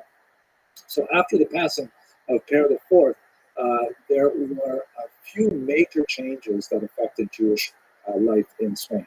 One is the institution of something called the censal, which was a dramatic, direct blow at Jewish activity in money lending. As we've discussed before, money lending was a very significant part of the Jewish economy, and it was regarded as a relatively noxious thing for Jews to be involved in. The population, on the one hand, deeply resented the Jews' involvement in money lending because the interest rates were incredibly high. 30% would have been in a relatively minor amount, and it quite often went up much higher than that. So, but that didn't mean that credit was not necessary in a largely agrarian economy. So Jews were still involved in money lending, and Christians still needed money lenders. As we discussed before, they had really no alternative because the church had outlawed Christian money lending. Go back and have a look at those lectures on Jews and finance if you want more details. It began to break down in Italy a little bit after this period, but in Spain they invented this new institution called the censal, which was kind of like a legal fiction in which if you wanted to borrow money, you would offer to sell someone a business product that would increase in interest at about 7.5% per annum. So you said to the person, hey, listen, give me $100 and I will give you next year on a regular payment schedule your money back plus 7%, which is not interest. It is like the returns on your investment. Kind of a strange around the back kind of way of doing it, but it meant that people could borrow money at a reasonable rate of interest, 7.5%, and this significantly depressed the demand for Jewish money lending. Jewish money still continued, just like if we think about today, there are all these check cashing places and things like that, charge very high interest. There's still a demand for them, even alongside regular credit cards and banking institutions and so on. So, but the population that the Jews served in money lending tended to constrict at this point. So they lost a certain amount of economic strength and along with it, their political power. As the king began to lose his power, the church's power began to accelerate, and we see this expressed against Jews in one very, very important way, and that is related to the converso phenomenon. In 1391, you have a major turning point in Spanish Jewish history. A wave of riots, pogroms really, mob attacks on Jewish communities spread throughout the Catholic regions of the peninsula. There's a lot of different motivations behind them, communal resentment, there's the after effect of the plague, of the Crusades even, the host desecration charges, but a lot of it is definitely economic in nature. But one of the aspects of this kind of violence is that it has to hide behind some kind of religious veneer in order to make it broad acceptable. But people simply can't get up and say, let's kill the Jews because we want to engage our bloodlust. They have to say, let's kill the Jews because they are our enemies, or in this case, they are the enemies of Christianity. And so this particular massive wave of pogroms was accompanied by forced baptisms or forced conversions. Here you see a Van Eyck piece, which is quite fascinating, from 1511, that shows the church on the left, and there is kind of like a symbolic representation of the church dressed in red and pointing to the baptismal font and directing various noblemen and important people to partake of the waters of baptism, the sacrament. And on the right, you see a representation of the synagogue. And this is, by the way, a very common type to see church versus synagogue, but it is rare to see them as male personages. Usually they're female in form. At any rate, the rabbi who is Standing on the right of the baptismal font is holding a broken staff, which indicates, a loss of power. He is blindfolded, indicating that he can no longer see the truth, meaning he doesn't see that he really should accept Christianity and so on. It appears he's dressed a little bit like Aaron the priest, right, with the breastplate and the pomegranate bells on the hem of his clothing. I do not think the artist is really trying to evoke Aaron, but is trying to base himself off some kind of biblical model. And he's holding back Jews who are in various states of relating to the attraction of the baptismal font. Some clearly want to go, like the individual in the green cloak, and he's physically holding him back. Others are tearing their clothes open. Others refuse to hear what's going on. Others are paroxysms of fear or anger or something like that. They're all like resisting the pull of the baptismal font. And so in this kind of context where Christians cannot really understand why Jews refuse to simply conform to the dictates of Christianity and accept baptism, there is this paroxysm of violence that forces baptism onto many Jews, an unknown number, but not impossible to think of tens of thousands of Jews across the peninsula engaging in forced baptism. Now, as I mentioned in a previous class when we spoke about this, on a theological level, the church has an ambiguous attitude about this, because on the one hand, it's very clear, multiple statements from many popes, Augustine of Hippo as well, that people may not be forced into baptism. It has to be something that a person willingly accepts, or else it loses its value. On the other hand, since it is a sacrament, once it has occurred, to use the Aramaic phrase b'diavad, it takes effect. And the person who is baptized is now, in fact, Christian. This would have disastrous consequences, for example, in 1858, when young Edgardo Mortara, a young child, would be baptized by the family maid, and unbeknownst to his parents. And then years later, the Vatican police would actually seize him and never return him. That occurred in the 19th century, which is just mind-boggling. At any rate, this created an unusual situation in Spain, because you had all these Jews who were now converted to Christianity, but still fully regarded themselves as Jewish.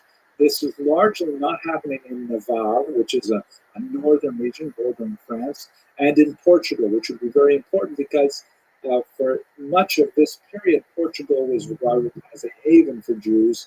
As we spoke recently, Don Yitzhak Abarbanel's grandfather fled to Portugal in order to resume his Jewish identity. But in Castile in particular, this was widespread.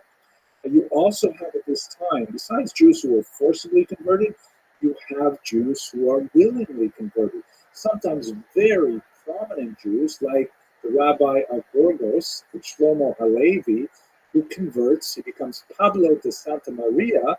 He eventually becomes the bishop of Burgos, and he devotes his life to attempting to convert Jews to Catholicism.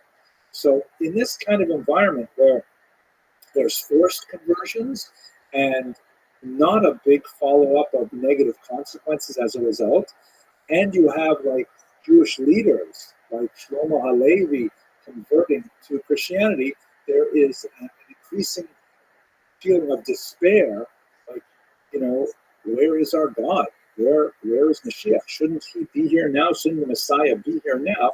And the conversion rate actually expands. We see this especially at the Disputation of Tortosa. So we've already discussed the Disputation at Barcelona. At Tortosa, which occurred after the wave of pogroms and forced conversions, you have a very long, drawn-out disputation. Jews are forced to attend these disputations, by the way.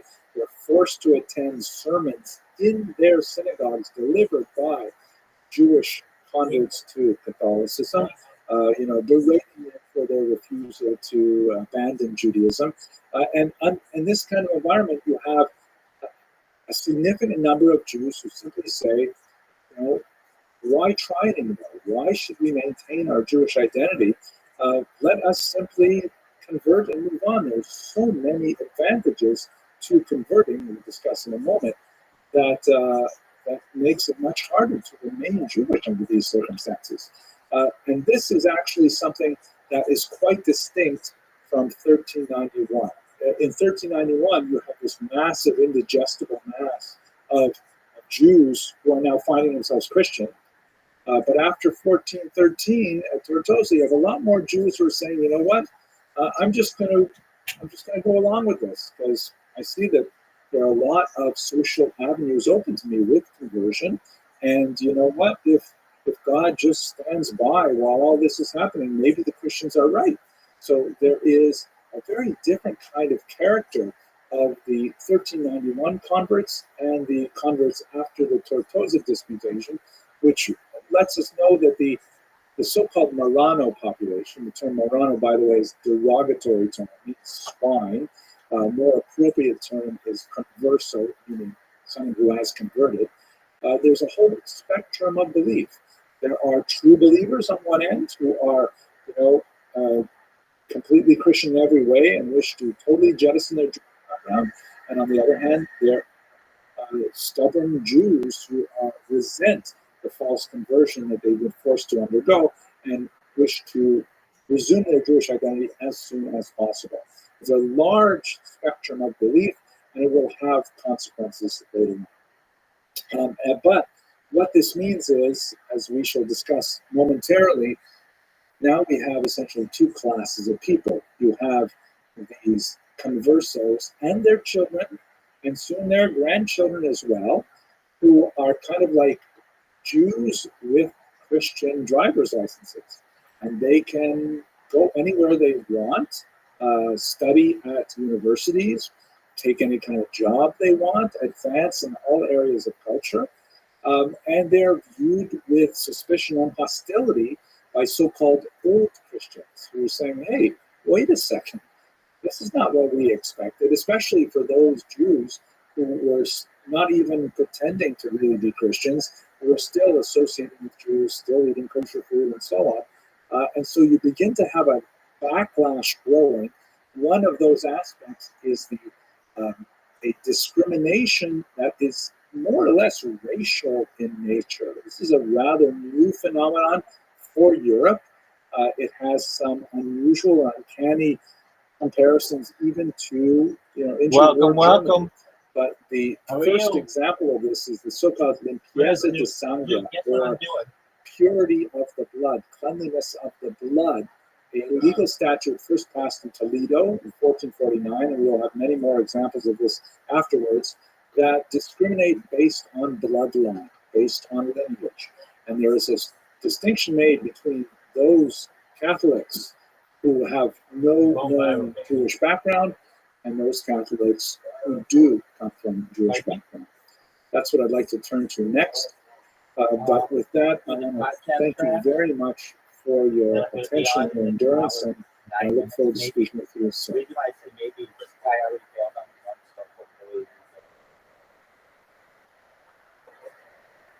It's called the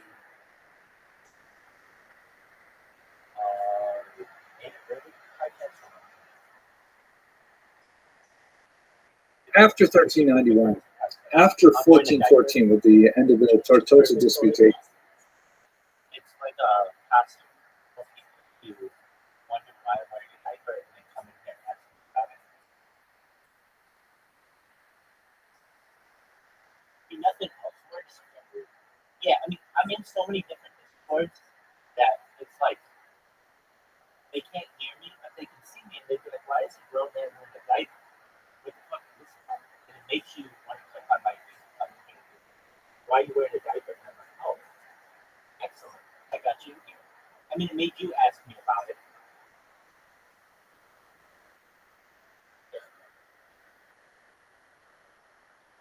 And I've been doing this for 3 years, and not wearing a diaper has gotten me nowhere. So why not try something a little different?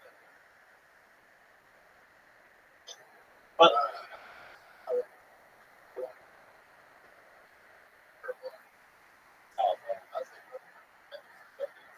I hope so.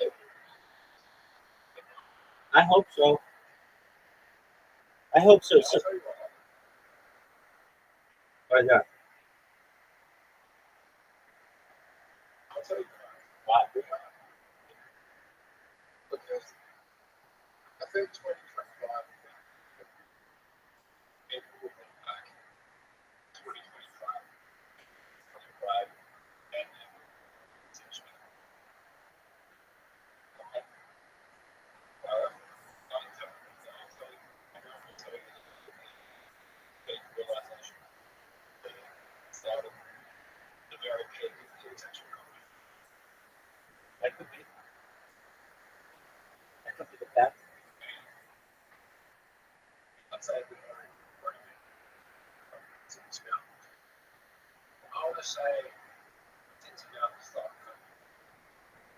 that was the main essential company. That was the stock. I say, Andrew Tate,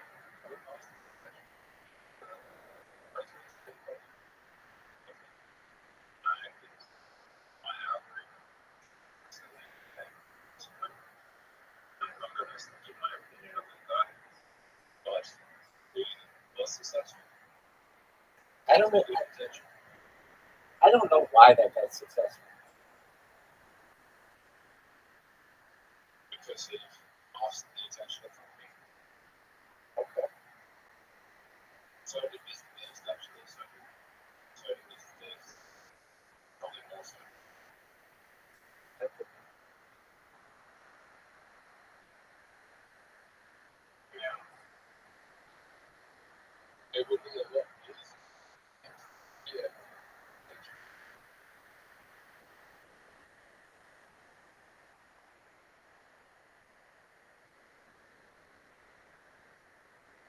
That could be.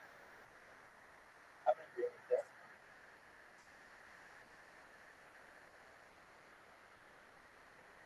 Like, if you think about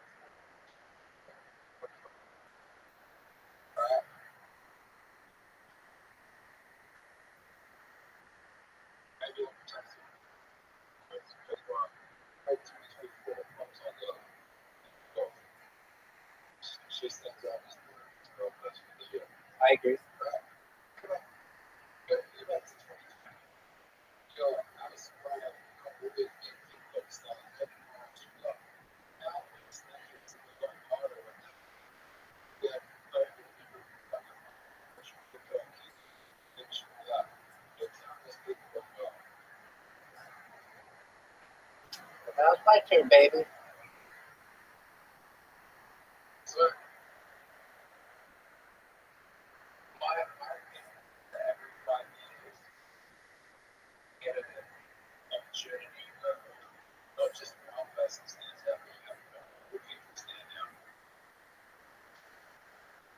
because everyone, not, not everyone's trying to get famous right now. But I guarantee you, get famous in the video, achieve it, that'll probably be about 5 actually something. I can see that.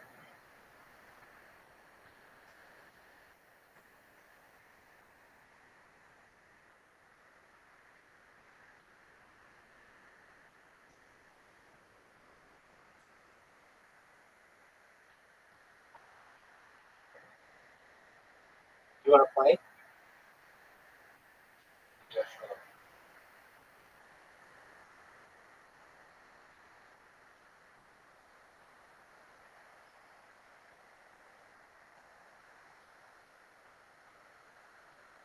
I just don't at this point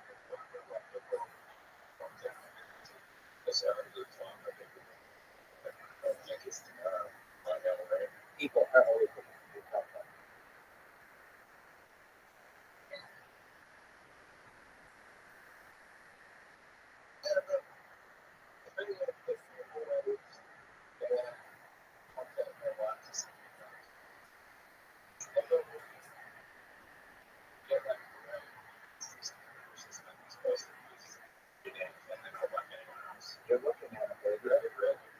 You're looking at it, baby.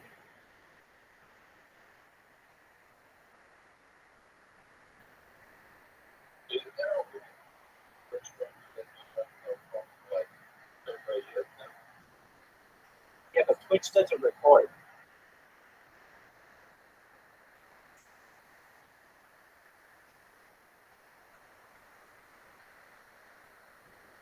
Or Twitch records up to like 30 days.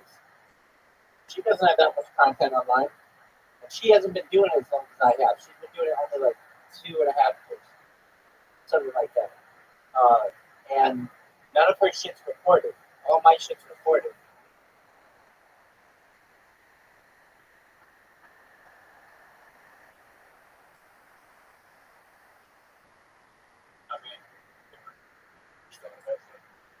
Not publicly available.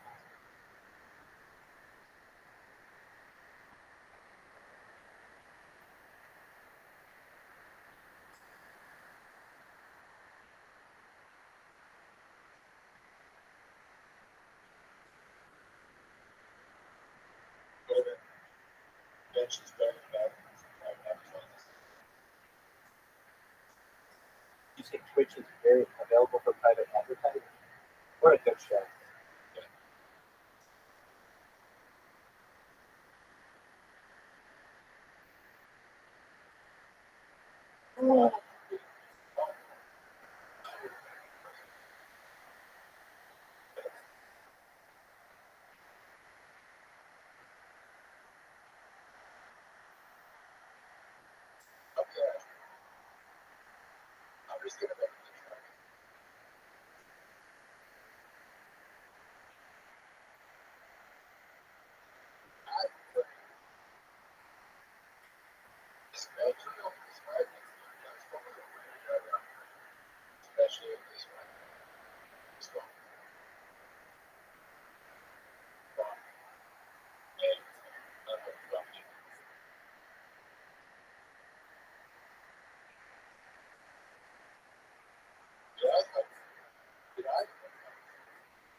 Oh, that was a good show.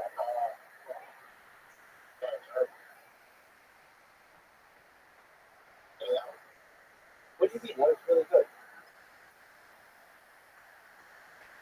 really good. Way better. Like leaps and bounds better.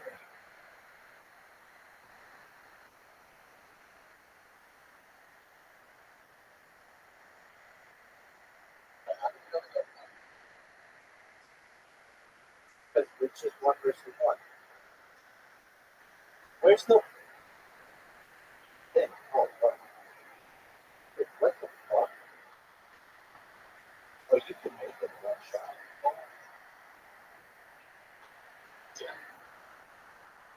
Oh, I almost did. Oh,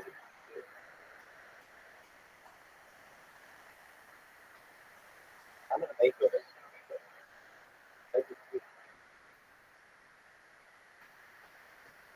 Oh man, just short.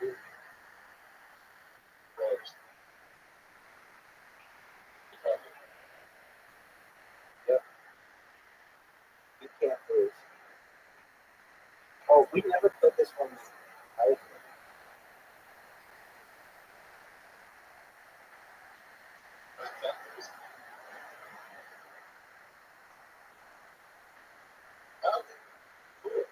I'm very good at this game.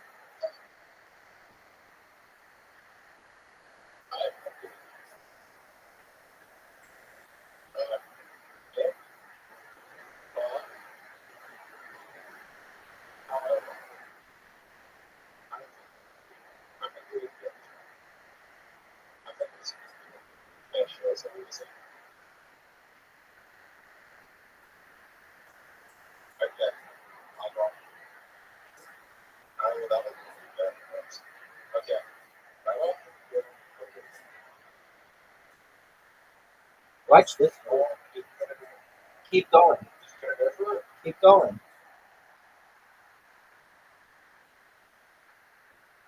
Actually, it's good that it didn't keep going. It could have gone in the water. Yeah. Right. I was real. It's It was not. But this will be.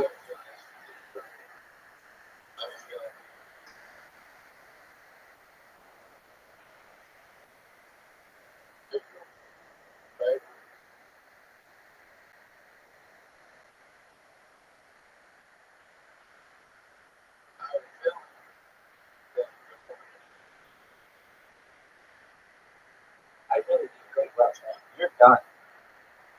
You're done. This needs to be good. 100%.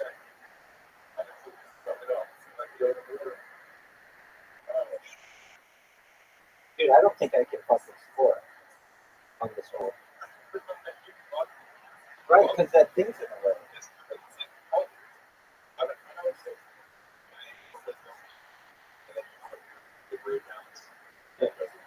Maybe you're right. What shit, huh? Right. All right, I'm going to Zoom place. Is this a good fight? Yeah, that's what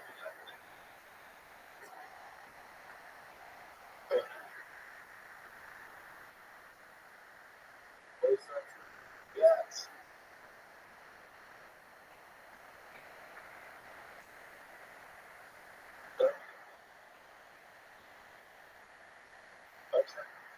Okay. Hit my ball. There you go.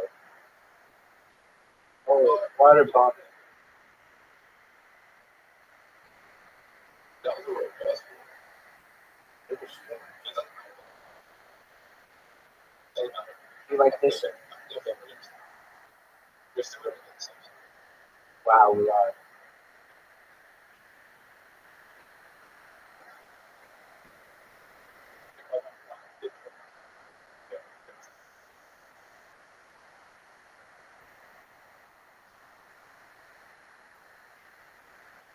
Right?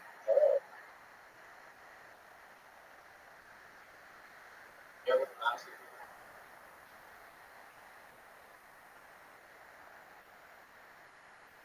All right.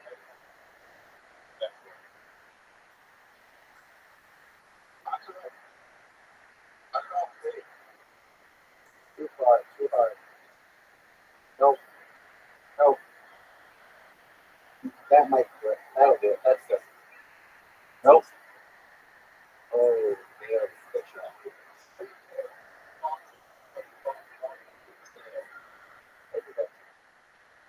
Are you ready for this amazing shot?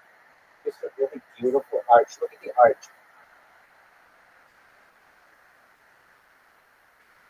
That's not good.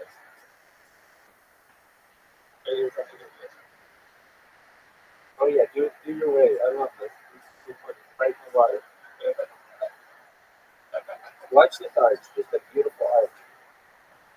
Bing, bing, bing, bing, bing, bing, bing. Now it's over there. Get over it. Is that as good as it gets? This gets. I think this is going I don't think so. I think your ball's going right in the water.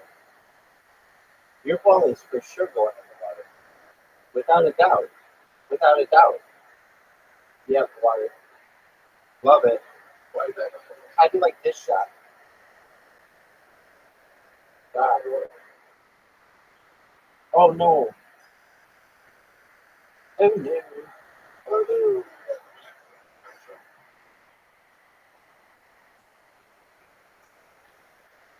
Get the water. You did. Okay, now watch this. Look at this. Just gentle.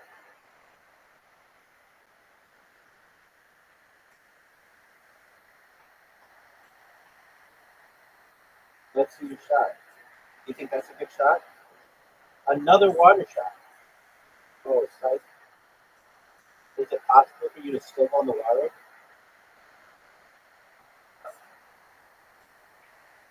You could still win this, especially if I go on the water. Oh, watch this shot. That was amazing.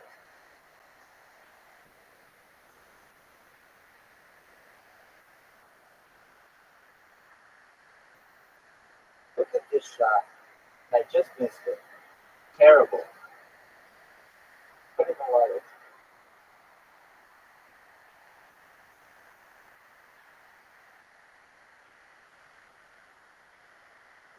You ready for this? Oh, was that good? Oh, was that good? Did you like that shot? Zoom, you're up, big dog. That's not what you wanted to do.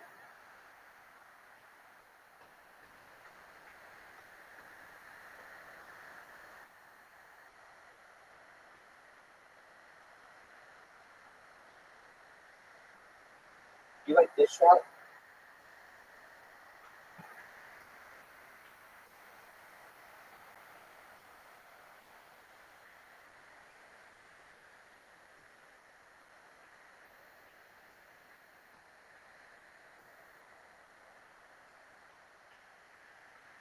Ready for the shot?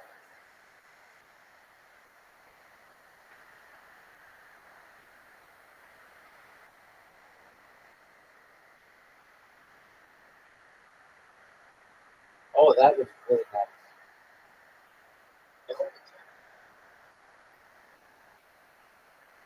Are you serious? I just gave it to you. And you just blew it. And you just blew it.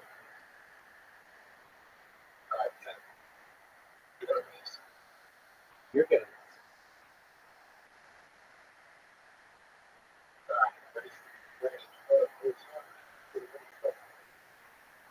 That would have been cool. But look who it is. The bitch himself.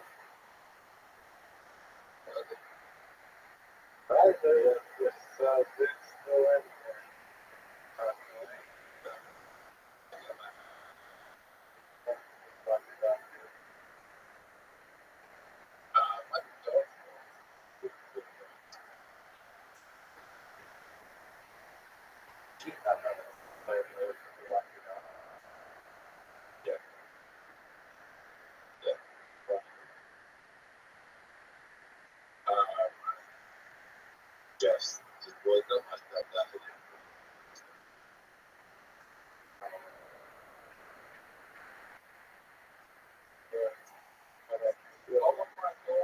Go in the water. Go in the water. Go in the water. Go in the water. Go in the water. And you did.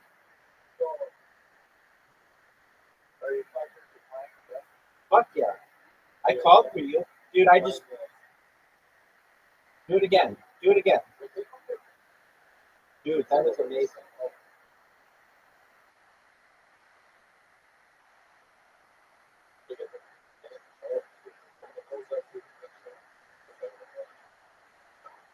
Same. Oh, that was good. And you just fucked up. I could just check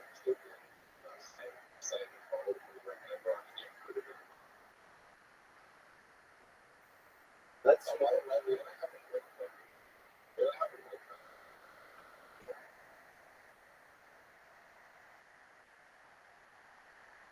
Then I bet there's a lot of ice. He emailed the developers. Oh, that was good. And you got fucked again. I'm going to make such a comeback. I'm making a comeback right here for you, Zoot. Ready for this? Zoot, I'm making a comeback.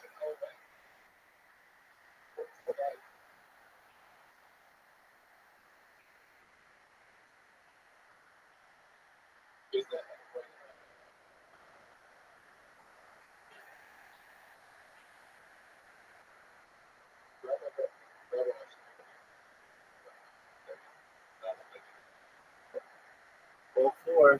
1-1.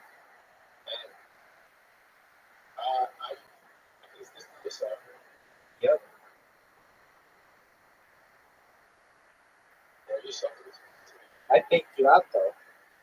You didn't expect me to do that. It wasn't a bad show, but it wasn't as good as the rest. It was better than any shot you've ever imagined. Fuck you, dude.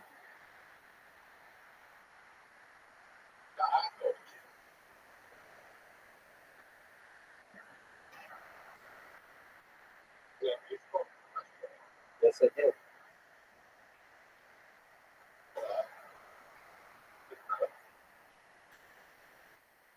I can go get the intro.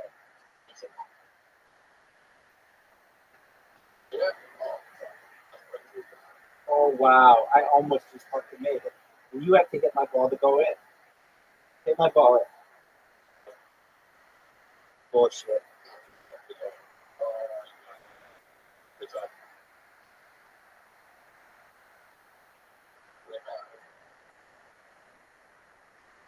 yeah. I'm level 25. You guys know your level.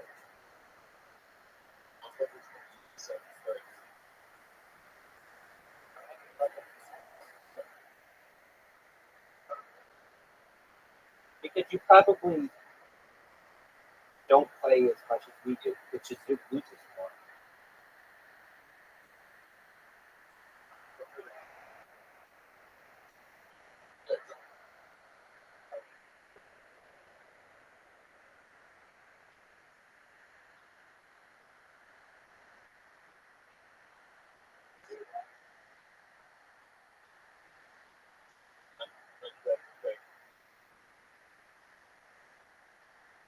Are you gonna launch your card?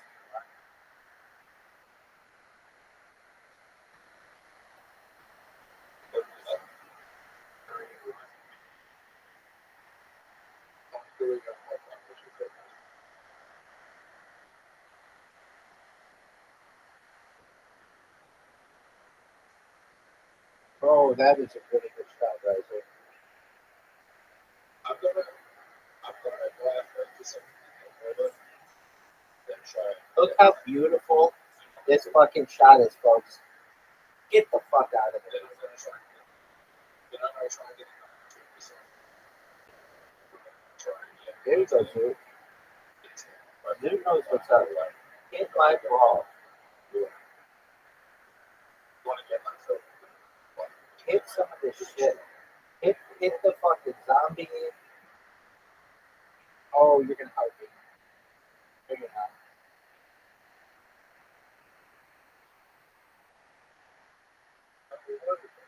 Did you like that move?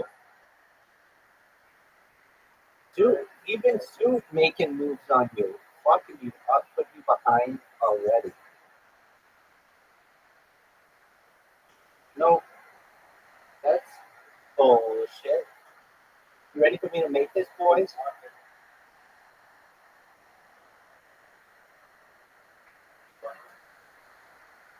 Doesn't look like Zeke's gonna be able to hang with the kid. One o'clock. Oh, what a beautiful shot. Oh, who the fuck is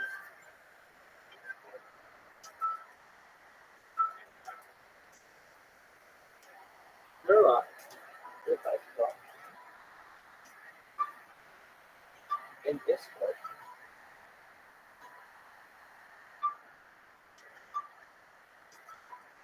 Alright, I'm literally in the fucking Discord. Just come and talk to me.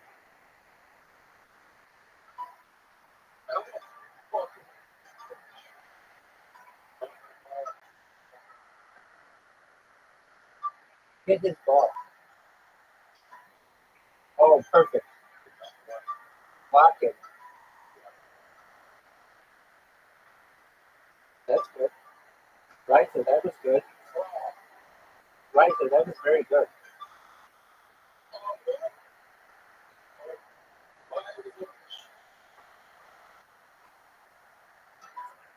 I'll take that shot.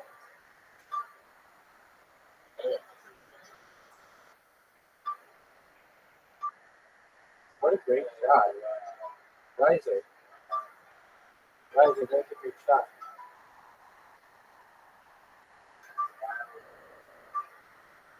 Dude, this shit shit is so stupid.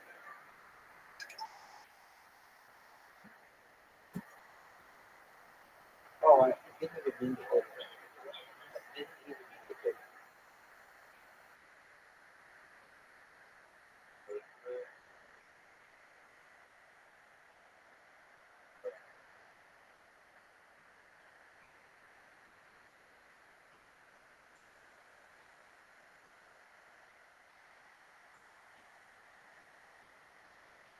It's on like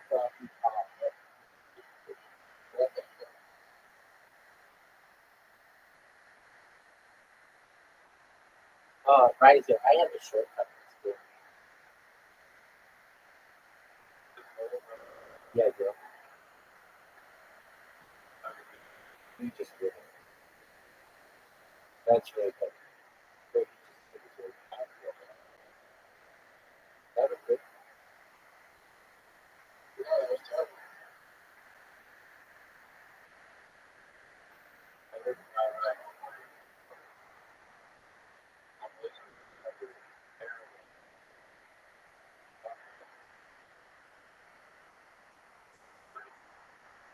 Dog, you're losing.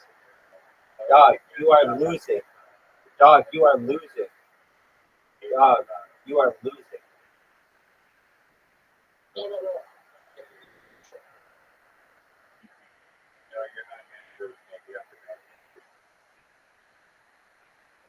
Please make it up. He'll make that.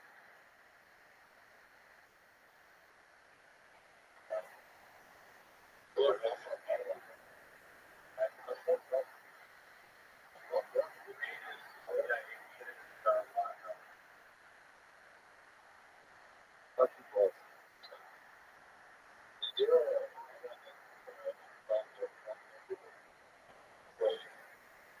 I love this hole. I love this hole. It's a 91 and a 91. 91 power. Riser, that was great.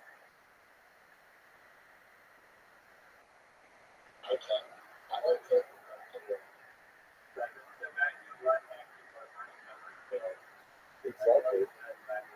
91, 91. Dude, make this fucking shot, dog. Make this shot. Okay, let's make it. That's not it. That's not a good shot. Knock me in the black.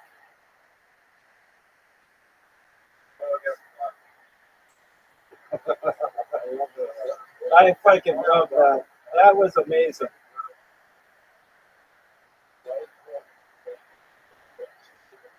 Dog, that was great.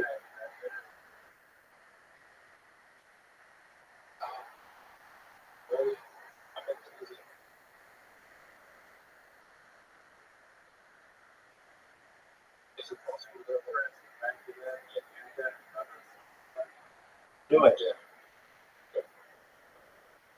Do it.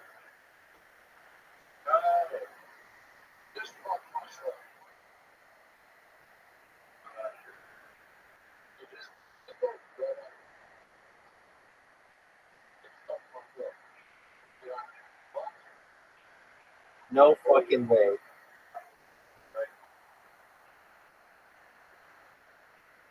Riser is so good at this part. I like watching it. He's so good at it.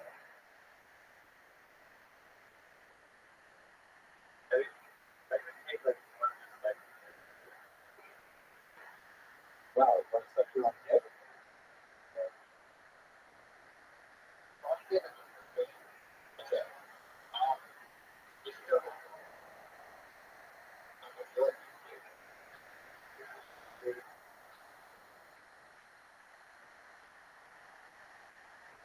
Yeah. I,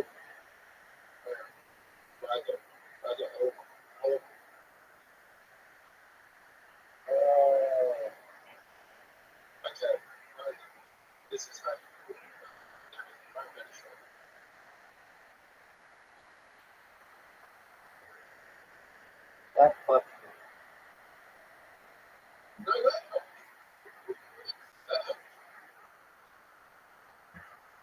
stop. Stop.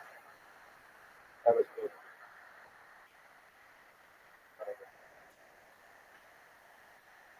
What a good shot. What a good shot.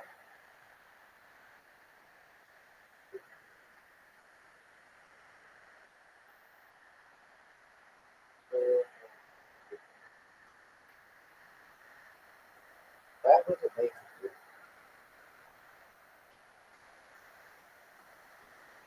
Oh, was that dirty?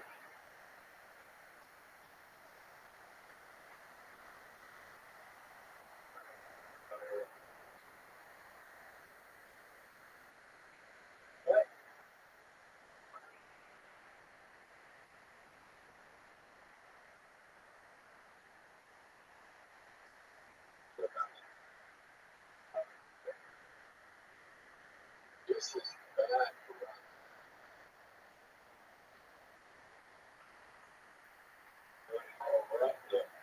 Why is he getting a big backyard? I don't know. Your doctor's so bad. I feel like be careful.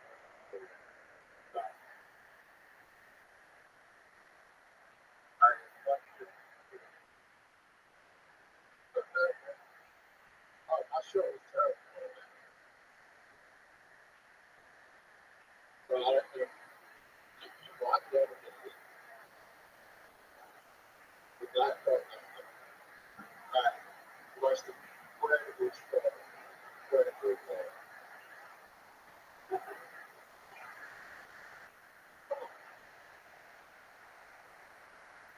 Risers getting 0 points. Oh, Big time.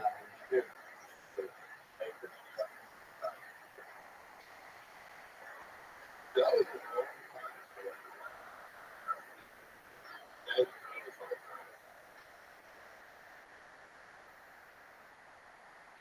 I think that was incredibly strong.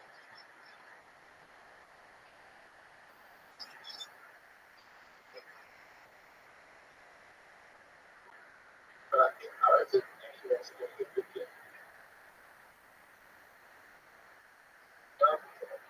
Riser has it. I was really short. But they did short. Short.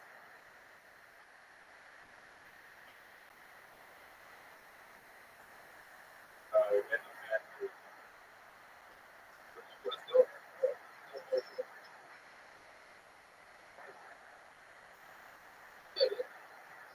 I'm talking about what were the Russians the next phase. But that was a entire show. That was excellent. Oh, that was excellent.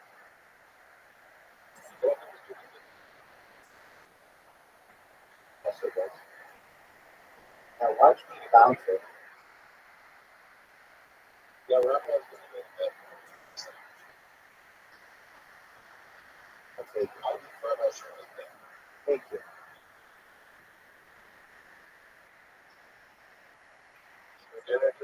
No way was that good. That was so good. Dude, hit my ball.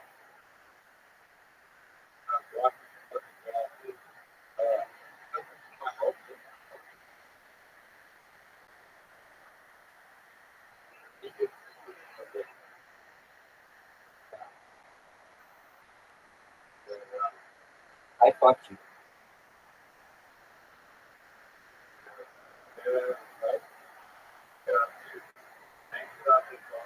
No, dude, just lightly. Yeah, there you go.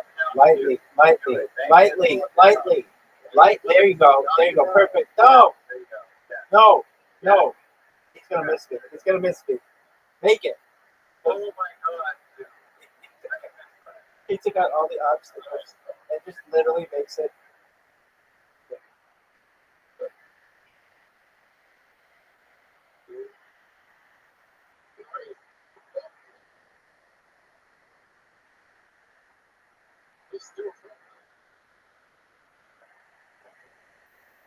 I did lose. Why did I tied? Unless Duke misses. Miss it, Duke. Miss it. Bullshit. I was just fucking around.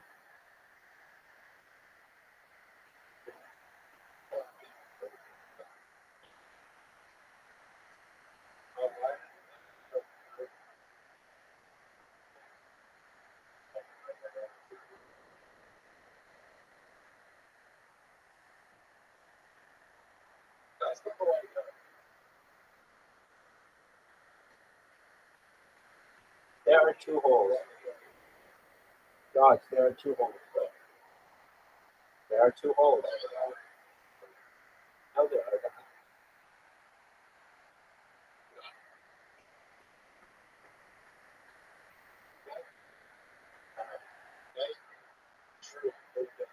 Oh shit.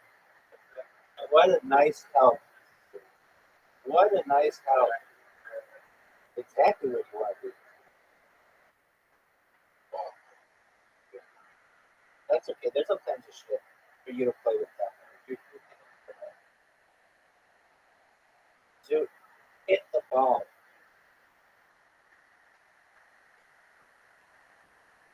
That's a fourth.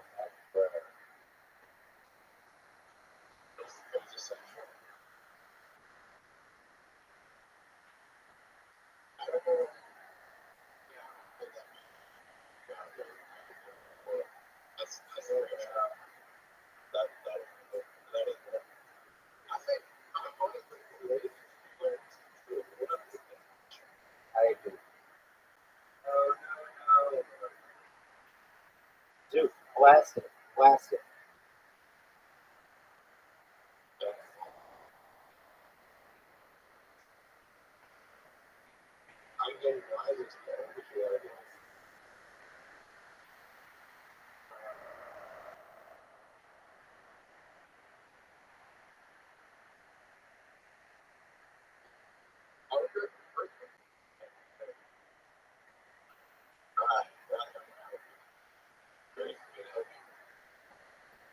Water bumper.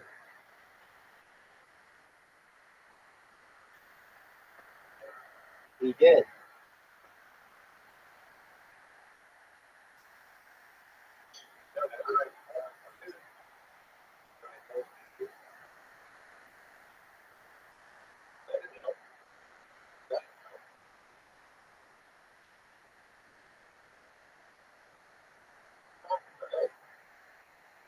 Water bumper.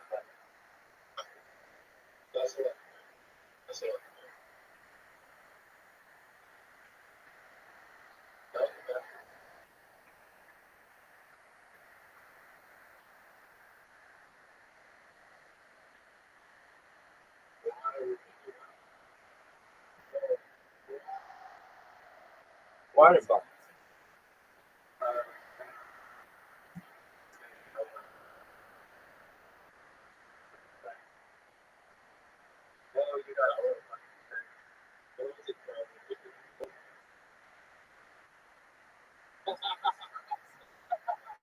How'd you like that one, Big Dog?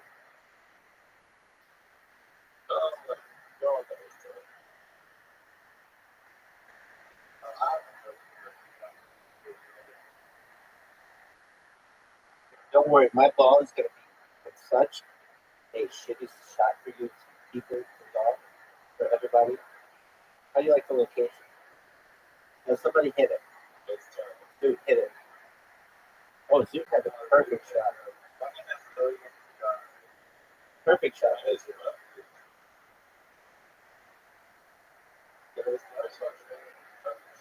Thank you. That's it.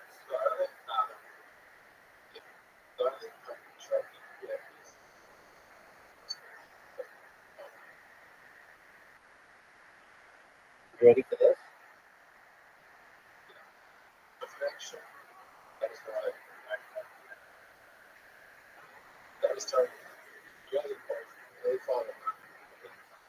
Dude, we're not sweating it. Dude, we're not sweating it at all. Especially when you hit it like that. Riser, you know what to do. There you go.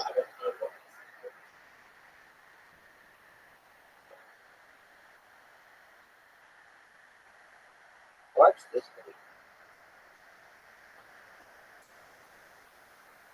Dude, Michio Kaku. That's what I wanted to say. Michio Kaku. Is that the guy who we were talking about? It is. It is. I just couldn't think of his name. And I don't think we were saying his last name correctly. But we were saying like Poku. It just didn't fucking click in my mind. Michio Kaku is that guy. Alright, you ready for this?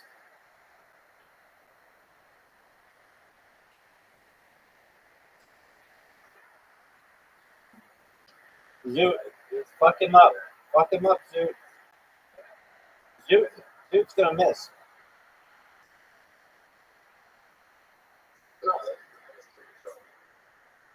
Riser gotta get on his A game. That's not good. Not good at all. Here's a good shot. Ooh, I almost made that. I almost straight up fucking made that. Actually, dude, you missed this. Now you both fucked me. Dude has a huge lead. Thankfully, this is Duke's absolute worst hole. Duke, you are terrible at this hole. He always goes in the water on the first shot. Always. Without a doubt. It would be one of the most exceptional cases in the history of the world for Duke not to go in the fucking water. And look at this, folks. Not perfect, but look at this right here, dog. Because this one's not even going to flirt with the water.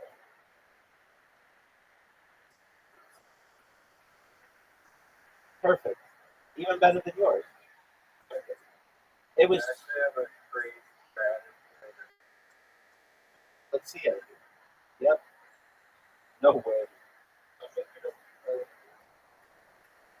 Oh, I don't know if that. I like that strategy. It's interesting. Oh, you fucked him. You fucked him. Hit our balls.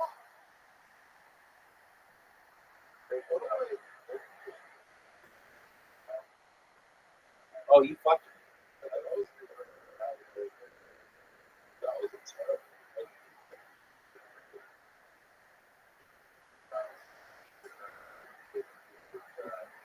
Shut the fuck up.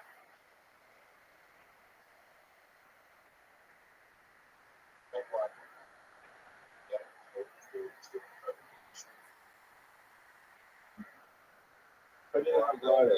In the water. Water bump him, food. Water bump him. Dude, perfect water bump from Sue. Psych. Oh, was that a good shot?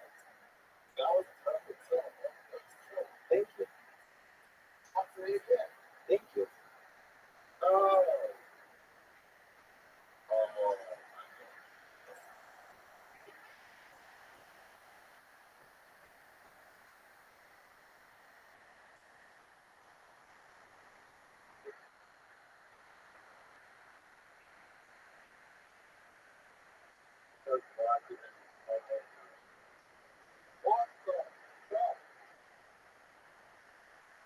Did you like that shot, boys?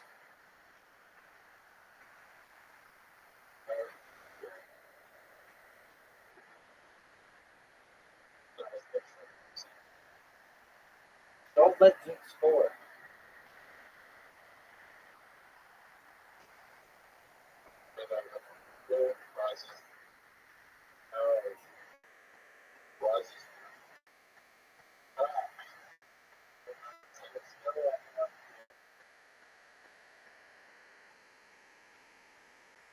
I like that Duke has to go first. Oh, Duke had an amazing shot.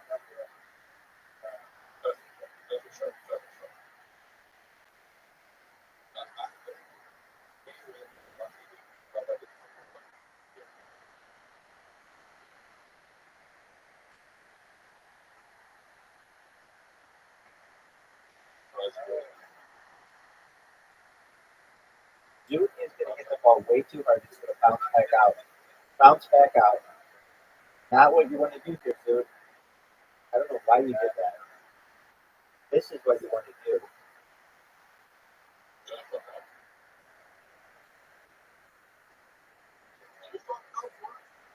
No, I didn't.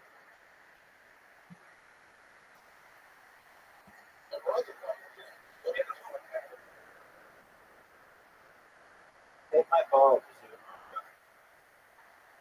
There you go. Dude, what the fuck was that?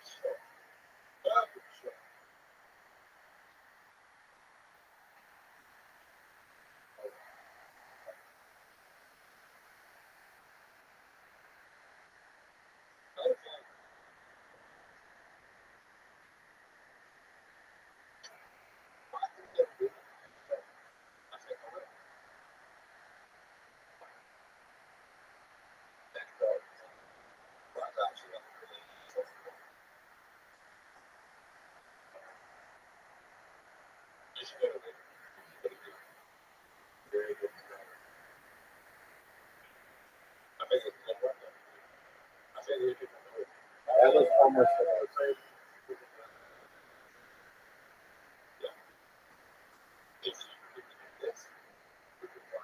You're going to miss the shot.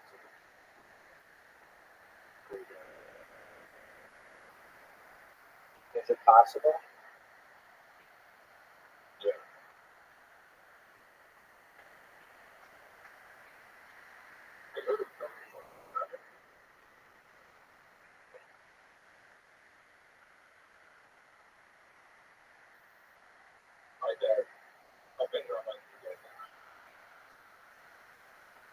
Oh, wow. Don't call it a comeback. That was a big rush. Let's see what he got to.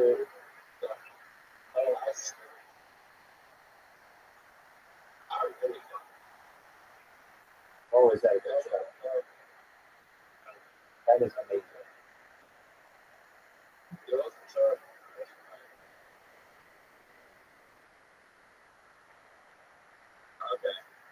Hit my ball.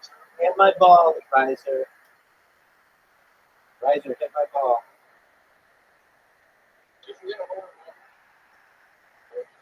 I don't think so. Riser, no way. Let's put it in the water.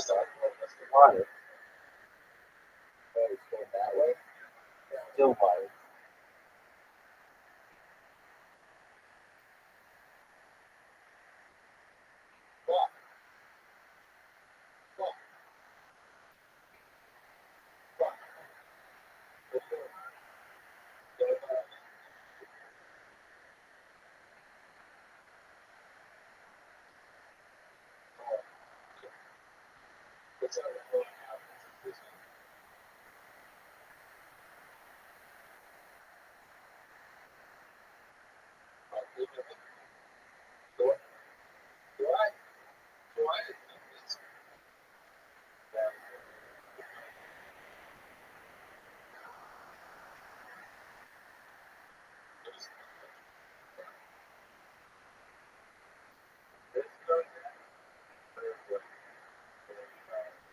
How are we going to do it? What?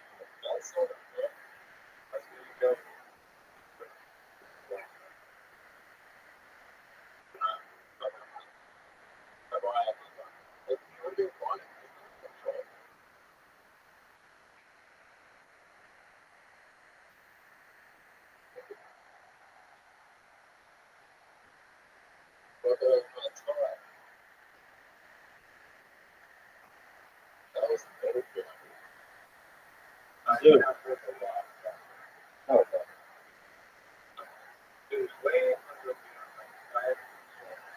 Exactly. Not even close. So far in the black. So far in the black. It's so bad. That was so bad.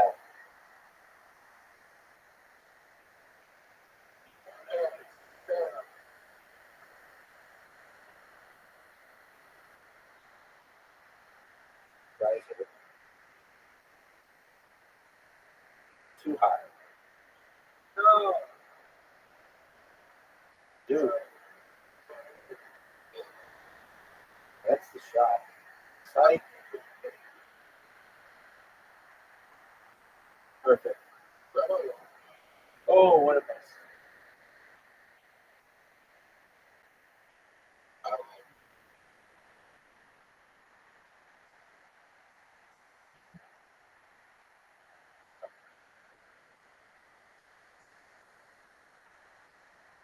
Rice had a really good shot.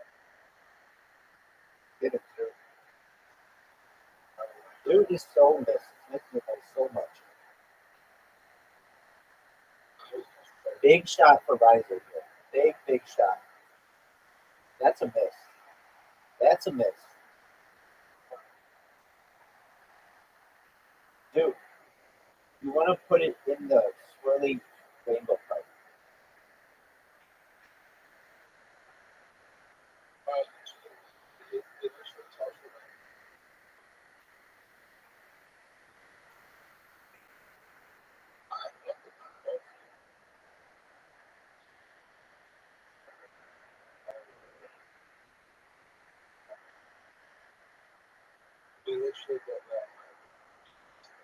This is not a good spot to be.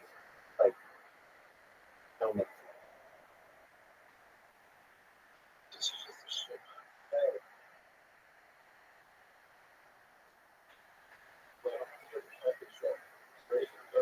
We are.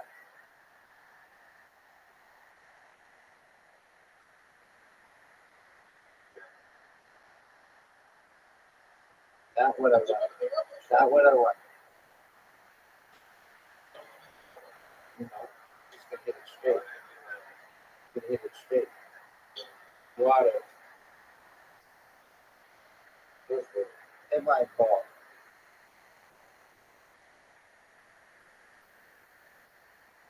Water.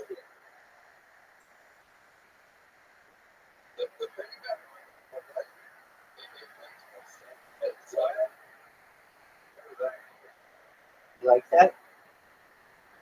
Do it.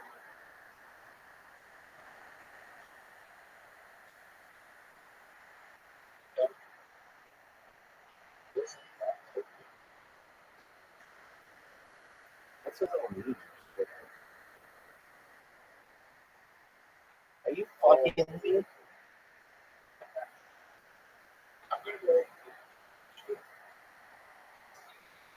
Did you say fish and chip or fish and chip?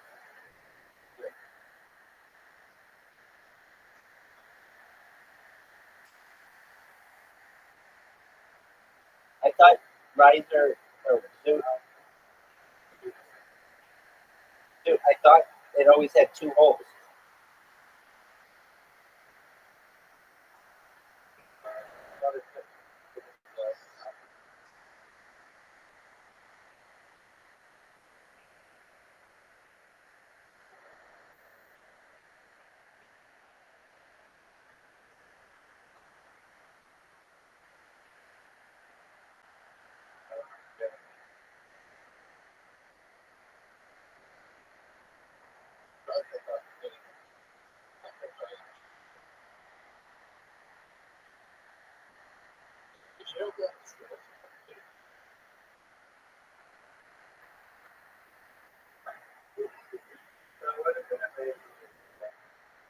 I think that was the only shot I had.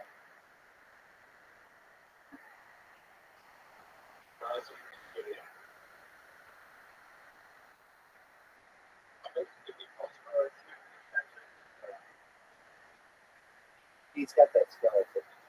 He's got to play it on the skeleton. Oh, what a fucking shot!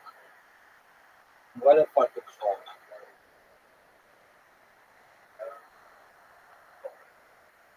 What a perfect shot! What a perfect shot! Absolutely perfect. Look at that! Look at that! Look at that! Look at that! Look at that! Look at that! A work of art.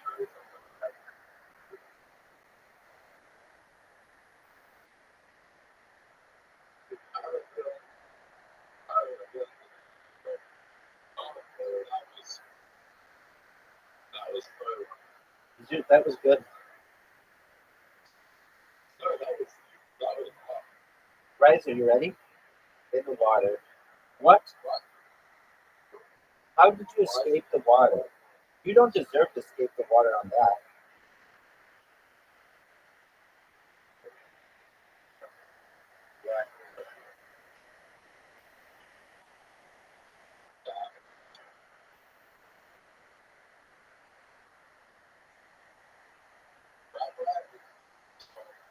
No one.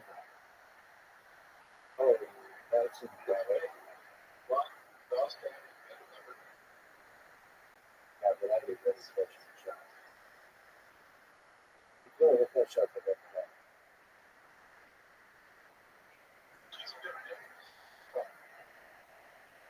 Boy, that's a tough call.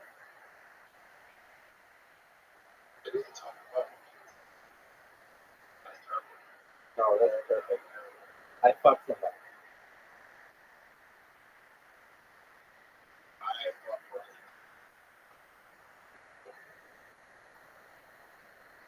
you. Oh, hit in the water. Sure.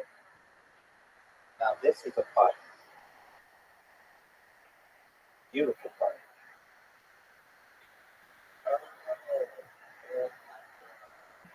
That's twice in a row I did that. But twice in a row I have no way.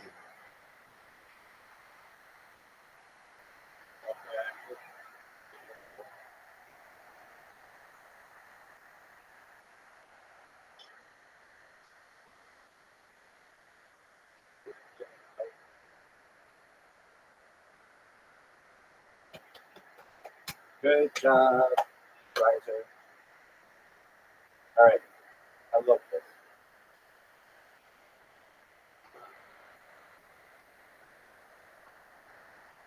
Go through. What a good shot.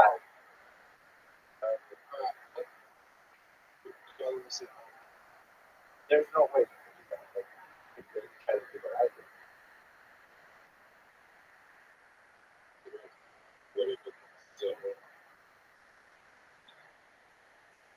Oh, Riser, that was a really good shot.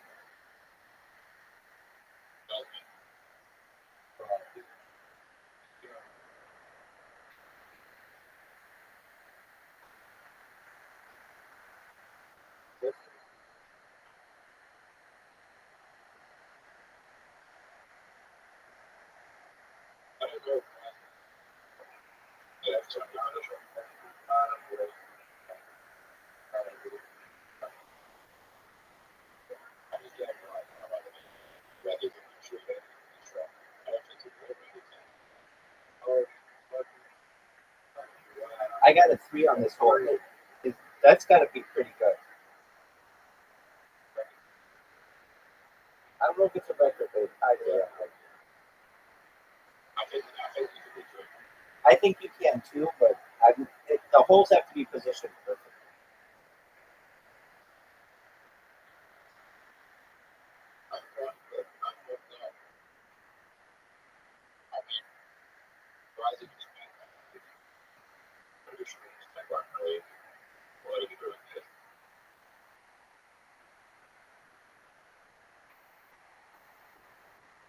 Dude, wait. Riser, bounce it off the right wall. There you go. Make it. He can sink it. Oh, wow. What a double portal reverso. The Uno reverso card.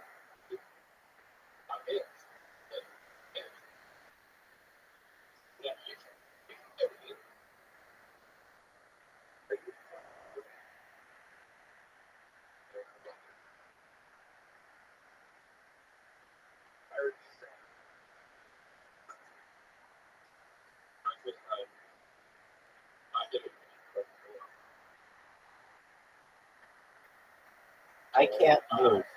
I I I already won. Where is the hole?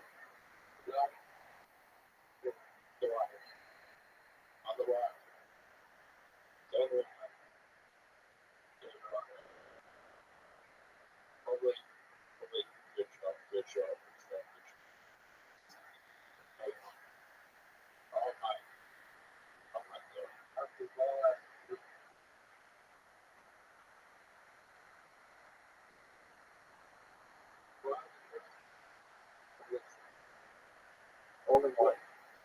Oh,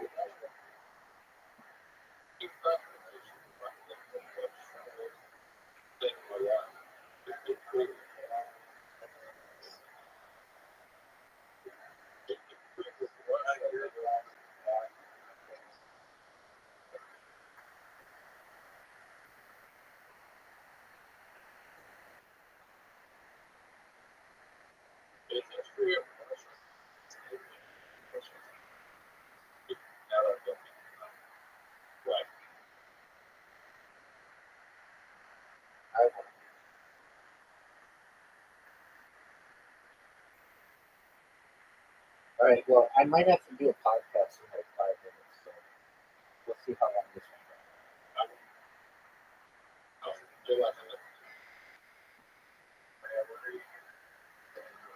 I have a problem. I love how I'm doing a podcast on behalf of the coin. I'm not even a fiction developer. When they're like, "Oh, so tell us the history," I'm like, "Oh shit! Oh, what is this horse shit?"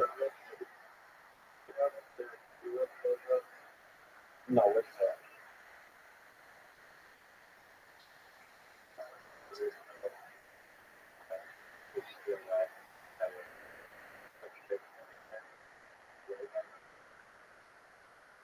Yeah, I think I've seen that.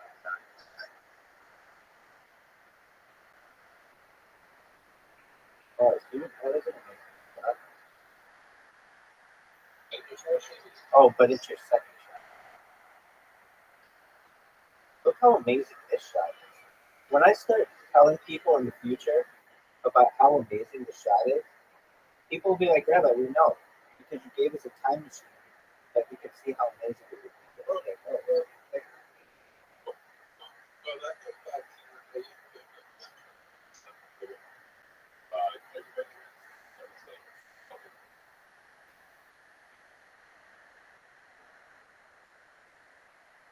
All right, dude, don't fuck this up.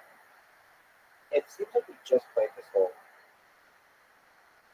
I mean, I know we did. We just talked about it, but that I'm good at it, and I've just gotten fortunate place to know.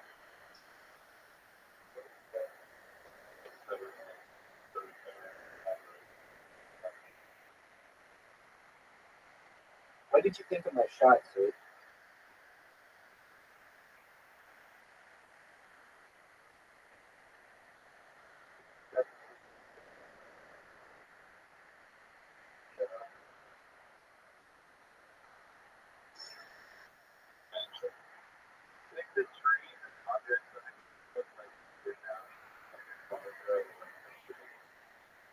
Yeah, I get it.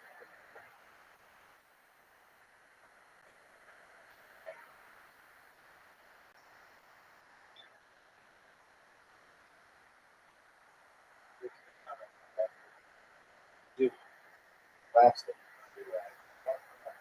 Perfect, dude. Gave me the hole.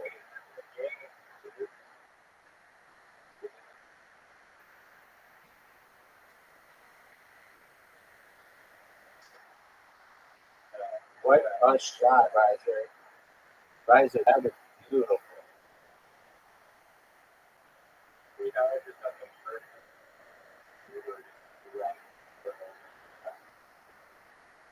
It was beautiful.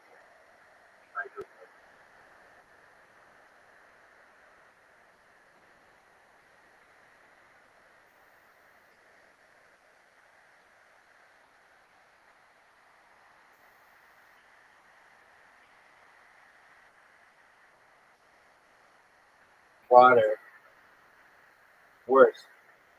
Like, watch this one. One of the sickest shit. That was terrible. I thought it was going to be great. I thought it was going to be great. But terrible.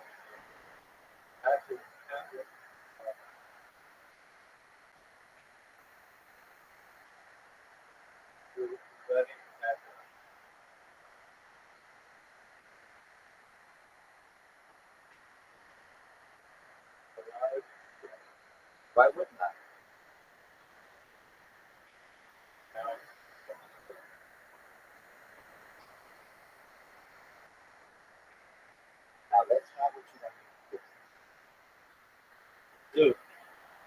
my ball.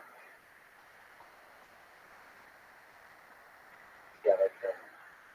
No, not like that. Not like that. There you go. Like that. Perfect. Big zoo. That was perfect.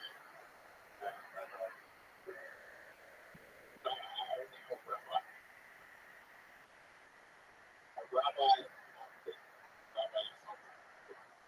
No, it's fine for me.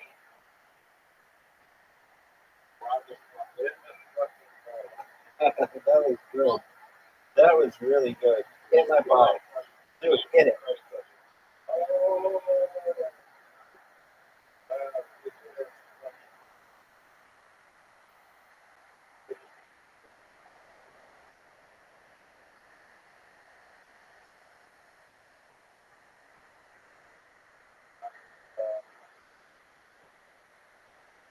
Blast it.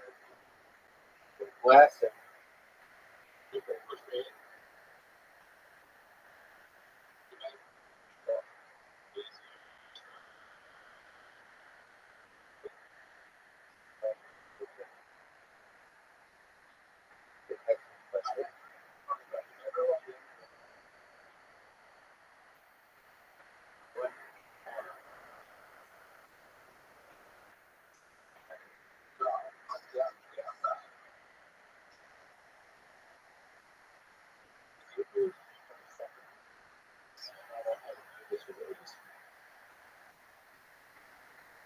I might have to leave. I might have to leave. We'll see.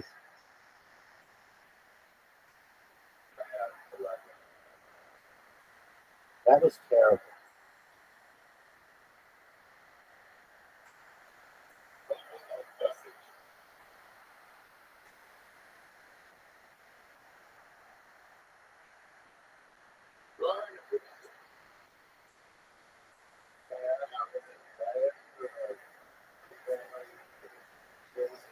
Yeah, he messaged me. I think it's going to happen.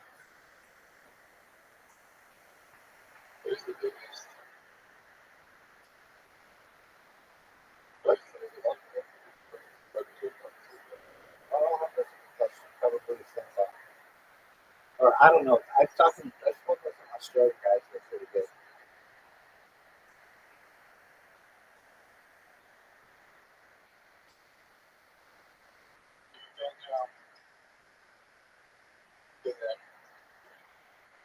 Who knows, man? Could be any day, dog. Stop right there. I might go for it.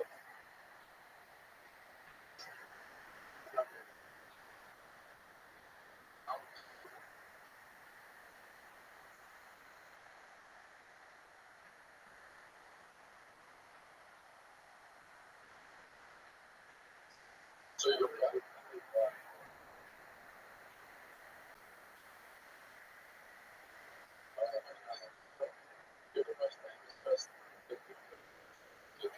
That's what they say.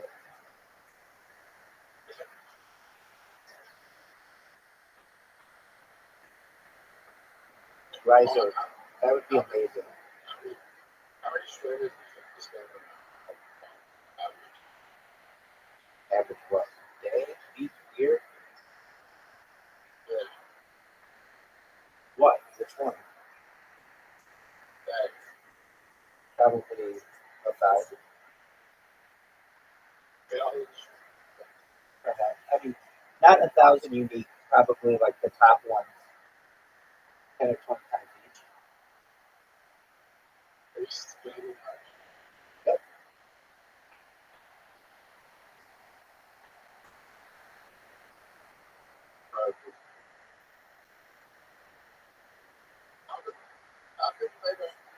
Hey guys, I gotta go.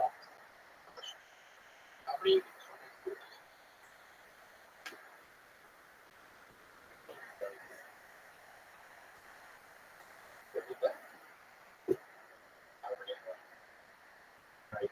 You can listen, but I gotta mute it.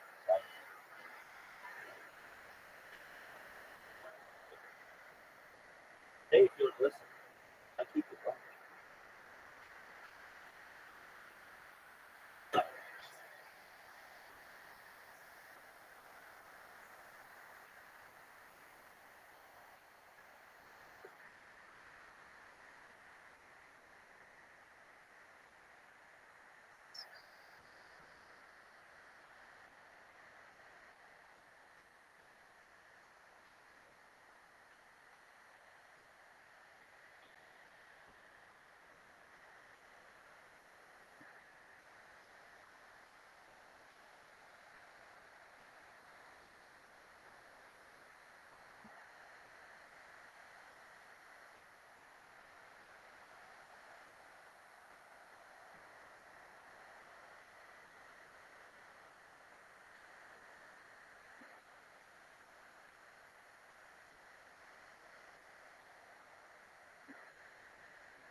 It's just not that from your PC. Is there any way you can create a new link and send it to me, and I can try it without question?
Yes.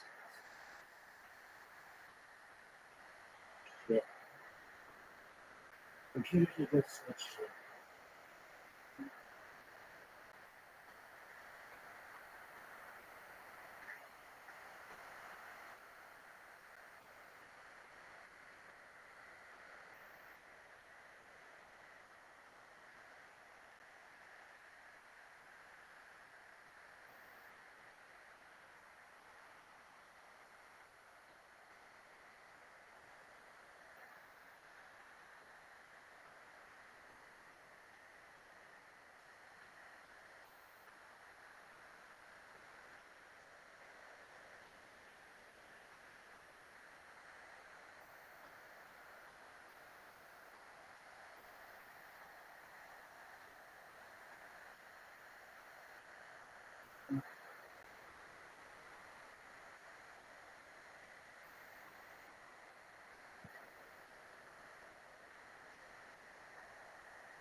license your allergies to different symptoms. I don't know why here. Is there any way that it can be done in Detroit, Michigan?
No,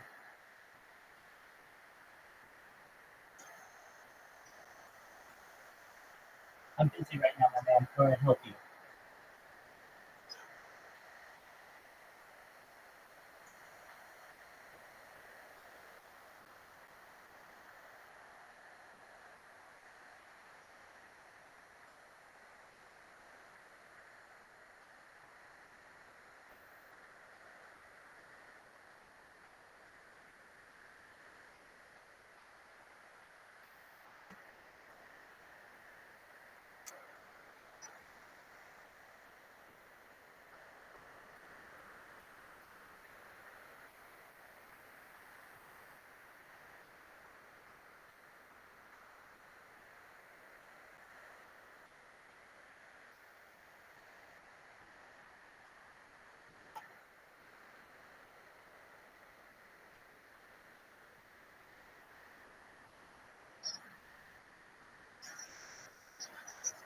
No, say whatever you want, but I'm not paying attention to you. I'm busy right now.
We should be able to do this on the phone using the app.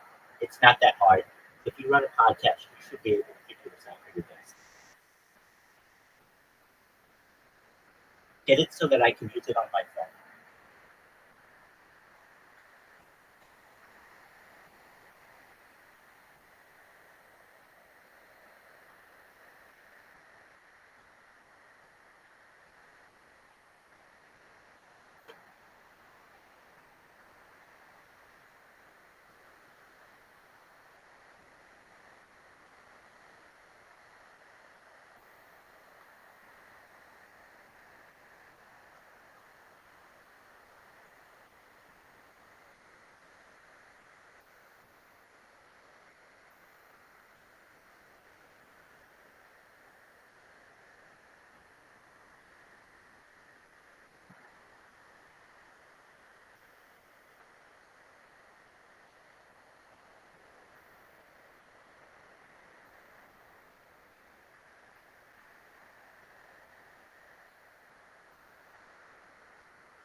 yours and get on that.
Stop.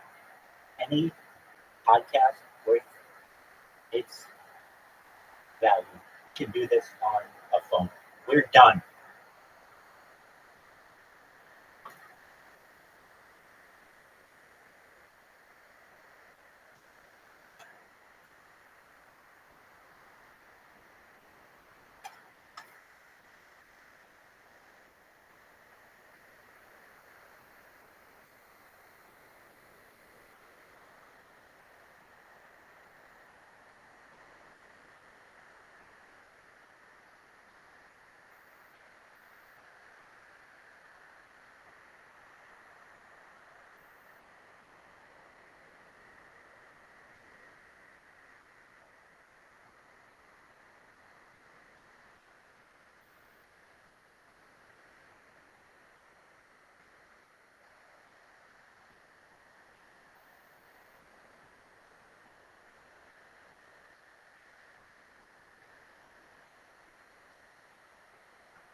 reputation. You have this unusual circumstance where there are Jews who adopted some level of Christianity, either an external veneer that was entirely hypocritical, or even, being true believers and really entering the church and things like this. But suddenly they're injected into Iberian society, and they have a lot of intrinsic advantages. They have a very, very high level of literacy. They are very well skilled with numbers, hence numeracy. They are overwhelmingly urban. They have a lot of advantages of understanding the nature of the corridors of power and so on. And they're educated. And all of a sudden, by becoming Christian, whether by force or by choice, they suddenly have access to everything that was denied them when they were Jews. And they are, many of them, still remaining well in touch with their Jewish communities. Those who, of course, were forcibly converted often, maintained a kosher diet, observed the Sabbath, taught their children in Jewish schools, married amongst each other or amongst regular Jewish families. Tremendous amount of attachment to the community. And nevertheless, though, they are having tremendous advantages, and they are displacing a lot of the traditional elites as a result. So there's this huge upswell of resentment against these conversos specifically, which has its economic roots, and it also has, kind of roots in religious antipathy, because, hey, look at this. They're supposed to become Christians, and they're still retaining their Jewish identity. This is not fair. When you look around at people of authority, even in the church, and say, that one's a Jew, and that one's a Jew, and so on, it's a very kind of, disconcerting feeling. So the church asserts itself, and not without the interest of Queen Isabella and King Ferdinand, who are, thinking different thoughts about the Jews than their predecessors. Whereas kings and queens typically protected Jews against the church quite often, as we've discussed in the past, that rule does not apply when there is a strong need for short-term gain. Isabella and Ferdinand had been engaged in very expensive